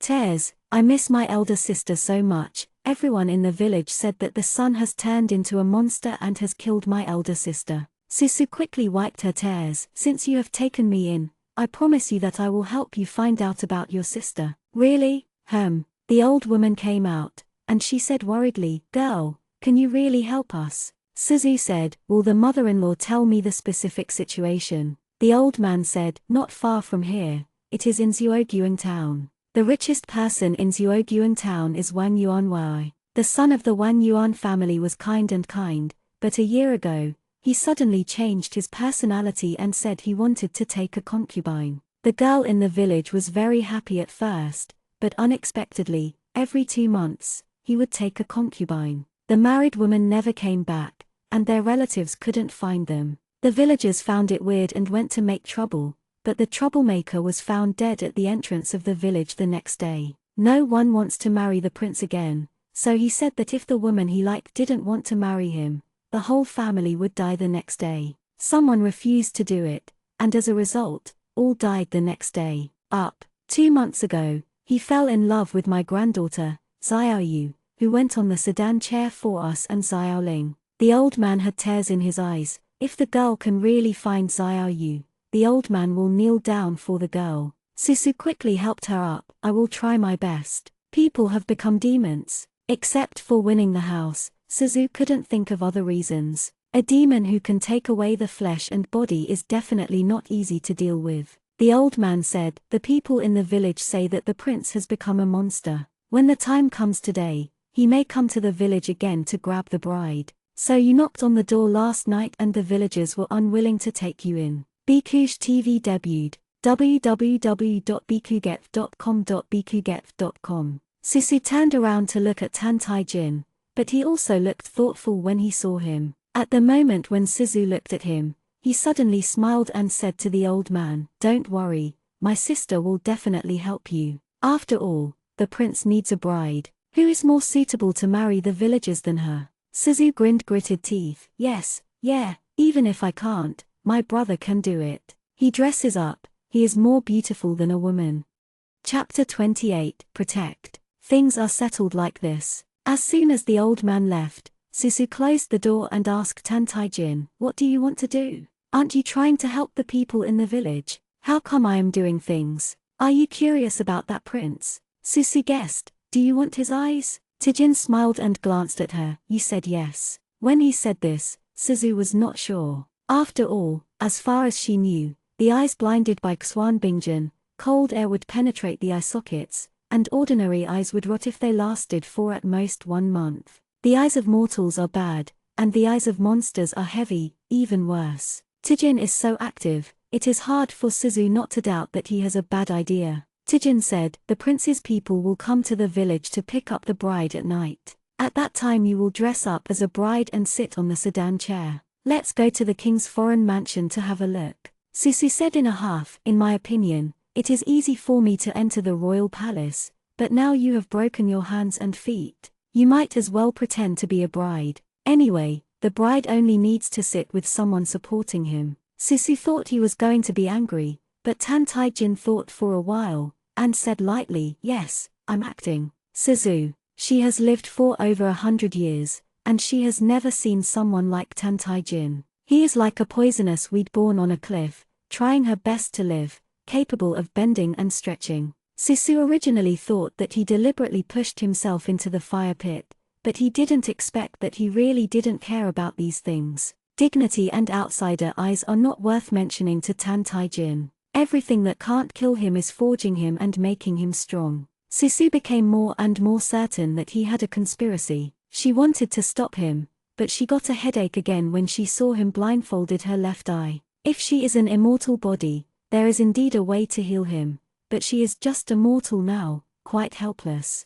Tai-jin was tricky, but she couldn't stop him from desperately trying to live. Suzu said, "Okay, I will help you. You pretend to be a bride, and I will quietly follow behind the sedan chair, trying to find a way to enter the house. Let's first say that only monsters that harm people will be eliminated, and ordinary people will not be harmed." Tae-jin looked at her and said, "I'm not interested in ordinary people." Suzu thought, "You still wanted the little girl's eyes last night." Knowing that they were going to get rid of the demon, the old woman said quickly, "The one chosen by the prince will appear in the family a few days in advance. The one who is going to marry tonight is the geese from the old Chen's family in the village east. The geese have been crying for several days. If the girl and Lang Jun can really help us, the whole village will be grateful." Tai-jin said to Susu, "Go to Chen Yinyan's house." Susu brought the bay red horse and helped him mount it. Although he hurt his hands and feet, he can sit upright,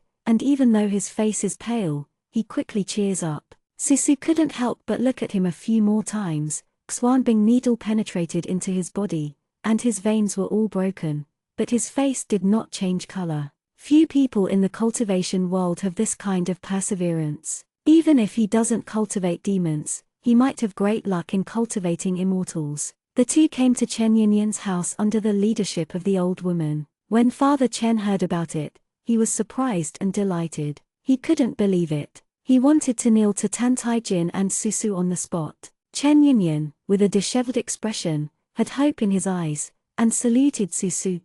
Do you really want to marry me instead?" Susu held back a smile and pointed to Tan Tai-jin. "It's not me, it's him." Chen Yinyan raised his head and saw a clear juvenile sitting on horseback. She had never seen such a good-looking person before, staring at Tan Tai-jin in a daze. Until he cast his eyes down and swept away coldly, Chen Yinyan hurriedly lowered his head and blushed. "Little girl, thank you Lang Jun." Tai-jin casually responded, "Well, you will marry me." He was born so well, so ridiculously that no one opposed it. The people in the village were like inconspicuous weeds in front of him, and Tan Tai-jin was a shining existence. The villagers even subconsciously regarded him as that powerful demon master. No one dared to question him. Chen Yinyan obediently brought the wedding gown and a set of head and face. "The prince's sedan chair will come to pick up people at midnight." Susu do, Zishi. Normal people marry a wife and take a concubine. It is impossible to pick such an unlucky hour.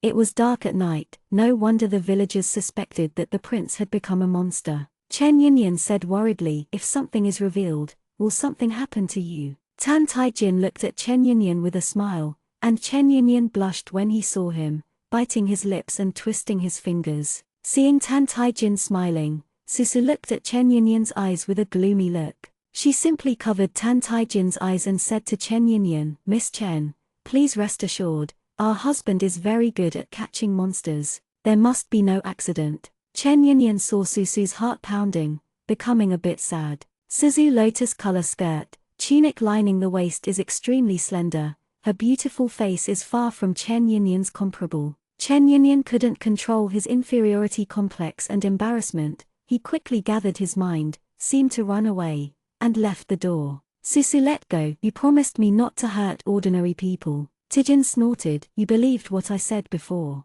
I am not your sweetheart Xiao Rin. I want to regret it, so I regret it." He raised his eyes to look at her, deliberately provoking her to anger, refuting his own words. But the girl before her thought for a while, and nodded in agreement. "Yes, fortunately you reminded me that I almost believed you, and I will remain vigilant afterwards." His dark right eye is getting colder, and he feels a little strange, so he tightens his lips and concentrates on the business. "Change my clothes," Suzu said. "I'll find Xiaoling's grandfather to wear it for you." Tai-jin leaned on the edge of the bed and sneered. Susu thinks of the puppy killed by his blood, and feels bad. She shook her wedding dress. "I'll do it." She took off his clothes and trousers, leaving only the white clothes. He looks thin, but he has wide shoulders and narrow waist. Susu didn't dare to look around and put on him the wedding dress. Prince Wen Zaiwe really didn't have any sincerity, and the wedding dress he sent was on an ordinary woman,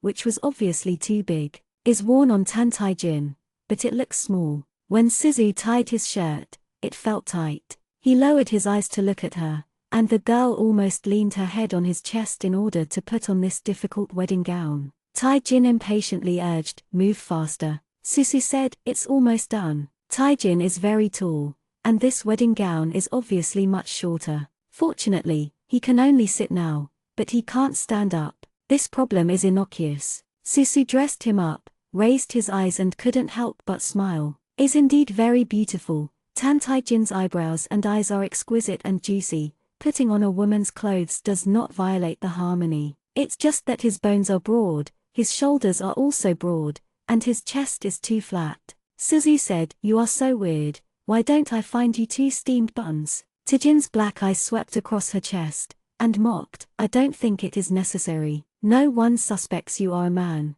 Naturally, it is not easy for me to expose it." Susu reacted to what he said, her face flushed with anger. Of course, her face is not as thick as his, and Yu Zaivu's chest is indeed not big. Small and exquisite long, more than cute, not *****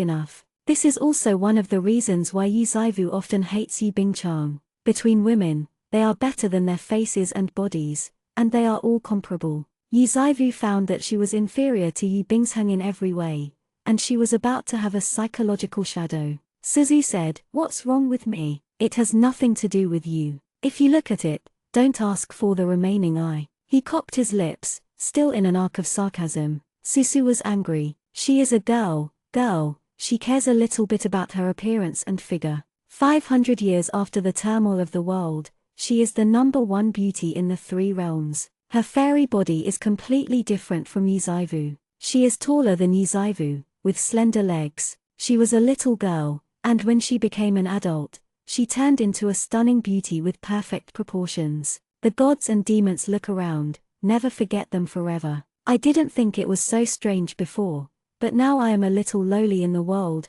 only to know that these stinky men in the world all like good colors, and Susu is very despised. As a girl's aesthetic, she still feels that her body is very good, the eyes are round, the skin is very white, and it is very cute, no worse than anyone else. They are blind. I remembered that in the nightmare, Tan Tai-jin once said that the Liulai goddess was beautiful. Susu thought to herself, she didn't know what she looked like in the eyes of abnormality. Susu shook his head, it has nothing to do with her anyway. Susu picked up the makeup box and put makeup on Tan Tai-jin. His skin is already white and he doesn't need any powder. Out of anger, Susu deliberately painted his pale lips red. She thought badly that the devil would have to have a big mouth in order to meet her identity. Seeing Susu pouting his mouth unconsciously, looking unhappy, Tan Tai-jin curled his lips silently. After Susu raised his eyes, he found him smiling. There was a smile in his intact black eye. He put on makeup, wore a woman's wedding dress, slightly cold eyebrows, and a light smile, and he also gave birth to a somewhat inverted taste. She is a broad-minded girl, sincerely complimenting, "You look so beautiful like this." No wonder the demon gods of later generations don't want to show their faces. I am afraid that this appearance is not powerful enough and ferocious. Tai-jin's smile was only a moment, and it quickly went cold again. He looked away. "Don't hold me back at night." Susu disdainfully said, "It's not always certain who is behind. Whoever is behind is the bastard." Suzu does not know how to make a bride's hair bun. Tan Tai-jin's hair is combed by Chen Yinyan's mother. Chen's mother is clever. When she came out, she was in a daze, muttering in her mouth, "How can a man be born so well?" Suzu painted a symbol outside, and the villagers fetched black dog blood for her. This kind of thing is used well, and it will have unexpected effects.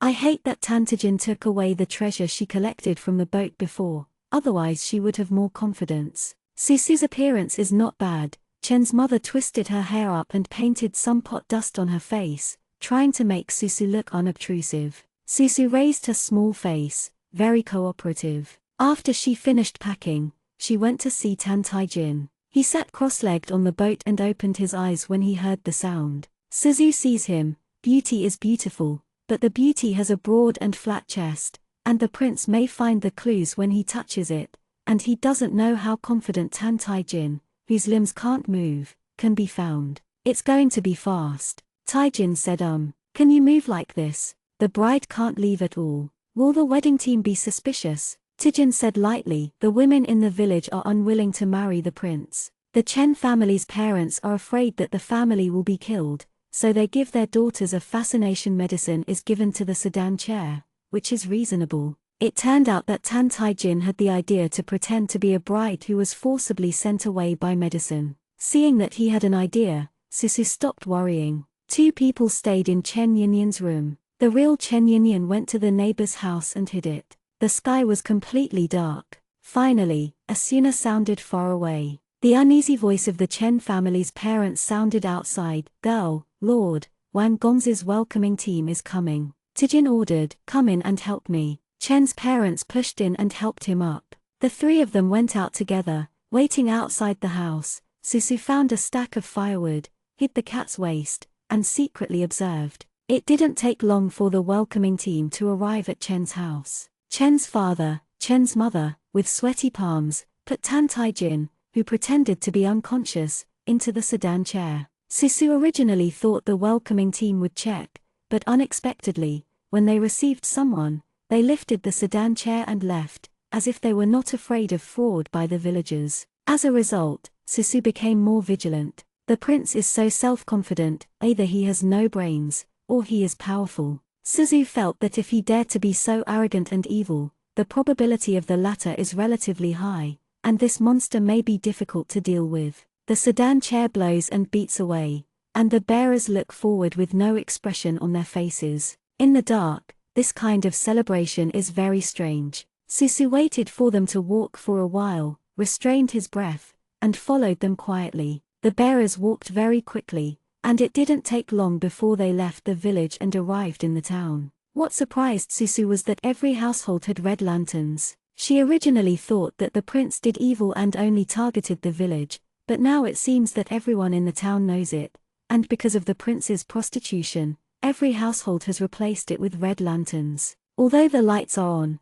the street is empty, and the doors and windows of every house are closed. The welcoming team carried the sedan chair and entered a mansion. Susu looked at the plaque and knew that he had arrived at Wang Yuanwai's home. Tai-jin disappeared along with the sedan chair. Susu couldn't just follow in, so she had to look around the house. She found a quiet place and was about to go over the wall. Did not expect to hit the wall. Susu was bounced off by an invisible force and fell to the ground. She stood up painfully, with a guess in her mind. As expected, his hand gently touched, and Susu touched a layer of transparent barrier. It's over, Susu thought. The monster that will arrange the enchantment, it must be the big monster. She has a way to break the barrier, but if the barrier is broken, the monster will surely be alarmed. But if you don't break the barrier, Nothing will happen to Tantijin alone in it, right? Asterisk. Taijin sat on the bed of 11, greeted the mother-in-law, sent him here, and closed the door. The windows are closed, but at night like this, there shouldn't be any wind and no sound. Taijin removed his hijab and looked at the room. He learned everything secretly when he was young, and he was curious about everything. When he looked at it immediately, he found that this room was very mysterious. The red candle was burning on the ground, and the bed was not against the wall. The suffocation in the air diffused. Taijin squinted slightly, and it turned out to be an Earth squad. He won't break the formation, but he won't panic. He wants to see, who is that sacred prince? A heavy footstep came over, opened the door and closed it again. The visitor turned around, and Taijin saw a prince in a happy suit. His eyes are extremely hollow, but his expression is smiling, but his smile is extremely stiff, like a puppet without thinking. Why don't you have a hijab?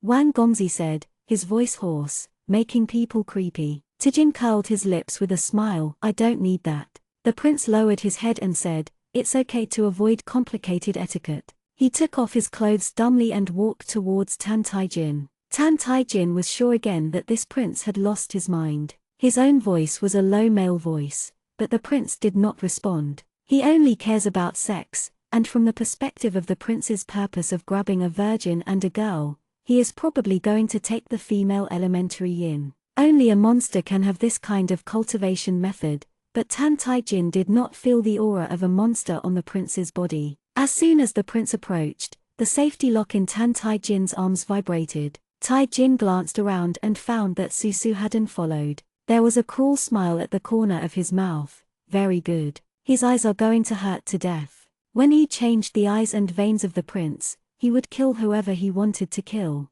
The eyes of mortals and monsters would not last long, but so what? There are so many people in the world, there are always inexhaustible eyes. Asterisk. Susu had a headache for the enchantment, and Goayu woke up and said, Little master, let's try to enter from the underground. Goayu has been in the world for tens of thousands of years. Even if it lacks spiritual power, he has very rich experience. Susu nodded, offering a escape spell from his sleeve. When the spell was lit, she disappeared completely, but the next moment, she was bounced out again. Goayu said, the enchantment of this monster stretches underground. It seems that escape is not feasible. Suzu started to be anxious. Taijin is still inside. He won't have an accident, right?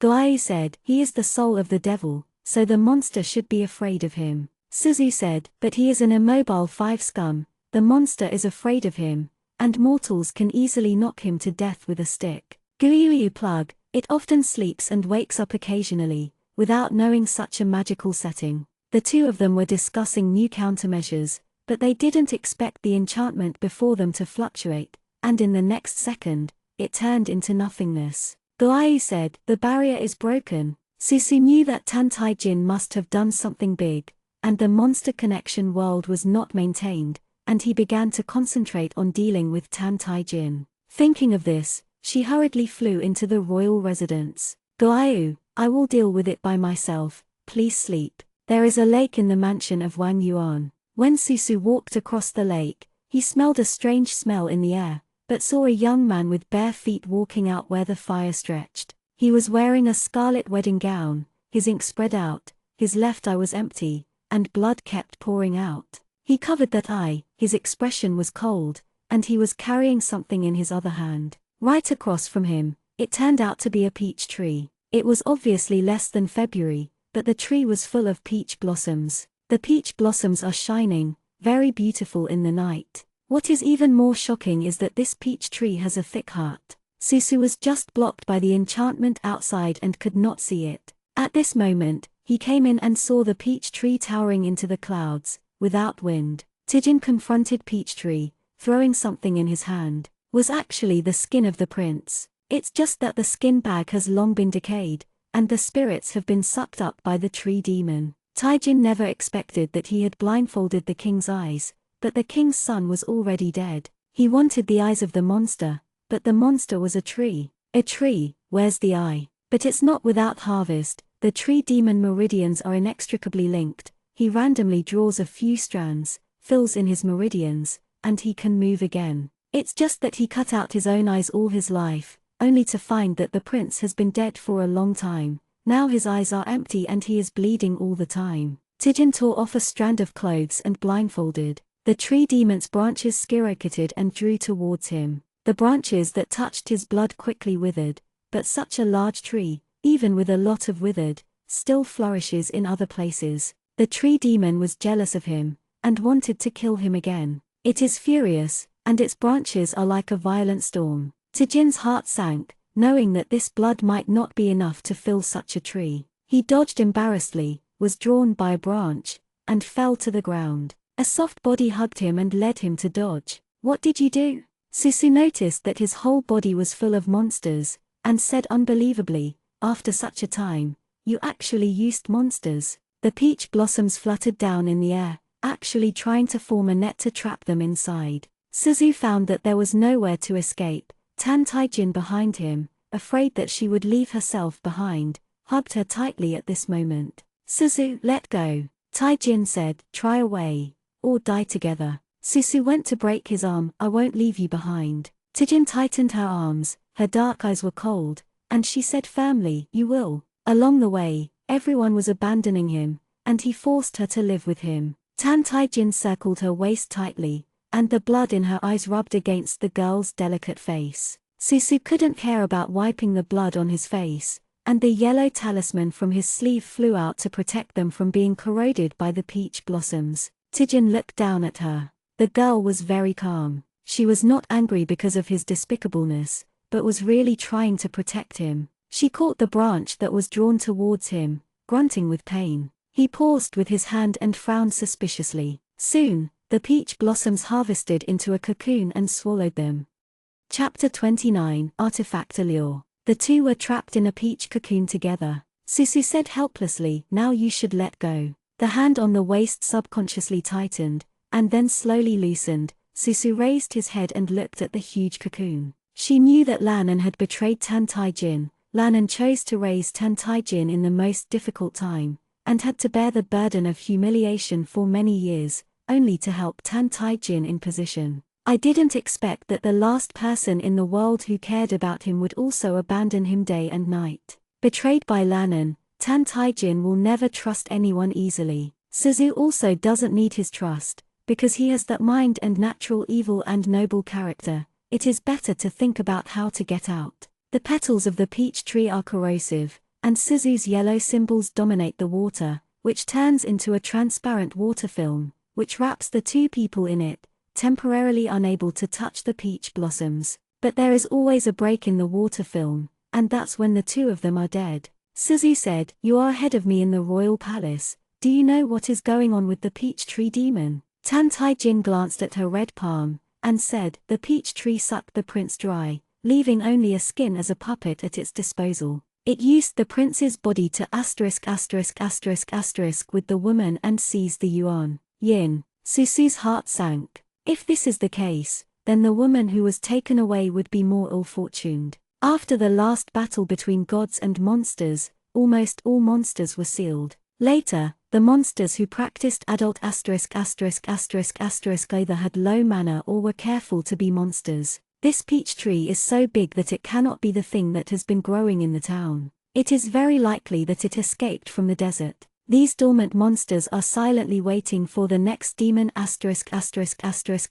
to awaken. At that time, it will be a carnival in the monster world. Fortunately, they don't know who their demon is. Susu glanced at Tan Taijin calmly. He just raised his head and looked at Susu. He was open, not embarrassed to hug her into the cocoon. This person is really. She leaned back in silence and stayed away from him. The peach blossom cocoons are all that big. The two are squeezed together. He is taller than her, and the skeleton is much bigger than Susu, just like Susu is leaning against him. Taijin's body temperature is still very low. I don't know when the fat on his lips will be wiped off, and his thin lips are pale. Uncle Master said, "This kind of lips are the most ruthless." Suzu saw his eyes covered with cloth, and he kept bleeding. "What happened to your eyes?" Taijin covered his bleeding eyes, and said in a harsh tone, "The prince is a dead man, his eyes are useless." Susu didn't know whether it was angry or funny, so he started to gouge his own eyes, unambiguously,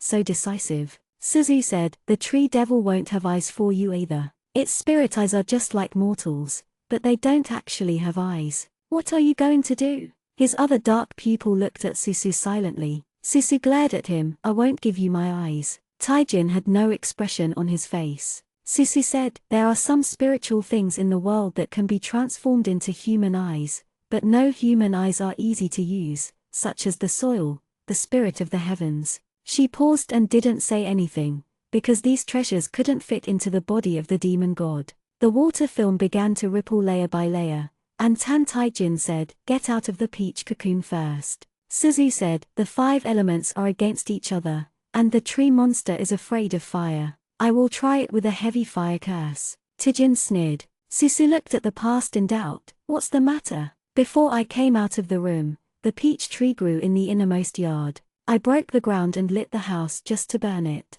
But now, the tree demon moved to the lake. Tan Taijin said, it will follow the rhizomes. If I'm not mistaken, the ground in this town is all its rhizomes. It can move wherever it wants to move. Suzu thought about the scene, an entire town, with the roots of peach trees underground, and the hare was instantly horrified. No wonder she couldn't come in through escape. Thinking about it this way, maybe Chen Yinyan's village also has dryad roots under the ground, so it kills people so rampantly. If it weren't for the peach tree demon not to have enough ears and eyes, she and Tan Taijin would have been spotted before. Thinking horribly again, maybe a whole young woman in the town has become a dryad. If the tree monster is not eradicated today, wherever its roots spread, it will continue to kill people. The water film vibrated and was about to break. At the moment of rupture, the petals of the peach blossoms flew, with endless killing intent, and attacked the 2 of them. Taijin raised his hand, the blood in his hand touched the peach blossom,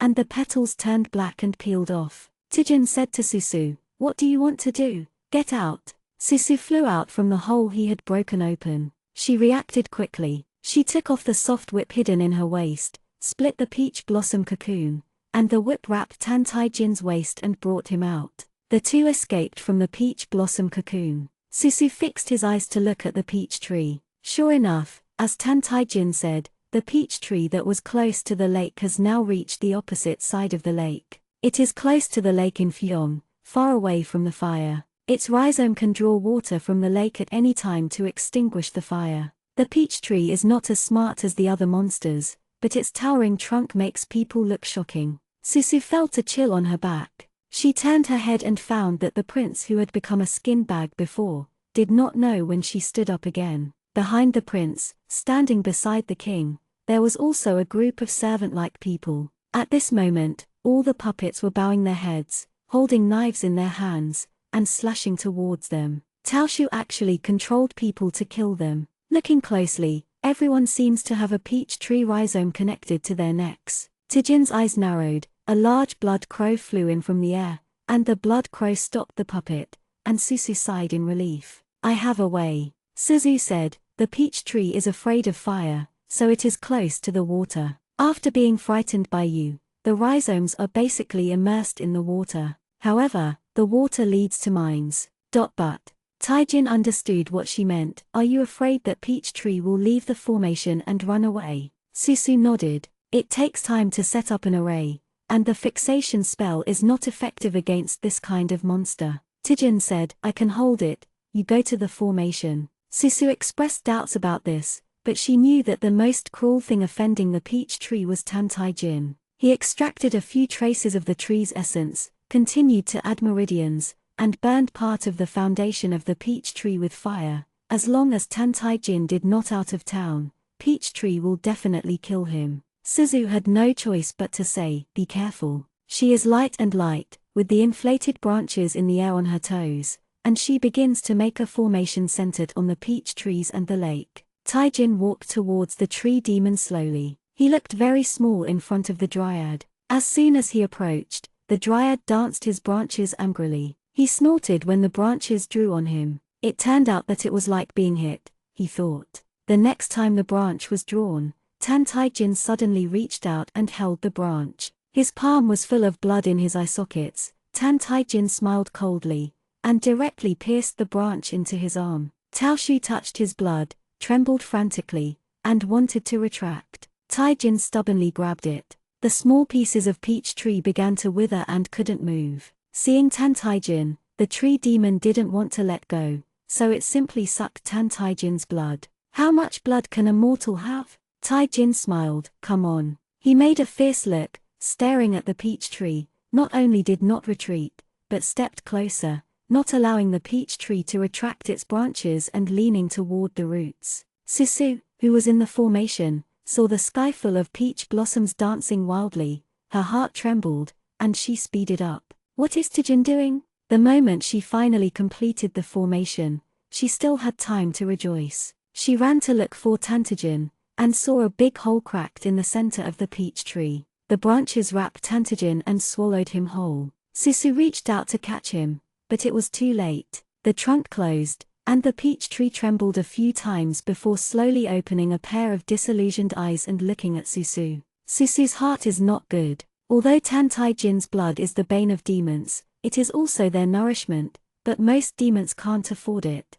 The peach tree digested a little bit, and almost withered half a tree, actually drawing a lot of strength. The peach tree was also surprised and happy. At this time, even if it was fired, it did not run away. Instead, it looked at Susu covetedly. The virgin body, let me use it. But it knows that this little girl is very skilled and has spells, so she doesn't dare to underestimate the enemy. Suzu avoided its trunk, thinking that Tan Taijin had been swallowed by him. At this time, he didn't dare to draw thunder, so he could only burn its branches with fire. Taoshu laughed and didn't care. Now I am not afraid of fire. Sure enough, the heavy fire ignited, and there was a black mist that extinguished the fire faintly. Susu was so angry. Tan Taijin, are you a monster undercover? Now that this monster has sucked blood, it is not even afraid of fire. She didn't dare to lighten the thunder easily, for fear of smashing the Tan Taijin among the peach trees. The branches and trunks that were all over the sky, after the peach tree's mentality ascended, suddenly had a constitution. Susu couldn't hide, and his legs were tied by the peach tree's roots. She struggled twice and found that she couldn't get away. Daoshu wanted to kill her, but before this monster could transform into form, she used the prince to do evil, and she knew the beauty of the woman's body and the yin, and it became a lust. Any woman caught by Prince Suzubi is beautiful, and Peach Tree hesitated, but he was reluctant to kill Suzu. Taoshu volleyed her up and said happily, when I have a body, I will be happy with you. Suzu's hands were also tied. In her heart, she was angry. Why all the monsters are a virtue, ridiculous/obscene. Speaking of it, Tan Taijin can be regarded as the ancestor of the demons. It is estimated that once he wakes up, he will be the same as these things. Taoshu has no time to talk to Suzu, and is even more anxious to absorb Tan Taijin's power. Suzu saw the blooming peach blossoms becoming more and more beautiful, and she was afraid that Tan Taijin could not hold her back. Before a while, she was heartbroken and wanted to use the lightning curse. Guayu suddenly said, "Ha!" It was not awakened this time, and quickly said, "Little master, don't worry, there is something in the peach tree." Suzu said, "Is there something? What is it?" Guayu glowed softly and said, "There is a broken artifact in it." Suzu was surprised this time, but it was also a bit clear that in order to suppress the demons, the gods shattered and scattered all around. Zhao Xianji only found one of the past mirrors. Since the artifacts are scattered, it is also possible to fall in the wilderness. Peach Tree got the chance to flee the desert with the artifact. When he arrived in the town, he began to behave violently. Only in a short period of time can it grow so terribly that even Tan Taijin's blood is useless. Suzu said, "Tan Taijin is in the trunk, will he also feel that there is an artifact, and deliberately enter it?" Guayu said, "It's very possible." Suzu remembered the last nightmare. He really does everything for power. Guayu said, "But the artifact is not suitable for him to use." Suzu nodded. "Therefore, I can't say that I am a madman who pursues power. Should I praise him for his greatness or sigh his misery? He is ignorant of pursuit, thinking that he is a trash and wants to strengthen himself. No one told him what he was, how to practice, and where to go. Perhaps every demon ***** who caused the three realms to turmoil was staggered like this at first, confused and crazy, and later became the existence that frightened everyone." Within a few words, the peach tree really found a clue. It couldn't digest this weak person in its body. It panicked to throw Tan Tai Jin out, but it was too late, and the burning peach blossoms began to wither. Peach tree trembled, and even Susu couldn't hold it, and was in pain. Guai said, Tan Tai Jin got the artifact. The peach tree has lost its original power. The little master, that artifact, is the flower of the world. Susu remembered that, according to ancient books, the flower of the world is the master of fate, with 3 petals and 3 colors of peanuts. To live in green is pure good, red is power, which is the supreme way. To die with purple palms, is misery and evil. Qingshihua can control the destiny of the gods, save the gods, and kill the gods. Guai said uncomfortably, the green petals have been used long ago. We have to go in. No matter which petals are left by the broken Qingshihua, Tan Tai Jin can't use it. The red awakened his power instantly, and the purple made things extremely terrifying and confusing. If the young devil is destined to die, which body is it acting on? Is it the salvation of the 3 realms or a new purgatory? Susu heard this and no longer hesitated. While Taoshu opened the tree hole to throw Tan Tai Jin, she flew into it. It was pitch black in the eyes. Susu took a small bright pearl from his arms, and the whole tree hole suddenly became light. Suzu fumbled forward. There was a ticking sound of water in the trunk. At the end, a young man with red clothes and ink hair leaned against the tree trunk and closed his eyes. In his palm, he held a purple petal, faintly radiating light in the trunk, and the face of Tan Tai Jin, under such light, brought a bit of evil spirit. Guai collapsed and said, It's the petals of the Lord's death, and the petals are stained with Tan Tai Jin's blood,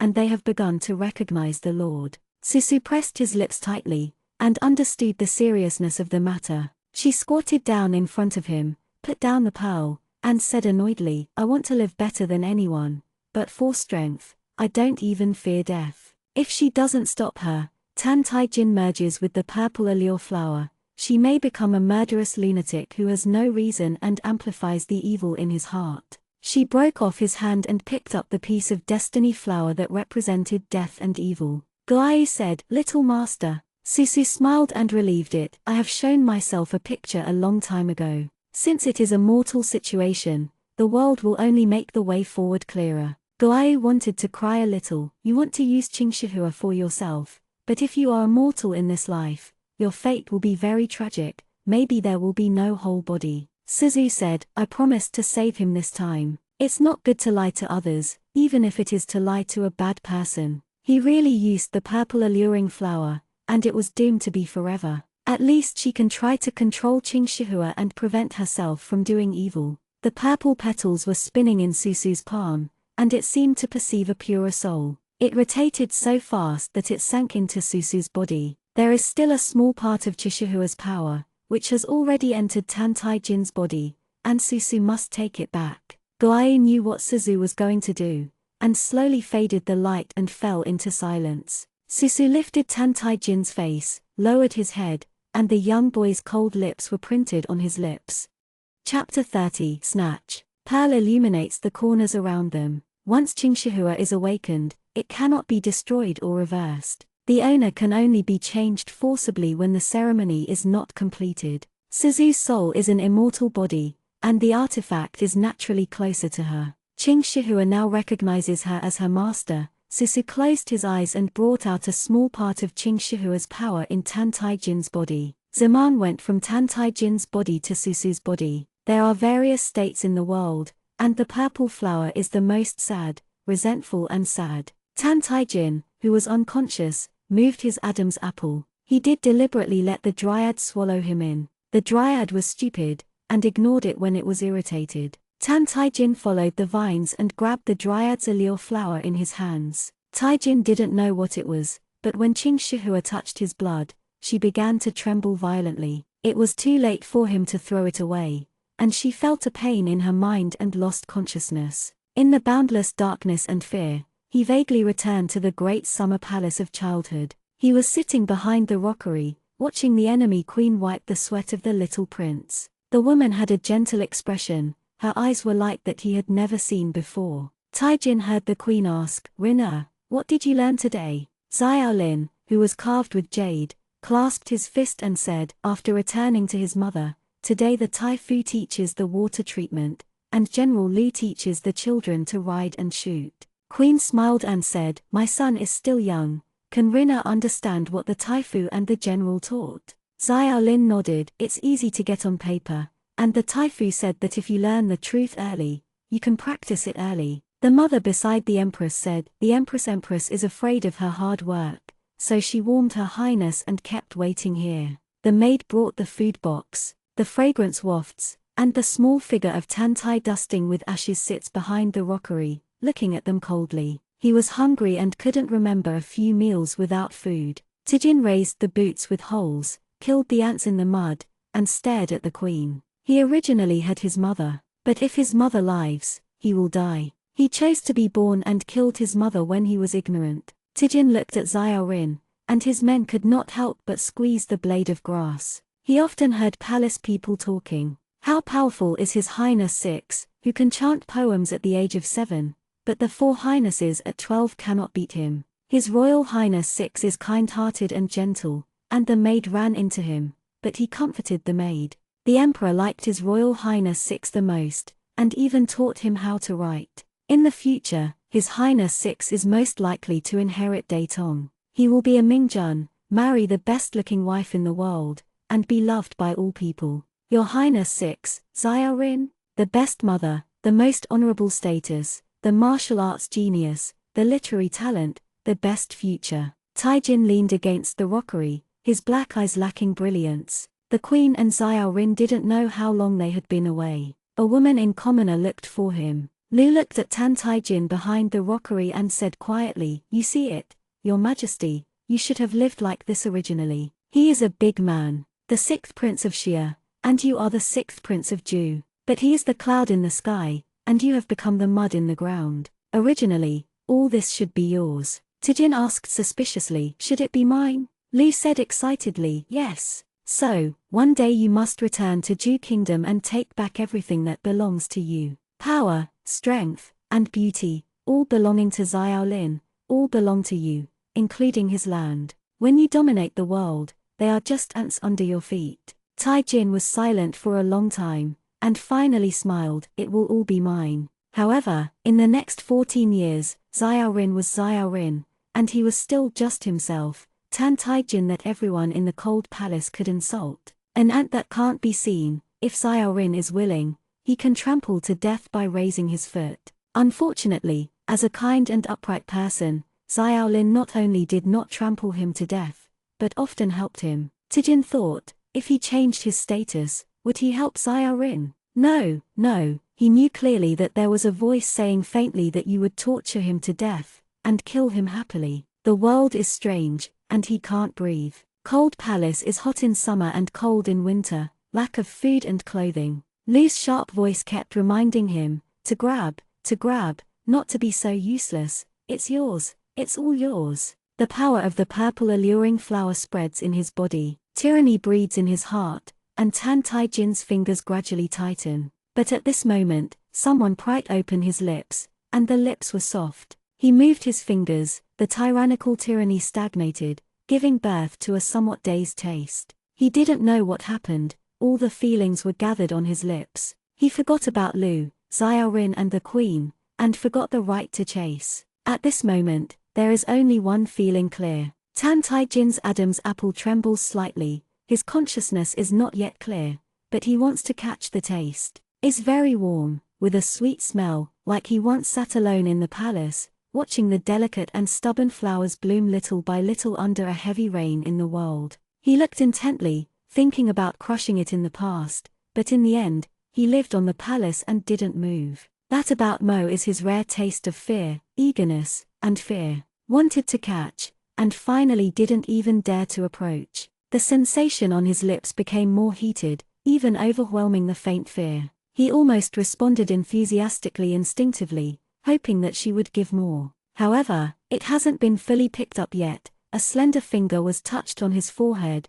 Tan Taijin groaned, and he lost consciousness. Susu directly stunned him. She touched her slightly swollen lips, a little annoyed. The evil thing is really evil. She is sucking Qingshihua, but what is he doing? She broke off Tan Tai-jin's fingers holding the corner of her clothes, and sat cross-legged beside him. Tae-jin needs an eye to live, and now that the artifact is in the body, her eyes can be clear and immortal. Allows him to take the eyes of mortals and monsters without being frantic. Goai didn't want to wake up, Zu was afraid of crying. It watched Susu grow up and protect Susu safely for 100 years, but he was reluctant to suffer. Susu is very calm. The so-called dadao cannot be generous to others. Whose eyes are not eyes? If she wants to save people, she will do it herself. She untied Tan Tai-jin's blindfolded steps, soaking the cloth strips with blood. Susu whispered, "Save you today, and I will kill you when you come back from the desert in the future." The boy closed his eyes, silent. Her slender fingers brushed his eye sockets, and Susu covered her left eye, so painful that she wanted to cry. This lonely road, in the cold world of January, no matter what, she wants to go on. Asterisk. When Tai-jin woke up, he found that he was still in the tree of the peach tree demon, with a small head lying on his lap. Susumu spread out, his lips pale, and fell into his arms. He raised his hand, touched his right eye, and found that the eye was healed, and the strange thing full of power in his hand disappeared out of thin air. Is that thing turned into his current left eye? He frowned and pinched the thin chin of the person in his arms. Wake up. Susu's long eyelashes trembled and opened his eyes weakly. Her eyes slowly focused, and a hint of purple in her left eye disappeared. She blinked and felt a little dry. The eyes made by Ching Shihua are still beautiful, making people unable to see the true and false. But this eye is like colored glazed jade and cannot see things. If you cover her right eye, her world will be dark. There was a rumbling sound inside the tree, accompanied by the sound of ticking water. The tree demon lost its artifact and became vulnerable. Tai-jin said, "Go out first." Susu nodded. She supported the inner wall of the peach tree, trying hard to stand up, but now she has no strength in her body because of a mortal body, forcibly transforming the artifact. bqget.com debuts on bqget.com on TV www.bqget.com. Before slipping down, Tan Tai-jin caught her without a word. The red-clothed boy looked cold and carried her on his back. If Susu didn't speak, he didn't bother to speak, and walked out with her on his back. Although the inner wall of the peach tree is wide, it is okay. For a short distance, Susu's arm is soft on his shoulder. Tai-jin stepped out of the peach tree and looked back again. The peach tree demon only had its branches and lost the allure flower. The peach tree could not bloom peach blossoms in winter, and could no longer move freely. He was looking at them in horror. Tae-jin smiled coldly, and motioned to the his back. This thing was destroyed by lightning. Soda aroused his spirit, spurred the formation, sent it on the peach tree, and thunderbolt down. Purple thunders with thick thighs made the peach tree demon howled. Without Ching Shihua, it has no ability to move freely. Tae-jin stood far away with Susu on his back, watching the peach tree being chopped for half an hour. Fang suddenly fell. Tae-jin was about to leave. Susu said weakly, "We still need to find Xiao Yu." Tai-jin said, "You agreed, not me." Suzu leaned weakly on his shoulder. Tae-jin Tan, carrying Susu on his back, was about to walk out of the house, and suddenly walked back, approaching the peach tree monster again, which had been scorched. "Don't regret seeing it," he said coldly. Susu opened his eyes and looked sadly at the corpse of the woman under the peach tree. Their bodies are penetrated by peach branches, which have become the nourishment of the peach trees. The peach tree grows so big that it has killed countless people. The corpses of the young women, like the princes, only have a terrible skin. There are so many people, it is even hard to tell who is you. Suzu said, "Let's go." Tai-jin said and left the mansion outside the king's residence. It was still dark, and there were still red lanterns hanging on the street. The wind blew the lanterns and the shadows swayed, a bit terrifying. The culprit responsible for all this has become a pile of dead wood. The boy in red is barefoot, and the girl is on his back. He has an indifferent expression, walking in the gloomy street, without any horror on his face. Tae-jin said, "Did you see the thing in my hand when you came in?" Susu pretended not to know, and said weakly, "What? When I was swallowed by the tree demon, I saw you passed out in a coma. I just walked over and lost consciousness." Tae-jin no longer spoke. He raised his head and saw that the whole town was enveloped by black clouds, and the strong demonic air was shocking. He walked with Susu on his back for a while, and the shadows of the two people overlapped under the lamp. Tan Tai Jin was a little bit upset, and a little indifferent coldness rose in his heart. He said coldly, Nian, help me kill the tree today. Demon, I'll send you back to the village, so you can do it for yourself in the future. There was no response from behind for a while, so he turned his head slightly to look. The girl hung her head and fell asleep on her shoulders at some unknown time. It didn't take long for the sky to dawn. Chen Yinyan stayed up all night for fear of being exposed for the marriage, and her family would die before dawn. The rooster crowed for the first time, and Chen Yinyan sighed deeply when he saw that he was well. Chen's parents knew they were saved, and they were grateful. Chen Yinyan looked at herself in the mirror and couldn't help touching her face. Although she is not beautiful, she is the best age for a girl, and her gestures have a different appeal. Chen Yinyan changed into a clean floral dress, with 2 braids, and went to the entrance of the village. There was a white mist in the forest. Chen Yinyan was nervous, thinking of the man who was shocked into the heavens. She felt ashamed of herself and yearned. She sat on the big rock at the entrance of the village until she heard footsteps in the forest. Chen Yinyan jumped off the rock and saw the boy in red. The woman's hair bun he wore yesterday has long been removed, and his black ink hair is just like a pupil. His clothes were torn. He didn't care.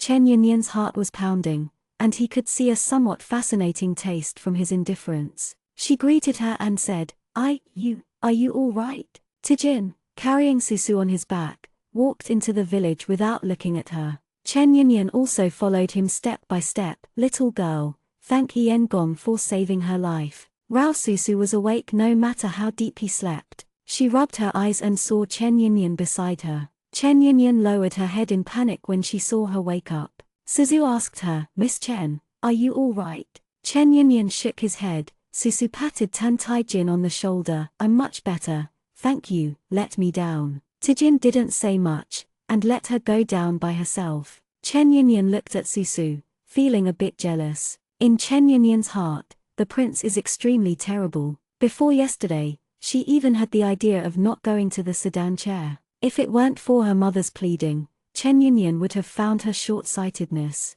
But, now that Tan Tai Jin came back safely, the prince must be dead. He sheltered himself. Chen Yinyan clenched his clothes tightly, and spoke to Susu. Miss Yi, that prince, has you got rid of it? Susu nodded, and she gave Chen Yinyan a general introduction about the tree demon. Chen Yinyan said, it turned out to be the peach tree demon. If it is dead, the sisters in the village don't have to worry about it anymore. Tai Jin turned his head and glanced at Chen Yinyan lightly. Chen Yinyan instantly noticed his gaze, and his cheeks were red. Tai Jin's black eyes were slightly cold, and a strange smile appeared on the corner of his mouth. The atmosphere between the two of them, Susu did not see, and the Qingshihua in his eyes was still uncomfortable. She was anxious to save people, but forgot another important thing. She should ask the tree demon how to enter the desert. What makes Susu feel even more serious is that Xiao Yu is dead. Xiao Ling and grandparents must be very sad.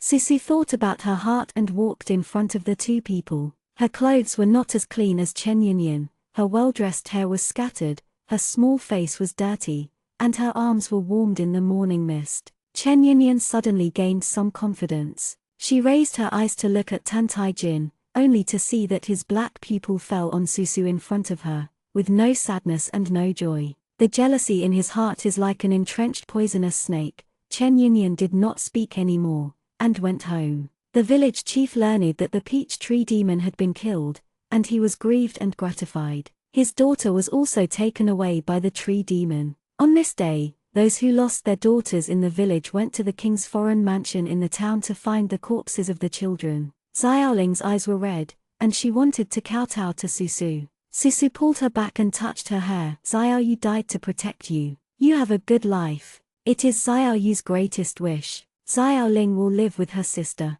Xiao Ling sobbed and nodded. She leaned close to Susu's ear, hugged Susu's neck, and suddenly whispered, Miss Yi, you must be careful of Chen Yinyan. Chapter 31, In the Cage. Xiao Ling's words left Susujuo's mind. But in the next few days, Susu rarely saw Chen Yinyan. Occasionally I saw Chen Yinyan. Chen Yinyan carried a basket and went up the mountain to dig for herbs. Everything seemed normal. The villagers have lingering fears about the dryad, and hope that Suzudo will stay for 2 days. Suzu agreed and planned to wait 2 days before leaving. Suzu will go to the town during the day to check if there is any missing demon. She really caught a few unintelligible monsters. They were ignorant and attracted by the peach trees. Suzu caught them one by one and checked them and found that they had no karma and had not harmed anyone. She used talismanized water and fed them to drink. The monsters swallowed for shui, and a stale air burst out of their bodies. Suzu carried them to the mountains and forests, and said, "Cultivate hard, don't harm people. All things are equal. One day the demon may become a righteous god." The little fairies nodded ignorantly and ran away. Guai didn't trust Susu's body and would wake up occasionally to see the situation. When he saw Susu let go of the little demon, he said, "If Madame Qingqi sees it, he will scold you again." 500 years later, people in the realm of comprehension hate monsters too much. Qingqi is the law enforcement elder of the Henjiang sect. He is most unselfish and rigid. Kiyochi thinks that all demons deserve to die. Susuo sat under the tree to rest, and said softly, "I also hope that Uncle Qingqi scolds me. Now that I think about it, it seems to be a long time ago." Guai stopped talking. Qingqi kills the monsters most actively. His big apprentice is buried in the 10,000 Immortals' tomb. Qingqi kills the monsters for revenge, but later, he was killed by Zuo Huefei of the demon god. Sadly, Qingkai only managed less than 10 moves in the hands of Zuo Huefei. The death of Qingqi became a joke in the monster world, also indirectly reflected how rampant demons were under the leadership of Tan Tai Jin 500 years later. A righteous elder, after the soul lamp went out, he didn't even leave a ray of soul. Guayu accidentally mentioned a sad past, and quickly pretended to be dead. "I'm asleep." After its trouble, Susu couldn't help but think back that when she was caught in the demon palace when she was a child, she saw Tan Tai Jin's Zuo Huefei. Zuo Huefei is a man with a mask and a bone flute made of white bone in his hand. Right guard Dharma is not there. Suzu has never seen Yu Huefei. "I heard that the demon god's Yu Huefei is a red-robed enchanting woman. She has a high level of cultivation and a ruthless method, but she is loyal to Tan Tai Jin." Susu is thankful that they are not by Tan Tai Jin's side now, otherwise her mission might not be completed. There were only little monsters left in the town, and none of them were the big monsters suppressed by Huan Yuan. Susu couldn't get the news of Huan Yuan from them. She was a little bit disappointed, so she had to look for it again to see if there was any demon who could lead her to the wilderness. The sky darkened. Susu looked back at the demon spirit that was about to dissipate in the town, and went back to the village. Xiaoling was sitting in the yard washing vegetables, and she looked up and saw Chen Yinyan coming back with a basket collapsed. Xiaoling stared at Chen Yinyan's cloth shoes, which were stained with mud. When she passed by the courtyard of Xiaoling's house, she looked into the courtyard and met Xiaoling's probing eyes. Chen Yinyan unnaturally stopped and left. Before, Xiaoling would yell "Sister Yinyan" with joy, but recently, Xiaoling felt like a dog in her throat. Xiaoling looked at Chen Yinyan's walking posture. She didn't know when her waist was thinner. Not long ago, she was still a girl in the village who didn't understand anything. Today, Chen Yinyan walks in a very graceful manner. Waist twisted lightly, lion view moved lightly. Xiaoling stared at Chen Yinyan's face, wondering if it was her illusion. She felt that Chen Yinyan's skin was delicate and delicate. The traces of the wind and sun before seemed to fade in an instant. Chen Yinyan is different, Xiaoling thought. The girl sits at the door of the house, waiting for Suzu to come back. She knew that Sister Yi would go to the town to find monsters during the day, and would come back in the evening. When she saw Susu's figure, Xiaoling waved her hand vigorously. "Sister Yi." Susu smiled and said, "I'm back." Xiaoling also smiled. "Where is Tan Tai Jin?" Xiaoling shook her head. "He went out in the morning and never came back." Suzu searched for a circle, but couldn't find anyone, and there was nothing to do. The monsters in the town have been cleared, and Susu plans to bid farewell to the village chief tomorrow. When she heard that she was leaving, Xiaoling was very reluctant to bear it. Taijin didn't return all night, and when the sky was dark, the house was pushed aside, and there were soft footsteps. Susu put the peachwood sword on his pillow and moved his fingers without opening his eyes. The visitor seemed to be looking at her, and after a while, he stretched out his hand to Susu. Susu suddenly grabbed the hand, she opened her eyes, turned back and asked, "What are you doing?" "The person here is Chen Yinyan." When Susu caught her hand, Chen Yinyan was not flustered. She said, "I don't think Miss Yi's quilt is tightly covered. I want to help the girl cover it." Susu heard Xiaoling's words before, and was very alert to Chen Yinyan. "Why did you come to Xiaoling's house?" Chen Yinyan said, "Xiaoling said you are leaving, and the village chief asked me to invite you to dinner. The villagers want to thank you." She answered without any leaks, her expression showing a little pain. "Miss Yi, you pinched me." Susu let go. "I see, I will go to see the village chief." Waiting for Chen Yinyan to go out, Susu put on clothes. Chen Yinyan was still in the yard. Chen Yinyan said, "I will go to the village chief's house with you." Susu nodded. She held the small wooden sword, followed Chen Yinyan, and quietly looked at her, and found that Chen Yinyan had changed a lot. But what has changed, Susu can't tell. Thinking carefully, it seems to be temperament. The person is still that person, but it seems completely different again. Chen Yinyan is much more beautiful. When the two went one after the other, when they reached the fork in the village, a poisonous snake sprang out of the grass and bit Susu. Susu reacted quickly, and the wooden sword pierced the snake's body. Chen Yinyan screamed and bumped into Susu. Susu realized that he couldn't move for a moment, and his cheek hurt, like a small cut by a branch. She covered her face and pushed Chen Yinyan away. Chen Yinyan smiled and looked at Susu with a weird face. Susu wanted to talk, but she couldn't speak. Her eyes lost their luster and gradually became dull. Chen Yinyan said, "Follow me." Susu followed behind her. Only this time,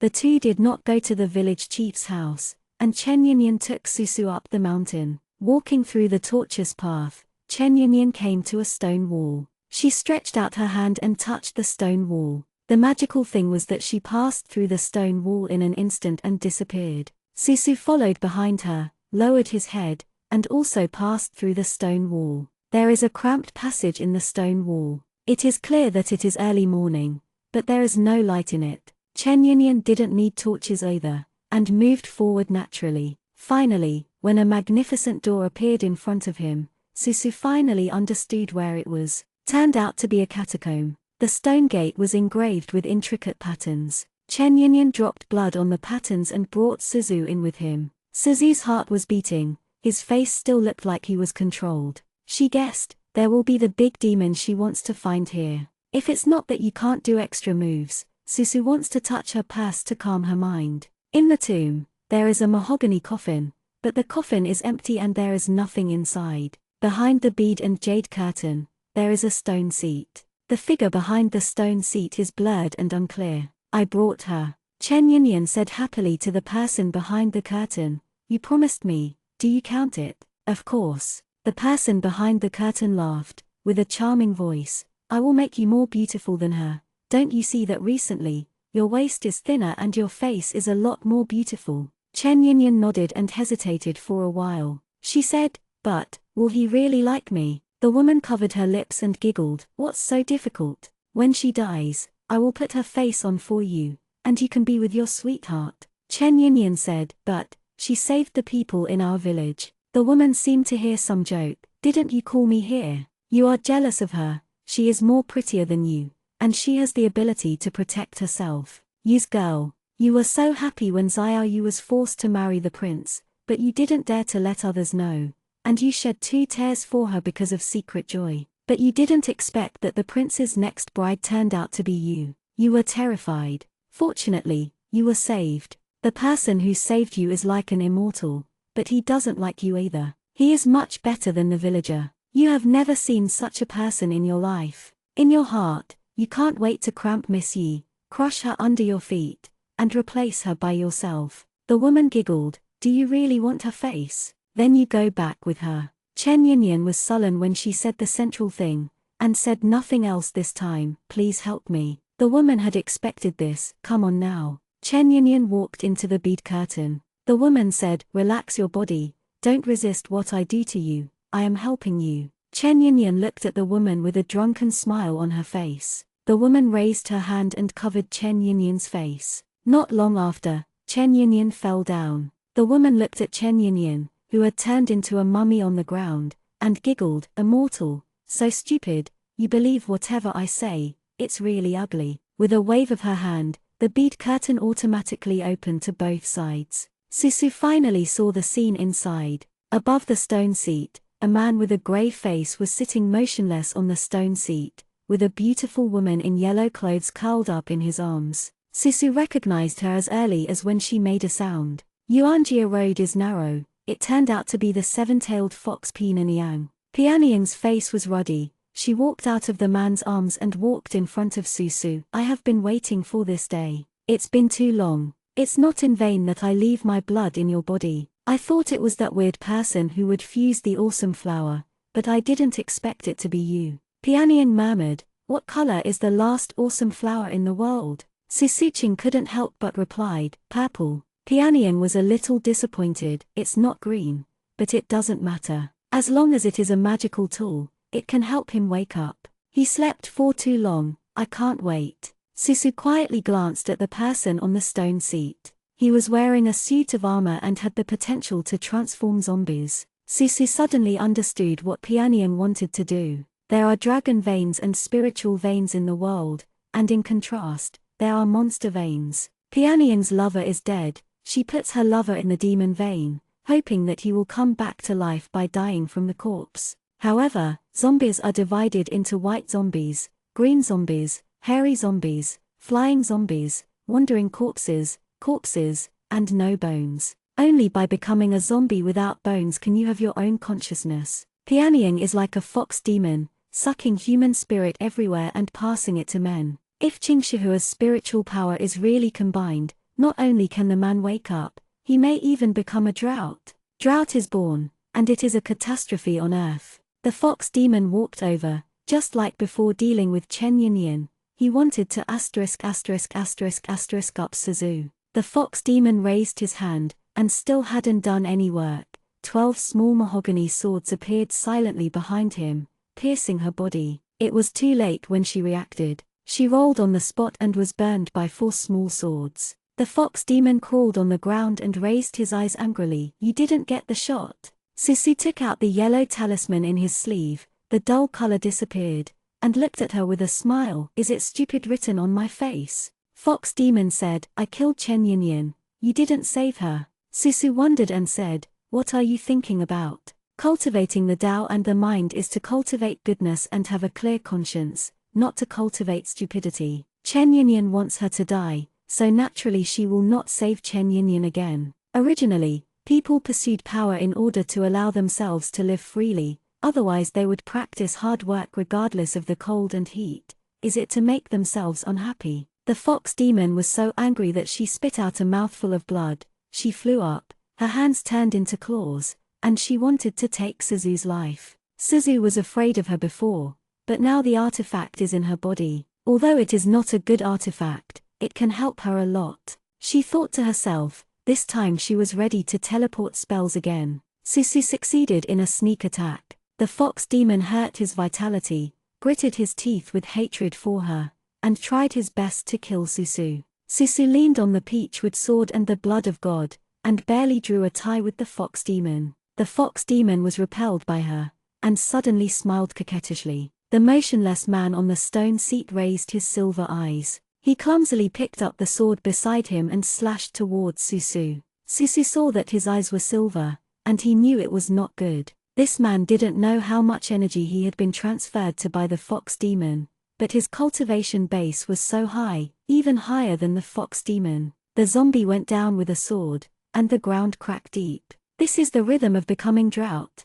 Susu struggled to dodge. The zombies for thousands of years were already invulnerable. Susu landed on it with a sword of divine blood. Only a light smoke appeared. Fox demon shouted angrily, "Jian Grau, kill her." There was a flash of silver in the zombie's eyes, and Susu quickly backed away. Who knew that a mysterious iron cage fell in the sky, and Susu was locked inside? The fox demon laughed loudly. "Do you think I didn't prepare it? Something specially prepared for the smelly Taoist priest. Now let you try it." The demon formation on the ground is open, and Susu is bound to turn into a pool of pus and blood in the cage. The fox demon paced over, and the sharp claws almost formed a cold glow in the air, trying to kill Susu. A sleeve arrow pierced the fox demon's palm with a ding sound, and the fox demon screamed and was nailed to the stone seat. Susu looked back. Tan Tai-jin was holding a sleeve arrow with a cold expression. Taijin glanced at her through the cage, then suddenly bent his lips and said, "You have today too." Suzu grabbed the cage and looked up at him. The fox demon was calculated one after another, and she gasped with pain. She wanted to pull out the arrow, but the arrow was stained with Tan Tai-jin's blood. Her cry finally turned into a fox, and the 7 tails scattered behind her. Behind Tan Tai-jin, dozens of Yi Yingguo walked out and surrounded the fox demon. One of them, holding a bead, knelt in front of Tan Tai-jin. Taijin picked up the beads and smiled. Mingluoju. Fox demon's face changed drastically. She was not so anxious before being injured, but at this moment she suddenly panicked. No. She couldn't care about her hand anymore, drew a sharp arrow, and flew towards Tan Tai-jin. Tai-jin said, "I don't know what I can do." In the sleeves of the night shadow guard, Chi flew out of the demon binding line. This time the demon binding line was much more powerful than Yu Qing's parallel imports, and the fox demon was tightly bound. The fox demon was forced to turn into a prototype by him, and he did not hesitate to urge the inner alchemy to break the bound demon line forcibly, and wanted to take the zombie Jiangrao away. Susu looked over. The eyes of the tomb lost the suppression of Ming Luoju, and Jiangrao, who was invulnerable before, closed his silver eyes. Suzu has heard before that the underworld pearl is a treasure that can guarantee the immortality of a human body. Without the Ming Luoju, Jiangrao, who has not become a boneless Jiangrao, will decay slowly. Taijin watched this good show with interest, and his thin lips lightly opened. "Kill the zombie." The night shadow guard leads away. The fox demon cried out, no matter what he wanted to protect Jiangrao. Her 3 tails were cut off, and she still stood in front of Jiangrao, but Tan Tai-jin came prepared. How could she escape? Fox demon's claws were cut off, her mouth was bleeding, and she still didn't want to leave. She was desperately trying to protect Jiangrao, who had lost consciousness. Susu looked at the fox demon in a daze. Taijin sighed slightly. Susu's hair was terrified, and she couldn't help saying, "Enough. Is it interesting for you to torture her?" Taijin lowered his eyes and glanced at her coldly. Suzu said, "You can obviously give them a good time." "Happy?" he whispered. "Why should I give them a good time?" He walked over and raised Suzu's chin. "You are also a prisoner. When you ask me for a while, shut up now." Suzu slapped his hand away. Taijin retracted his hand and looked at the red back of his hand. He said coldly, "Cut off the remaining tail of the fox." Night Shadow Guard was about to do something, and one person crawled in and got in front of the demon fox. "Quality, Your Majesty," the man said with a pale face, "I beg you to let her make a living." Susu said incredulously, "Second brother." The face is haggard, and the wind is dusty. The original jade-like gentle cheeks, with tiredness and sorrow, stood in front of the fox demon. Who was it if it wasn't Yu Chufeng? Yu Chufeng lifted his robe, tears fell, and kowtowed towards Tan Tai-jin. "Please." Chapter 32, complete. "Second brother, do you know what you are doing?" Susu said anxiously. Now that Xia and Zhu are at war, Yu Chufeng, as the son of a general, actually bows before the enemy and pleads. Not only has he broken the character of his scholar, he even ignored the Yi family. Yu Chufeng did not get up, his tears wet the clothes. He knew the consequences of doing this better than Susu. He knew that the fox demon behind him had harmed a lot of people. But when the fox fairy's tail was cut off one by one, and seeing that he was about to be tortured to death by Tan Tai-jin, he couldn't help it anymore and stumbled out. Yu Chu's trench coat is ragged, and he pursues a fairy from 1,000 miles away. He didn't dare to look at the little girl in the cage. He was more sober than anyone else, but he was more desperate than anyone else. Behind him, the fox demon screamed sternly, blood staining his clothes. He once liked to cherish her so much that he even felt sorry for her crying.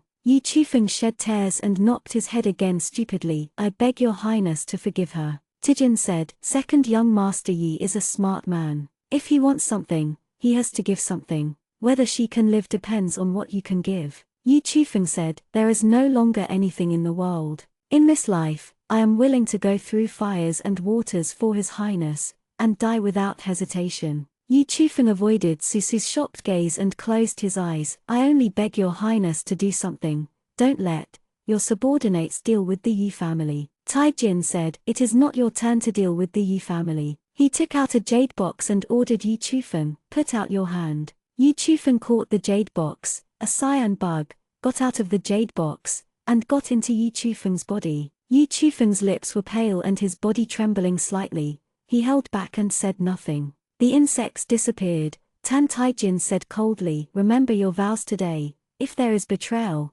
all insects are addicted to it." Yu Chufeng covered his heart, and silently picked up the fox demon on the ground. The fox demon is called Pianran, and now he has become a little yellow fox. The 3 tails behind him have been cut off, bleeding gurglingly. Tai Jin drew out the sword of the Night Shadow Guard. The cold light of the sword reflected on his face, and he smiled. "Yu Chufeng, have you seen blood?" Susu tightened her lips. Of course she knew that Tantijin asked like this, not simply asking Yu Chufeng if he had seen blood, but if he had killed anyone. Yu Chufeng shook his head. "That's it." Tan Taijin said, "The first thing, kill this corpse demon." Tai Jin threw the sword at Yu Chufeng's feet. Yu Chufeng raised his eyes incredulously. "Your Highness." The fox demon struggled in his arms. Yu Chufeng's face was pale. "If you kill the zombie Jiangrao in front of Pianran today, Pianran will hate him to death." Tai Jin said nothing, looking at Yu Chufeng with a smile. His eyes were cold, and no one would think he was joking. Yu Chufeng looked down, stiffened, and picked up the sword. Was originally quietly screaming, biting on Yu Chufeng's arm. Yu Chufeng remained unmoved, and he raised the knife in his hand and slashed towards Jiangrao. Jiangrao without Ming Luoju was just an ordinary corpse that couldn't move. His head rolled down, not even a drop of blood. Tears of hatred flowed from the fox demon's eyes, and he bit Yu Chufeng a piece of meat. Yu Chufeng hugged it tightly, his eyes hollowed out. There were tears in Susu's eyes. She didn't know whether to hate Yu Chufeng or to pity him. He abandoned everything to feed the demon, but the demon hated him deeply. The 4 sons of Yu Mansion, Yu Chufeng had the worst time. Susu originally hoped that Yu Chufeng left the fox demon and could be named on the gold list. Since then, he has no longer been cold-eyed by the people in the mansion. But the moment he knelt down to Tan Taijin, his life was doomed to be forever. As if Tan Taijin could not feel their pain at all, he played with Ming Luoju and said,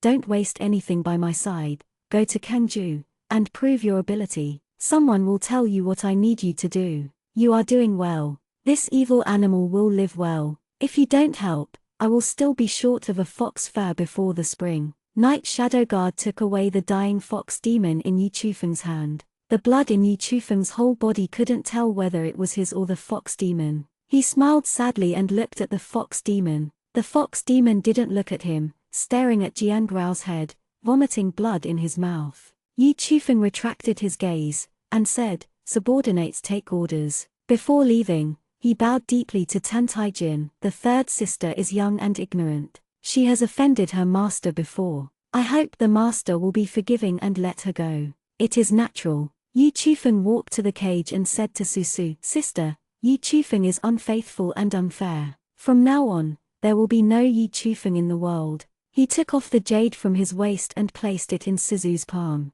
This is a jade pendant that represents the identity of a man of the Yi family, and every descendant of the Yi family has it. Susu bit his lip and threw Yu back on him, feeling sad and complicated. "Go away, my second brother is dead." The jade smashed to the ground. Yu Chufeng's eyes were red, and he didn't look back. Susu looked at Yu Chufeng's back. Yu Chufeng's walk. The future is estimated to be behind the scenes to deal with the enemies of Deixia and Yefu. He is very talented, and he must be a sharp edge towards the Yi family in the future. And the others left. Suzu covered his chest and coughed lowly. There was blood in her mouth. She was also injured when she fought with Seven-Tailed Fox and Jiangrao. The Night Shadow Guard pinched the neck of the fox demon, and asked Tan Taijin for instructions, "His Royal Highness, how to deal with this evildoer." Tijin looked at Susu, and casually replied to Yu Yingguo, "Find a place to lock it up and don't kill it. If Yu Chufeng is useless,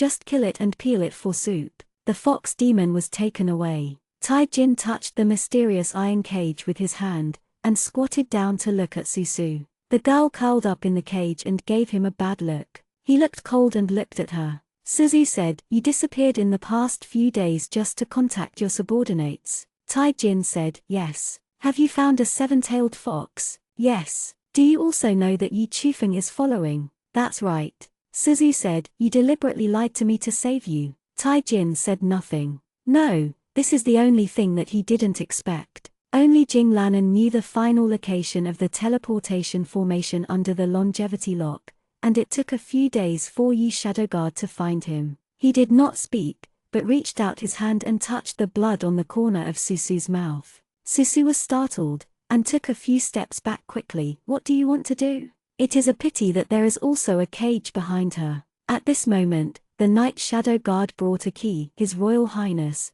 this was found from the corpse demon. It should be the key to open the mysterious iron cage. Tai-Jin took it over, and the key to the cage was also forged with black iron. It could be seen that the fox demon had spent a lot of thought on Jiang Rao's safety. He tentatively put the key into the keyhole, and Susu stared at the lock without blinking. With a click, the cage opened, but the next moment, he twisted his backhand and the cage was locked again. Tai-Jin even twisted a few more turns, seeming to lock the mysterious iron cage even more deadly. He looked at the powerless girl in the cage with a strange light in his eyes. He got up and said to Yu Yingguo, "Take it away." Susu had no expression on her face, but fortunately, she didn't have much expectation, so she didn't have to go through the procedure at this moment, and she cursed him viciously in her heart. She tried her escape spell secretly, and found that there was no response. The cage had worked hard to trap the Taoist priest, and she couldn't run away in the cage, unless Tan Tai-Jin opens the cage.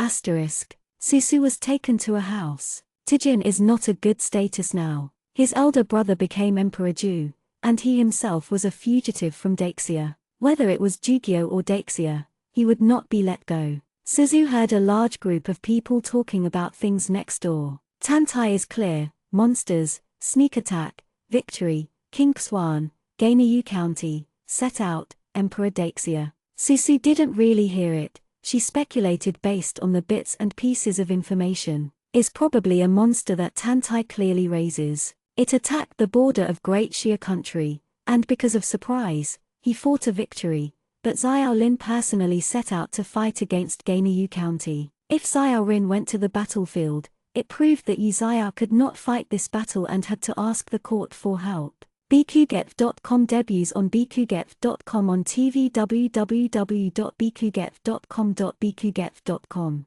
Susu felt a little heavy in his heart. The discussion goes down. Tai-Jin pushed the door in. He changed the clothes of the former farmhouse and wore a black moire gown. He looked very expensive. He is sitting in front of the case. The maids were giving him a warm wine. Susu looked over. The hair accessories and clothes of these maids were very special. They were most likely Yu women. After a while, the warm fragrance of wine came from the room. Spring has not yet begun. The chill is expected. Tai-Jin propped his chin, drank casually, turning a blind eye to Susu in the cage. He is in a relaxed mood. Susu guess. This house is the territory of the Yu clan. There was another man with a mustache and sly eyebrows waiting on the sidelines. The man flattered and said, "His Royal Highness, do you want to sing and dance?" This person is called Yangji, and he is the consul of the Yu tribe at the border. He has a bright tongue and is best at socializing and flattering, and he is also good at doing business. The atmosphere of the Great Ju dynasty is extravagant, like silk and bamboo,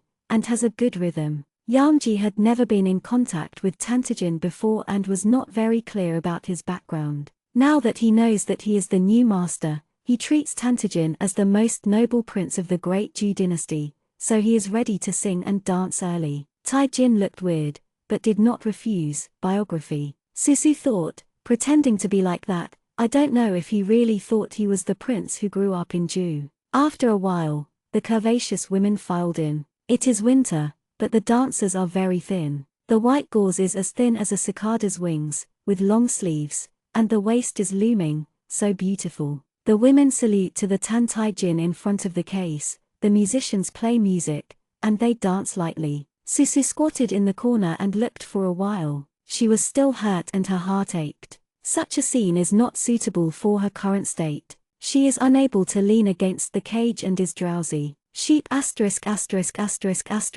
the music to the beat, looking at the dancers with a look of intoxication. Taijin propped his chin and moved his eyes away from the dancers. Through the dancers' white dresses, he was looking at the girl in the cage. After white gauze, Susu hugged his knees and closed his eyes. It's all this way, but she still doesn't look humiliated. She doesn't beg for mercy, she's not afraid, and she still doesn't even look at him. Tan Taijin drank a cup of wine, a little bored. Yanji didn't notice the abnormality of Tantajin, and occasionally talked to Tantajin about the customs of the Yu tribe. These Tan Taijin heard quite fascinatingly. After all, they might be useful in the future.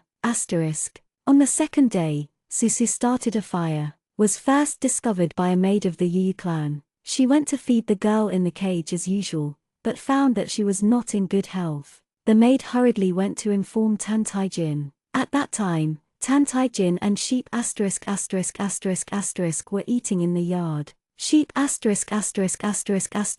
the words, and said with a smile, His Royal Highness, the villain has not asked, which girl is that girl? Yanji thought to himself that he had no idea of Suzu's identity, was locked in a cage, dirty, and a look of spiritlessness. It seemed that His Royal Highness hated her very much. He let her eat, but he didn't let her heal her injuries. Say I hate it, how can there be any reason to keep the disgusting person close by? It is hard to see that she is at ease when she suffers day by day. Taijin ignored the sheep come, and asked the maid, sick? The maid said, yes. Sheep said, His Royal Highness, would you like to invite a witch doctor to see it? Taijin said coldly, no, she is not a distinguished guest. Sheep and Kump's brain turned quickly, and said, what did this woman do to make your highness unpleasant and offend your highness? Taijin said, almost. I still called singing and dancing today. The climate on the border became warmer, and there were 3 or 2 flowers blooming in the yard. Tan Taijin drank without a word, his eyes fell on the dancers, and suddenly said, go and ask her, would you like to come and dance for me, dance well, and treat her illness? Although he didn't say who this she refers to, everyone knew it in their hearts. What does this mean? He is a know-it-all, and he couldn't guess the thoughts of His Highness Tantai for a while. After a while, the maid replied, the girl agreed, but, what? That girl needs a change of clothes. Taijin bent his lips, he threw the key to the maid, and said, find someone to watch her.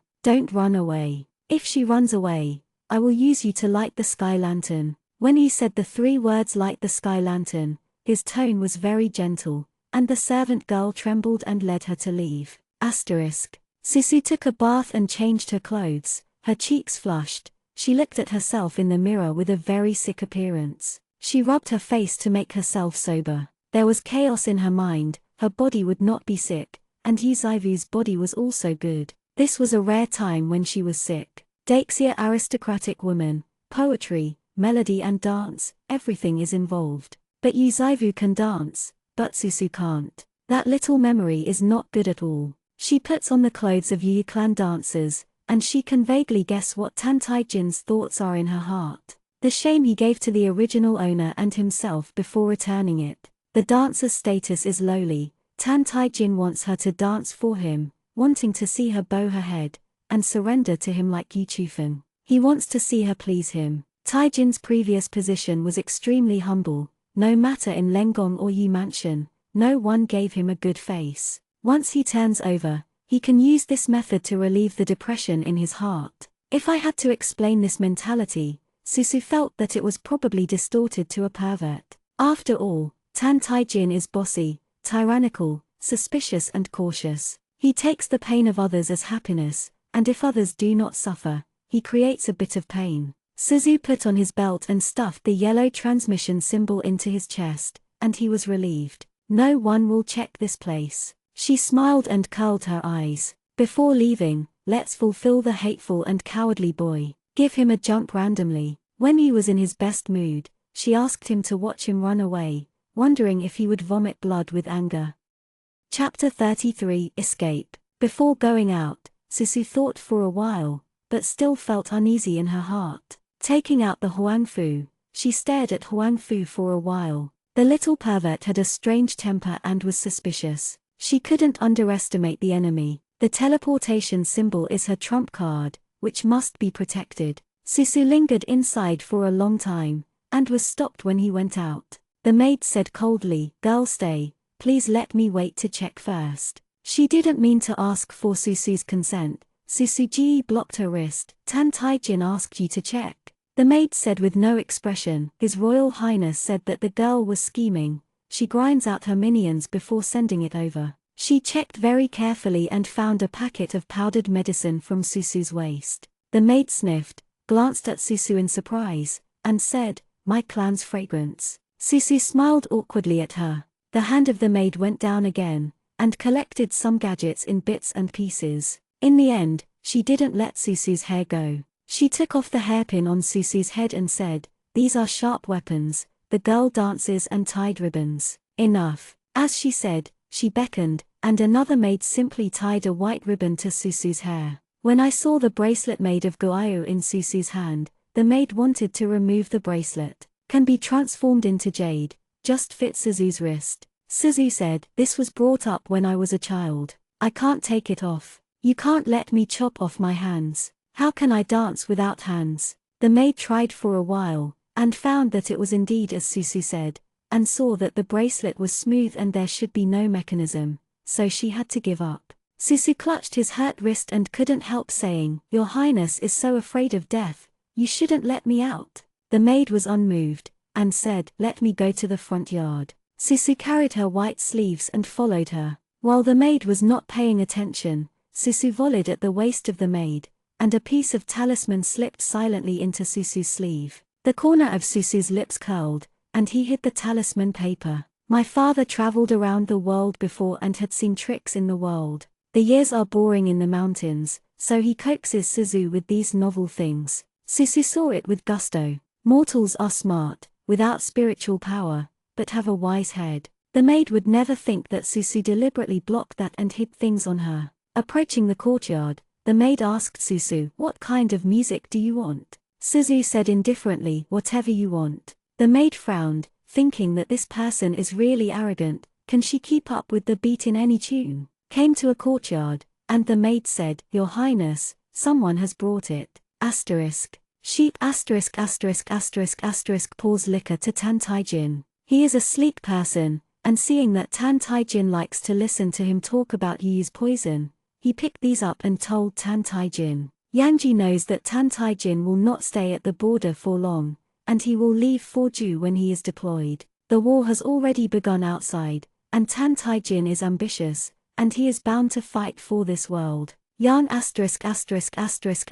to please him is good. If Tan Taijin wins, he is a Kryn of the Emperor. If he loses, the Yu clan can also hide and find another way out. Yu people are used to hiding. Over the years, the dynasties have changed and the mountains and rivers have changed, only the Yu people have continued tenaciously. When Tan Taijin left with the army, Yangji would transform into an ordinary sly and wealthy businessman. Taijin picked up the wine glass and heard the maid's announcement. He moved for a while and looked towards the door. Sheep also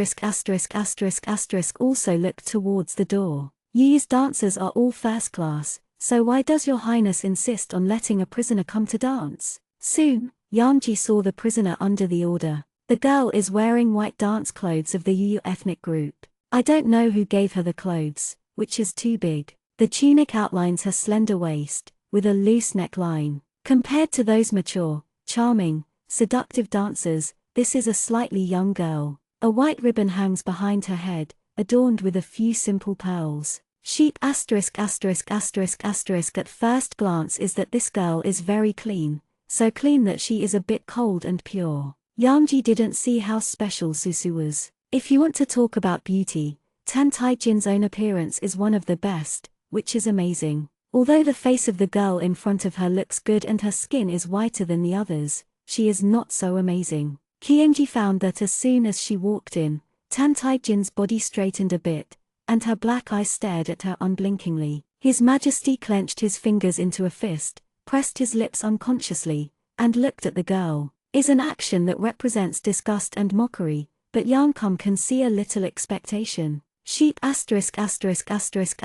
was infected by him, and he couldn't help but become looking forward to it. In my heart, does this girl dance particularly well? In addition to them, several servants in the courtyard also quietly looked at Susu. Everyone is looking forward to the girl's stunning dance. Suzu walked in, so risky that he didn't trip and fall over his long sleeves. Because she can't dance, she barely tensed her face and made a noble and glamorous expression, her eyes facing Tan Taijin with the back of her hand against her lips. With her eyes facing each other, Tan Taijin stared at her, pointing to the dancing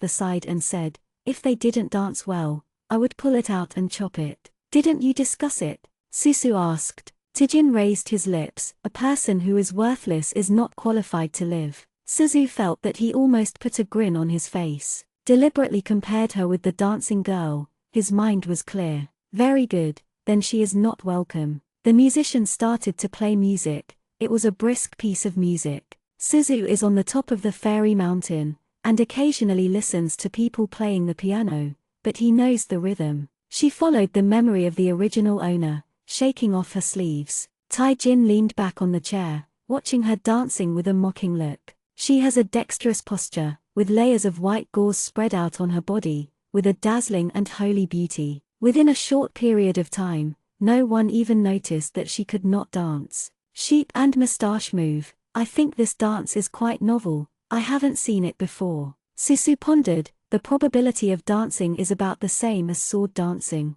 She tapped on her toes and whirled softly with the beat. Calmly approached Tan Taijin. Soon, there was a trace of doubt on Yankum's face. How do you feel that this is not like a dance? It is like a nonsense. But His Highness did not speak, he did not dare to speak. Yangji glanced at Tan Taijin, His Royal Highness was still looking at the girl. Susuvu's dress swelled into a blooming flower, she thought. Distracted, she would use her sleeves to roll up the warm wine on the case, and smash the abnormal face all over her face. But people are not as good as heaven. When she was about to roll the pot of wine, she realized that it was not good. Dancing and practice are totally different. She whirled and didn't know how many times, and she had a fever again. When she stopped, her mind was dizzy and she couldn't distinguish the north, south, east, and west. Her sleeve brushed over the jug of wine, but she didn't roll it up, but she couldn't stand still and fell backward.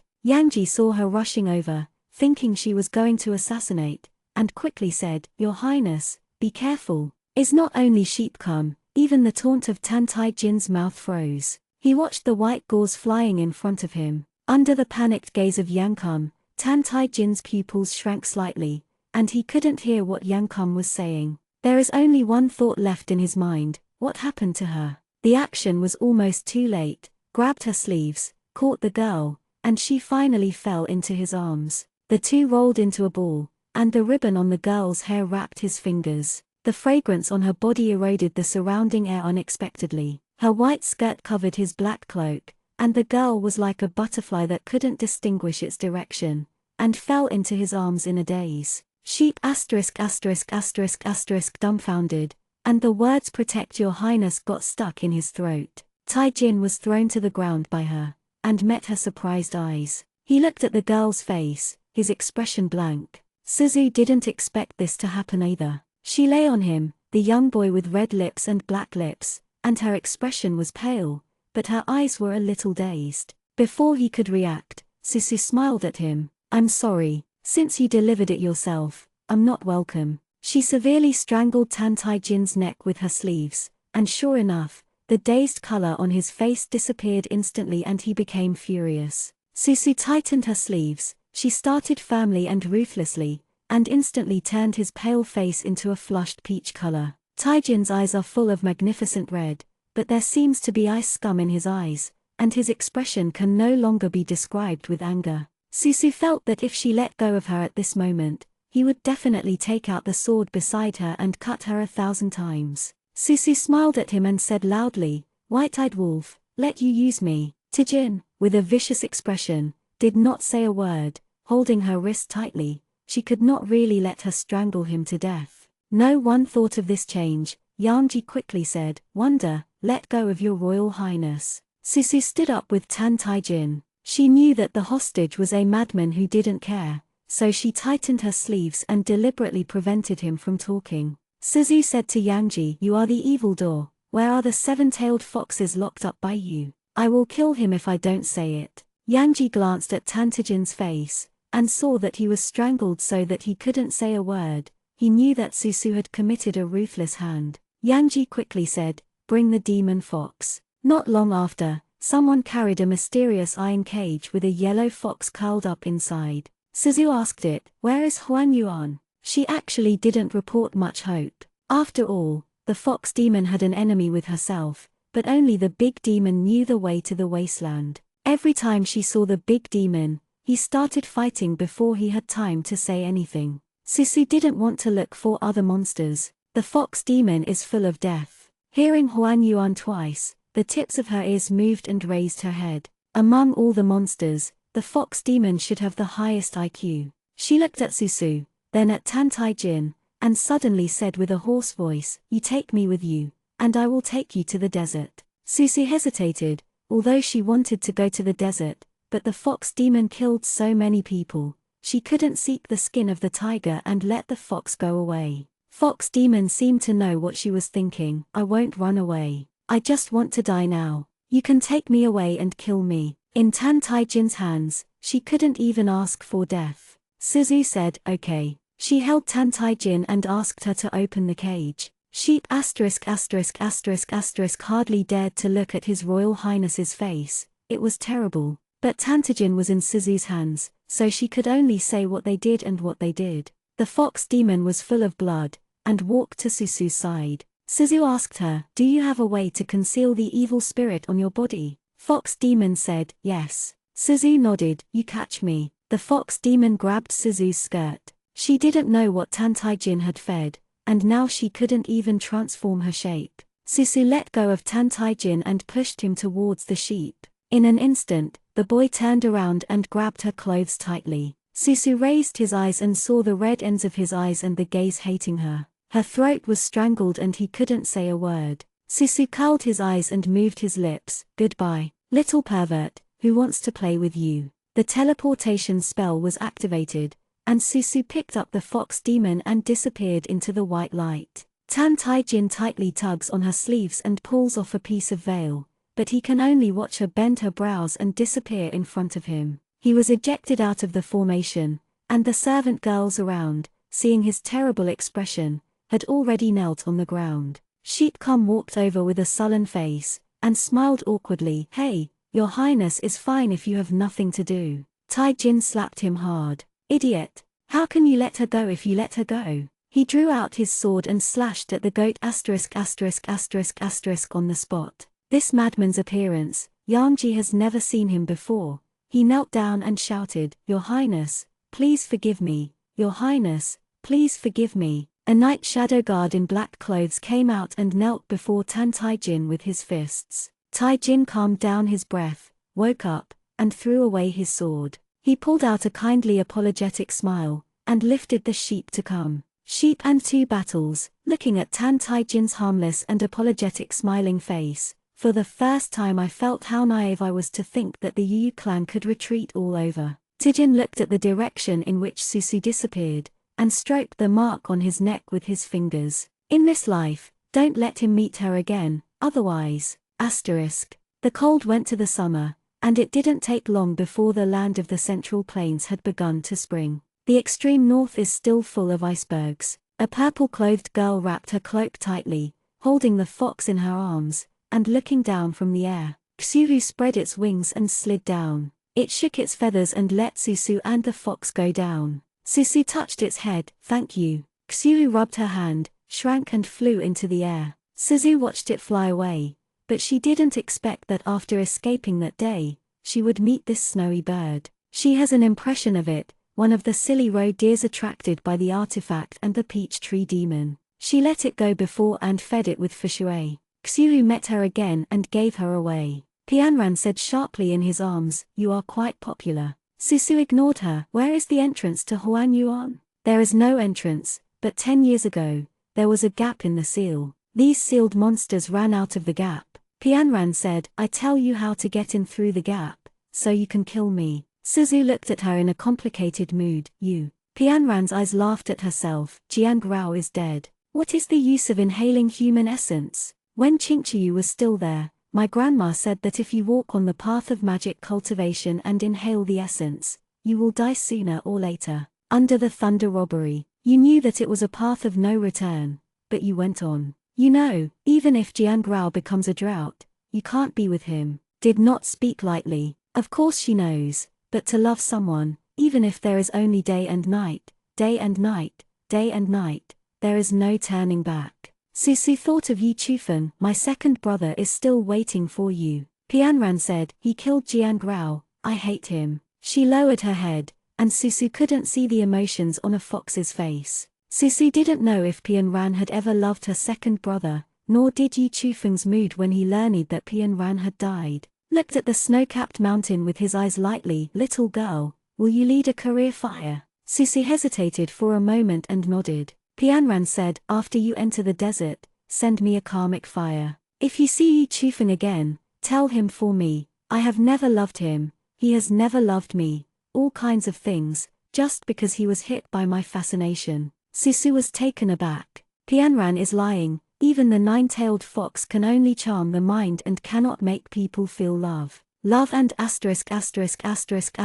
two things, and magic is not omnipotent. The second brother loves Pianran, is stupid and stupid, does not care, really loves Pianran. Susu understood something and touched Pianran's head. Okay. Pianran cried and laughed and said, after the karma has burned everything, I can be innocent. Go to Jiangrao, and come here. Following Pianran's method, a black crack in the sky slowly opened at the foot of the iceberg. Susu was a little bit emotional. She finally found Huan Yuan. Before entering the desert, Susu looked back at the fox in the snow. Pianran walked in the opposite direction to Susu, where a small cluster of karma was burning, but one cluster was enough to make Pianran's soul fly away. Karma fire was burning on her body, and she walked forward without looking back. On the ice, the fox's tears fell drop by drop.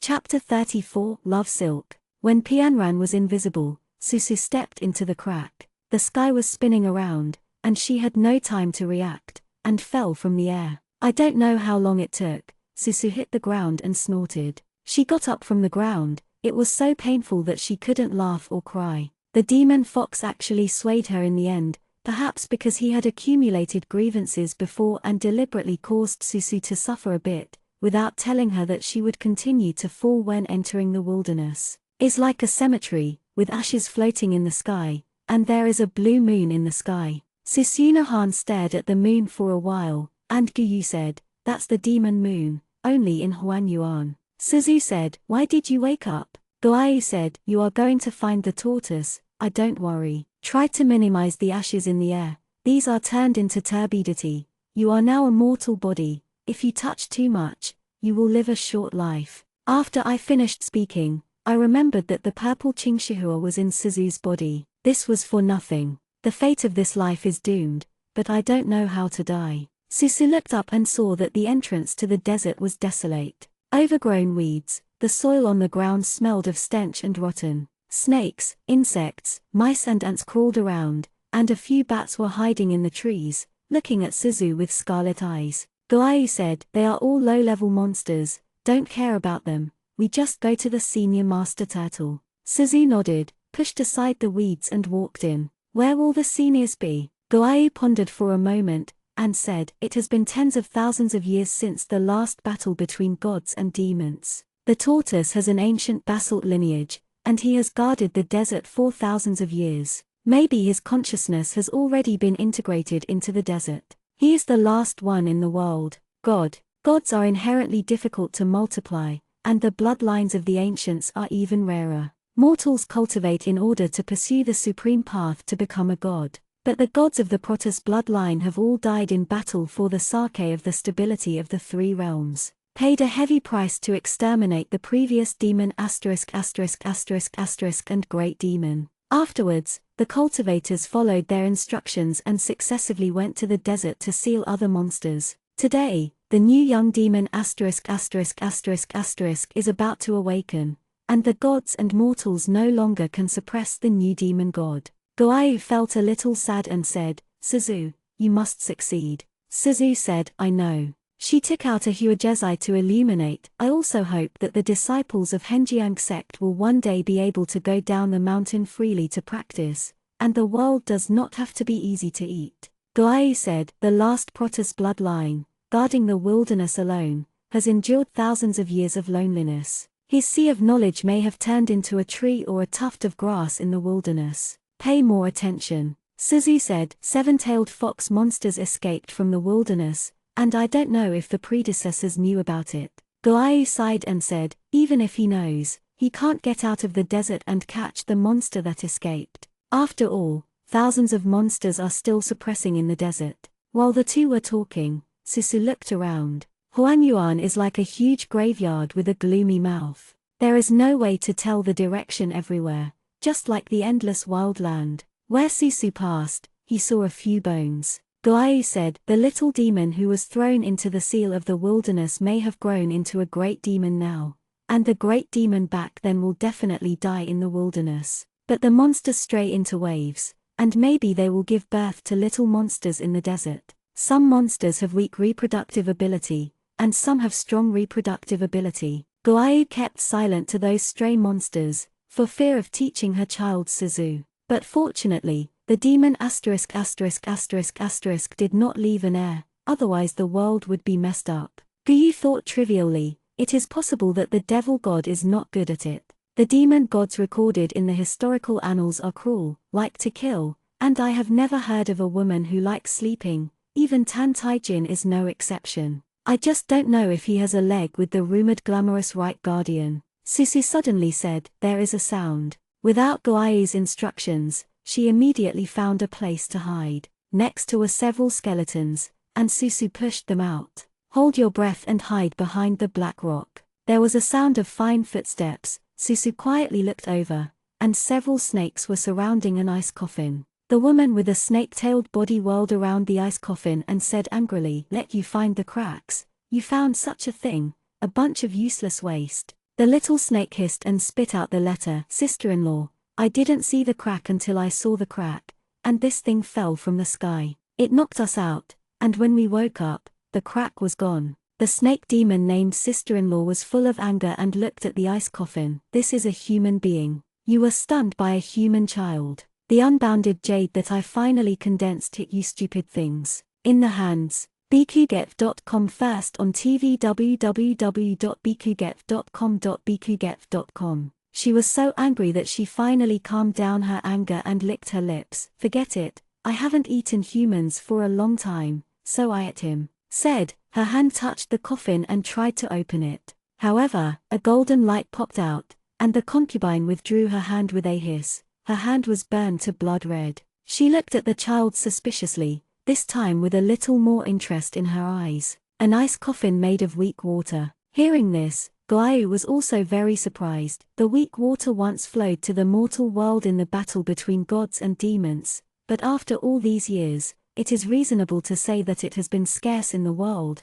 and gradually disappeared. I don't know who collected the weak water and still think of a way. Into an ice coffin. Suzu, what is the function of the ice coffin made of weak water? Goayu said, ensure that the body is immortal and sustain life. Apart from anything else, the process of forming an ice coffin is very difficult. The people in the ice coffin must be taken seriously. Suzu inferred from one another, it has the same effect as the Ming Luoju. Goayu, that's not true. Ming Luoju can only guarantee the immortality of the body, but the weak water ice coffin can repair the body, which is much more useful than the Ming Luoju. Suzu and Goayu were talking, and the snake monster glowed brown in his hands, trying to melt the ice coffin. Goayu saw her thoughts and said, if you want to save that child, you'd better steal it. The snake demon cannot melt the weak water for a while. When she leaves, you will take the person away when the snake is on guard. Suzu, good. Sure enough, as Goayu said,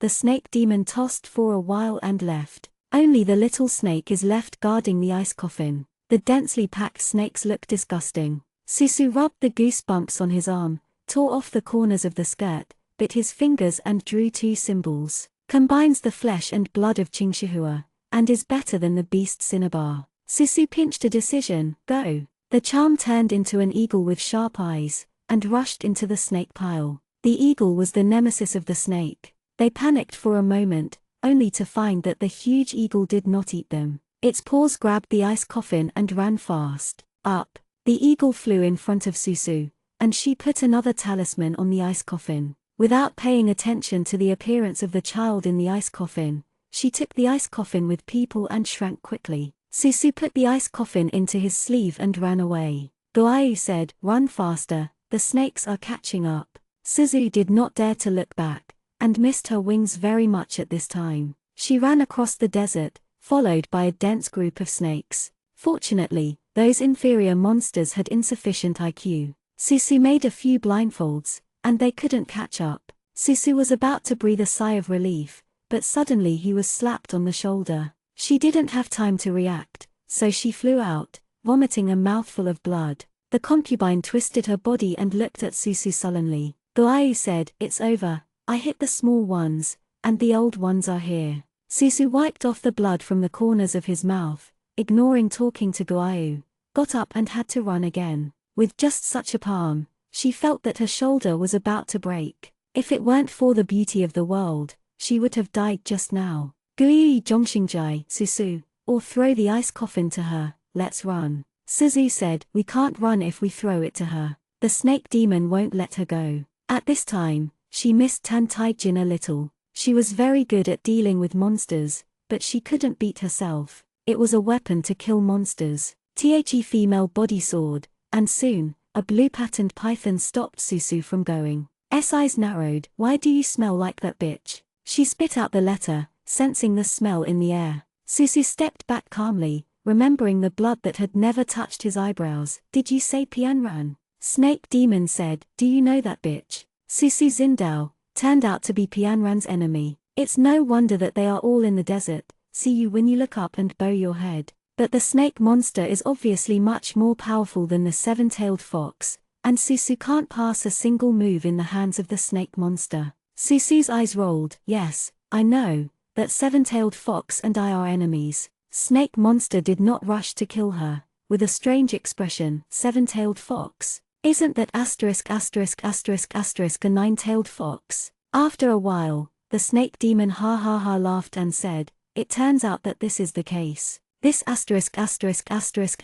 Pianran forcibly cut through the cracks, broke his tail and ruined the Tao for thousands of years. If you are still alive, then she must be dead. Susu was stunned. Was Pianran originally a nine-tailed fox? Thinking of the snake demon just letting the little snake go to find the way, she understood that the demon would almost have to pay a huge price to pass through the crack, and the Taoism would be destroyed for thousands of years, or even thousands of years. Snake Demon should not have been Pianran's opponent before, but Pianran who escaped was so weak that even mortals could not beat it.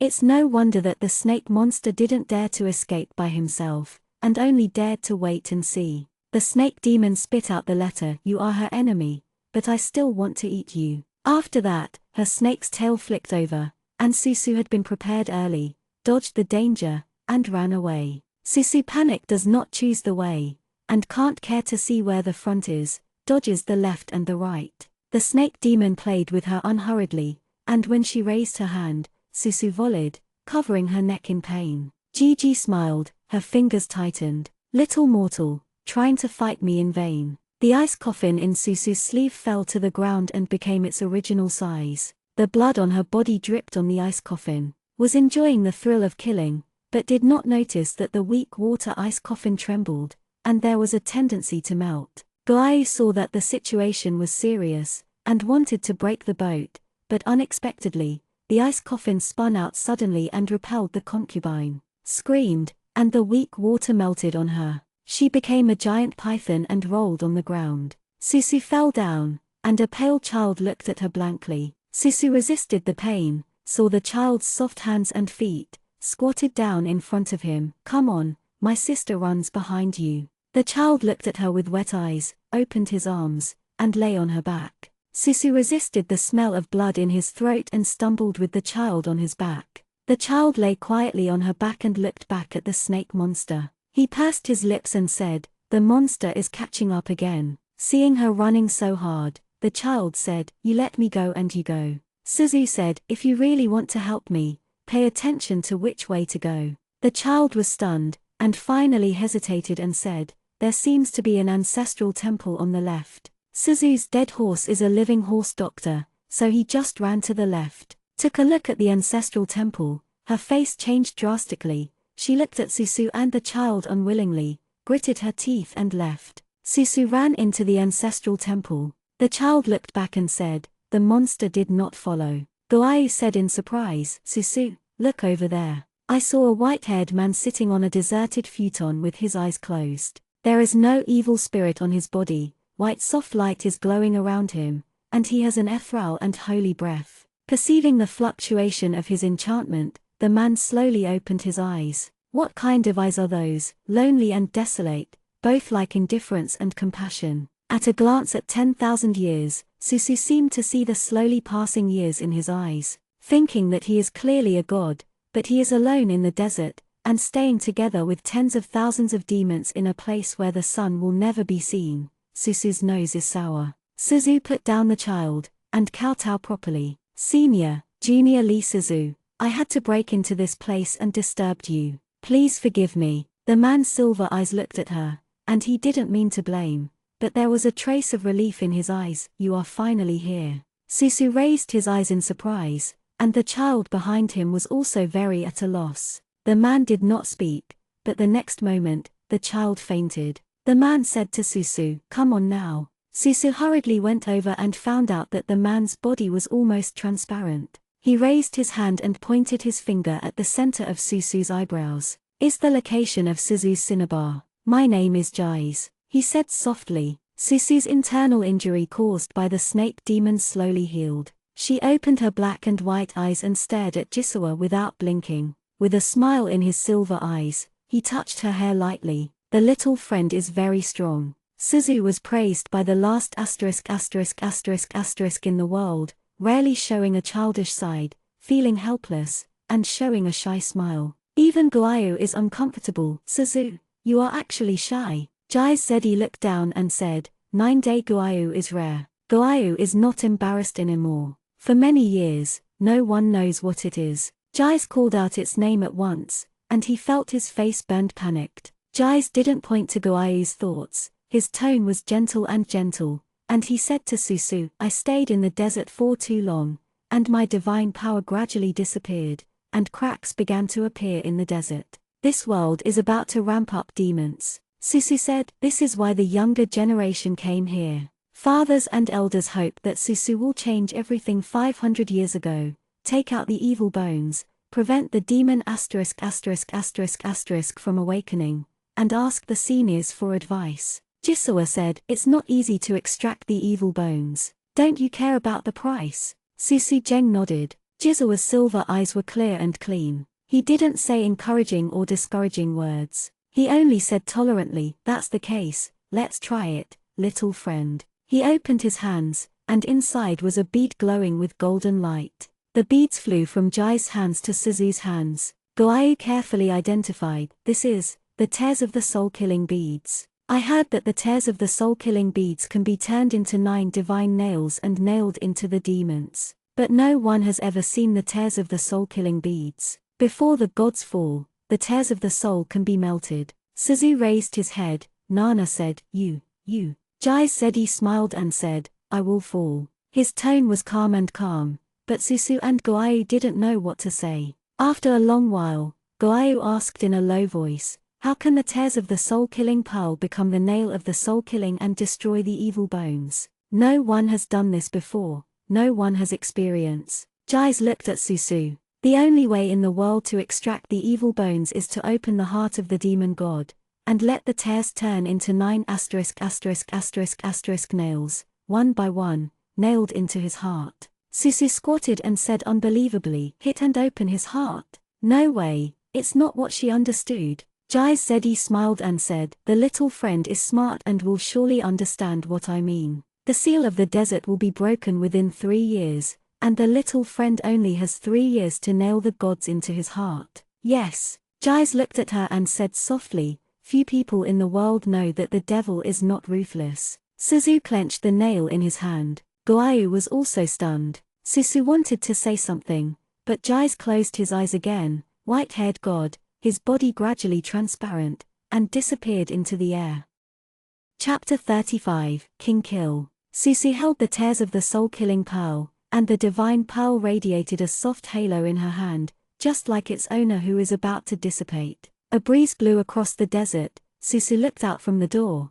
The blue moon captured the monster color, and the divine power covered the desert layer by layer. Wherever passed, the bones were scattered, and the golden seal was lit up on every inch of the deserted land. The monsters poked their heads out in amazement and howled. Goayu said, Giles is going to disappear. He has long been unable to hold it. 10,000 years of exhaustion made him unable to hold the desolate abyss. He was powerless to watch the monsters escape. Before he fell, he dispersed the spirit and strengthened the seal for the desolate abyss. Such as he said that this seal is only 3 years at most. 3 years later, without the guardianship of the gods, once the demon ****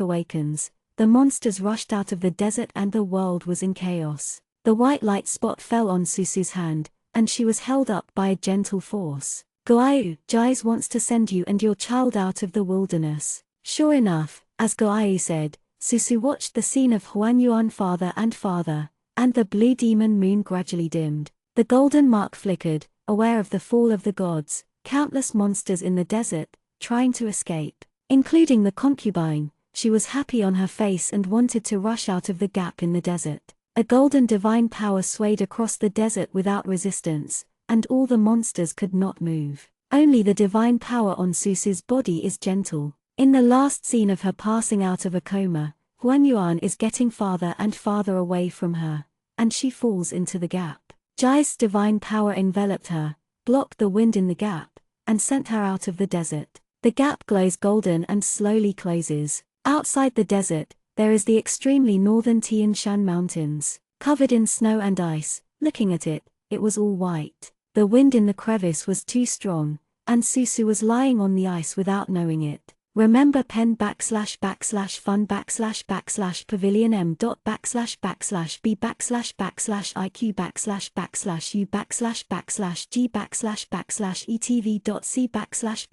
o // m in 1 second on the mobile phone to provide you with wonderful / fiction reading. Goayu said, "Little master, wake up." Susu's eyelashes trembled and opened his eyes. She saw the beautiful scenery and understood that she was out of the desert, with a small cold body lying beside her. Is the child that Susu rescued from the snake monster. The child was pale, holding his clothes tightly with his hands, and has not yet woken up. Goayu, the wind in the crevices of the wilderness is too strong, and his body is not good. Even if Jais protects him, he feels uncomfortable. Suzu helped him up, and now I have time to look at the child. He is pink and lovely, with a childish air on his face. Sosa looked at the child and couldn't help saying, "It's much more cute than Tan Taijin when he was a child." Goayu agreed with the agreement, "Isn't it?" Taijin laughed gloomily when he was a child, and occasionally innocent, but when killing people, it made his scalp numb. No matter how cute it is, it's a trouble. His body is ill, and he will be sealed with a weak water ice coffin. He fell into the desert by mistake and was forced to be awakened. Goayu said, "You want to go to Tantajin, what will he do?" Suzu said, "Take him out of the iceberg first to see if there is anyone who can adopt him." Goayu observed the child and said, "Difficult, unless there is an adventure, otherwise he cannot survive. He was born weak and hanged by the treasures of heaven and earth. Now he has lost his support and I don't know how long he can live." Susu pinched the child's face and said, "Life should be a story of a Jedi counterattack. If he can grow up in the wind and rain, he will be stronger than everyone else in the future. Such a world, who is alive is an easy task." Goayu felt that the child was familiar, but he couldn't think of any familiarity. Can't think of a reason, it simply doesn't think about it anymore. "Little master, I am dormant." After waking up for too long this time, it had to stop the loss quickly and consume a little bit of spiritual power, which might prevent Susu from returning to the correct future time. Suzu, good. The Tian Shan mountains are too cold. Susu hurriedly painted a symbol with blood to conjure a Dapeng bird. She put the child on it and sat on it herself. Dapeng flew out of Tian Shan with the two of them. Suzu's blood could no longer be maintained, so Dapeng had to land nearby. She carried her unconscious child on her back and continued to walk outside. At the foot of Tian Shan mountain, there is a winding mountain road. Spring water flows down from the mountain, and the more you go out, the warmer it gets. The chirping sparrows in the jungle jumped out and looked at them curiously. Not long after Suzu left, he sweated. It will be cold tomorrow. Why is it so hot outside? The boy woke up at this time. The little squirrel poked his head out. His mouth was full of pine nuts, hiding in the tree to look at them. His long eyelashes blinked and realized that someone was walking with his back. The girl panted lightly, with some beads of sweat oozing from her forehead, her petal-like lips, pink. He stared blankly at the girl's profile. She used a purple ribbon to tie up two buds in a bun. The girl was soft, and the boy suddenly remembered that his mother said that men and women were 4 years old at different seats. A little bit ashamed, and quietly retracted his hand on her shoulder. Susu noticed the movement on his back and smiled and said, "Are you awake?" The boy glanced at her, then glanced at her quietly, and whispered, "Well, thank you for saving me. I am very heavy. You are very tired like this. Put me down. I can go by myself." Susu felt that he was behaved more and more, so she let him go as she said, "My name is Yuzaivu. What's your name?" The boy hesitated for a moment, then whispered, "My name is Xiaoshan." The name doesn't sound like a daimyo. Seeing Xiaoshan's cramped appearance, Susu didn't break him. A child who can afford a weak water ice coffin wears a small brocade robe made of jade silk, so it is impossible to take the name Shan. Didn't know which kind of golden and dignified child had fallen to this point. As Gaiu said, in troubled times, people who are too delicate cannot survive at all. Susu was too hot, and after laying down the hill, he quickly untied his cloak and threw it away. Koyama's face is even redder. Suzu said, "Xiaoshan, you have also seen it. Your ice coffin has been melted. I can't find you to recast it with weak water. What do you plan to do in the future?" She still decided to ask Koyama what he thinks. Xiaoshan looked at her, lowered his head, and asked in a low voice, "Can I follow you?" Suzu was a bit surprised, and shook his head and said, "I have something to do. It's dangerous, I can't take you." The small mountain's fingertips were white, and said, "Okay." He also knew he was a trouble. If he doesn't let him be forgiving, Susu can still be cruel, but this child is too cute, and Susu feels guilty. Fortunately, she understands that she can't be arrogant now.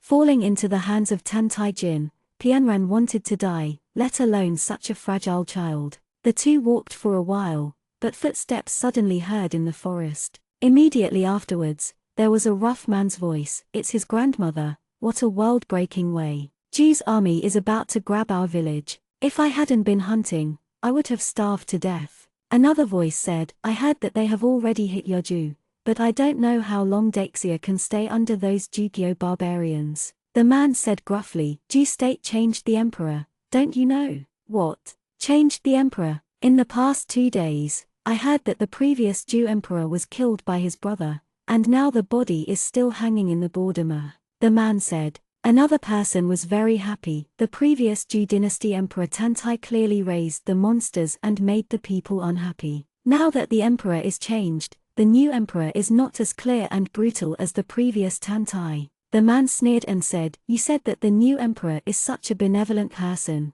Hearing that he had caught his brother, he was not in a hurry to take the throne. He cut off the meat piece by piece, gouged out his eyes, and fed all the wild dogs. Both legs are only. The bones were left, which attracted flies and poisonous insects to eat. Tantai was clearly tied to the flagpole and survived for 3 days before finally dying. Some people say that the new emperor is not in a hurry to ascend to the throne, but is to win Daxia and then ascend the throne. Another person said incredulously, "But, isn't Tantai Minglang raising monsters? In the first battle in Ma, the monster he raised had a body that was as high as a hill, and even General Yuther lost. How could he be killed by the new emperor?" The people wanted to live a stable life. Obviously, the new emperor of the Ju kingdom was cruel, more terrifying than the old emperor, and it was horrified and unacceptable. The man muffled his voice, then who knows, a monster is a monster, what kind of cat, dog are you? The two Orions walked forward and met Suzu and Xiaoshan head-on. The Orions were surprised and looked at each other. How can there be beautiful girls and children in this broken mountain forest? Could it be? Before their complexion changed drastically, Suzu asked aloud, "Excuse me, two eldest brothers, is the new emperor of the Ju kingdom in your mouth called Tan Taijin?" Seeing that she has a kind tone, she doesn't feel seductive. The previous man was bolder and replied, "We don't know what the new emperor is called." Suzu listened to them and knew that things were not so good now. In addition, the weather was so hot that it was not like the beginning of March when she first entered the desert. "Brother, how many months is it now?" Orion replied, "It's July." "Girl, how come you and this child are in the mountains and forests?" Suzu said, "I was going to the mountain to find medicine, but I didn't expect to stay in the forest for a long time and I didn't find any medicine." The man said, "We are not stable here anymore." Jugyo came over, relying on His Royal Highness King Xuan to guard the city gate. "Girl, don't look for any medicine. You should go home early and leave with your family. These two are actually good people." Susu said, "I see. I will rush back with my brother." "I just heard you say, General Yi the defeated Mah.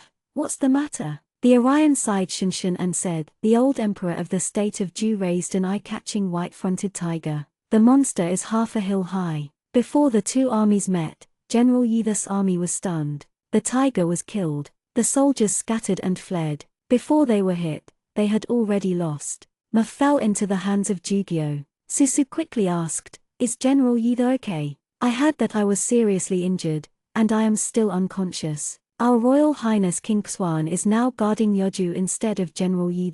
Susu was very heavy. She never expected that she hadn't entered the desert for 3 days. But 3 months had passed outside. It seems that the time flow rate of Huanyuan is different. Once it came out, the overall situation changed and it became such a bad situation. The only benefit may be the strangeness of Huanyuan, so that the spring silkworms on her body did not occur. Now Tan Taijin killed Tan Tai Ming Lang, and he also faced Xiao Rin's Xia Jun. "My father was injured, my eldest brother was poisoned in Jiuguan. My second brother took refuge in Tan Taijin, but there was no good news. In a blink of an eye, the world is already July." Suzu thanked the two hunters and took the hill forward. At the foot of the mountain, "We have to separate." Susu said to Xiaoshan, "My sister is going to Yeoju. Yeoju is fighting, so I can't take you. I will find a good family for you." The hill was lost and looked at the ground. It was all like this.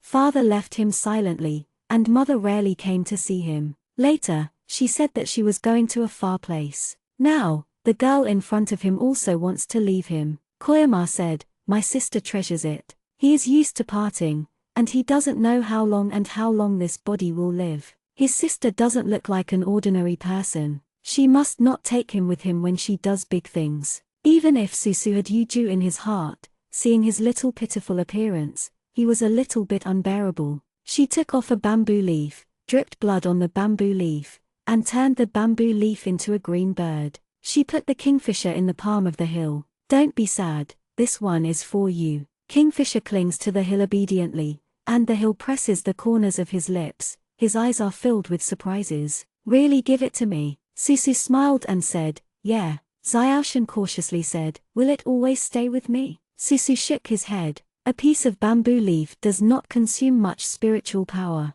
It is a creature that she has transformed through the power of Qingshihua. If she dies, the little bird will turn into a bamboo leaf. Seeing her shaking his head, Xiaoshan was taken aback, and said in a low voice and firmly, "I will cherish it." The little spirit bird tweeted and flew to the shoulder of the hill. In the city, the boy in black leaned on the throne. He sat lazily, with a white-fronted tiger with a hanging eye lying in front of him. He stared at the Tide minister in the temple coldly, and the minister was forced to kneel. "Rebel, you kill the king, you don't deserve to be a new king. Even if I die today, I won't surrender to you." Such an insult to Emperor Ju is so unbelievable, it must not be easy to die. There are so many of them. It is Tan Tai Ming Lang's confidant in Jugyo, and they have been with Tan Tai Ming Lang for so many years. At this moment, no one will take the upper position of Tan Taijin. Outside, Tan Tai Ming Lang is still nailed to the flagpole. Since ancient times, I have never seen such a miserable emperor. The little beast in front of him is not a human at all. The literati are very virtuous. If they surrender to this rebel, how will history books be written after the ages? Thinking of this, they became more and more energetic, as if to curse Tan Taijin more. They would feel more relaxed in their hearts. There was a lot of noise in the hall due to the scolding one after another. Several generals of the Yu clan looked at Tan Taijin. Cold sweat ran down.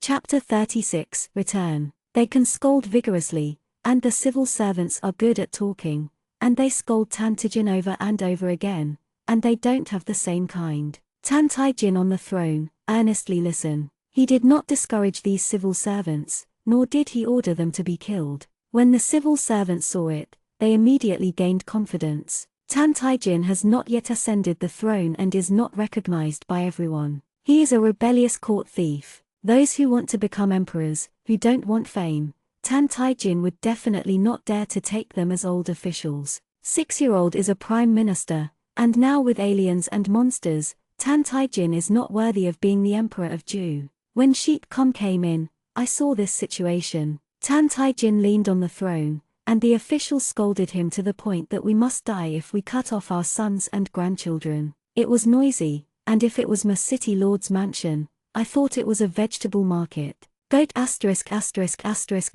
glanced at Tan Taijin, and his moustache twitched in horror. He asked Nian Baiyu next to him in a low voice, "What's the matter? These old men don't want to live anymore. Your Royal Highness is not angry." In the current situation, when the two countries are fighting, they can't kill all the civil and military forces of the Manchu dynasty, but if they scold Tan Taijin like this, Your Highness will definitely not let them go. 20 Baiyu is the leader of the Night Shadow Guard of the Yu clan. Now turning to the bright spot, he whispered, "His Royal Highness heard them cursing for an hour." Yu Chufeng on the side looked at the ground and said nothing. Cursed another cup of tea kung fu. Some people were poor, and the voice in the hall gradually became quieter. Finally, Tan Taijin moved. He yawned and asked the ministers, "Is it finished?" His voice is calm, not higher than any of the following people filled with righteous indignation, and the ministers are getting more and more energetic. "Today, even if I am here, I will not recognize you as a dog thief as a new ruler." Another spineless courtier echoed, "Yes, dog thief, kill if you want to kill, I will never serve you." Who knows? Upon hearing this, the man on the throne pressed his forehead and laughed in a low voice. "Do you think that I called you to surrender?" Tan Taijin said weirdly. bqget.com debuts on bqget.com on TV www.bqget.com. Isn't it? Taijin patted his palms, "Bring it up." The attendant took a wooden bucket and came in. Everyone looked at each other, not knowing what Tan Taijin meant. "A dog thief like me, I don't like killing." Tan Taijin said, "You guys must be hungry after cursing for so long. Seeing you are so loyal to the first emperor, I am so touched that I will fulfill you and return the body of the first emperor. You are, etc. for safekeeping." Yangji had an ominous premonition. He looked at Nian Baiyu. Nian Baiyu thought of something, bowed his head and said nothing. The attendants took out small bowls, and took a small bowl of broth from the barrel in turn. Taijin chuckled and said, "For me, the chaos and thief, treat you adults well." The attendants pinched the chin of the courtiers and were about to feed the broth. Someone looked at the meat in the bowl and finally reacted and shouted in horror, "This is the meat of the first emperor." Tan Taijin actually cooked Tan Tai Ming Lang and let the courtiers share their food. Everyone's complexion changed drastically and they were struggling desperately. However, a group of literati, no matter where they struggled over the Yu assassin, soon, there was a series of retching noises in the hall. Taijin asked suspiciously, "You are such a supporter. Now in your body, you can always be loyal to him. Why is no one happy?" Sheep ***** heard his gentle voice. Goosebumps were about to rise. Taijin seriously thought about it, and then suddenly said, "Let's do it. You are not happy, but you didn't enjoy it after thinking about it. For the unhappy adults, add an extra bowl of broth." As soon as I said this, no one dared to say anything. Saw someone show horror, and pulled out a smile. "Happy, the old minister is happy. Diane, no, thank you for your gift. He scrambled and showed a stiff smile. If your majesty guards my great Jew will surely endure forever, and Fukizawa will last forever. Taijin laughed. There was a person at the beginning, the courtiers with earth-colored faces, all laughed. For a while, the king laughed, and the minister also laughed. The former Master Guan, who had been the worst scolding at Tantijin, couldn't accept the fact that he had eaten Emperor's yarn, so he stood up and slammed into the pillar. Taijin looked at with interest, waiting for Lord Guan to fall down with blood. Taijin suppressed his smile, his eyes turned gloomy. No one dared to scold him this time. Kneeling tremblingly, Tan Taijin looked at Lord Guan for a long time, and finally said softly, "Return his body to his family." Everyone turned pale. Everyone knows what he means. This is definitely not a gift. Once Lord Guan died, his family also suffered. The spineless courtiers slumped down. Even if they kill them, it is much better than the current situation. Eating the flesh of the first emperor, their reputation has long been filthy. Whether they like it or not, when they leave the hall today, they and Tan Taijin are the same. No one resisted anymore, crawling down one by one. The ministers who were surrendered were dragged out. Yang Kum faced Tan Taijin, his legs were weak. Fortunately, he thought that he could retreat all over. Now it seems that after following Tan Taijin, even if he rots into a pool of rotten flesh and gives birth to maggots, he dare not give birth to a heart of betrayal. He squatted and reported, "The villain has counted the food and grass in Mahandma, and it can still eat the army in March. No, it will be enough for the army to eat in March, the monsters left behind by the brightest Tantai, monsters." Taijin glanced at him. The sheep and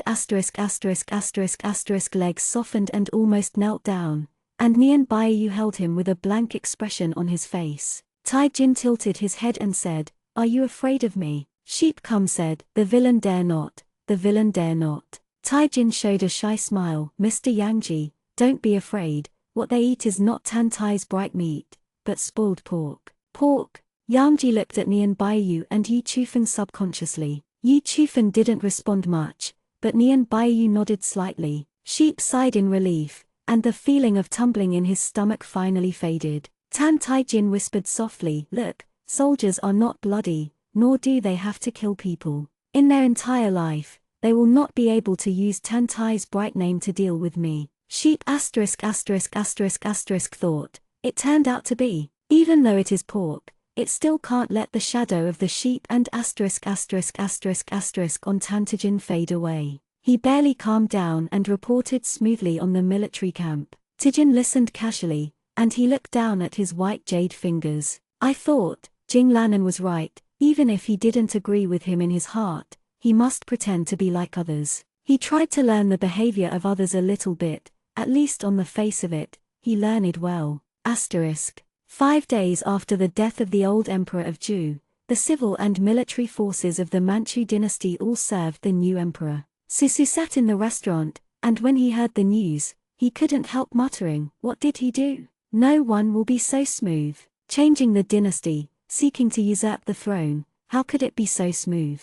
There was no sound of this incident. Susu was puzzled. A middle-aged couple sat opposite her and reminded her, "Girl." Susu looked up, reacted, and said, "Uncle, Auntie, I hope you will take good care of Xiaoshan." The honest couple in front of him nodded quickly and said kindly, "Don't worry, the girl, we don't have children. We will treat Xiaoshan as our own sons and won't lose him." The man echoed, "We will take the hill and stay away from this place. Mahand Yoju are not safe. Over the years, my wife and I have saved some wealth. Even if we leave Yoju, we can live very well." Suzu nodded, "Can I have a few words with Xiaoshan?" The couple went out empathetically. The woman looked back at the hill frequently and she could see that she liked the hill very much. Suzu said, "Do you like them?" Xiaoshan's clear eyes looked at Susu, nodded and said, "I like it." Susu sighed and touched his head. "What should I do with you? Such a good boy. I don't want to go, but I never show it."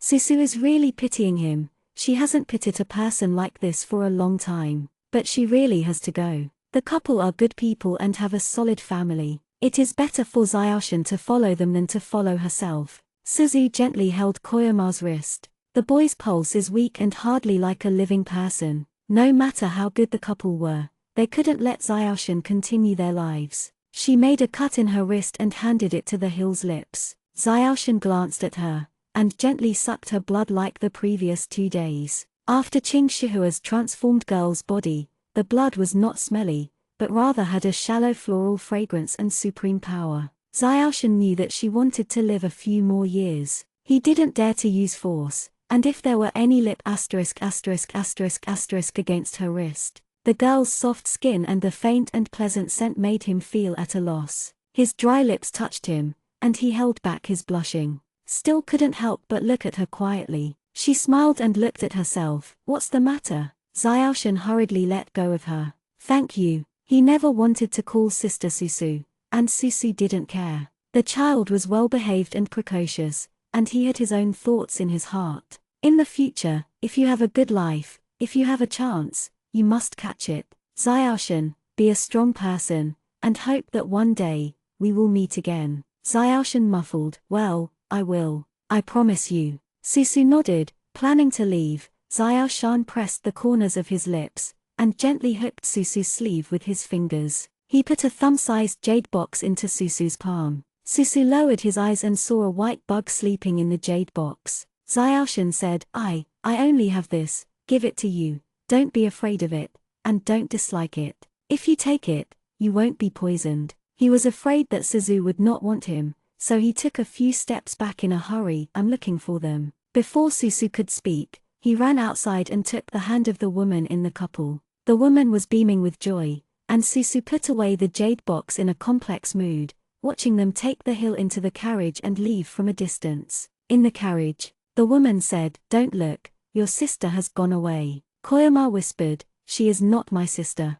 The woman couldn't hear what he said. What's the matter with the bird on your shoulder? Said, she is going to catch it. Xiaoshan guarded the bird in his palm, pursing his lips and said, please don't touch it. The woman covered her mouth and smiled and said, this child, my mother won't grab you. The hill was silent. He wanted to say that he is not a child anymore. Although he looks like a 6 or 7-year-old body, he is already 12 years old. He is a teenager, and he also remembers his mother, whose name is Jing Lanan. He is the young master of the Yu clan, Yufuya. Suzu put on a small sword on his back, traveled for a few days, and arrived at Ma by boat. Ma is already in the scorching summer. Susu put on a woman's lightweight undergarment and observes the situation in the city. In fact, she doesn't know what to do. Jai said that the demon god had no love thread, so he was destined to be a cold-hearted and deserted person. According to the historical records,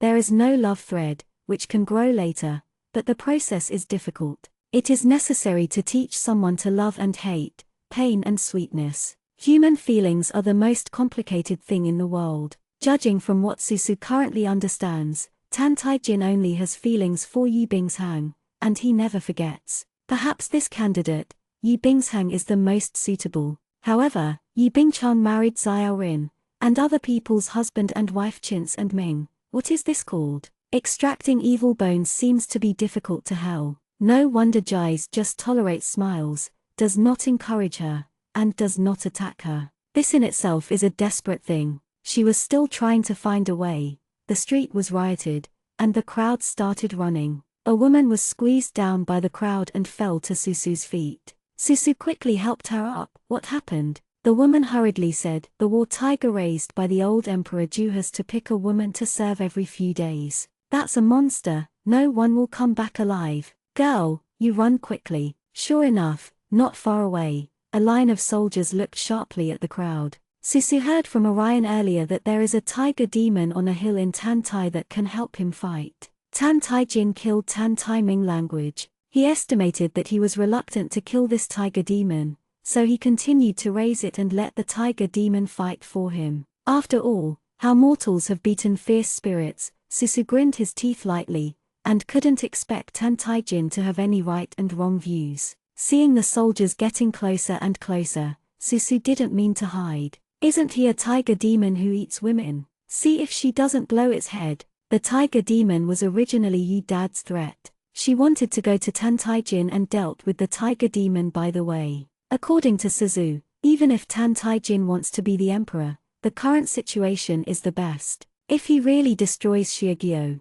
he must be a lawless tyrant. Her heart moved. When the soldiers caught her, she struggled symbolically and was taken away. After Susu was captured, she was not directly sent to the tiger demon. The mother squinted her eyes, and finally Susu was locked in a room. There are 5 women in the room. The women were pale, and there were 2 weeping. Seeing Suzu being pushed in, they glanced at it and lowered their heads in despair. A woman with an ugly face said, "Yuna, no, we can't just sit and wait for death. If we don't think about it, we will definitely die." Zhao Yuna looked haggard and said, "Is there any way that Tantai will keep us clear, not just for tonight? I heard from my father before that he found a sleeping monster and waited to wake up." Yan Wan said, "But Tantai Minglang is dead, and Me is now in charge of his brother.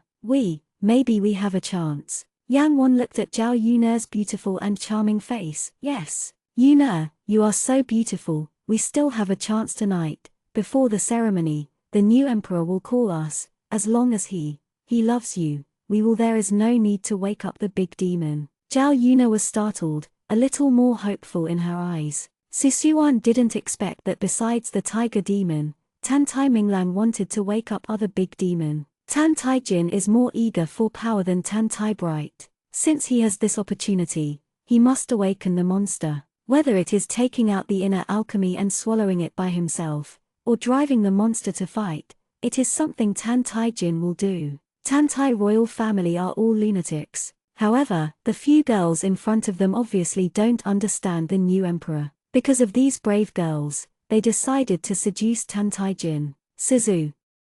Chapter 37, Sacrifice. Susu is a newcomer, dressed in shabby clothes, and a few expensive girls obviously do not intend to take her to seduce the new emperor. Yang Wan in the cyan dress said, "Yuna, I have previously inquired that there is no concubine beside the new emperor. He is young and energetic, and it is impossible to see the beauty without responding. As long as we seize the opportunity, we will not be sent off. Go to sacrifice the monsters." Undoubtedly, among the few people, Zhao Yuna is the most beautiful. She wears a pink skirt, which is the most eye-catching among the crowd. Even the sad look does not compromise her beauty. Zhao Yuna nodded and agreed with Yang Wan's idea. A trace of unwillingness flashed in Yang Wan's eyes. She wanted to go up, but Yang Wan looked plain. Life is at stake. She can only actively advise Zhao Yuna. "Yuna, you must save your sisters and speak nice things for everyone. Don't get pampered and forget them." Zhao Yuna solemnly said, "Of course, I won't let you have an accident." The other girls were also grateful and thanked them again and again. Zhao Yuna has a red glow on her face. She is a girl who has not left the pavilion. She is very embarrassed to seduce the new emperor at this moment. The scene was very lively for a while. Everyone seemed to have imagined it. The new emperor fell in love with Zhao Yuna and released their scene. From beginning to end, no one cares about Suzu. They squeezed Suzu silently. Suzu is not wearing a skirt, but a light red shirt with tight cuffs, showing slender white wrists, and the skirt is also very neat. Deixia Shangvu, Susu dressed like the daughter of an ordinary martial artist. Susu was born with red lips and white teeth, and a pair of black and white eyes with warm and moist, not worse than Zhao Yuna. Of course, because of good looks, Susu was not thrown away to feed the tiger demon, but joined this beauty camp. From their words, Susu inferred that these were all former ladies from the Ma official's house. Zhao Yuna in pink clothes is the daughter of Zhao Xing, the former general of Ma. Strictly speaking, Zhao Xing is still Suzu's father Yu Xiao's men. He died on the battlefield not long ago. After Ma lost his hand and was captured by Tan Tai Minglang, his daughter became a prisoner of Tan Tai Minglang. Tan Tai is clear and lustful, keeping a few people not to kill. There are 2 plans. First, if you are interested, you can play with beauties. Second, even if you are not interested, you can use them to sacrifice to awaken the big monsters in Ma. Unfortunately, Tan Tai was killed by Tan Tai Jin before it had time to implement the plan. Once he died, Zhao Yuna and several other generals' ladies became prisoners of Tan Tai Jin. Tan Tai Jin intends to continue Tan Tai's clear plan tonight, and let Zhao Yuna and others sacrifice. They were discussing fiercely, and they were really going to die. Susu reminded with a headache, the new emperor is cruel and will not be more clear and kind than Tantai. Beauty tricks will not work for him. It's okay if she doesn't remind her, as she speaks like stabbing a hornet's nest. Yanwan immediately said, how do you know that it won't work? You know you are going to make sacrifices, but you don't panic at all. You don't want to seduce the new emperor yourself. Even Zhao Yun'er's face is hard to look like. After all, Susurong's face is there. If you really want to fight, maybe the new emperor will look at whom. Several other women also said, that's right. Do you know who Miss Zhao is? If you rest in peace, she will be favored, and she might even intercede with you. Susu was a little serious, and said to Zhao Yun'er, your father died former.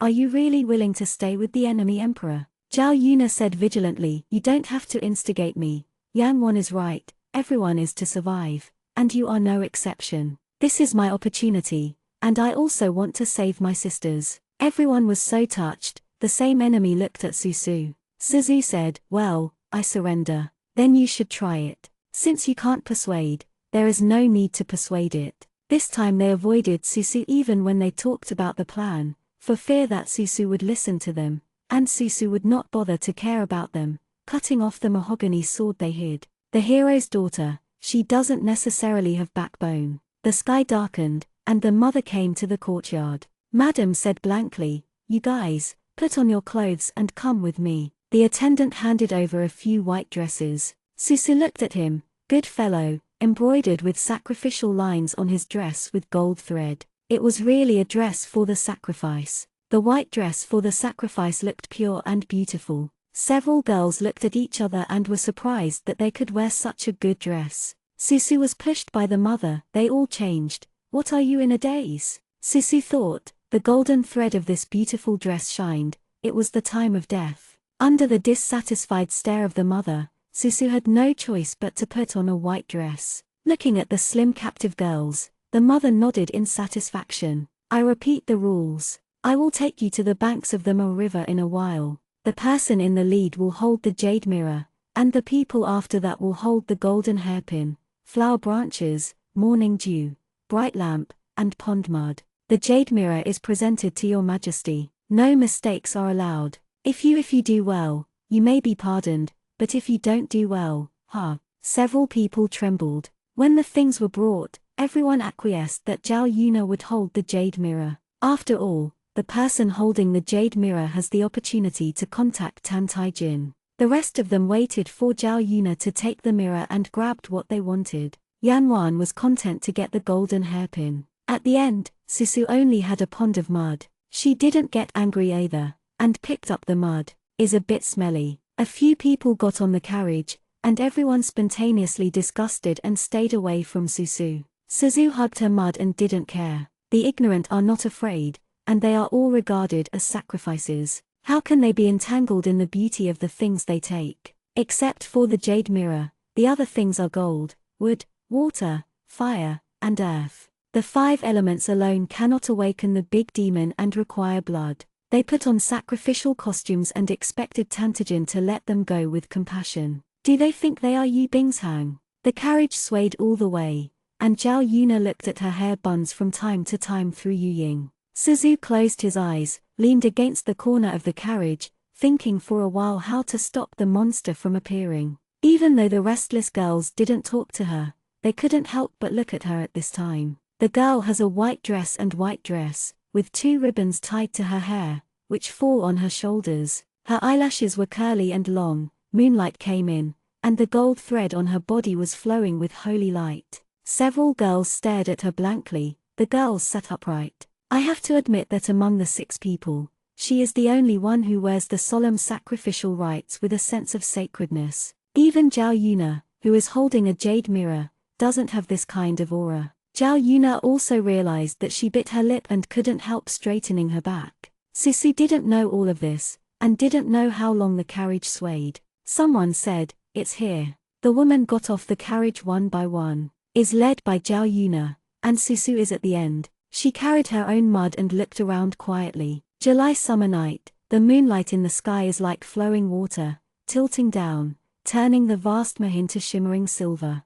Not far away is the jungle, and the sound of cicadas and frogs are endless. The attendants are obsessed with palace lanterns, standing by the river. At the light spot, the indifferent face of the black-clothed boy is very clear. Susu thought, when he left last time, Tan Tai-jin was almost strangled to death. If he were to find himself, he would probably be finished. She hung her head and walked at the back, thanking that she was holding mud. The mud is good, the mud is really cute. Several tourist-like people stood beside Tan Tai-jin. Your Majesty, as soon as the light is on, the river will divide. When we and Your Majesty step on the water, we will find the monster that has been sleeping for 1,000 years. Tan Tai-jin said with a smile, I trust you all by nature. His eyes are burning, staring at the water. Even Susu can't help but wonder, what kind of demon is there in Meh? Tan Tai-jin has to get it out. It's not a big demon, he probably doesn't like it. If it's a big demon, he might help him out. Brought 6 sacrifices, he wanted the monster to recognize him as his master. Zhao Yuna is the closest to Tan Tai-jin. At this moment, she stared at the handsome and extraordinary boy, her heartbeat pounding faster. The new emperor is so young and beautiful. She was holding the mirror, thinking about what to do next. She was a little bit shy, a little less afraid and repelled. Zhao Yuna had actually hesitated. After all, her father was killed by the barbarians of Ju State, and she also hated Tan Tai Minglang for turning herself into a prisoner. But Yang Wan is right, what can they do with a group of weak women? They can only protect themselves. Tan Tai-jin is not clear, he has no grudges with himself, and it is not shameful to want to live. His Highness Xiao Lin cannot save them now. Tai-jin noticed that someone was looking at him.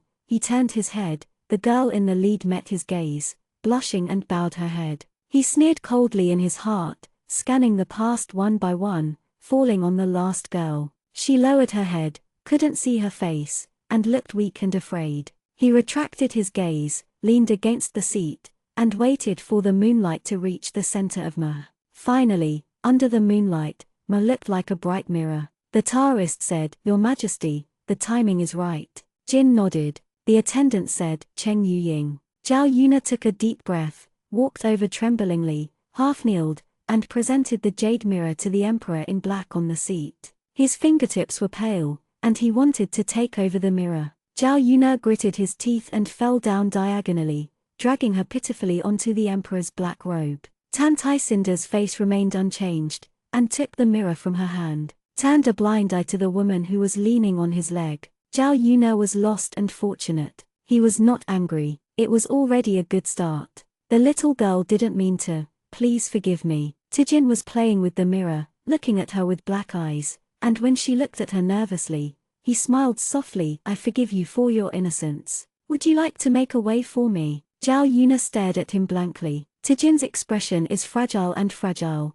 as if he has hesitated for Zhao Yuna. The weak and gentle boy gently pursed his lips. Zhao Yuna quickly said, the little girl is willing. Yes. Taijin dropped a drop of blood on the mirror, and said lightly, then go. Zhao Yuna took the mirror again, regretting a little bit. She came to hook him, she was afraid of death. Tijin gently stroked her hair, and said dumbly, don't be afraid, the lonely is behind you, protecting you. Zhao Yuna's face flushed, she nodded and stood up and pointed the mirror at the lake surface. Suzu was afraid of the pig teammates. She looked at Yang Wan, and hoped that Yang Wan would give her some strength, and called back the dizzy Zhao Yuna. However, Yang Wan held the golden hairpin in her hand, hate and envy in her eyes. Susu was speechless, she tightened her cuffs and decided to blow up the group of wicked dogs. Moonlight reflected from the mirror and found the surface of the lake. Several Taoist priests chanted together and rang the copper bell in their hands.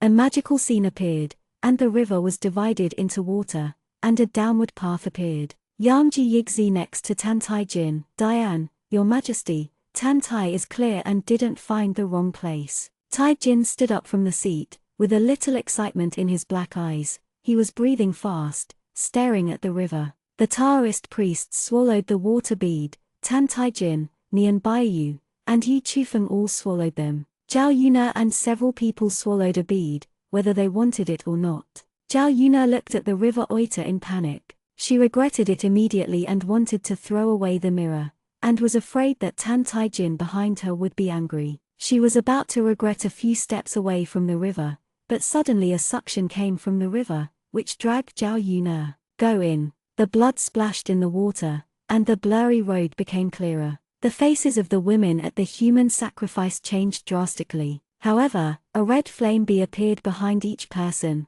forcing the women to move forward. At this moment, no one can think of the idea of seduce Tan Taijin. 1 second before he was softly comforting Zhao Yuna, the next second he lied to her to die by holding the mirror. Someone sobbed quietly. Taijin put his fingers against his lips, and smiled. Shush, kill if you noisy. No one dared to make a sound anymore, walking into the underwater stairs one by one, and a Taoist priest followed each one. Susu lowered her head and walked behind the crowd. There was no Taoist priest behind her, and a scent of sandalwood came. Susu's scalp tightened, knowing that Tan Taijin was behind her. She walked neatly and calmly. Taijin walked a few steps, staring at the lake at first, but a strange feeling forced him to turn away and look at the back of the head of the girl in front of him. He stared straight for 2 seconds, but only saw her small white elbows. The girl was as high as his shoulders, and he squinted his eyes, with an urge to push her over.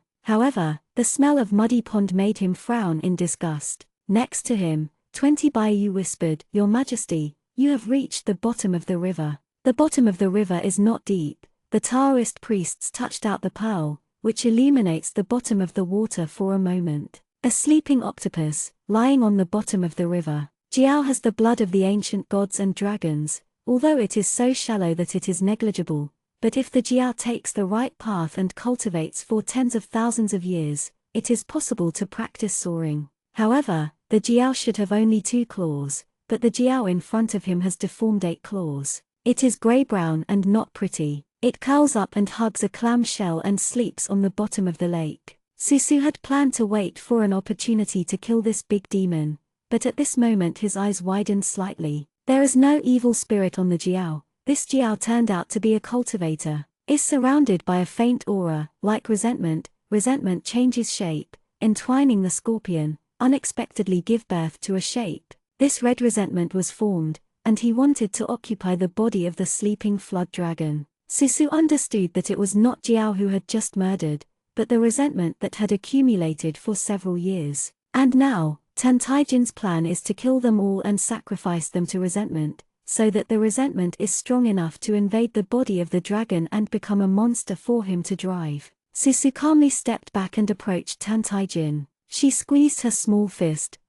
So angry. Killing and raising grievances, turning the cultivating dragon into a monster. He can't figure it out. bqgef.com debuts on bqgef.com on TV. www.bqgef.com. Taoist priest said, 5 elements magic array. The women were pushed out of different directions. When the Taoist priest came to push Suzu, she suddenly turned her head and hugged Tan Taijin behind her. The mud in her hands was stuck on Tan Taijin's face, and she pressed hard. She is agile, not to mention Taoists who are only good at spells. Even 20 Baiyu did not react. The girl pinched her throat and whispered, "Woo, woo, you are so scared." Taijin's face was stained with foul mud, his eyes were cold, and he said softly, 10 Baiyu, kill this thing. 20 Baiyu didn't say a word, and slashed over. Saw the girl in her arms suddenly raised her head, and while he was talking, a pill was put into his mouth. Tan Taijin saw a smiling, hateful little face. "I'm back again, are you happy?" Chapter 38 Against. Taijin wanted to spit out the pill, but it was too late. Susu put a finger in his throat and he swallowed it. Seeing the person in his arms clearly, Tan Taijin's original calm face was instantly gloomy and terrifying. Susu succeeded and ran. The girl's smiling face was still in front of her eyes for a moment, and the next moment it was a long way away. The mud in the pond fell from Tan Taijin's face. He looked at Susu and revealed a distorted smile. 11, missed. 20 Baiyu naturally also recognizes Susu. The last time he performed a dance for His Majesty, he almost never strangled His Majesty girl. 20 Baiyu sternly said, "Wonder, what did you eat for Your Majesty?" Looking at Susu's gaze, it was like looking at a dead person. Taijin held onto the rock at the bottom of the river and tried to spit out the pills without success. This is obviously what Tan Tai Jin wanted to ask. He felt sick in his stomach, and looked straight at Susu. Suzu said, of course it is to wear intestinal poison, medicine. If you don't cure it quickly, you will easily die. I advise you to take Tan Tai Jin back for treatment. What if he is poisoned and died later? Why do everyone like to call her a demon? Compared to her, they are more like demon. Hearing she said it was poison, medicine, Tan Tai Jin's face was even more ugly. What is the use of you bunch of trash things? A woman can't help it. 20 Baiyu knew that he was weak in guarding, and knelt down on his knees without saying a word. Tai Jin glanced at the Taoist priest beside him. Grab her. Hearing the words of the old Tao, he sacrificed a soul-eating streamer. The soul-eating streamer made a black halo on the bottom of the water. The Taoist priest chanted a word, and the soul-eating streamer flew towards Suzu. When Susu saw the soul-devouring banner, his eyes sank. Monster Tao, you actually use living people to sacrifice the flag. The old Wei smiled triumphantly. The soul-devouring banner was filled with grievances. Once it was sacrificed, the grievances on the top of the Jiao's head felt the same kind of grievances. As soon as the soul-devouring banner came over, it suddenly became bigger, and Susu couldn't hide, so he drew out the talisman and greeted him with a palm. The talisman paper shattered in the palm of his hand. The soul-devouring banner reluctantly relented, whirled in the air, and tried to attack Susu again. Susu dodged very hard, her runes were shattered, and finally she was hit on the shoulder by the Soul Eater and fell to the ground. This thing is a rare magic weapon, and I don't know how many people killed by the old Taoist priest to have such a heavy grievance. The Soul Eater flag hovered around Susu. Under the huge flag, the girl's face was pale. The old Tao saw Susu fly, knowing that this girl is not simple. I am afraid it is his nemesis. He took out the bell and immediately decided to kill Suzu. Yu Chufeng frowned, just about to ask Tan Tai Jin to let Susu go. The next moment, the old-fashioned bell was held by someone. The hand holding the bell is slender and pale. The old Wei raised his head. Your Majesty. Tai Jin had no expression on his face and wiped the mud off his face, and said angrily to the old Taoist, "Do you let you catch her, not kill her?" The old Taoist priest responded, just as he was about to withdraw the Holy Spirit banner, but saw the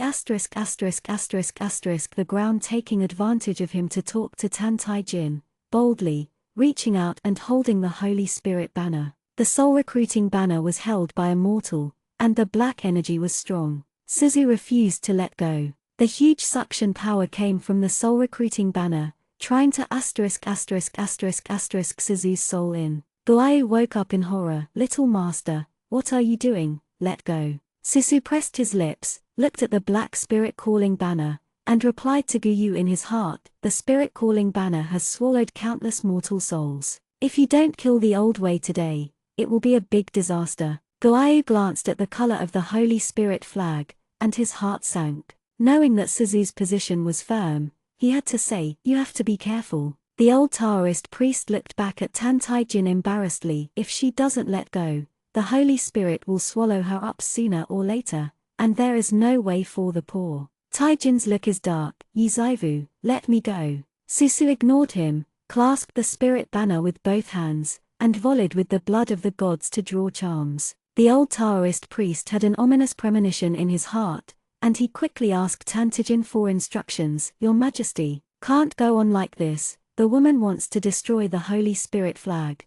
and once the Holy Spirit flag is destroyed, there is no way to awaken the demon dragon. We must kill her. Tai Jin's eyes are dark, his lips are silent, his hands holding the Taoist bell tightly. Suzu over there has finished drawing the talisman. She raised her eyes to the old Taoist priest. Let you, the demon Wei, also taste the taste of being taken away. She released her hand, and a golden mark appeared on the spirit banner. The soul recruiting banner broke away from her hand and spun rapidly in the air. Susu curled up his lips and said loudly, close. The girl's eyes were clear, and the spirit-inspiring banners enveloped the old Taoist priest. The old Taoist priest said, this is impossible, this is impossible. He followed Tan Tai for 3 years and sacrificed so many souls before he could drive this spirit-calling flag. How could this girl drive it? The old Taoist priest wants to escape, but he doesn't have the blood of God, and he doesn't have the flower of the world. How can he escape? Suzu flipped his fingers and directed the spirit-bearer flag to attack the old Taoist priest, who screamed. Tan Taijin got close, and the spirit of the soul-seeking flag made a hole in his face. 20 Baiyu's eyes were quick, and he quickly pulled Tan Taijin away to avoid the spirit-calling flag attack. Taijin raised his eyes and looked at Susu. The girl was wearing a sacrificial skirt, her body gleaming with gold thread. I don't know if it's because she is at the bottom of the river, her pupils actually have a kind of magnificent and solemn purple. Being holy and ruthless like a goddess, insisting on killing the demon Wei, without even looking at him. Taijin covered the wound on his face. If Nian Baiyu hadn't reacted quickly, he would have been seriously injured just now. He lowered his eyes and said to himself, "You are always against me." The old Taoist priest fell in a pool of blood, the spirit-bearing flag lost its current owner, and fell down after spinning a few times. Blasted the demon dog's head, Susu blinked, and a happy smile appeared in his eyes. She covered her aching chest. She now has a beautiful flower in her body, and it will be difficult for others to kill her before the scheduled time. Once the old Dao died, the ceremony was difficult to carry out. It's very difficult to become a monster. But in the next moment, Tan Taijin laughed out loud. He casually wiped the blood from his face, and said blankly, "All killed." Susu was stunned and looked at Tan Taijin. He didn't look at her, but stared at the resentment above Jiao, not knowing what he was thinking. 20 Baiyu flashed behind the Taoist priests, raised the knife in his hand and fell, blood spurting out. The little Taoist priests couldn't even call, so their heads fell to the ground. In just a few minutes, all Taoist priests fell. The blood in the river did not faint, but was absorbed by the resentment. Nian Baiyu and several other Yu Yingguo, carrying knives, walked towards Yang Wan and others.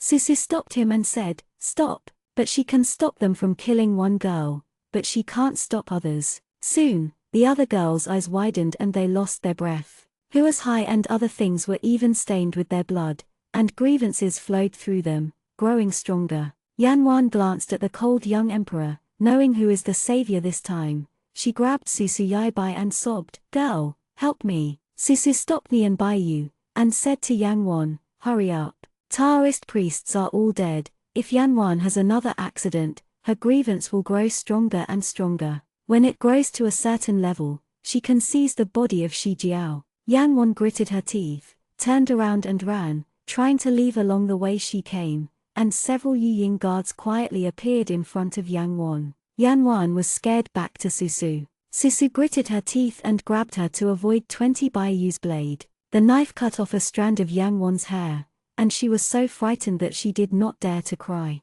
Night shadow guards surrounded them. Tijin threw a dagger in, and he smiled and said softly, "There is only one person's grievance. You too, you can die." Although he was smiling, no one thought he was in a good mood. Susu glanced at him, looking for a chance to take Yang Wan to break out. Tan Taijin became crazy and almost killed everyone. However, with a move of Yang Wan behind her, she picked up the dagger on the ground and stabbed it straight towards Susu. Yan Wan doesn't know how to martial arts. Susu easily knocked down the dagger in her hand. "Why?" Susu asked her. Yan Wan looked at her resentfully, without speaking. Yan Wan wants to live. She is a smart person. She can see that Tan Taijin knows Susu. Susu Huavu himself would not, and this choice of living one of the two was clearly proposed in favor of Susu. If Susu wanted to kill herself, she couldn't do her own resistance, so Yang Wan had to take the initiative. Taijin snorted. "I don't know if I am mocking Yang Wan or Suzu." Susu was silent, saying that it wouldn't be enough to say that Yang Wan was in that room. It was basically clear. She is selfish and cunning. A gold thread appeared silently, binding Susu and Yang Wan, and before Susu could react, the gold thread pulled them back. Susu crashed into a hot embrace. The visitor caught her off guard, and pushed her away in a hurry. Susu stood still, and after looking at it for a long time, he realized, huge man, turned out to be Pan Yajai. Pan Yajai glared at her and snorted. Behind Pan Yajai, there was a man in a azure brocade robe. It was Xiao Rin impressively. Yu Qing looked at Yang Wan who was flying over and kicked away. Yang Wan rolled on the ground several times, her expression distorted with pain. Yu Qing smiled and said, "Yo yo yo, I didn't mean it, it's just that girl, you are too kind to avenge your revenge." I am afraid that I will help you, and I will be stabbed by the girl. In the next article, the weak scholar can't hold the girl's knife. Yanwan heard this, her face was flushed, her face turned red and white, knowing that these people had seen what she had just done. Susu chuckled. Xiao Lin said, Miss Yi-san, are you okay? Susu shook his head. Taijin squinted at them. You are looking for death. Xiao Lin calmly said, it's not always clear who will die. A gentlewoman walked out behind Xiao Lin. Susu pulled off the gold thread from her body and found that it was Yi Bingchang. As soon as Yi Bingchang walked out, the eyes of several people fell on her. She glanced at Tan Taijin awkwardly, then at Susu, Sister 3. Susu nodded at her, saying hello. Tijin looked at Yi Bingchang and frowned imperceptibly. Yi Bingchang said to Tan Tijin, Proton, Ms. Flood has no grudges against you. Why do you persist in demonizing it and awakening it? Taijin did not speak. Facing Yi Bingchang's duties, he didn't even see him angry, but he was unexpectedly good-tempered. The boy was born with a good face. He looked innocent and pitiful as he did not speak but only pursed his lips. It seems that everyone is a bad guy and is about to besiege him. Yi Bingchang sighed lowly, thinking that Proton was not easy to pass by, so he couldn't say anything to blame. She took out a piece of white armor from her sleeve. When seeing the radiant Linjia, Gu Yajeng exclaimed, How is it possible? Suzu asked, What's the matter? Guayu has lived a long time, and has always been stable. Never been so gaffed before. Su Suqing couldn't help but stare at that piece of scale armor. The scale armor exudes a dazzling light, and it is nothing ordinary at first glance. What is that? Susu asked curiously. She has read many books in the library, including the appearance of many artifacts, but she has never seen such scales. It has the size of 2 palms, it is more lustrous than jade, the light is dazzling, and the golden lines on it are looming. Guayu whispered, Impossible, impossible. Seeing Susu staring at the scales, Guayu returned to his senses, and said vaguely, A kind of god, the heart-protecting scales of monsters. Suzu, it looks very powerful, it must be a very powerful monster guarding heart scales. Guayu, I think it is. Susu heard that most monsters would rather die for things like heart-protecting scales, turning the heart-protecting scales into fly ash instead of staying easily. Therefore, most people know very little about Hu Xinlin. But, Susu wondered, how could Yi Bingchang, a mortal, have such a rare treasure? Was the nightmare of the last time also the Yi Bingchang that was wrapped around this heart-protecting lin? Hu Xinlin flickered in Yi Bingchang's hands. She smiled slightly and said to Xiao Lin, Master, in the clam in Jiao's arms. Xiao Lin nodded and smiled. Taijin's eyes were dark and unclear, and he glanced at the clam shell in the dragon's arms. Compared with the huge dragon body, the clam was too inconspicuous, small and ordinary. However, it would be extraordinary if Xiao Rin could find him. Suzu looked around and asked Pan Yujai, Why is King Xuan here looking for this time? Pan Yujai glanced at her and hummed indifferently. Susu knew that the adult who had a crush on Yi Bingchang didn't like him, and didn't bother him anymore. On the contrary, Pan Yujai saw that she was about to walk away, and said uncontrollably, There are relics that restrain monsters. Susu looked at him in surprise. Pan Yujidi began anyway, that thing can deal with the tiger demon of Tantijin. Tijin and Xiao Rin, both of them came to Ma by accident. One wanted the demon dragon, and the other wanted relics. The scene was very tight for a while. Seeing Susu looking at him, Pan Yujai's mouth turned up, and he asked Yi Bingchang to find himself, and told him to bring her to Ma to find Xiao Rin, and he explained clearly. Pan Yujai talked with her in a low voice, fearing being heard by the people of Ju. They were very close. Susu felt a cold gaze staring at herself. She subconsciously looked at Tan Taijin, but saw that he was clearly looking at Yi Bingchang. Feeling wrong, Susu thought.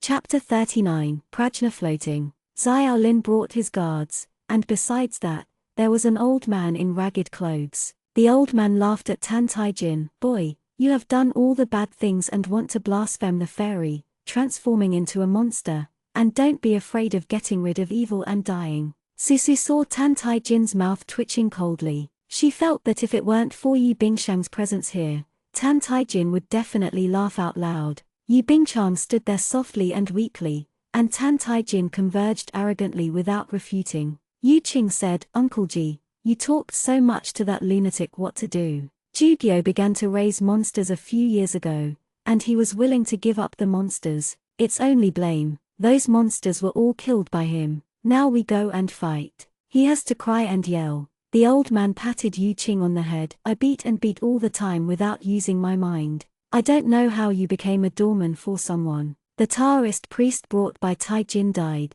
but are his knight shadow guard and the soldiers on the river bank vegetarian? Nauma is the site of Tantijin. They and this group of people sneaked over, and they were already at a disadvantage. They had to fight in the past, and it would be fine if they were not killed by others. Xiao Lin is naturally not Yu Qing. He understands the current situation. Xiao Lin said to Tantijin, the sacrifice of grievances is not enough. You can't wake up the demon dragon. If you refuse to give up, wait for grievances to grow out of control, everyone will die. Resentment is invisible. If you have a sense of mind, you will no longer covet the body of the Jiao, and run outside to kill people wantonly, then no one can control it. Pan Yijai also said, Tan Taijin, ambition is not the same as killing. If you are uprightly leading your soldiers to fight against the Xia, I also respect you as a man, and relying on monsters is what you can do. Tijin glanced at Susu, then looked at Pan Yijai coldly. Are you finished? Go to death after you finish. He didn't look for these people, they fell into the net instead. Taijin raised his hand, dozens of soldiers behind him pulled out their swords, and they all killed themselves. Master Ji's face changed drastically. It's not good. He wants to forcibly wake up the monster. Sure enough, resentment passed through the soldier's body with excitement, and the color turned into a ****** red. It uttered a jealous laugh, trying to get into Jiao's body. Tai Jin took out a mirror, exactly the same as the jade mirror held by Zhao Yun'er just now. The mirror shines on the Jiao, and it seems to be taken in with the Jiao and the Pearl clan. Master Ji shouted, Shangirl. Yi Bingsheng hesitated, bit his lip and threw out the heart protector scale in his hand. The heart protector scale protected the Jiao, resisting the power of the blood sacrifice in the mirror. Tijin frowned impatiently. Jiao is no better than other monsters. If he wakes up, he will be able to drive Jiao up and step on Dexia within 3 days. Under the radiance, the sleeping Jiao slowly opened his eyes.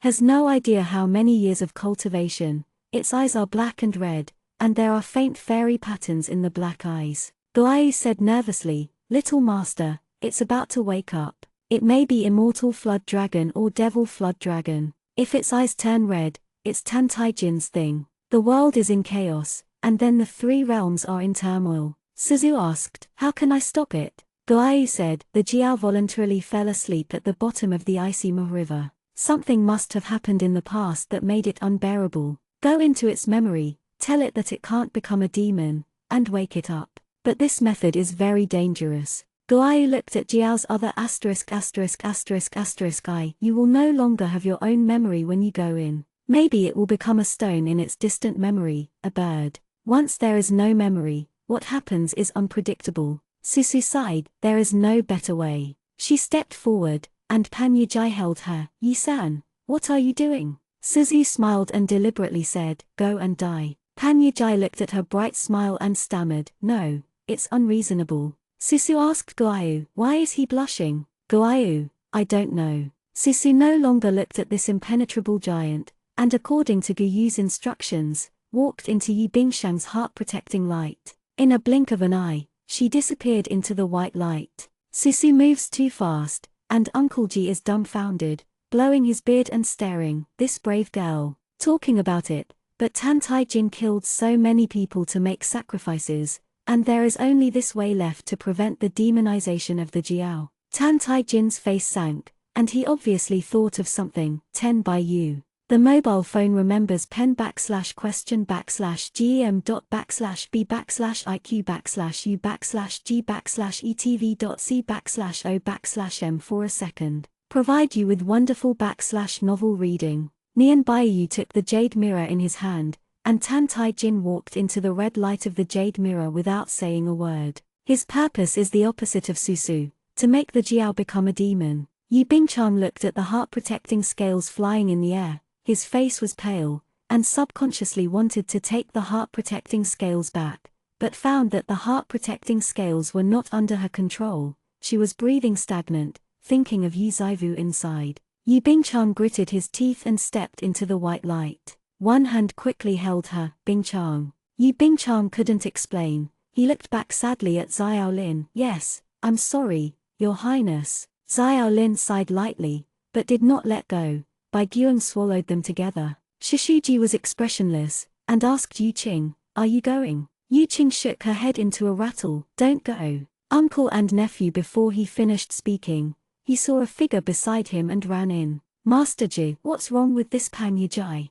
What is it going to do? Yu Qing raised her eyebrows. Zhu is the sweetheart who has entered, and I am afraid that something will happen to her. Uncle Ji was so angry that he pulled his mustache. A bunch of desperate guys. The past of is also called Prajna Floating Life. Do they think that place is so easy to enter? Be careful to come out one by one and forget the world and become dementia. Yu Qing counted. Yi San counted our people, right? Then our people entered 4. And Tan Taijin has won. We have a big chance of winning. He said so, and the opposite Nian Baiyu frowned. Yu Qing gave a smirk. Old man Ji, hurry up, set up the barrier, and you can't let the people from Tantajin in. Master Ji knows, and quickly threw out the treasure on his body, covering the rivalry jade mirror and heart protection scales. Nian Baiyu's face sank with anger. Your Majesty, you guys. Yu Qing, ha ha ha. Master Ji, hey. 20 Baiyu only hates that there is no Taoist and demon master on his side, and there is no way to deal with these two rascals. Two things competed in the air, and everyone stared at them nervously. Even Master Ji has no bottom in his heart, only exists in the legendary Prajna Floating Life. What will happen on Earth? Asterisk. She's still shameless. If she wants a face, she should invite herself down. Don't think about it. Let's go to the Fairyland, where is the place she should be a clam demon. It is said that she is from the world of Meh. Do you know where it is? That Haishui. It's dirty and smelly, and it can be disgusting to look at it for a few days. That's not right. She's stubbornly married to true monarch Ming Yi, who is now the lord of the Shangqing. We have to call her the lord. This ironic remark drew a burst of ridicule. Who does not know, the true monarch hates her very much. He has been married for 100 years, and has never been to her yard. The true monarch has married her for the saint woman, and the true monarch has been searching for genius and treasure for the saint woman for 100 years, just to wake the saint woman. I heard that the saint will wake up in a few days. When the time comes, there will be no place for the clam demon to stand. Guai turned into a jade bracelet, and followed Susu into the floating life of Prajna. Upon hearing this, it sighed deeply. It turns out that the demon at the bottom of the Ma River actually came from the Shangqing Wonderland thousands of years ago. 10,000 years ago, the Jiao was only one step away from the Hualong. The immortal Jiao was powerful and led the immortal soldiers to fight against the demons many times. Later he became the master of Shangqing Wonderland, and his name was Ming Yi. About 100 years ago, Ming Yi was murdered. The saint he raised up prevented him from a catastrophe. The two fell into the world of Meh and were picked up by the little princess Sanjiyu of the Clam clan. Sanjiyu rescued them, but Ming Yi came alive, but the saint's life was hanging by a thread. The Clam asked, marry mulberry wine in the dark night, and they used the treasure to save the saint woman. Ming Yi agreed. Sanjiyu married to Shangqing for 100 years, and Ming Yi never looked at her more. It is not only Ming Yi, the whole Shangqing hates mulberry wine. From everyone's point of view, the Ma Clam clan is insatiable and intimidates the true monarch. The Clam clan obviously also cultivated immortals, but because of their low level of cultivation and exhausted temperament, mulberry wine was called the Clam demon in Shangqing.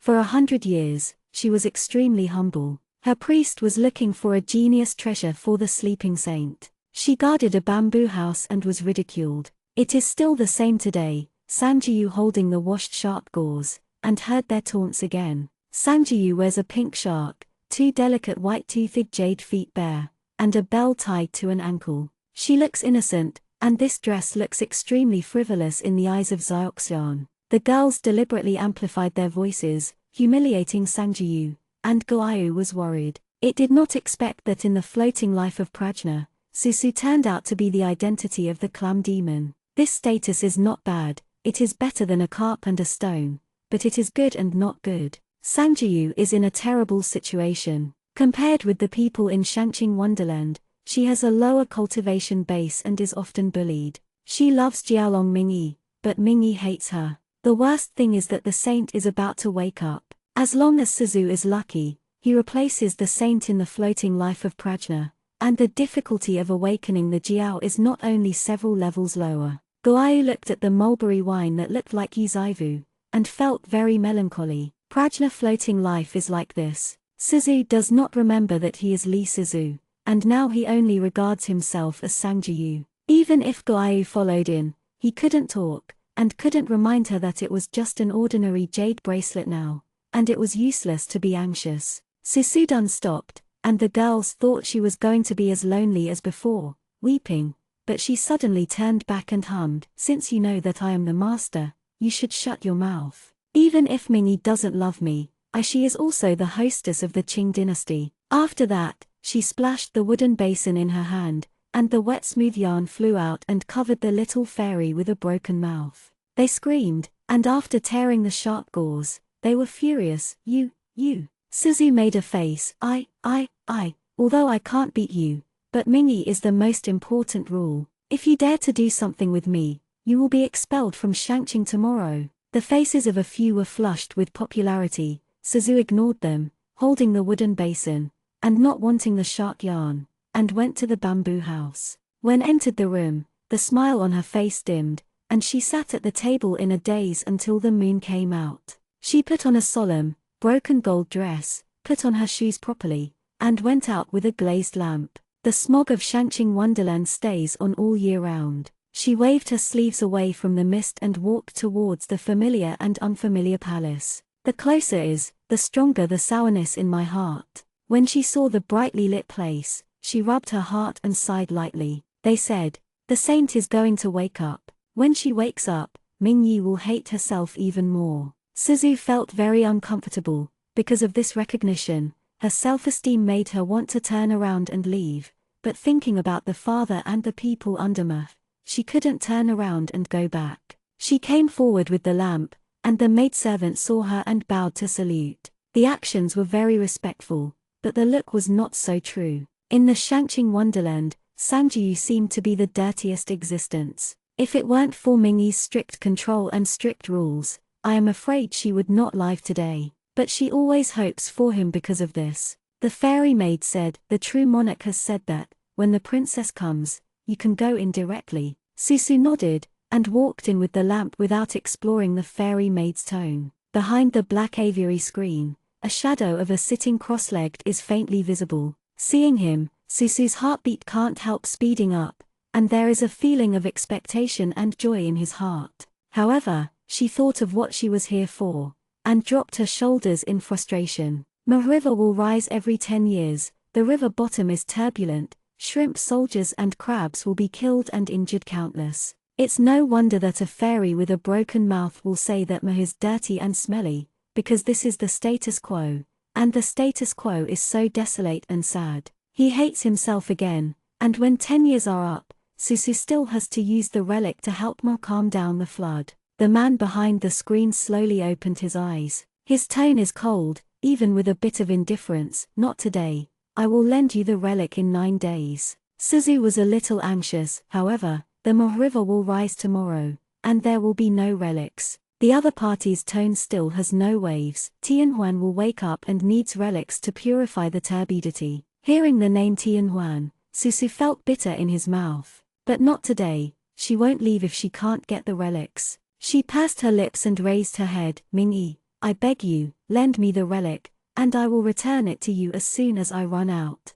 The man looked at her coldly. "It's been a long time, it's still so unruly." As soon as his voice fell, Susu was hit in the shoulder by the mysterious light he arranged, and snorted. From behind the screen, the man saw the girl in the golden dress raise her face. She smiled and wiped the blood from the corner of her mouth, and almost stubbornly said, "You can't be called Mingyi, then call your husband. Even if you beat me to death today, I will also get the relic." Go to his mother's Tianhuan saintess, who can't get the relic today, she will go and die with Tianhuan. She got up from the ground, walked around the screen, and stared at the man without breaking the rules. Guayu's eyes widened unbelievably when he saw the appearance of the man. Who will tell him? Who is this man who looks like Tan Taijin in front of him? No, it's not really what it thinks. Taijin in Prajna floating life turned out to be the immortal Jiao's body. Whether one thought becomes a Buddha or one thought becomes a demon, isn't it all for him to decide? Guayu is so desperate. It can't speak, and in despair, another thought suddenly arises. Tan Taijin is now replacing the immortal Jiao, so can he understand the feelings of the immortal Jiao? Taijin has no feelings, but immortal Jiao does. Maybe this time Po Ruo's floating life could allow Susu to smoothly remove the evil bones. Guayu was overjoyed, suddenly no longer despairing. Success or failure depends on this time. On the other side, Mingyi's dark pupils reflected Susu's appearance at the moment. Suzu said, "I know you hate me, give me the relic, and I will leave immediately." Mingyi looked at her indifferently. "Sangjiu, don't think that the Lord will not kill you." Susu thought, "You will, of course you will. How could he pity her if he doesn't love her?" Suzu took out a pink pearl from his arms. The pink pearl was extremely beautiful, almost half the size of a palm. To do something bad, Suzu licked the corners of her lips nervously. "I know, you are injured in finding the spirit essence for Tianwan, and you will lead your troops to kill the nightmare tomorrow. I won't hurt you, I just want the relic." After that, Susu crushed the pink pearl. The pearl turned into powder, passed through the circle, and all fell on the man. Even though Susu has a poor cultivation base, she has carefully cultivated such a pearl over the past century, and she can still do it for a while to hold down the wounded true monarch. I also blame Mingyi again and again for desperate for Tianhuan, only to come back injured. Most of the people in Shanqing looked down on Susu and regarded her as an ant, including Mingyi, who would not guard against her, so she was given the opportunity. Susu climbed to Mingyi's collapse. He looked over with cold black eyes, thinking she would be afraid. After all, once he got angry for 100 years, she would retreat in the next moment. But this time she didn't. Her face flushed, and she whispered, "I didn't mean it, I was offended." She untied his clothes, revealing the man's broad and strong chest. Susu's thin white finger touched his heart, and his breathing was obviously a little short, purely angry. "If you take away the relics and let Tianhuan have an accident today, you will never go back to the Shanqing wonderland. People in Shanqing will be killed if they see you." Her eyelashes trembled, and she lifted her wet eyes to look at him. "I couldn't shed tears, but he said stubbornly, 'If you don't come back, you won't come back.' Anyway, Tianhuan wakes up, you can't wait to kill me. My eyes are deep in the night, silent." Suzu took out the relic, and as soon as the golden relic fell on her palm, she was properly hidden with a shell. She sat cross-legged across from him, rubbed her eyes, and whispered, "It's been 100 years. This is the first time I'm so close to you. You can't wait to kill me now. That's okay, anyway, I don't like you anymore. I'm in Shanqing, and everyone treats me as a monster." She dropped her tears, hanging her head to prevent him from seeing.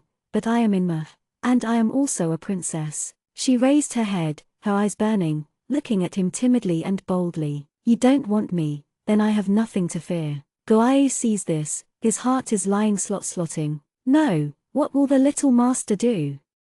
Chapter 40, Princess Clam. Guayu doesn't know much about Prajna floating life. The legend of fairy demon records that snakes have cultivated for thousands of years and become dragons. Mingyi is an example of this. From a small black snake, he cultivated hard to become a dragon, gained fairy fate, and became the master of Shanqing Wonderland. Originally, if thousands of years passed, his body could become a true god. However, somehow, after the battle between gods and demons, he sealed himself in the floating life of Prajna. Prajna floating life. Burning my own cultivation base and blood, just to build a dream, experience reincarnation over and over again, and see the old people in my memory. Mingyi exhausted his cultivation base, and was immersed in the Prajna floating life for nearly 10,000 years. From the power of almost becoming a ***** in the past, it became an inconspicuous flood at the bottom of the Ma River. It is really embarrassing. In Prajna floating life, Mingyi's real life is all his memories. Even if someone enters the Prajna floating life and replaces the person in it, all major events will still happen and will not change as a result. For example, Suzu has become a mulberry wine. Come to Tantajin to grab a relic tonight. proves that Sangju also came to Mingyi to grab relics back then, and it succeeded. All things may be slightly different, but they almost always develop according to Mingyi's memory, and the ending is also the same. Princess Mulberry has a soft personality, good at singing and dancing, and wearing shark yarn. She broke into a cauldron and robbed her of relics, but she was desperate in her heart. As for Suzu, Guayu thought, when the little master woke up, what happened tonight might become a black spot that she would never want to remember for the rest of her life. Guayu glanced at Mingyi and silently closed his 5 senses. It is a mature 9-day jade.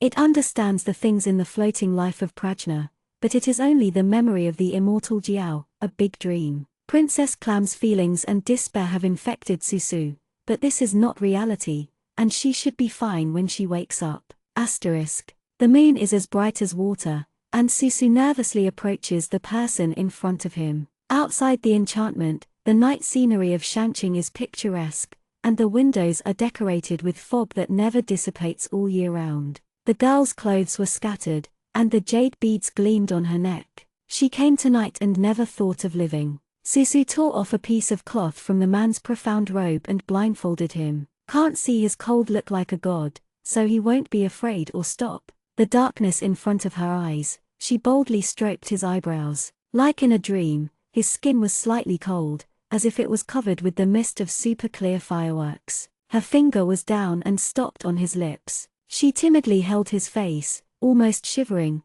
and kissed the man's lips. Her lips touched, her feelings were so magnified in the darkness, she didn't know what she was in his eyes at the moment. Perhaps it was very unbearable. The girl's body trembled slightly, her toes curled up with tension. bqget.com debuts on bqget.com on TV www.bqget.com.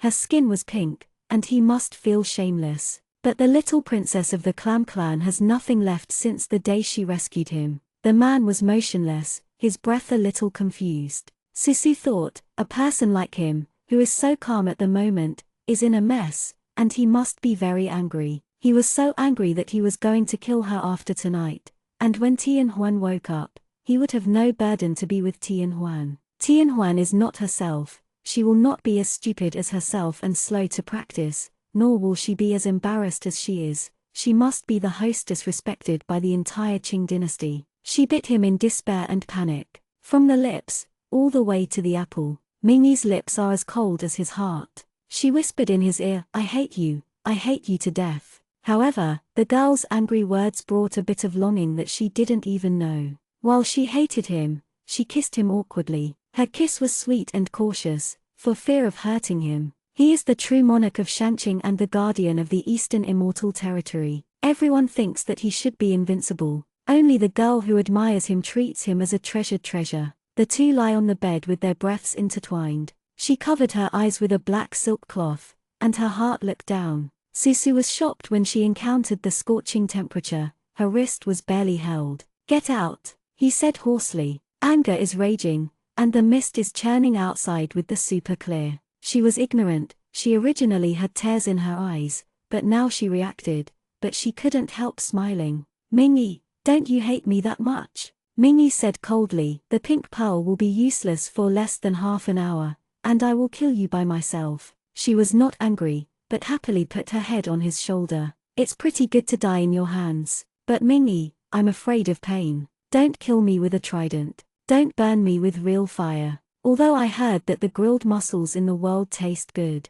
it's better not to make them. Shatter my clam shell. The clam shell is broken by the clams. It hurts more than human bones are broken. The man was silent. If you don't speak, I will assume that you have agreed. Her voice just fell, and there was a faint sound from outside, and the fairy maid said, Enjoy true monarch, there is something unusual in Yaoqi. Susu hurriedly covered Mingyi's lips. The fairy maid didn't get a response, so she didn't dare to come in hastily, so she could only leave. Waiting for her to leave, Susu breathed a sigh of relief. Her ears were close to Mingyi's chest, and she clearly felt that when the fairy maid said the word Yaokai, his heartbeat was much faster. Susu murmured, Tian Huan is about to wake up. She unbuttoned the cloth on her eyes, and when Mingyi thought she was leaving, she suddenly possessed and kissed his lips. Princess is all soft, She doesn't touch a piece of her hair. Her fingers untied his hair. Her white and slender fingers fell into his hair,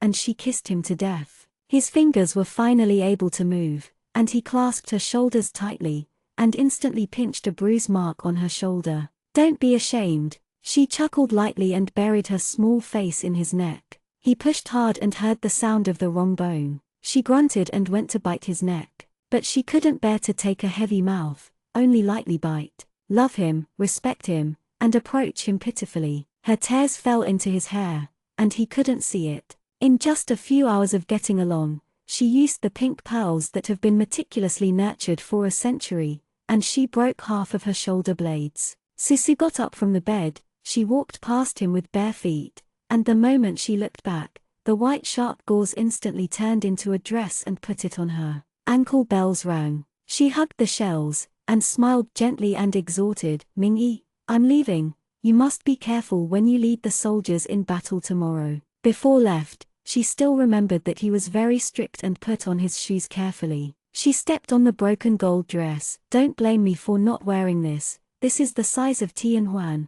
I wear it, it is big." No one in Shanqing cares about her, so how can someone cut clothes for her? The little clam spirit went further and further, disappearing into the white mist. Mingyi closed his eyes, and for a long time, he opened his black eyes and wiped his lips firmly. He sat up from the bed, put on his clothes, and wanted to teach the Princess Clam who didn't know the height of the sky. However, Yaoqi's sky was prosperous, and he frowned, and finally walked towards Yaoqi. Susu sits on the banks of the Ma River, a bamboo-patterned man stepping on the waves. He stretched out his hand, and Susu put the relic in his palm. More waves rolled, and the dead river prawns could be faintly seen inside. Susu lowered his head and said softly, "Brother, what's wrong with the father?" The man who was about to leave turned his head and said with a smile, "You still have the face to mention the father. Aren't you the only impertinent fairy in your heart?" Susu lowered his head, "I'm sorry." Goayu looked at Pan Yajai's face numbly.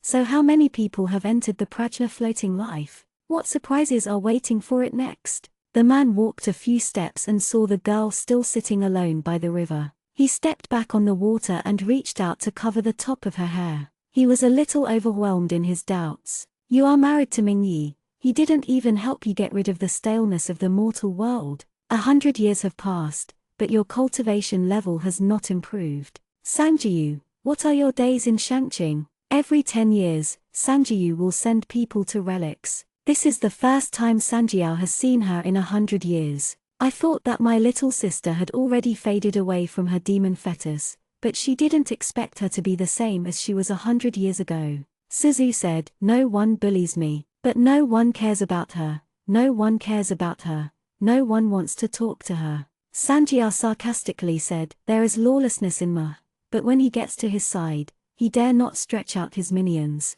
Does he know what stupid you did for him?" Susu raised his voice, "Brother, Sanjiao, oh, that's right, you have to bear it all. Look at this black water surging Ma. It's because of his morning star that made it look like this. Sanjiu, you can't do it, you can't do it. Pay it back for him." Susu said softly, "Brother, he will become a ***** in the future." Sanjiao's face moved, and he glanced at her without a smile, but did not continue to refute this time. "God in this world, how many years will it take to achieve one? The battle between gods and demons is coming. If the monsters are rampant, not only Ma, but the world will not be able to keep it." Sanjiao can only say angrily, "Go back to Shanqing, father won't want to see you." Susu smiled reluctantly and nodded, "Then I'm leaving." Sanjiao didn't know that she had nowhere to go. When she looked back, the monstrous black wave calmed down under the golden light of the relic. Susu relaxed. She wandered around the world for a long time, and finally settled down in a small bamboo forest. Xiaojulin is far away from the Shanqing wonderland, and is a sheltered residence for a small earth fairy. She cleans the spring water for Xiaodixian and makes the spring water sweet. In exchange, Xiaodixian takes her in and lets her practice in the bamboo forest.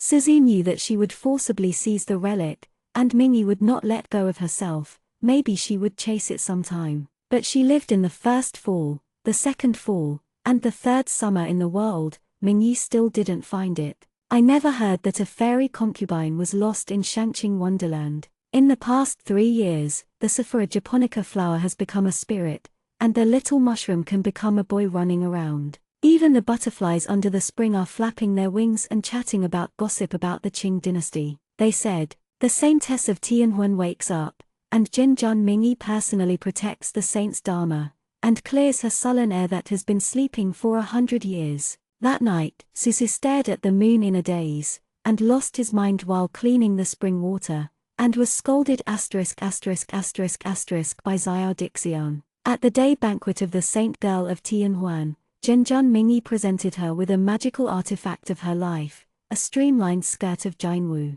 I heard that the magical artifact is a cloud brocade weaving, and the mist is a thread. It is beautiful and can use the aura of heaven and earth. Protect the body, evil spirits will not invade. Suzu covered his eyes with a scorpion and told himself not to be jealous. It is said that after the battle between the gods and the devil, the true monarch Mingyi will marry the goddess of Tianhuan. Really? Of course it is true. Tianhuan's father is kind to true monarch Mingyi, and true monarch Mingyi has taken care of the saint for nearly 1,000 years. Isn't it right for him to be together? No one mentions Susu, and Mingyi never talks about her outside, so no one except Shanqing knows that Mingyi had married a Taoist companion. Suzu was not in a daze this night. For almost 3 years, she had learned to ignore the rumors of the two of them. She cleaned the spring water diligently, scooped it up and tasted it, and found it tasted good. It didn't take long for the battle between the gods and demons to begin. In the turmoil of the world, Xiao Dixian packed up his baby and said to Susu, I advise you to go, it is not peaceful here. Many gods have fallen, and I saw the golden light of yesterday. It was the light of the shattered artifact. We can hide when we can find a place to hide. This kind of battle is not something we can participate in. Suzu asked, you said, God has fallen. Will there be any problems with the immortals? Xiao Dixian said, there are no eggs under the covering nest, and of course Xianzhen can't hide. The god of war of the Shanqing Wonderland, Mingyi, have you ever heard of him? Can't beat the devil, let's run quickly. Susu was stunned, who are you talking about? Before Xiao Dixian answered, she had already ran out the door.